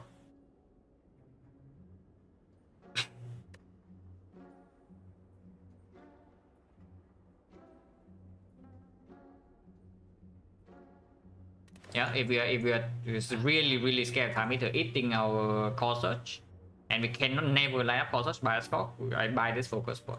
Because even after buying the focus pot, we still have an info. It's going to be 300, 305. So we have 168, which means that the shop relic needs to roll very high price for us to not be able to buy. But sometimes we do miss the thing by... Oh, no, we never miss, Oh, the Fish of the Gods. Wait, no, it's 172. Wait, no, 172, right? This is 200, 305, 168, 177. Yeah, we never miss a relic. Yeah, we literally never miss a relic. 177. We are chilling. If we see a shop relic deck 4, we can always buy it. Yeah, so I like this technique. Not dying on turn 2 Spear and Shield pretty sick, especially with Frozen Eye. With Frozen Eye, this card is insane. So I would like that. And yeah, I would like a card remove. I mean, you can also not remove here, but I think... And yes, I would actually buy it. Over what though? If we only buy focus spot, probably over block, right?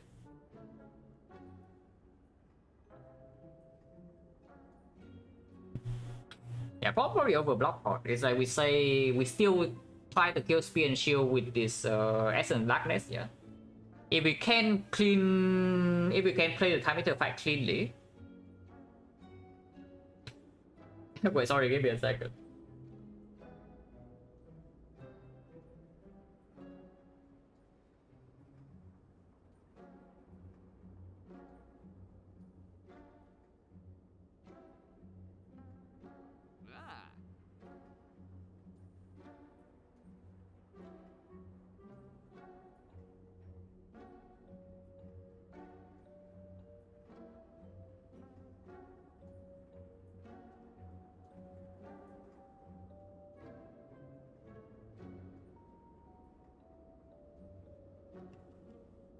Okay, here's the thing.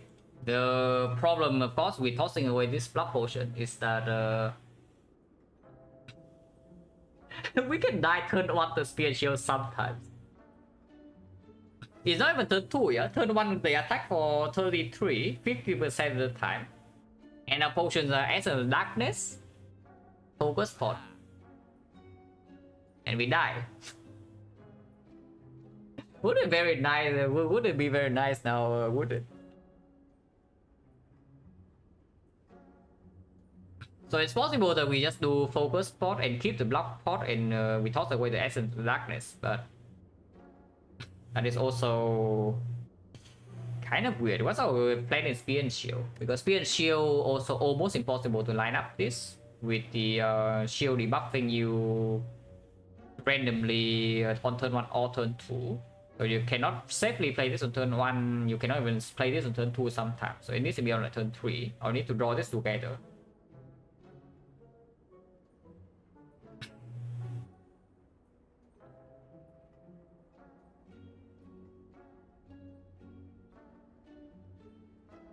Yeah, we cannot line up Colossus Bias and Spear and Shield, and we better kill them fast. And the way to kill them fast will be with this. Yeah, we probably have to take a small risk here because I don't think Blood Potion is cutting it. Yeah, we probably take a small risk here and do Essence of Darkness focus spot that can make us die instantly. I would say though, it can actually make us die instantly in more than one fight. Like Time Eater, we can die instantly turn 1.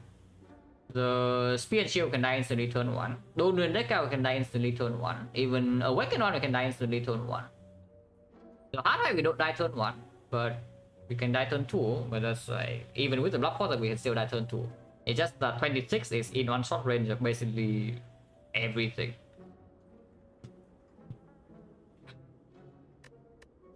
But I think this potion might be necessary for Spear and Shield. So we take this risk. Yeah, we probably take this risk. Apparition sucks, yeah. Apparition sucks.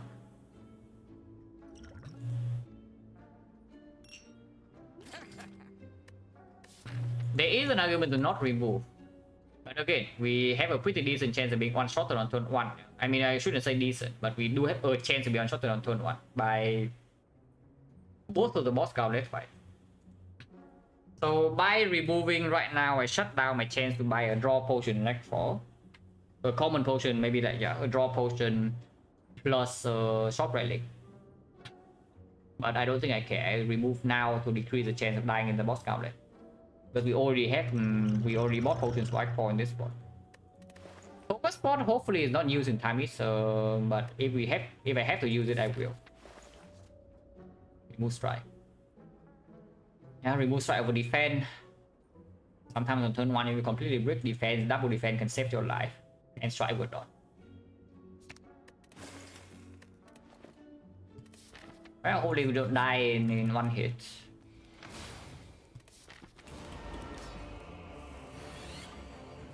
Seems okay for now. Oh, they are very close to each other, and I think we can get it in play. If we can get it in play, this potion is safe. Oh, that is so sick. Yeah, we play double Operation Rainbow Glacier, for example. Rainbow Glacier is putting Frost in front, yeah, so it's going to be Frost, Dark Frost, Frost. Next turn we draw on 2 4 5, with drawing down we draw 4. Then after we draw another 4, but it cannot stop us. Yeah, it cannot stop us from getting Colossus Bias on turn 3, unless our clock is proc. And we play 5 cards this turn. 6 cards, 7 cards, maybe 8. But if we get draw down, we don't play this. If we don't get draw down, then we can play this for 8. And then it's like 9. And we have 1 2 3 4 5 or 1 2 3 4 sometimes. So it's like 9, 10, 11, 12. That's perfect. If we draw 4 only, so we play 5 cards, we play 7. We play 1 2 3 4, so we play 8. We play 9, we play 10, we play 11, we play 12. Okay, that's perfect. We get Colossus Bias down on turn 3 when apparitions run out. And all powers are in play, so that should win the fight cleanly without this potion. So that's good. Ice Cream, nah, Ice Cream is irrelevant. I mean, I know you're also like half beaming, yeah, but Ice Cream is completely irrelevant. And good draw though, yeah, good draw though. Hopefully, we need to draw well in. I don't think we need to draw well. We need to draw really badly in Act 4. But this deck is also, it almost has no base card. It's like you have 2 strike, 3 defense, Zap is gone. So you start with 10 cards, and this deck only has 6 left. And we have not taken too much bricks. It is in an okay spot consistency wise.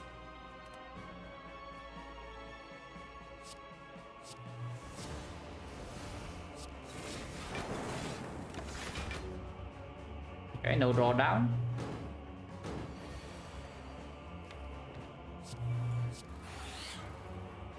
Seven. If we get drawn down again, then we do yeah, we don't even need to secret technique anymore. We can just cool-headed into Colossus, cool-headed overclock Colossus Bias. That's 4 cards. So we can, yeah, we can recycle this defense. If we are being debuffed, I'll be fine. Then next one we have 28 block plus this 32 block only. 32 block when it's not weakened is not completely safe. 5 cards, so if we are being debuffed this turn, maybe I can play slower. And just secret technique for apparition next turn. Without playing Call Search Bios. And we can Call Search Bios the turn after with this hologram. Yeah, if we are being debuffed, I could secret technique for apparition. Play apparition. Do not play Call Search. Because it can draw down afterwards.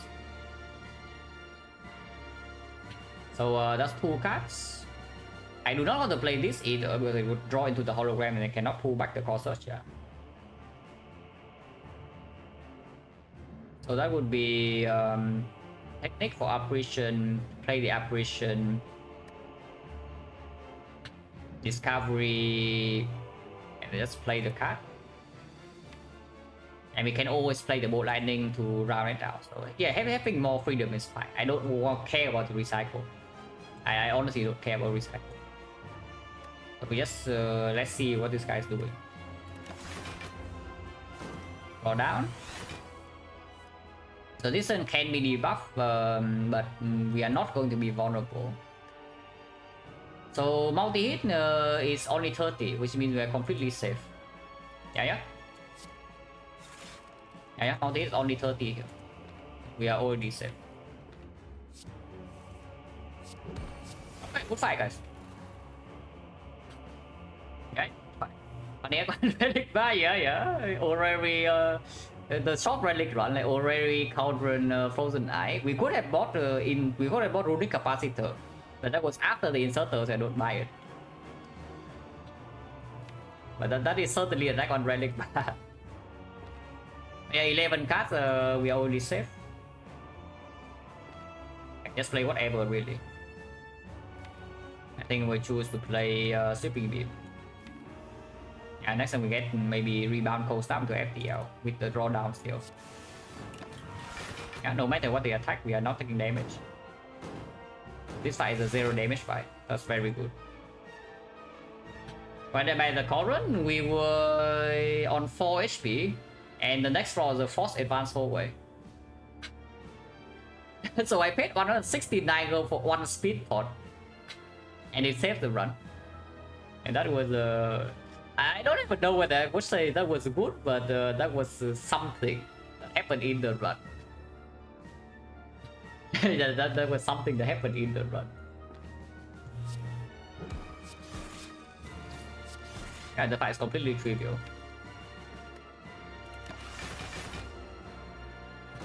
And yeah, this is why I also have inserter. Is that now like nothing can possibly go wrong. If you cannot do anything, there is nothing the Type Eater can do besides that maybe trying to annoy us. Debuff doesn't matter. We take no damage. Maximum attack is big multi-hit. Big hit is 51. Multi-hit right now is still only 10, so it's like 45. Yeah. 1, 2, 3, 4, 5, 6, 7, 8. We block for 70, so we are way over blocking.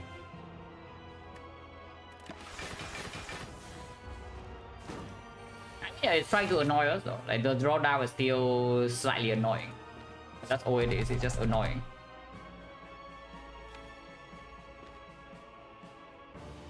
This is 10 slots, so 63. I can just play Glacier and then loop this Dark, and we still take no damage. And then eventually, whenever it decide to kill, we just do a cast this, or it just evoke normally and it dies. Double check. 1, 2, 3, 4, 5, 6, 7, 8, 9, 63 block, and 63 is more than good enough. So we just loop to the Dark and accelerate the fight like this.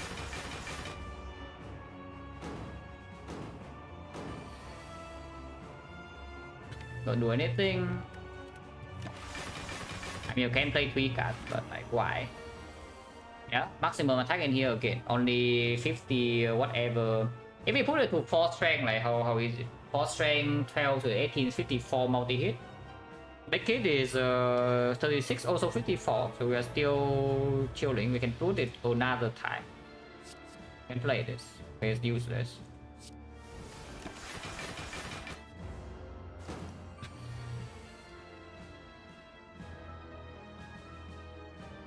Hologram Dual Cast is not actually killing this turn, it's barely off. Funnily enough, I do one insert on one, so we just be patient. There's like no rush here whatsoever.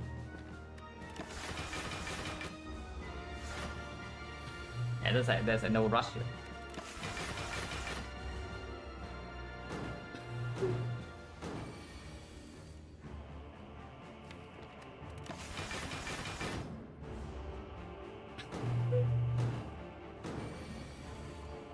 The kill next turn.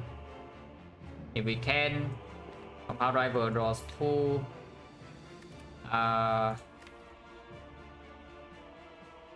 Okay, can kill next turn. If we play Compound Driver, we can kill. Because next turn I draw 1, 2, 3, 4, 5. But I need to Technique for... No, I Technique for Charge Battery first. And then Compound Driver draw until here. And then my next turn is 1, 2, 3, 4, at least guarantee even if it draws down. And then we can over compound sweeping you to overclock and then draw into dual cast and it dies. Okay, this is guaranteed kill next turn.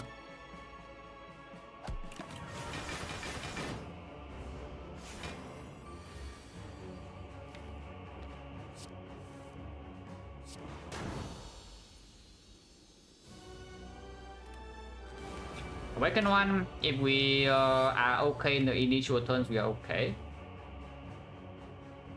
Bottom decking sources, not the best. Yeah, bottom decking courses and top decking holograms, definitely not the best thing to see.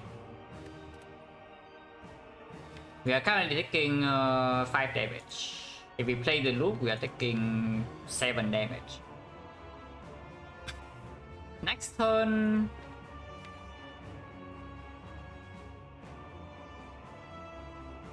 I hope we don't die next turn.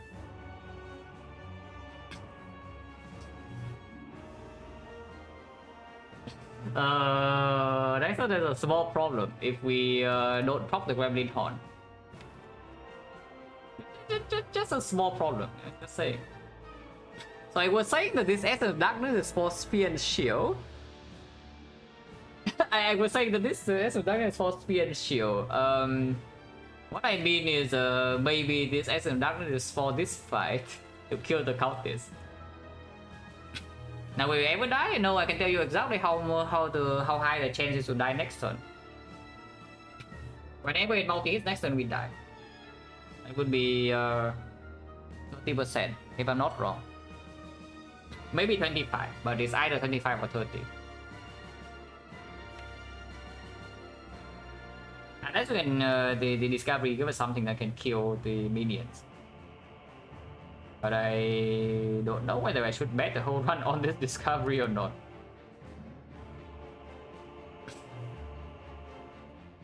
So right now we are just dead, right? If it's multi-hits next turn. If it's single big hits and we are not okay, are we okay or not?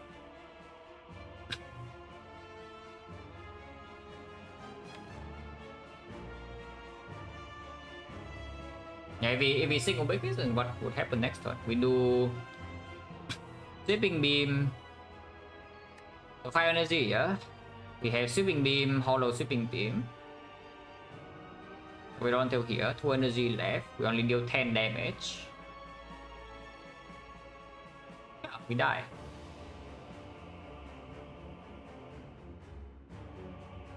No, we will actually die here if the discovery doesn't give me anything next turn and it multi-hits. If it big hits, we are fine. Because if it big hits, we can risk the apparitions. Is it too late to potion next turn? Yeah, that's the next question. Is it too late to potion next turn? Because there's still 4 Dark Orbs. So 4 Dark Orbs we don't get loop in play, but that's not a problem. 4 Dark Orb is still 24 damage when evoked instantly. Okay, we cannot evoke instantly though. We can do Sweeping Beam, Full Lightning, Cold Snap. hollow something else. So we can do 12 damage pinpointed, 21 damage, and the one person another 13, 34. That's not even close. That's actually not even close. So yes, as a darkness is pop right now. And then next discovery gives me something that gets apparition and I feel like a fool. Or discovery just gives me a full block somehow. But yeah, as of now we are dying on turn 2 if it's doing multi-hit. So that's slightly annoying by the way. To lose the Essence Darkness here, because the Spear and Shield can go exactly the same as this. And yeah, if this happens again in the Spear and Shield fight, we will die. We will actually die.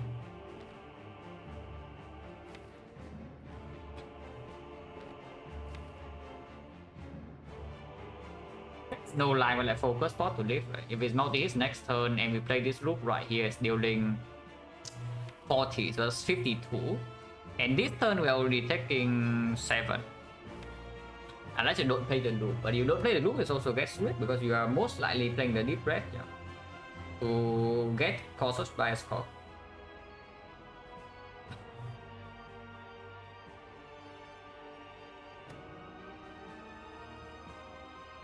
Yeah, it's just extremely messy. Because if we go to single digits, then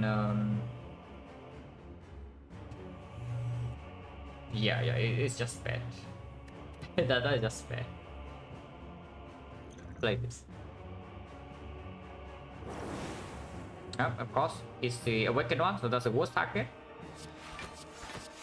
But we have to look. 7. And yes, now we have 24-36, we can kill the cultist and draw into this apparition.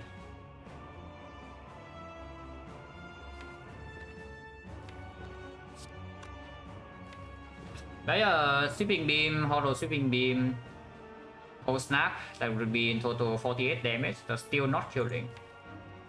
I cannot even play discovery here, unless it gives me... If the discovery does not give me any damage, or any card draw, I would die. So yeah, it's not too difficult, it can give me 3 powers. If the discovery gives me 3 powers, what would be the line? Sweeping beam, cold snap, bolt lightning, for example, it does kill 1. That puts me to 2 energies that cannot hologram sweeping beam to get back the to draw into the operations. I will die. Okay, so I'm not allowed to play discovery here, and I won't. Yeah, I'm not allowed to play discovery and I won't.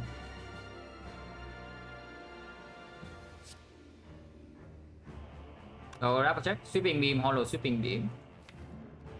Yeah, sweeping beam, hollow sweeping beam, 18 damage. 18 damage, 42 damage. And I need to play both of these to kill. Because the lightning did not hit the cultist last turn. So that's 1 out of 3. At least charge battery energy plays fully. And yeah, the Gremlin Horn will pop off. We need to play both cards. So as this goes to 724, it goes to 6, so the cold snap kill perfectly here, and then the dark of at least damage goes here.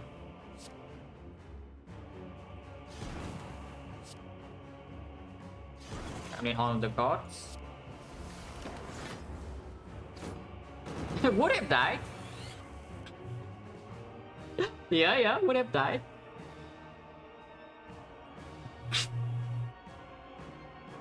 So good news guys, we are not dead.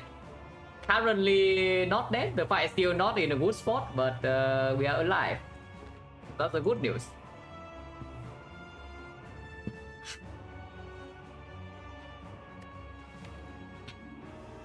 So what's the line here? Like Glacier kill this immediately and I don't care about keeping this, I just want to loot my frost. So probably just Glacier. We know that this turn is a big hit though, so we can't even do Glacier, Hollow Glacier, it's only 24 damage. And then my turn is 1, 2, 3, 4, 5 here. I can do Heavy Gates. No, I do Deep Breath. And deep breath first. Technique in hand. And then aggregate into some card draw. With the compound rival. But if I Glacier, Hollow Glacier, right now my compound rival is drawing 0. Drawing 1 next turn because everything is forced off. If I only single Glacier apparition, my compound rival is drawing 3. But I am still intangible next turn. Not 3 because the point that yeah, we have 2 Glacier in deck. There's a secret technique that can always pull a Glacier if we are not feeling safe. Let's do that. So I just play this apparition, yeah, unless you want to play the rainbow, but I don't. There is nothing good to hologram unless you tell me the hologram discovery right now. But I think having a second hologram in the reshuffle with this deep breath is just making this Corsus and Bioscope line up faster.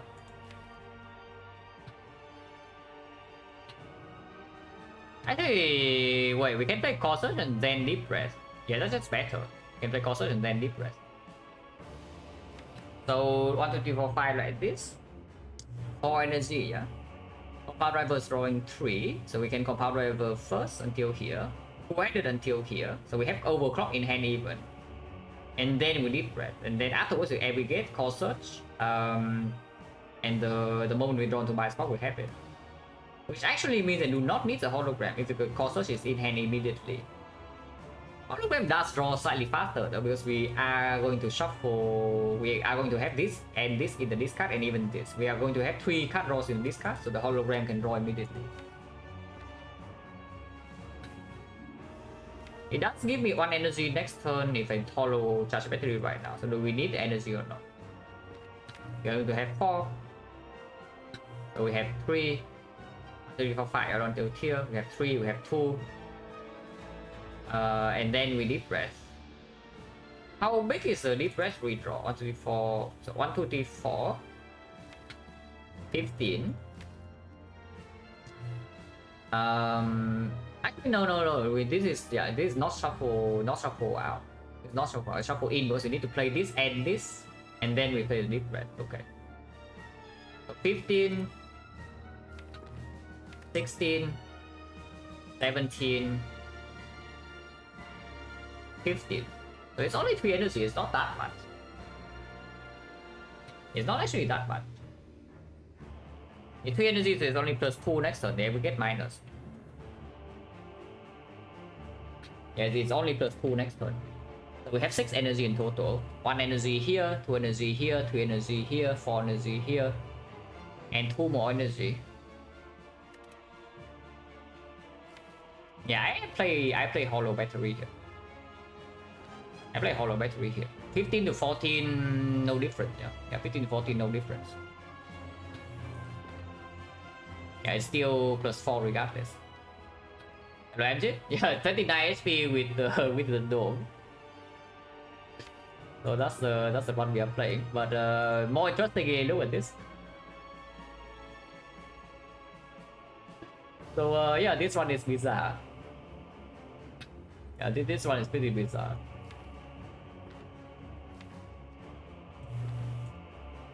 Oh yeah, you were here. Right. I definitely remember you were here when we got the Bioscope. You most likely also caused this.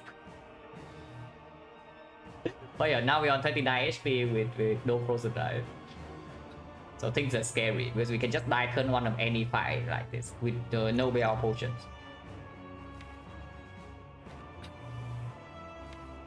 Oh yeah, Apparition, Hollow, Charge Battery, yeah.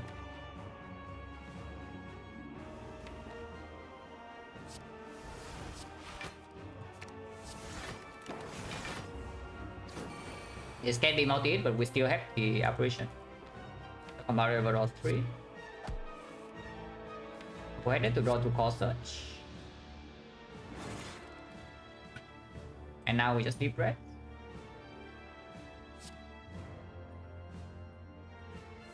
Expire score. Okay, right here. So that's fine. That should mean the fight is solved. It did cost me the Essence Darkness though, but you can see it was totally necessary, unfortunately. Yeah, unfortunately it was like very much needed, otherwise we die. But from here this fight should be solved. And I don't even care about putting more overclocks in, so we can do that.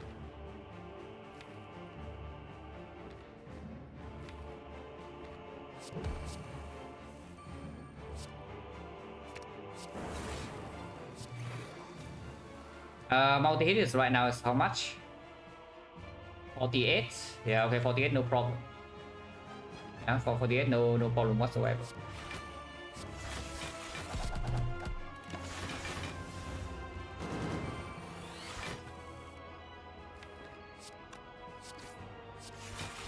Yeah, now we are safe. Can play this, I guess, to make the thing a little bit faster. But we passively block more than the attacks. We block 49, well, of course we also scale more. We can play this capacitor, but we don't need to, so I will not. Infinite? Why infinite?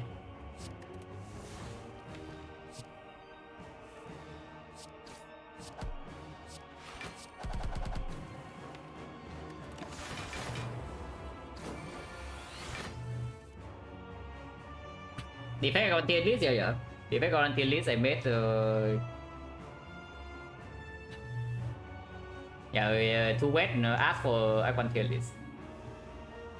Oh yeah, too wet, like I don't know if you caught it or not, but I missed your question when when I made the tier list. You asked like permission to share, yeah, go ahead. I don't mind, I don't ever mind people sharing my content. As long as you don't claim that you make it, it's fair game. Yeah, as long as you don't claim you make it, it's complete fair game. And I don't mind at all.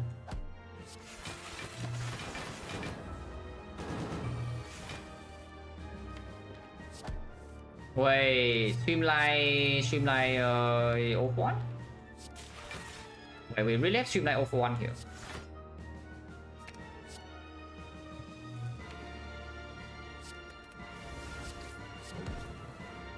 Infinite.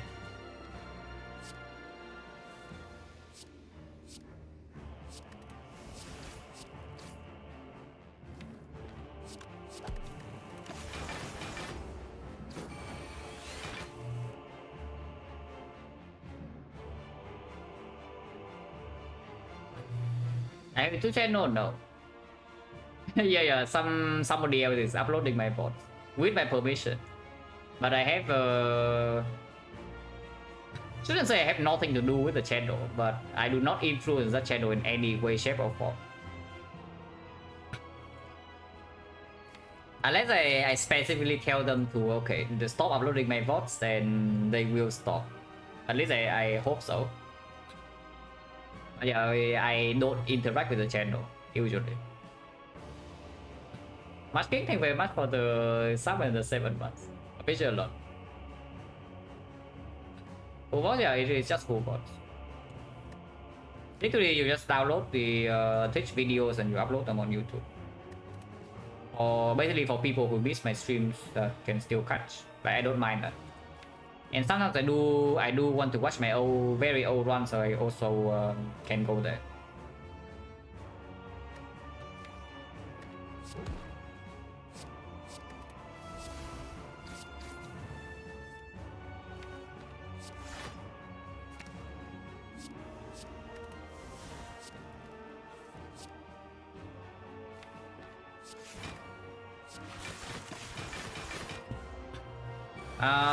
I assume into Twin Shield we probably steal one insert on one. Even though the fight is quite fast, but if we can get to the state where we block some similar output to this, then we would do that. I'm slightly afraid though, because with our Essence of Darkness, we have a pretty hard time killing those things. And if I'm forced to use the focus spot in the Spear and Shield fight, then the hard fight looks weird. Even if I get 5 focus somehow. With maximum block right here, you can see we block for like 60. And of course, we can play castle to block more than that, yeah, but it's not super trivial.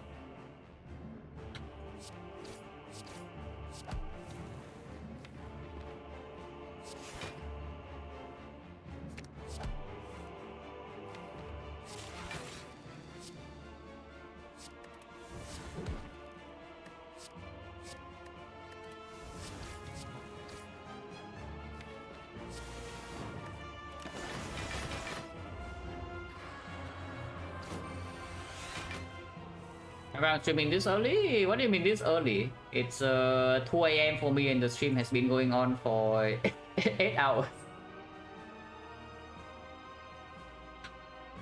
So it's fine. But yeah, if you miss the somewhat recent stream, like in at least in the city I'm in right now, some power outages are happening somewhat recently during daytime. So I can only stream during nighttime for maybe this week and next week. Also have some family stuff going on in the next week though, so we'll see. But if I can make time, I will stream, and if I can stream, it's probably going to be around this hour because daytime my electricity just goes off maybe once every 2 days. Still Hà Nội, yeah, still Hà Nội.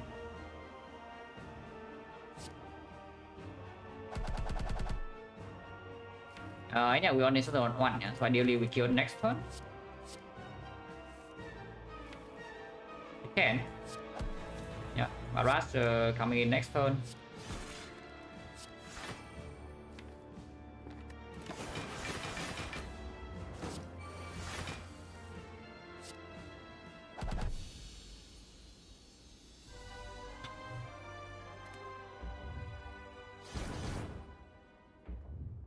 Well, all this work to hopefully not die turn 2 back 4 or turn 3. Would be nice if I don't die on turn 2 or turn 3. So what is the upgrade here? Like hologram upgrade if we want to lean heavily towards the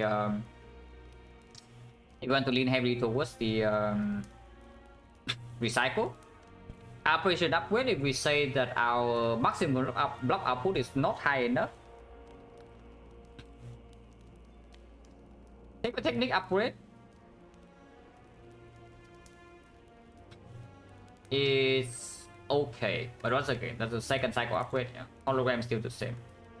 Or finally average upgrade. Average upgrade is fat load, and it does play fully with deep breath, and it does open up potential one shot against spear and shield. Is that we have a very huge turn and we just kill them. Honestly, that is what I would like to do because I don't see us playing a super long fight against spear and shield working out very well like this run. Without a focus spot, it's going to be difficult to deal damage.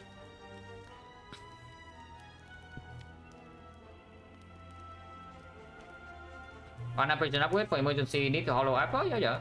It can be, only for the hard fight though. Of course, sometimes you can top deck your operation, yeah, but then it's only the one that you upgrade, so one of 3. If you draw 2 operations turn 1, you just play them both. And with the dome, we also don't know what attack is what, so we need to operation first cycle anyway, both attacks, if we can.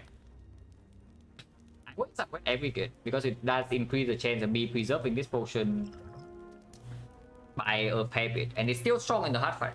This upgrade is still very strong in the hard fight, and we can technique it to aggregate, yeah. So even if it's the bottom of the deck, maybe we can pull it on top.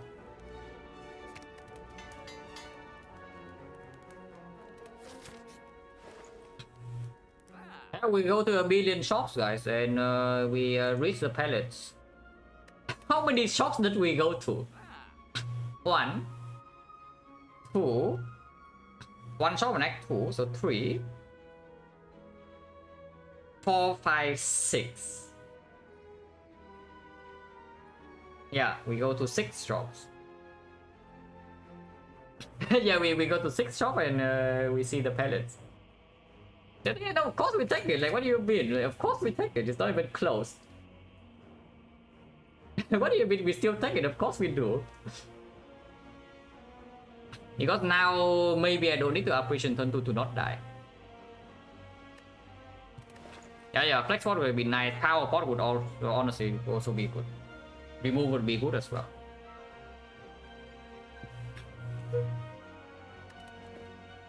Yeah, we can still easily die turn 1 or turn 2, but okay, we do not die turn 2. I hope that we are not taking 18 damage this turn, because it is very possible. Yeah, we can extremely easily take 18 damage to our face this turn with no counterplay because we bottom deck Frost and Bioscope and card draw. We do not have any draw in hand.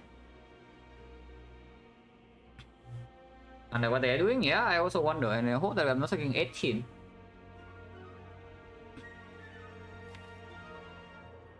Okay, the big question I should ask is, do I rebound this hologram or not? Because if I just don't do anything, yeah, like next turn I just do apparition, and turn after I do apparition, so sure, this is turn 2 and this is turn 3. And this is turn 4, we run out of intangible, but that's okay. Because we are not being attacked for that much. And this is on turn 5, so that's still not reaching the bioscope. The last apparition is bottom deck. And we waste this airweight energy completely.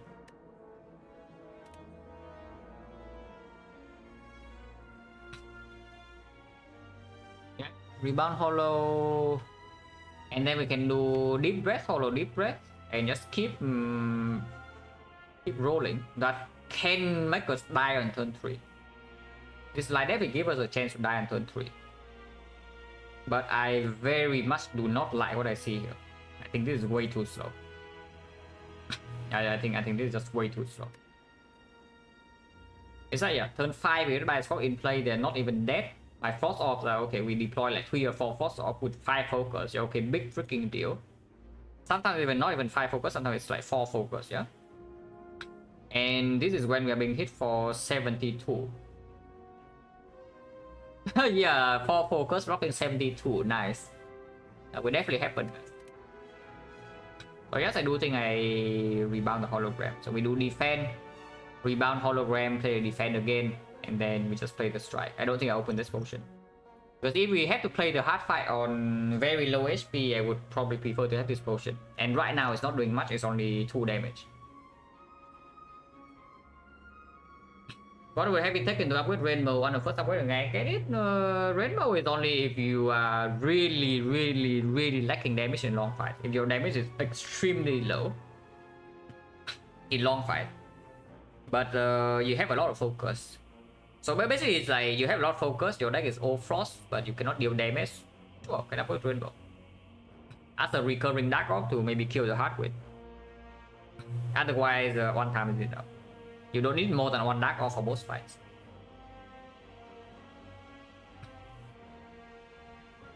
Yeah. Hopefully I don't take 18 here. We still kill this first, yeah.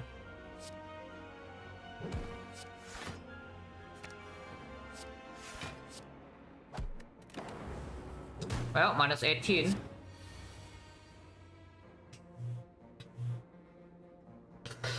Entering the hard fight with 13 HP. Nice. Maximum. I mean, this is Act 4, right? So we stop being allowed to win the 50-50. So we're just going to lose 50-50s. So let's assume it's like that. Oh yeah, deep breath first, of course. If I rebound hologram, the only card that I would like to play is a deep breath.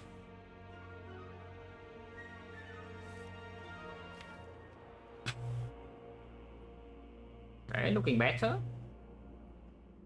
Do we accept this draw or not? Because this looks quite strong.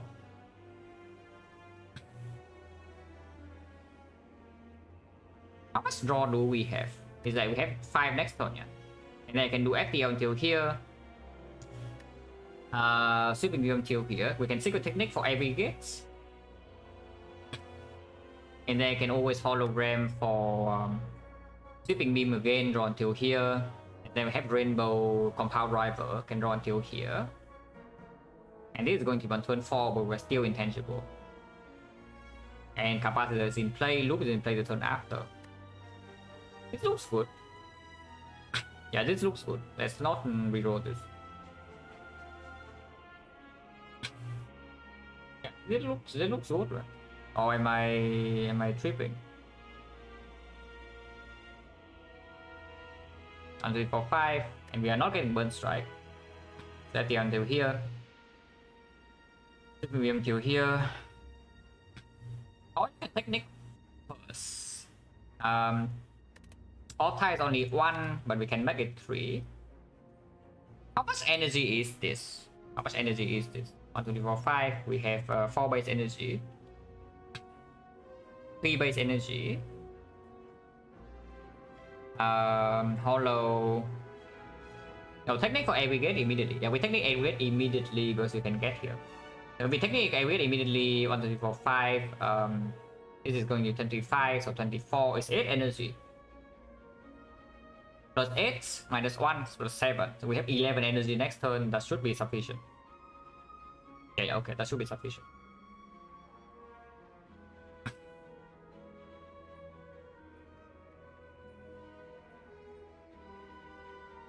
It is slightly annoying that we need to waste this hologram on a sweeping beam though, instead of the compound driver.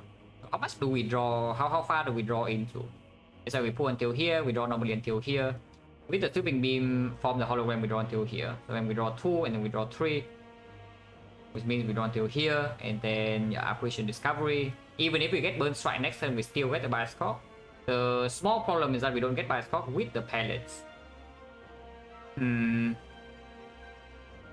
But we have to look for the pellets afterwards. But we will lose 1 focus. But honestly, this draw is good enough because we bottom deck all the garbage cards. So I really wouldn't like to reroll this. And the best ready to get, I don't know about best one, but it's okay. I don't know if it's the best, but it's okay.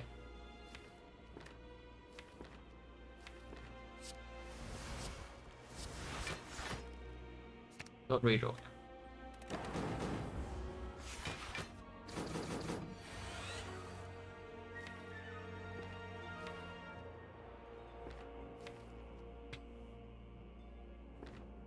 No, technique for coordinate has to be better, no? Yeah, technique for coordinate has to be better. Is that SEL here? We technique for coordinate, and then draw 2 until here. I play rainbow, and then I draw 3 into the aggregate. And then I can hologram the compound driver to draw into bias score this turn. I do get significantly less energy, so let's count whether this is enough energy or not. But if I technique for the coordinate, we draw 2. So energy we are at 4, yeah, we are at 3. Yeah, technique for the greater draw until here, energy is at 3. We play rainbow, energy is at 1. We play compound rainbow, draw 3 until here, energy is at 0. But we recycle strike, energy goes to 1, and then we aggregate here. So aggregate would be 18, it's still plus 6 energy, so we go to 6 energy from this spot. If we hollow compound driver draw until here, it's 4 energy left, 3 energy left, 1 energy, 2 energy left, 1 energy left. But we get a lot of ops in play. No matter what, there is no line that has a clean payless bias score next turn if we are being burn strike. But they just plays a few more cards. They just plays quite a few more cards. Sweeping beam draws 1 more, actually we can draw sweeping beam. So yeah, we actually draw until here. Aggregate, and then hologram compound driver draw until here, and then we play the sweeping beam draw until here, and we play capacitor. So next time we actually draw these 3 even if we are being burn strike, so we can cause us bias into glacier. But after we have to look, so this is slightly slow, but at least we have 5 focus in play and all ops. And we can of course overclock into the glacier, so that blocks a bit. Yeah, let's do that. Take the technique for coordinate. Play coordinate. Take the rainbow. Yes, I want this compound driver to draw 3. Play the compound driver. We tackle the strike. Play the aggregate. So we hologram compound driver until here. Play so that's 2 energy. Play 6 with 3 energy. This is 4 energy, 5 energy, 6 energy. So we can play the discovery over the cold snap. I think I will play it. So we can play it first. We can play discovery first because it gives me slightly more information.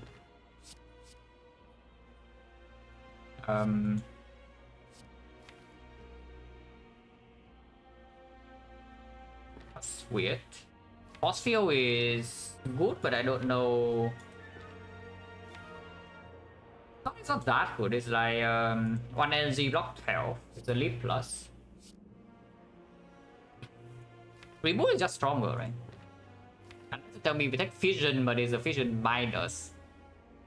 It is extremely weird. But yeah, we just take the reboot and don't play it. It's forced around in the deck, but in the redraw, maybe it's an okay draw.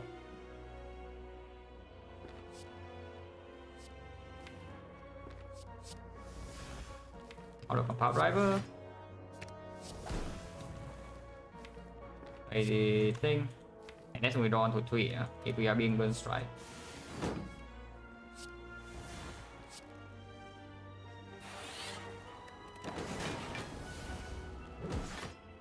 No burn strike for once.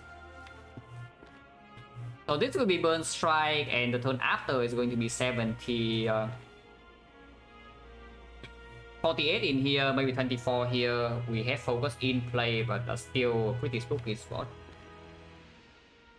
We do not need to call search, so we can buy a stock, rebound glacier. And next turn, pretty annoying. Rebound glacier doesn't make sense. We only have 1 glacier. How much do we block for? It's 28. 28 plus another 14, 42, 42, 49. That's not enough. That's simply just not enough block.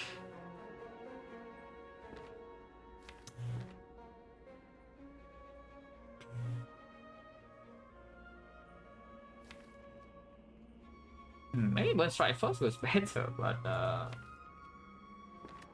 yeah, this is what I'm talking about. It's like we have the essence of darkness and these guys are dead. But because we cannot kill them. And then if we cannot kill them, then even with 5 focus and this much off slots, you still don't really block enough. That's a big problem. If we want to block enough, we can just not play the loop. But then yeah, we have the loop unplayed. So the fight is still slow. If we do, yeah, let's say we don't play the loop and we do buy stock, rebound glacier. Then we draw 1, 2, 3, yeah, but we can overclock until here, and we play double glacier. Insert the procs, so we do 1 off here, 1 off here, and then 1 off here, 1 off here. 1, 2 here, and then 1, 2, 3, 4. So we will have every off being frost and 1 dark, which is 1, 2, 3, 4, 5, 6, 7, 8. That is 50. That is 56. 56, 70. 70. If you're being attacked by this guy, next turn is going to be 24. This is 48. So 72, 76. We're taking 6 damage next turn, even with this slide.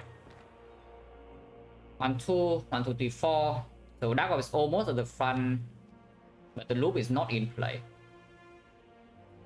And the turn after, 1, 2, 3, 1, 2, 3. So turn after is 1, 2, 3, or 5 here. But it is a 9 slot barrage, so it's 36 damage, and the Dark Orb is almost at the front, but almost not quite.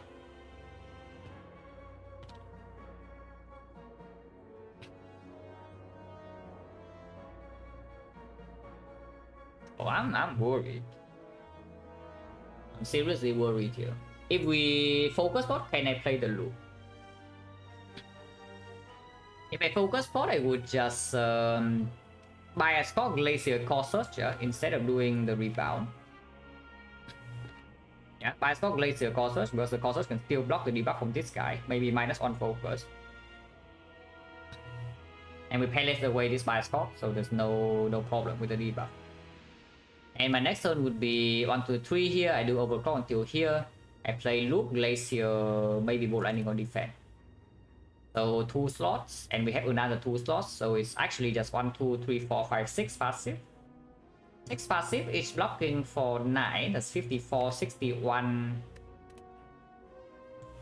I would die next turn.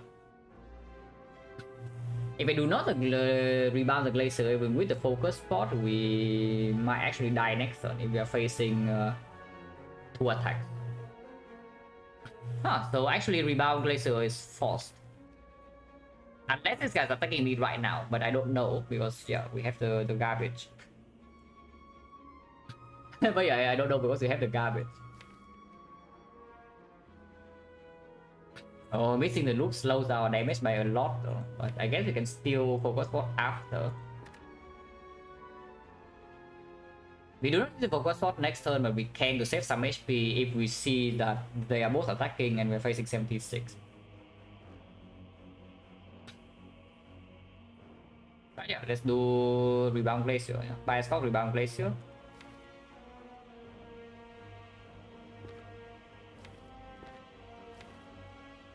Bioscope, rebound Glacier.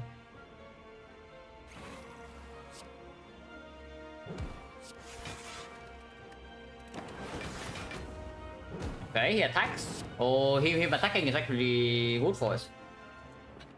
If we attack, then we are only facing 52 this turn, which is big because then I can play my loop. And I do not need to actually play the second Glacier. Does this mean I do not draw? Because if I don't, next turn I'm facing another big hit from here, yeah? If I play Glacier and I overclock into another Glacier, we loop the lightning and then we have 1, 2, 3, 4, 5, 6, 7 orbs, 56 passive. We can turn around, so there's not a huge problem next turn.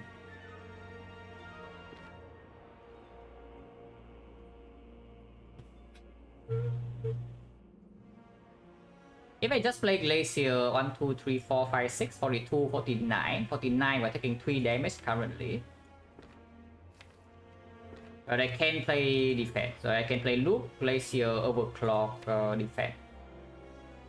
Next turn, potentially I'm facing what? This guy's attacking for 40. And this guy can attack me from the back for 8 times 2, so it's 12 times 2. So it's 64 total. And I'm still looping lightning and not the thing.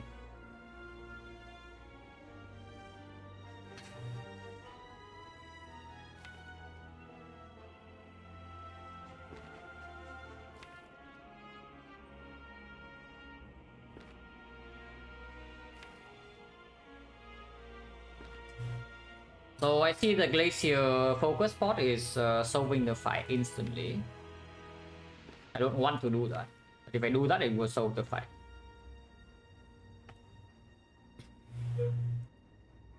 This time we're facing 40, 52. If I just play Glacier Loop, we are still taking damage. Now 1, 2, 3, 4, 5, 6 is 49. 49 facing 52. So we're currently taking 3.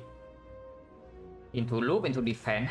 Next turn, we still only block 1, 2, 3, 4, 5, 6. So that's 42 passive block. And we are facing 60 something that is going to kill me. If I overclock right now to play a Defend, I would die next turn. So let's not do that. So if I take 3 right here, is a fight more or less over not. Because if I can get away with only taking 3 to preserve this potion, I absolutely will. So we just try to take 3, yeah? We play Glacier Loop, do nothing. Next turn, I draw these 5, and I play the Glacier. We loop the lightning so we don't get extra block. We play the Glacier, we block evoke this, so that's 10. And we have 1, 2, 3, 4, 5, 6, 7. That's 59. 59, that's 66. 66, and then more lightning. That's still 66, and we are facing 64 next turn after turning around. So I can play bolt lightning here and then strike the turn around. Turn after we have loop on Frost. Not that looping on Frost is good next turn, we can do the turn after. The shuffle goes in blind, so I don't know yet, but this Dark Orb is also cooking. Oh, I pay 2 HP here. I will take 3 damage. We do Glacier Loop, take 3. Yeah, 1, 2, 3, 4, 5, 6, 7, 49 block. We are facing 52. And I take 3.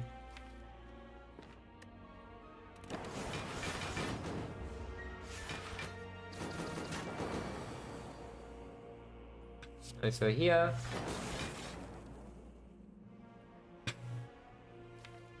We can kill this guy first. We can actually try to kill this guy first. So 1, 2, 3, 4, 5, 6, 7. This is 59. So bow line defense is full block completely. Yeah, we are facing maximum 64. Unfortunately, this guy gets 99 block though. So trying to hit this guy right now with the barrage is not going to work. But maybe we can hologram dual cast to Dark Orb this. 1, 2, 3, 4, 5, 6, 7. Yeah, 49. Wait, this is 66. We already have full block. We already have full block. It's just that if I bow landing here, it also doesn't really deal damage. So it makes no sense. We bow landing here, and maybe lightning evoke can hit here. If not, we can still play strike to deal 2 damage. Just sitting here doesn't do anything. You can also loop lightning. You can continue to loop lightning. It is possible. And we do dual cast lightning next turn instead, because we do not need to loop frost next turn to full block, no matter what the attack is. It's like if we are being burn strike this turn, then next turn this guy doesn't attack. If we are not being burn strike this turn, and next turn this guy burn strike, then it's only for 8 times 2. And this guy is hitting us for in the back like 16, so it's 24 only. And this is a full block.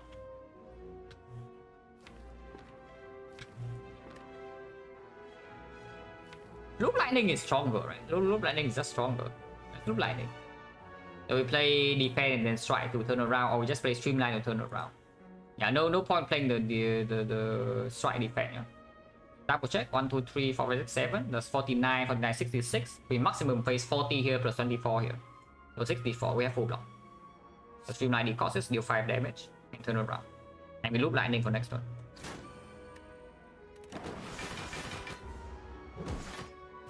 No burn strike.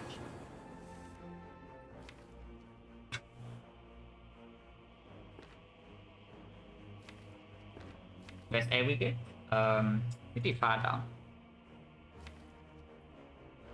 Can we cycle something? No, it's like comparable draw 3. We know this burn strike in this turn, yeah? So maximum we are facing this turn would be... We need this guy to die next turn, basically. Because the next multi-hit I don't think we can take. I mean, maybe we can take, but I don't want to. So compound will draw 3. Overclock draws another 3. Recycle defense. So we have 5 energy in total this turn. Compound is 1, barrage is 2.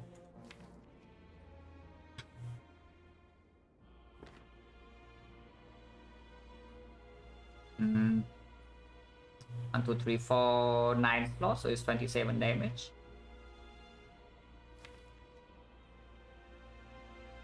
We can do some rebound things, right? We can rebound some things to do a cast this Dark Orb next turn to kill this. I'm pretty sure. Yeah, let's go for that. I'm pretty sure we can kill this. So Combat Ray will draw 3. Overclock draw 3. Recycle defense. Sweeping beam draws 1. So that's 2 energy use. So we recycle. That's 3 energy use. We rebound the hologram. 1 energy, 2 energy, 3 energy, 4 energy, 5 energy. That is our turn.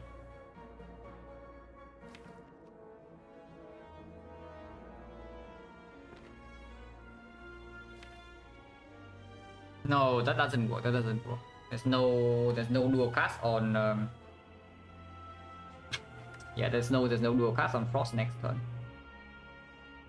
I do dual cast on this dark next turn, I mean, because you can only play dual cast twice, not 3 times.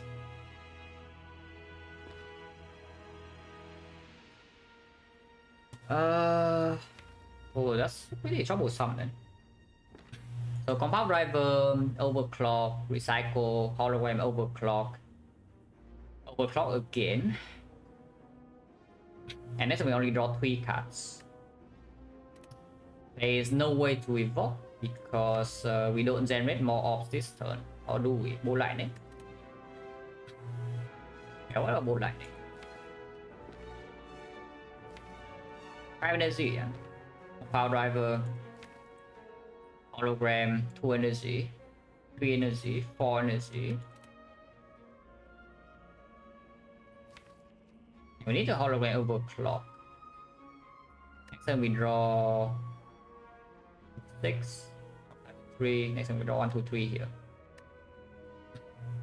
Yeah, without a dual cast on the dark, it also doesn't kill though. That's a problem.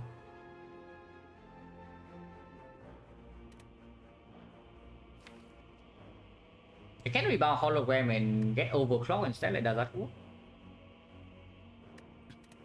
So for example, compound driver, overclock, sweeping beam into rebound, and then rebound hologram. So after we have a hologram ball lightning burn, so we can hologram overclock or compound driver draw until here. That is not good enough. And that's not good enough. Let's reboot? No, I'm honestly even considering the reboot line. Right? It's very possible.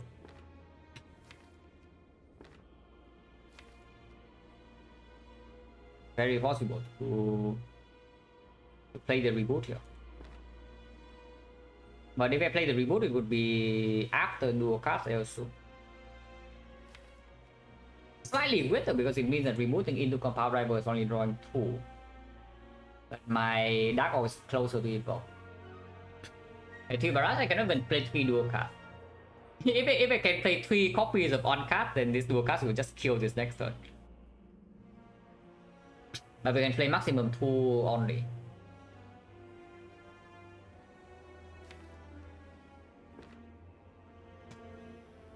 Okay, how much are we blocking if we just dual cast this frost? Next turn I will face 14 times 4, yeah? So it's 56. And this guy can also attack me for +6, so that's 20 is 30. That's 100. That's 100, and we can loop this frost. So that's 1, 2, 3, 7, 9, 63.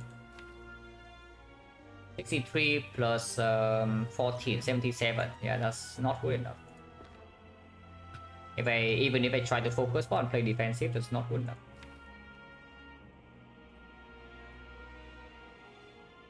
Yeah, the aggregate here would solve a lot of problems, but bottom deck. I'm really wondering whether I should reach for the whether I should reach for this recycle or not.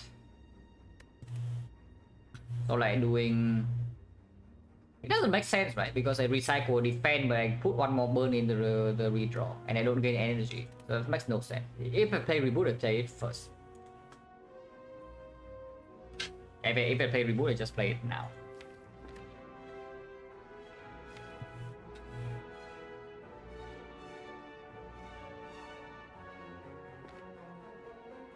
It might actually be true because I don't see the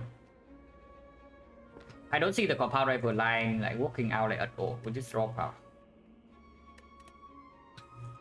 Let's reboot. Let's reboot. So if we reboot and break, we will die.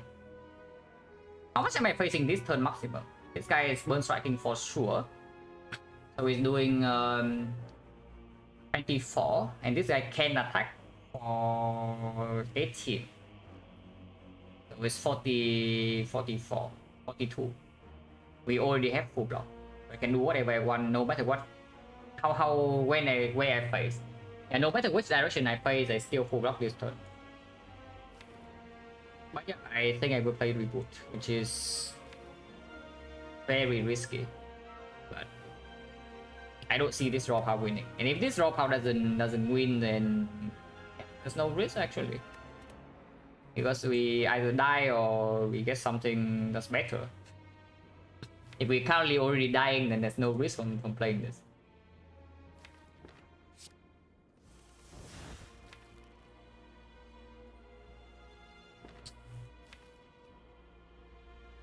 Bottom deck aggregate again. I mean, mid though is not quite bottom deck, but it's not good enough. We can cold snap, follow cold snap at least, but next turn we can play Glacier. Cold snap, follow cold snap. If I play Glacier, I will kill this Dark Orb though, and this guy is not being hit by my Orb yet. We do full block with that line, so we draw 3. Next time we draw, turn after we draw 5. But every single Orb with Frost, so this Compound Rival is only drawing 1. We can make it draw 2. Only single casting the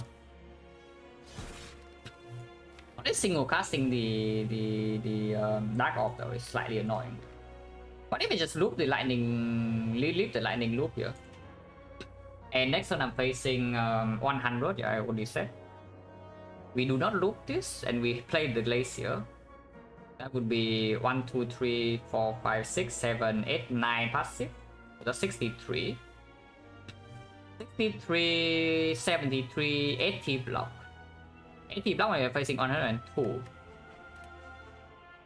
So that's not good enough. But if we open the focus slot, next turn it would be plus 20. So that would actually be full block. And it does allow me to keep the Dark Orb, which is pretty okay. Like, is that important or not? We do play Glacier next turn, yeah? We just draw these 3, play Glacier. I mean, okay, this guy might not actually attack next turn. If it's attacking me this turn, and next turn I only face 60, then it's easy to block, and then I can keep this. But if I face both attack next turn, I will have to focus spot or I die. But I know that first focus spot will live, and then I can keep this Dark Orb. But turn after I draw 1, 2, 3, 4, 5. I can overclock until here. And then the aggregate will have 1, 2, 3, 4, 5, 6, 7, 8, 9. Only 3 energy, so it's plus 2 energy. Yeah, 1, 2, 3, 4, 5. Until here, so it's plus 2 energy. I have 6 energy. I have 7 energy. And I can draw 3 again. I can draw until here, I can draw until here. There is no way to reach a dual cast, but single casting this sometimes this block for 30 though, and this is not going to be, this is going to be loop for 1 turn. So it's 56, and then it goes up to maybe 10 per, so it's 86. So we most likely can kill this in 2 turns. That is the case where I'm being... Is there a way to play Defect or X-Ray? We can. Maybe. We probably can, yeah. I reach here, I draw until level 5, we draw until here, and then... Yeah, we can... recycle. And then play like... No, Comparable only draws 2. Comparable never draws 3. Because if we play both ending our Dark Orb is gone. So might as well just play Comparable first. So yeah, 1, 2, 3 here and 1, 2, 3, 4, 5.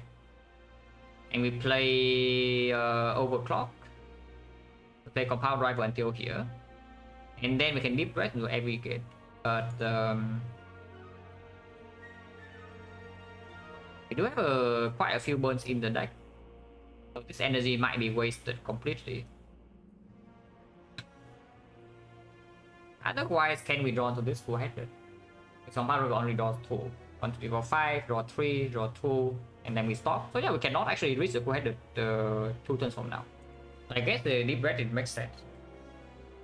Yeah, I guess Deep Breath also makes sense. But basically, what I'm seeing is that I do not actually hologram the full-headed, the Cold Snap, and I loop the lightning. But even if I loop the lightning and I'm facing... This guy is not attacking me this turn, yeah? And next turn I'm facing multi-hit here 4 times into the backstab from this guy. Glacier first focus point is still living. So let's triple check that. I am facing 102 damage. And these are also going to block all 9. So 1, 2, 3, 4, 5, 6, 7, 8, 9. That's 81. 81 we evoke 1, that is 90. 81 we evoke 1 for 12. That would be 93. 93 laser exactly 100. So I will take 2 damage. Yeah, I will take 2 damage with the focus spot used next time. So I go to 6. So that would be a very annoying spot to play in. But if I hologram the cold snap right now and loop the frost, next time I cannot play glacier either, otherwise I kill my dark orb. And if I kill my dark orb, the fight is unplayable because we can no longer kill them. But yeah, we just accept that sometimes next turn we are forced to take damage and use the focus spot, depending whether this guy attacks me this turn or not. Hologram the FTL. Let's play it here so we can stack. Defend. Oh. Oh yes, we are going to lose our focus spot here and 2 HP. So sucks to be us. But yeah, if I don't focus spot here, I die. I'm facing 56. And I'm facing it's only 27 actually. Wait, it's only 27. Yeah, it's 18, it's 27. So 56, 27, 85. Well, it's only 91. It's only 91. 91, 63, 73, 80. So no, I will die without focus spot. But I do not take any damage at least. But yeah, in the end, at the end of the day, we still had to focus spot. That's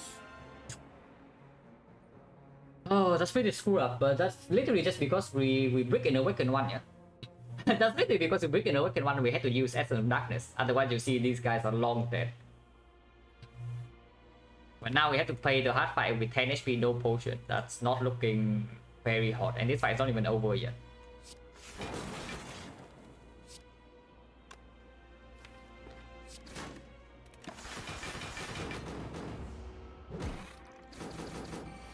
But yeah, at least this guy is dead. That's good. We can kill this guy as well. Maybe killing this guy is better. Yeah, burn strike is annoying as hell, right? This guy doesn't kill that fast. Even if it debuff or focus, like we will kill it with like barrage. So let's just kill the spear and get the hell out. But that is so much resources lost. That is so much resources lost. And honestly, if we only use focus spot, this fight is trivial now. So I can just aggregate, evoke this, kill this, and move on. But yeah, I still, in order to actually get this Dark Orb to hit here, we still need to draw, yeah. Let's not make the final crucial mistake.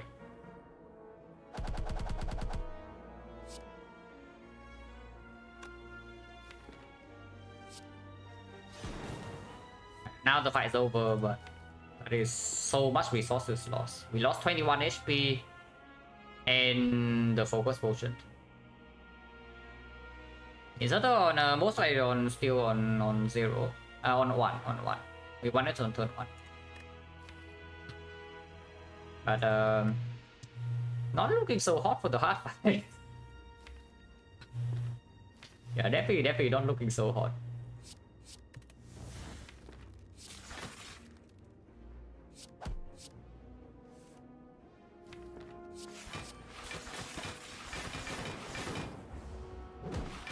This fight is a complete trivial this spot, so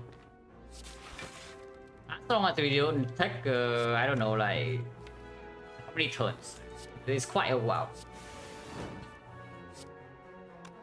And we do gain strength as well, so Barrage is killing pretty fast. Even if it constantly buff focus, yeah, we don't take damage until, I don't know, maybe like 15 turns from now.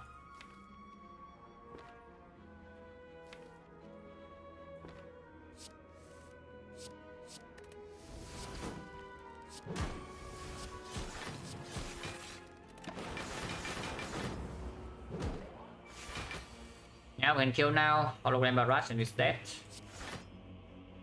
That was very costly. Okay, bronze, yeah, okay, some damage. Anchor is okay, I guess. Saving chip on turn 1. Still plus we have 3 power, so it's 1 energy block 16. Sometimes discovery gives us a power and it's 0 energy block 16.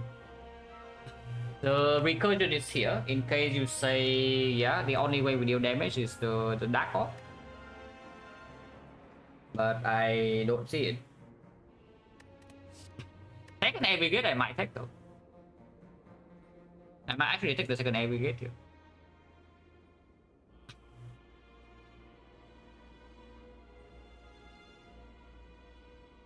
How much do we believe in this discovery giving us a power?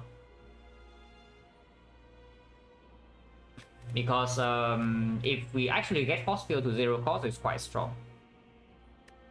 Because I do think that we need to block Beam of Death when it's 3, we have no weakness in here. And without a focus plot, with only 5 focus, even if we have 10 off slots, yeah. 5 focus, 10 off slots is not super easy to block 90 when beat is 3. And we cannot actually take a single hit.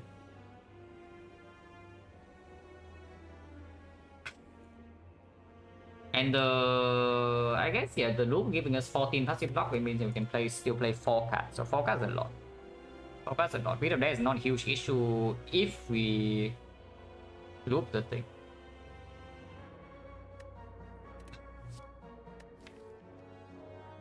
Or are you telling me our damage is just looping this Dark Orb and then recursion? That alone can deal 400 damage. But we also have bronze scales to help a little bit.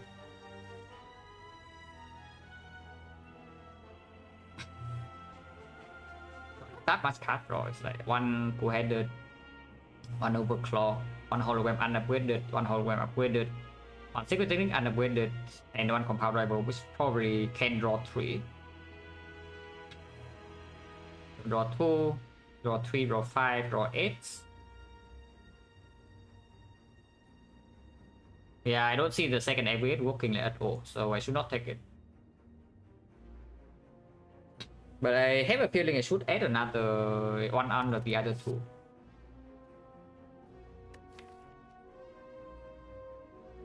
I think I like the force field. I think I like the force field.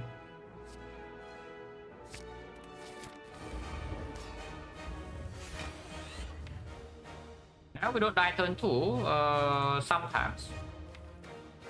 We bottom deck all of the card draw, yeah? So we draw any status here, and then discovery doesn't give us anything, we don't get apparition, we die next turn. So that's fun. yeah, that's fun. We cannot pellets. We actually do not have pellets first cycle. So if we see the multi-hit here, we also might die. Yeah, exactly. Apparition doesn't even save us from multi-attack always, because we only have 4 passive block. So that's fun. No line here. We just play the cards. There's no line. Palette doesn't actually help. Okay, next time we need breath, otherwise we die. Oh, we can Hollow Glacier. Yeah, of course we can Hollow Glacier. Right. Of course we can Hollow Glacier. So, that's that. We can play hand. Next turn we will die unless it's deep breath, draw something. Or the discovery give us something insane right now. But we top deck 3 statuses, and next turn, yeah, we need deep breath to land or we are dead. Plain and simple. Okay, so is there any reason not to hologram first? What can the discovery give me that I don't instantly just hologram Glacier in this spot?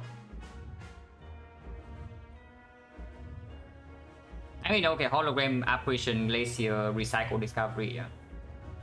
So we lose 1, 2, 3, 4, 5, 6, 7 block. We lose 7 block to the Beat of Death. We play 4 Force Orb, so that blocks 13. That blocks 13 with a hologram. And yeah, Glacier lose all the 7 blocks, so we are taking 2 if it's a multi-hit.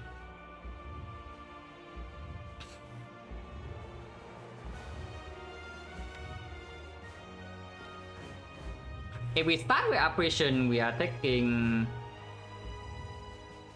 exactly the same amount of damage. I mean, no, that's not true. Then we take one only, no? Apparition first into hologram. So apparition we take one damage to be of death, yeah. And then we hologram and play everything else. So it's still 1 card, 2 card, 3 card, 4, 5, 6 cards. We only play 6, yeah, we only play 6, but the original line will take 7 damage. So the second line will take 6 damage to beat of death. So we block for 12, block 20, take 14, we still take 2. Oh, no matter what we do, we take 2. Why is that? If you take damage, there is an apparition first, just save you 1 HP. Or did I miscount something? No, I did miscount, right? I did miscount. Wait, did I? Block first? Yeah, block first into Glacier. We block 13, 20. 20 and I lose 7, so I take 2 damage. The apparition line first, then we play 1 card, 2 card, 3 card Glacier, 4 card, 5 cards, 6 cards. So we are losing 6 to beat of death.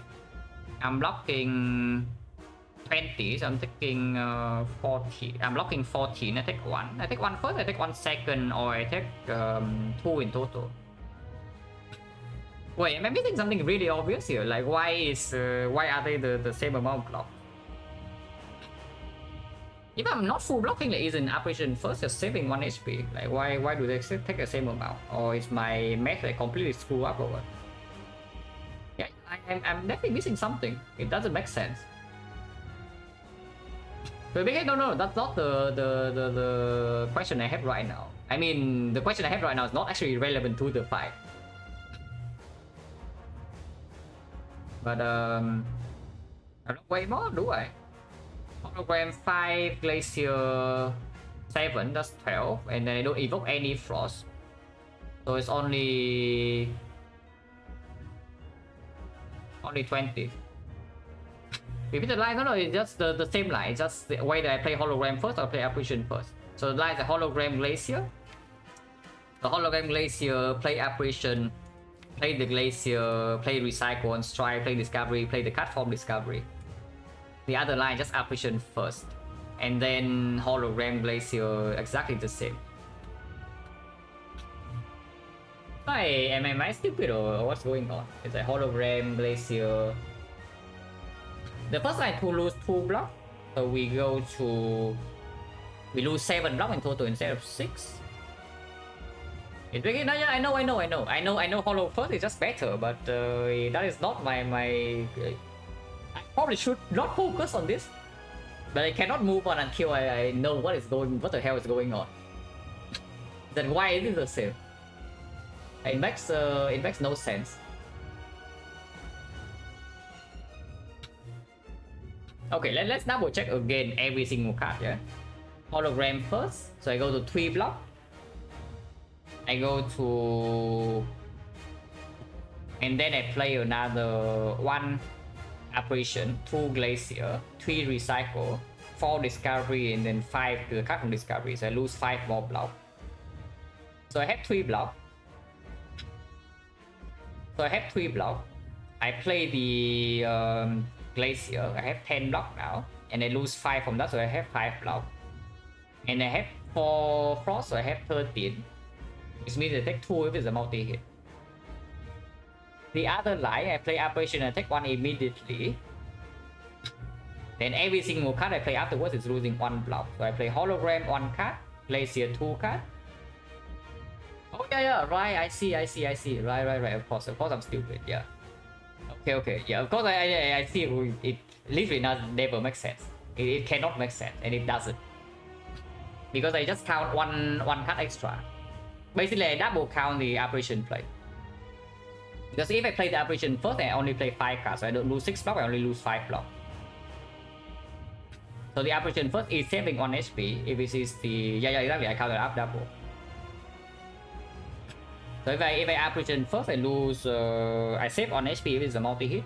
If I apparition second, I will If I operation second, I will lose 1 HP if it's a multi-hit, but I save 1 HP if it's a big hit. But because sometimes Discovery can give block, and it's the case where the big hit comes first and then the multi-hit comes second is worse if we are low HP, because next turn we also need to deal with 15 damage plus for the burn here. Even if we draw into apparition with the deep breath, so I would start the turn with hologram. I would start the turn with hologram. Okay, there's a third line, no? There's actually a third line that I do not holo Glacier, but I play Discovery first. If I play Discovery first, I pay 1 HP. But exactly, and then I can hologram whatever I discover. So what can the card be that is so insanely good? I would holo it over the Glacier. Is there such a card?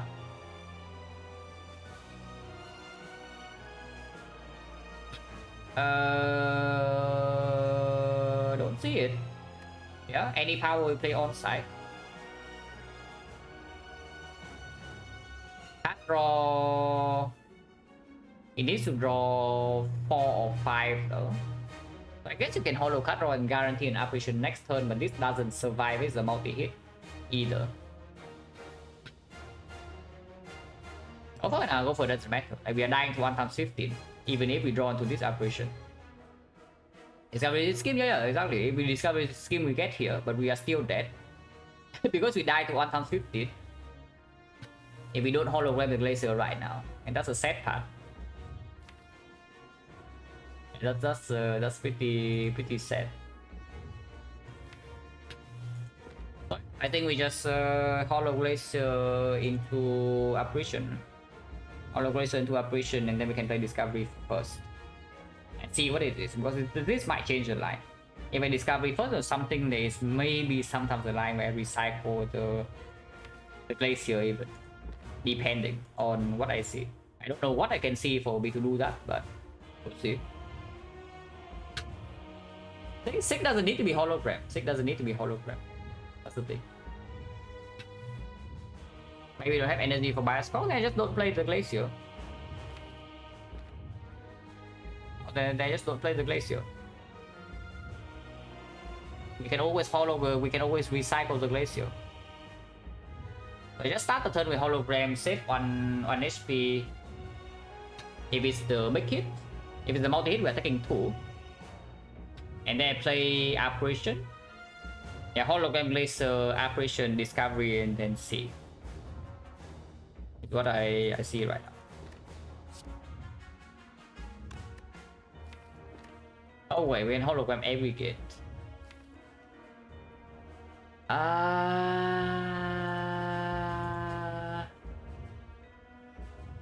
We can hologram every gate, so can Sig give me anything that can use this every gate? No, not Sig, but discovery.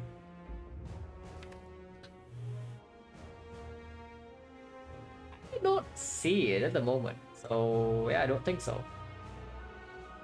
I don't think so. There's no one card that magically draws a billion, like maybe a reboot. And yes, reboot I would play, but I don't know whether I would holo every gate before playing reboot or not. Meteor? Nah, Meteor costs 0. Unless you are telling me we holo the Meteor, but then we don't have energy to play it anyway. Yeah, let's just holo Glacier. And then play the apparition. Play discovery. Oh, that doesn't really do anything. So charge battery is just good, yeah. It full block this turn and it gives us energy for the deep breath next turn. And we can see a few cards. I will say though, most of the time we just die next turn. Very often we die next turn.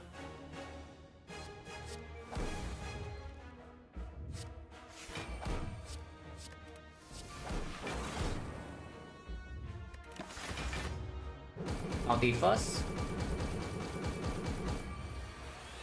It's 67 big hits. If we don't draw operation right now, we are dead. So Sweeping Beam second, yeah? Deep Red first, Sweeping Beam second.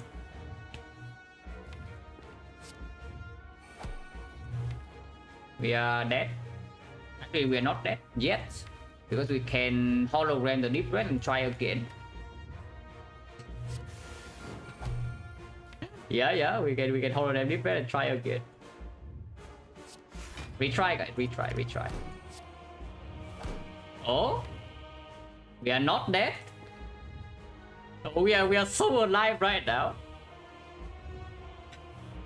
Yeah, we are so incredibly alive right now. Where the hell is bias?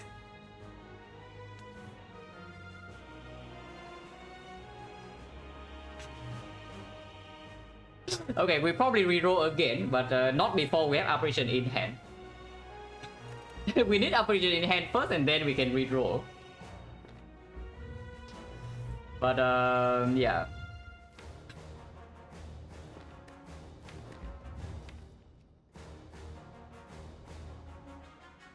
So overclock, we are putting burns into our deck though. Like the hard puts in one burn, we only put in. Okay, we have not put in anything. It sounds like this will hurt a little bit. Yes. Of course, you technique to up. No, yeah, of course we do that. But don't worry, I got the fight, guys. Don't need to suggest obvious lines. If you see a line that involves, I don't know, you're playing like 20 cards or something, and you can tell me. But you don't need to tell me the card I will draw into, and then if I do not apparition this turn I die. So of course I will get my apparition. Do not worry, I got that. Honestly, I wonder whether it's actually true that I technique for apparition though, because you can technique for every gate. And because we can also technique for every gate. So I hologram Deep Red right now, or I can just do hologram and we overclock for technique. I pay some HP. Only nah, don't need to do that. Don't need to do that.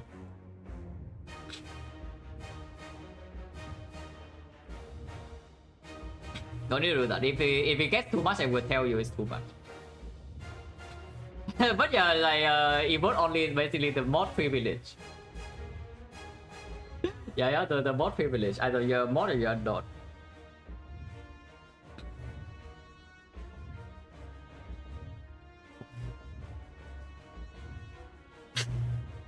Okay. This fight is like super complicated. So let's take this draw is unplayable because we bottom deck capacitor, bottom deck bias cop, and we also don't even draw to loop this turn.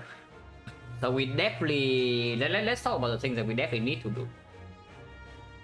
We definitely need to play an apparition this turn. Is that true or not? No, it's actually not true. If we can draw to bias cop right now, we palace away the debuff, yeah. That one glacier is already full blocking with 45. It's only 45. No, it's not that difficult to block. So it's not even true that we must play an apparition, but I will say that it's true that we must play the Deep Red. The one hologram always lands on the Deep Red. We have two holograms and one of them is on the Deep Red, so we can use one hologram for another card. Let me do overclock until here. And let's say we technique for every gate so that it's like a hologram, this hologram plus a Deep Red to save chip damage. We overclock until here. I technique for the every gates, and then I hologram for the second hologram on the overclock plus, and then I get into the apparition. That is possible. Because the other line get to shuffle one more time, but we do not have aggregate energy. So if we top deck by scope, we cannot play it, and then yeah, everything is ruined.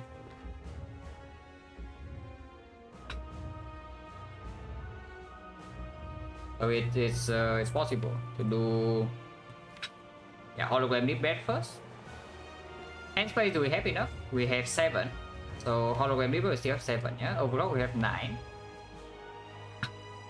Secret technique we still have 9. We use second hologram on overclock. Our hand still has 9. And we can only draw 2. Energy wise, we are 1. So I need to play Aggregate first. If I play Aggregate first, we have infinite energy, so we can play draw until here. I can also exhaust forces, of course. But I cannot hold my Aggregate. If I technique for Aggregate, I must play the Aggregate right away. So the other choice would be overclock for this, and we technique for the apparition. And then I play deep breath. So hologram on energy, apparition 2 energy, deep breath, so we have 1 energy left. Cannot deploy bow lightning, so the compound record doesn't draw more than 1. This causes floating in the deck. If we draw into 2 powers, we are also set. If we draw into void, we are also very set. Doesn't make sense, right? We get the Aggregate now. Yeah, that doesn't actually make sense. We get Aggregate now, and maybe deep breath give it a big turn. We'll see. Unless you tell me it's so unplayable that we should hologram deep breath right now immediately, but I don't think so. Yeah, so we hologram this deep breath. We play the overclock.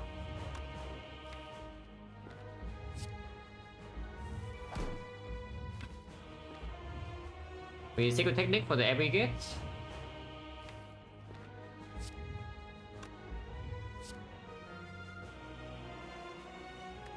I think for recycle plus 1 energy, how is it? Because plus 2 energy even, we can recycle Streamline, yes. I will never play Streamline. Depending the recycle instead of the Aggregate is 2 energy.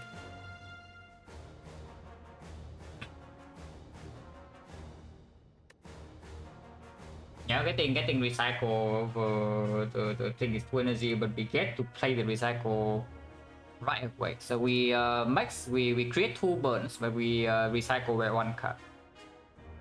Energy wise this turn I have play 1 card. Only 1 hologram. So we have 3.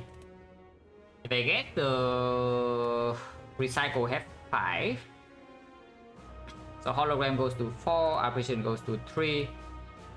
And then can still deep breath. Maybe defense goes to 1 to preserve the some bit of their HP. This is a massive amount of energy, yeah? And it's also going to be basically top deck so that the hologram can pull it back immediately. But we most likely cannot use this energy this turn. And we also are not going to make our deck, we are also not making our deck smaller with the recycle.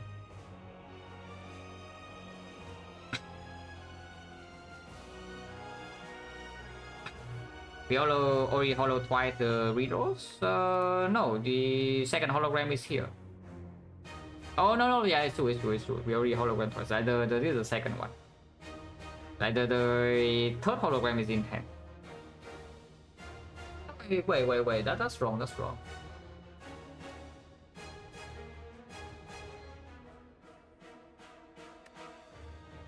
Wait, why can I not see my energy? And I know that if I click this cancel button, yeah, my hologram is gone, so I cannot click this. So that's slightly concerning. But I think we only have 2 energy at the moment. It's true. The 2 energy, recycle go to 4 energy, hologram go to 3 energy, apparition go to 2 energy, and then we cannot play a lot of cards.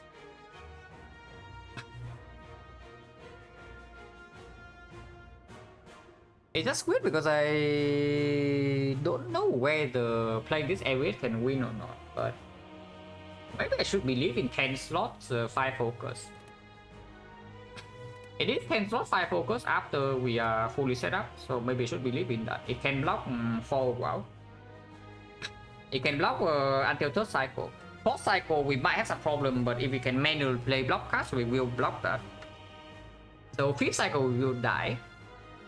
But if we can set up quickly, and yes, we already have 4 force orbs, yeah. Then it's possible. Maybe I should believe.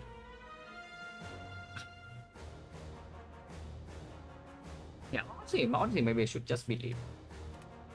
And we just get the aggregate and exhaust the. If we can exhaust the causes, it's only also one card remove. And then we can save this streamline to be recycled later. Let's get the aggregate. I do have 2 energy on it. So I must hologram this. I mean, I can also play defend because aggregate right now means I have an insane amount of energy, so I can play the defend first.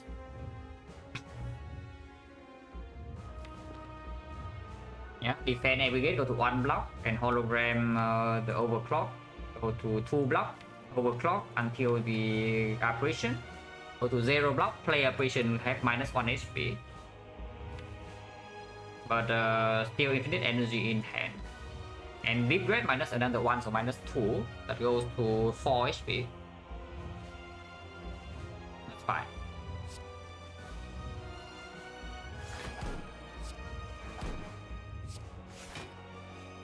You can also hologram, yeah? You can hollow to gain a little bit more block.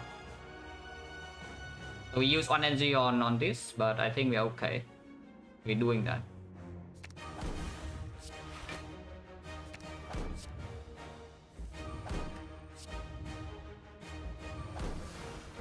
So do I want any of these in the redraw or not? Like, no way, right? So we just deep breath immediately. Okay, 1 power list. We unfortunately missed the apparition, but loop is in play. Where the hell is... Okay, we'll try again. We can try again next turn, guys. we can simply try again. Hologram deep breath, and then surely at some point we will get this. Surely, at some point we will draw the bias card. Some point. Surely. But yeah, cold snap.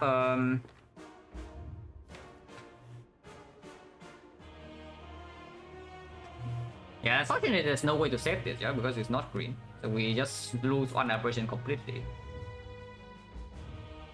I don't want to lose HP here though. So we do cold snap first into the bolt lightning, or bolt lightning first into cold snap. Evoke lightning early. Yeah, this is basically lightning in 1 slot closer to the front. Do we cold snap first or do we bolt lightning first? Because they both are full block.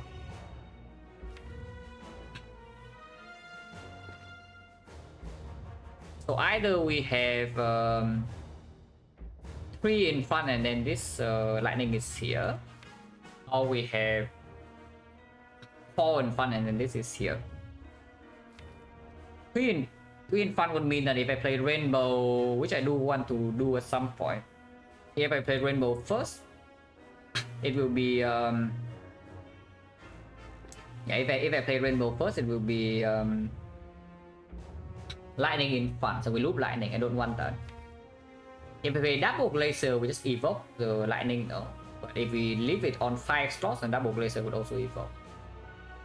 Double laser would also loop the lightning. But we also have some cold snap. Yeah, I don't want to keep this lightning around. I don't actually want to keep this lightning around, so I think it goes first. More lightning cold snap, because no matter what, there are some draws that can ruin the thing. Yeah, more lightning first and cold snap. We don't rebound anything here. Yeah. Next time we comparable draws 2, so we do reach exactly this and we can redraw. So that's 1 energy, 2 energy. We have 1 energy left exactly only. But we only have 1 void in the deck, so we cannot get screwed over even if we see by score right away. Because this is skill plus attack, so we can instantly buy score and we get rid of the debuff. I mean, of course, we also have boxer.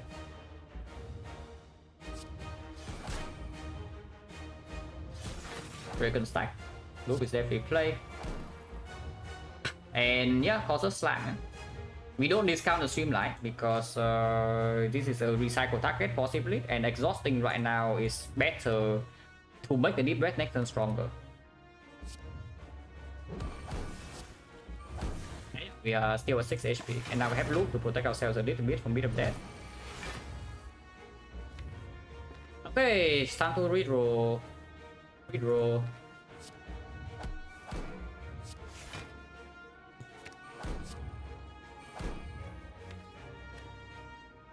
okay, surely this is so stupid, are you kidding me? No, what the hell is this? Like, how many rerolls is this now? And the bioscope is every single time at the bottom. We can reroll once more, but now if we draw to bioscope, I cannot play it. You're freaking serious, and now we top deck for the bioscope immediately, and we bottom deck the hologram. You're freaking kidding me.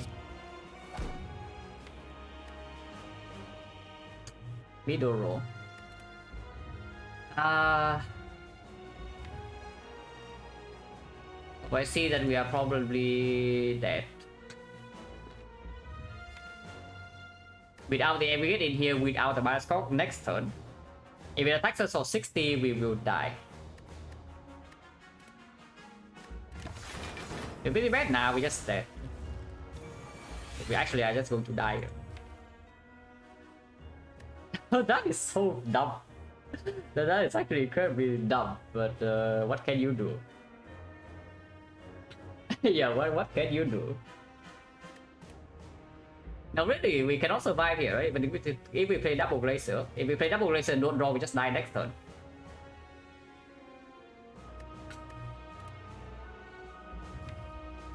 And I don't even think that double glacier is sleeping. Yeah, that's just incredibly stupid. 5 hours, yeah, 5 hours for this crap. yeah, 5 hours for this crap, guys.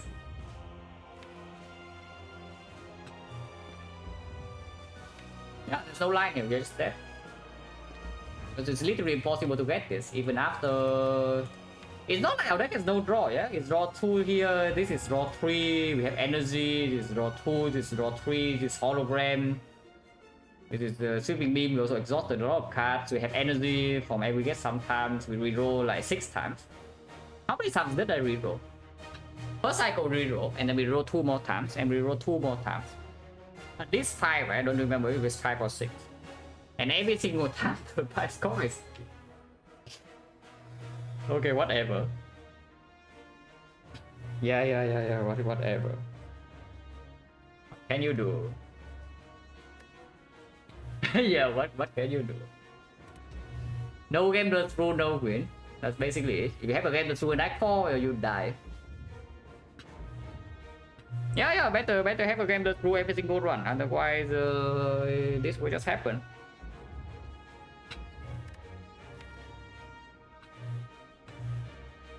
Our deck doesn't even have that many bricks, yeah. They also the force field also has like recycle potential sometimes. Our deck doesn't even have that many bricks. Like remove some cards. Past one we don't pick any super unnecessary stuff. This barrage was a transform. I'm pretty sure. It was a defense transform. So we pick this mirror back too, which we were dying. Comparable is just good. This Carpenter is fine. Glacier is good. FTL doesn't break. Deep Red was just good. Cycle was okay, Discovery was good, Hologram is good, Glacier is good, Aggregate is good, Secret Technique is good. And yeah, in the hard fight we see perfectly outdraw and we die. Yeah, no game plus through, no deal. If you draw like this in the hard fight, you will die. What garbage. It's honestly just pisses me off like every single time this kind of thing happens, you know, because it's liar. You can maybe argue, okay, you should pick the better cast. You pick cast the Soul Act for Herder. Yeah, can give me 5 more removes and I still bottom deck the Bioscope. Yeah, you give me 5 removes right now, I still bottom deck Bioscope, and then what do I do? I die. It's the same. What a garbage. Yeah, even if we play it like this, we still die to the multi-hit. We can only survive back in, next time we are dead. Okay, we actually can just die to the big hit now if it's the big hit, but it releases us. 30 cards too many. Yeah, okay, 30 cards now is apparently too many. Oh, apparently 30 is too many now, guys.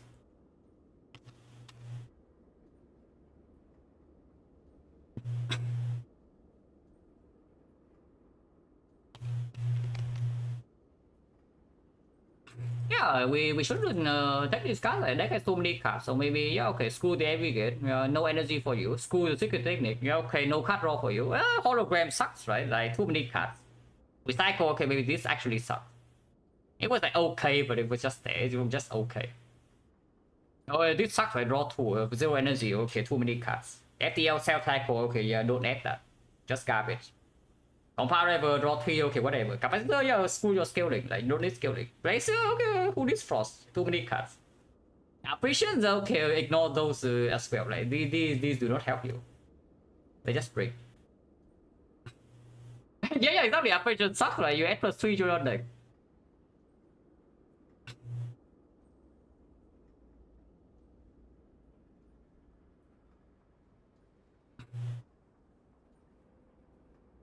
I mean, I know you're not new to the channel, so you're not actually just here to bait me, so you are fine. But please, I talked about this so many times already. I talked about this so many times already. Do I need to go over this again? Like really?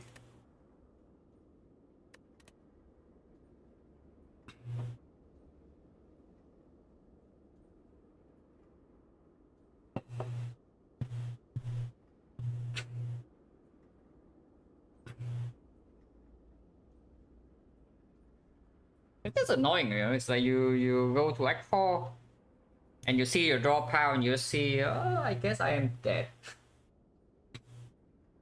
After re-rolling a few times, you still see, oh, I guess I am dead.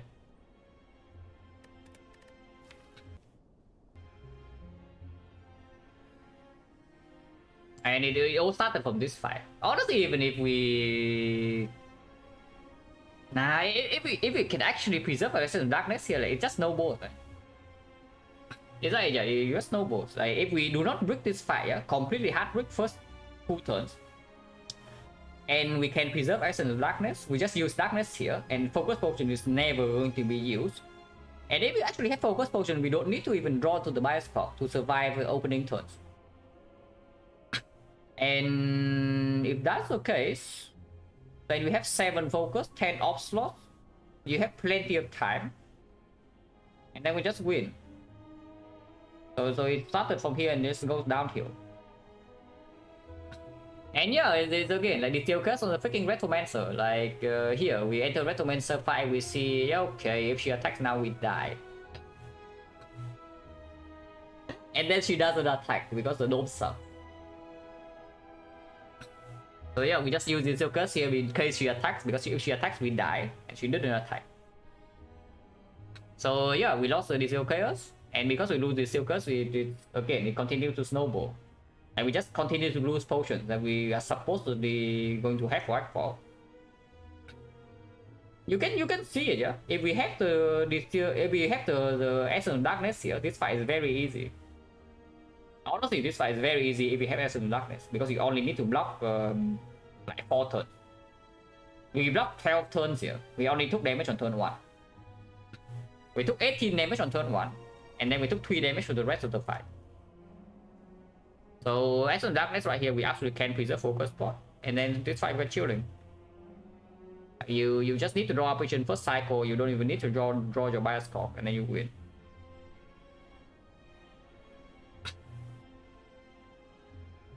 I mean, Sacred Bark, yeah, take the back over the dome, and maybe we are fine later. If we can survive with the second bar in the short term, we'll definitely be better.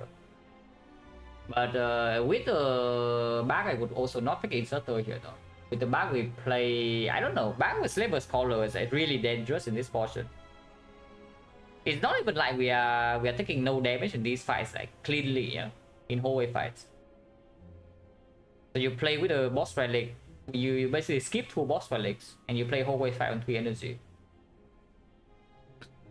What do, yeah, exactly. Like the deck, and I was thinking that we have the deck already had a loop plus. Like yeah, loop plus happened in Act 1, and we have Cautious Bioscope. So I was thinking that yeah, okay, our output is sufficient. If your output is sufficient, you will be able to preserve potions. And that is almost true. That is almost true.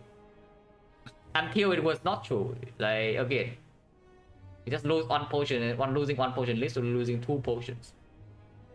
And then Act 4 suddenly we are missing 1 potion to win.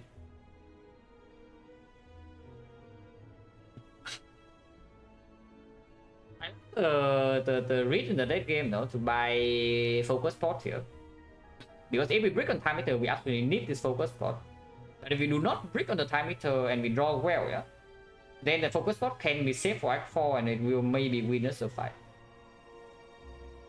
It get saved for Act 4 and it win us a fight, but it was not the fight that we needed it to win. We need to win the next fight, not this one, not just this one.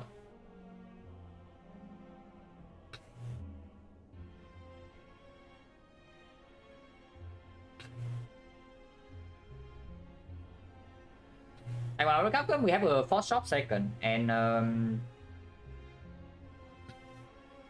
I have a loop I was going to upgrade, so it was a little bit awkward, but would have played. Would definitely have played. It does make the shop completely empty though. But I basically, yeah, when we have enough gold with the bioscope in the deck, I always want to save for the shop relic.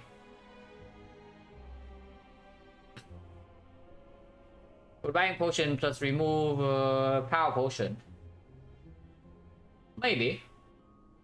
It makes the hard fight a lot more difficult because number 1 is that you must draw your operations on turn 2 and turn 3 or you die without orange pellets. You must draw your operation on turn 2 or turn 3. And number 2, it is very difficult to actually line up by a core search in the spear and shield fight. Because the spear, because the shield just debuffs you once every 3 turns, and you don't know when it debuffs you because of the dome. Like one turn you know it's a fixed attack, it's a very big attack, blocks 99, but the other 2 turns it can attack you, it can also not. And if you do not have permanent bias in this fight, yeah, bad news for you, you're probably dead. yeah, bad news for you, you're probably dead. It's like even with the pellets, we cannot even play the bias score because we don't even draw into it, and now you want to draw core search bias score in the correct order.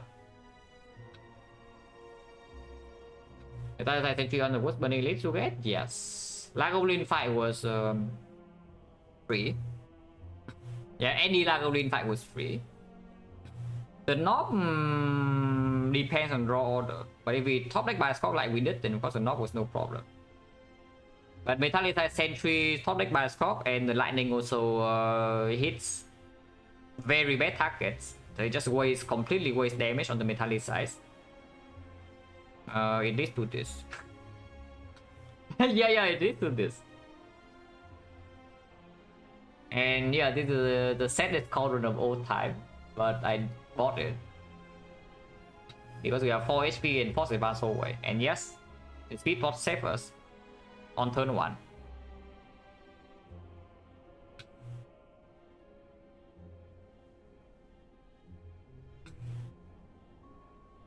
And then yeah, Act 1, honestly after Act 1 we're still in a fine state. I would say even this we are not even super behind in Act 1. We are not even behind after Act 2. In Act 3 we did not really get stronger though. If anything, we just lose resources like for after taking like 3 elites, and that's not really a good thing. Yeah, that's really not a good thing. If you lose resources after 3 elite fights, you gain no relics, and you lose your important potion.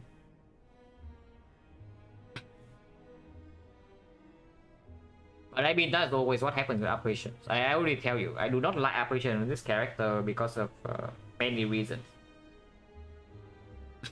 One of the few reasons is that you must draw your operation turn 2 and turn 3 both fights here.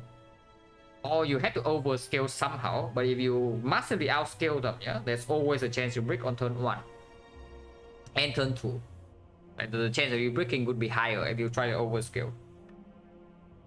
And yeah, it just leads to a terrible spot. You need potions to bail you out in Act 4. And again in Act 3, the moment we see that we can take 20 damage, we immediately need to potion, otherwise we die. Just look at this. This fight was if we have like basically full HP, yeah, with 60, I would never use the Distill Chaos here. I would just take 20 to my face. Yeah, I would just take 20 damage to my face. And then we are completely fine. And turns out we did not even take the damage. Because she was not attacking. We skip for apotheosis. If you don't buy the technique here and you buy apo in this shop. Apotheosis in this hard fight, you are Omega dead. You're still going to die in the hard fight exactly the same way. Maybe it helps you here. But if you cannot preserve the focus potion, you will still die.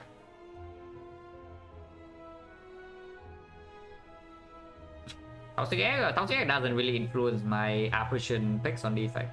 On Silent maybe. On Defect that's not super relevant. Unless I have already maybe at least one Equilibrium or Hologram. Ideally more than one copy. Then the egg might make a difference.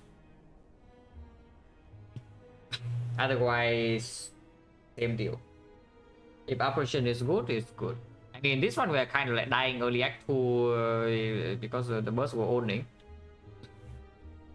To be perfectly fair, this has nothing to do with the dome. The dome costed us 5 HP in this fight. Yeah, the dome costed us 5 HP in this fight. But it saved us at least 6 the turn right before. So it did not actually end up costing HP. We just got destroyed by the burst because they were swooping. yeah, they were just swooping.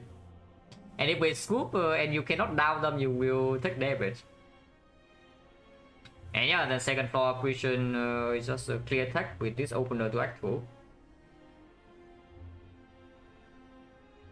And honestly, entire act 2 is fine, entire act 3 is fine. Until like here we lose a potion, and then here we lose a potion again because we brick. And then act 4 is unplayable. With this draw.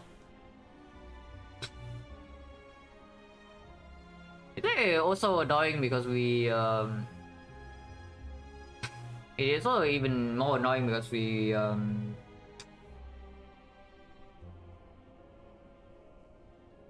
attack pattern here was not very good. Let's put it that way. Yeah, the attack pattern we had here was not very good. The draw order was not good. Yeah. And the attack pattern was also quite bad. So we lost like too much resources here. And this draw order was terrible, so we just die.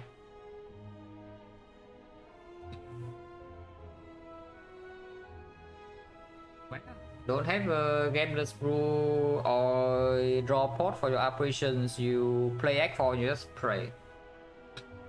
Yeah, literally just. You enter Act 4 with your operations and you don't have a draw potion of any sort. You just pray. Oh, maybe I draw well and I win. And others time I don't draw well and I die turn 2. Maybe I die turn 3.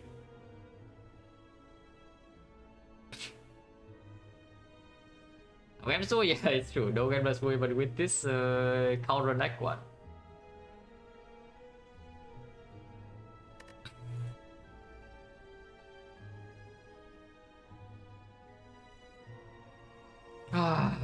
That was honestly this is way more annoying than this run. This run is like maybe partially my mistake. Of course, this fight being garbage as usual, but I can learn something from this. This run I'm just annoyed. Yeah, this one I'm just annoyed because yeah, it's such a common case for Act 4 Defect for this to happen. And if you don't see the things to mitigate it, it will just happen. Yeah, if you don't see the things to mitigate it, it just happens. Yeah, we go to what? 1, 2, 3, 4, 5, 6 shops in total. And where's my potion? Yeah, where's my potion?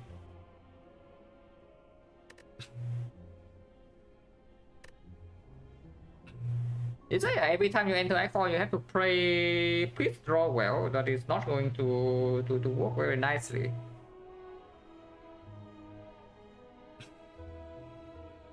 Sorry for defect, I just die, nothing can do about it. There's probably something you can do about it from like way before, but I'm just annoyed whenever I die in Nightfall like this, yeah, because it feels like I'm just like wasting my time dragging the run through these floors. But there's always something you can do like from way before. Like for example, Act 1 in here, I would say this Act 1 is don't do this in Act 1. for this one, I would say do not do what I did in this Act 1. This is actually like limit testing to the max here. Yeah, like I do some very stupid stuff. I know that this is bad, and we still run into the burning elite. And yeah, maximum punish. Like actual maximum punish. But it's okay. Okay. But no, it's true, right? We do whatever we want in Act 1 and we still don't die. We do waste a lot of resources, but we are not dead. And I mean, we do gain something out of it. It's not like we are gaining nothing. We do gain a loop plus. And this loop plus was actually important, yeah. We do get a loop plus. But we do lose like quite a bit of gold for it, and probably one elite. I don't think we lose 2 elites, but we most likely lose 1 elite for this. 1 elite, maybe 120 gold. Yeah, 120 gold, 1 elite for a loop plus, and safety for the rest of the act. But we can also save some big greedier for the rest of the act at the end. Tại mày do the short kind of is. But yeah, I would say that do not do this next one. This is going a little bit too far. If I do not take this 18 damage, yeah, let's say this is the penalty is like lose 7 max HP, then we can do this. This is fine. If you take 40 damage in here, your run is still okay, no problem. You can even fight the second elite. But if you take 18 and then you also do some stuff like this, then your run is kind of on the back foot. kind of. It was, I mean, our deck is not bad per se. Our deck is not that bad per se, because doing things like this also allows the icon overclock into overclock upgrade. So in exchange, we actually gain more than just a loop. We get an overclock plus as well, and it was very good to overclock. It just I don't think this is worth it. I really don't think this is worth it, because like because we are slightly weaker into early act 2, yeah. It leads to the apparition pick. And you see like how annoying apparitions are for late game on this character at least, especially when we have like the freaking dome. And because we are not in the strong position after Act 1, I have to take a garbage boss relic over the sacred bag. Not that sacred bag is so insanely good, but I would definitely want to play the end game with the bag over the dome. Okay, don't do this. Don't take 18 damage and run into burning elite on 4-7 with like no potion. Do not do that. Okay. No potion. 18 damage into burning elite 4-7 seems to be a slightly bad idea. Oh, Nob is fine. Nob is fine. We bought a freaking fear pot here for Nob. So Lagolin was free. Nob is fine. Sentries max HP would also be fine. Yeah? Regen would be easier than metallicize.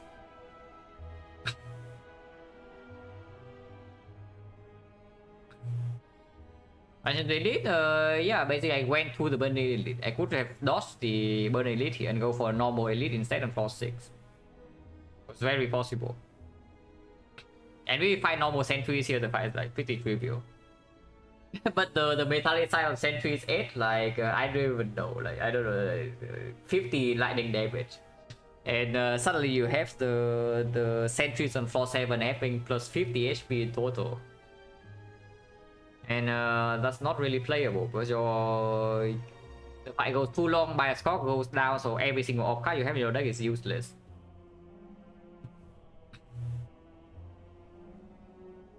But I was really hoping that we could have killed one slightly faster with the bias score player.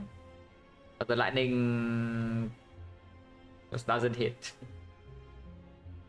But yeah, trusting lightning this fight is a recipe for disaster. Are we going again? Yeah, you look at stream time and you can tell me whether we are going again. We are definitely not. I'm just talking a little bit and then I send you guys somewhere. 15 hours, probably going to be longer than that if I play another run from this spot. But let's not.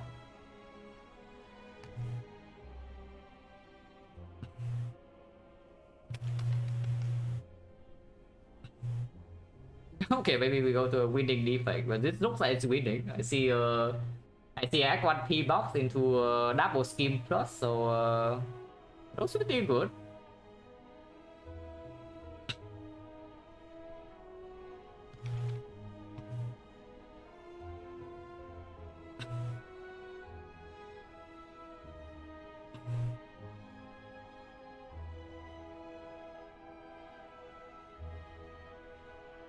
I say runs, yeah, I mean, some days it happens. You play 5 runs and you just lose both runs. Annoying stuff, but the entire reason that run even takes 5 hours is because it's difficult. So difficult runs you cannot expect to like win everything.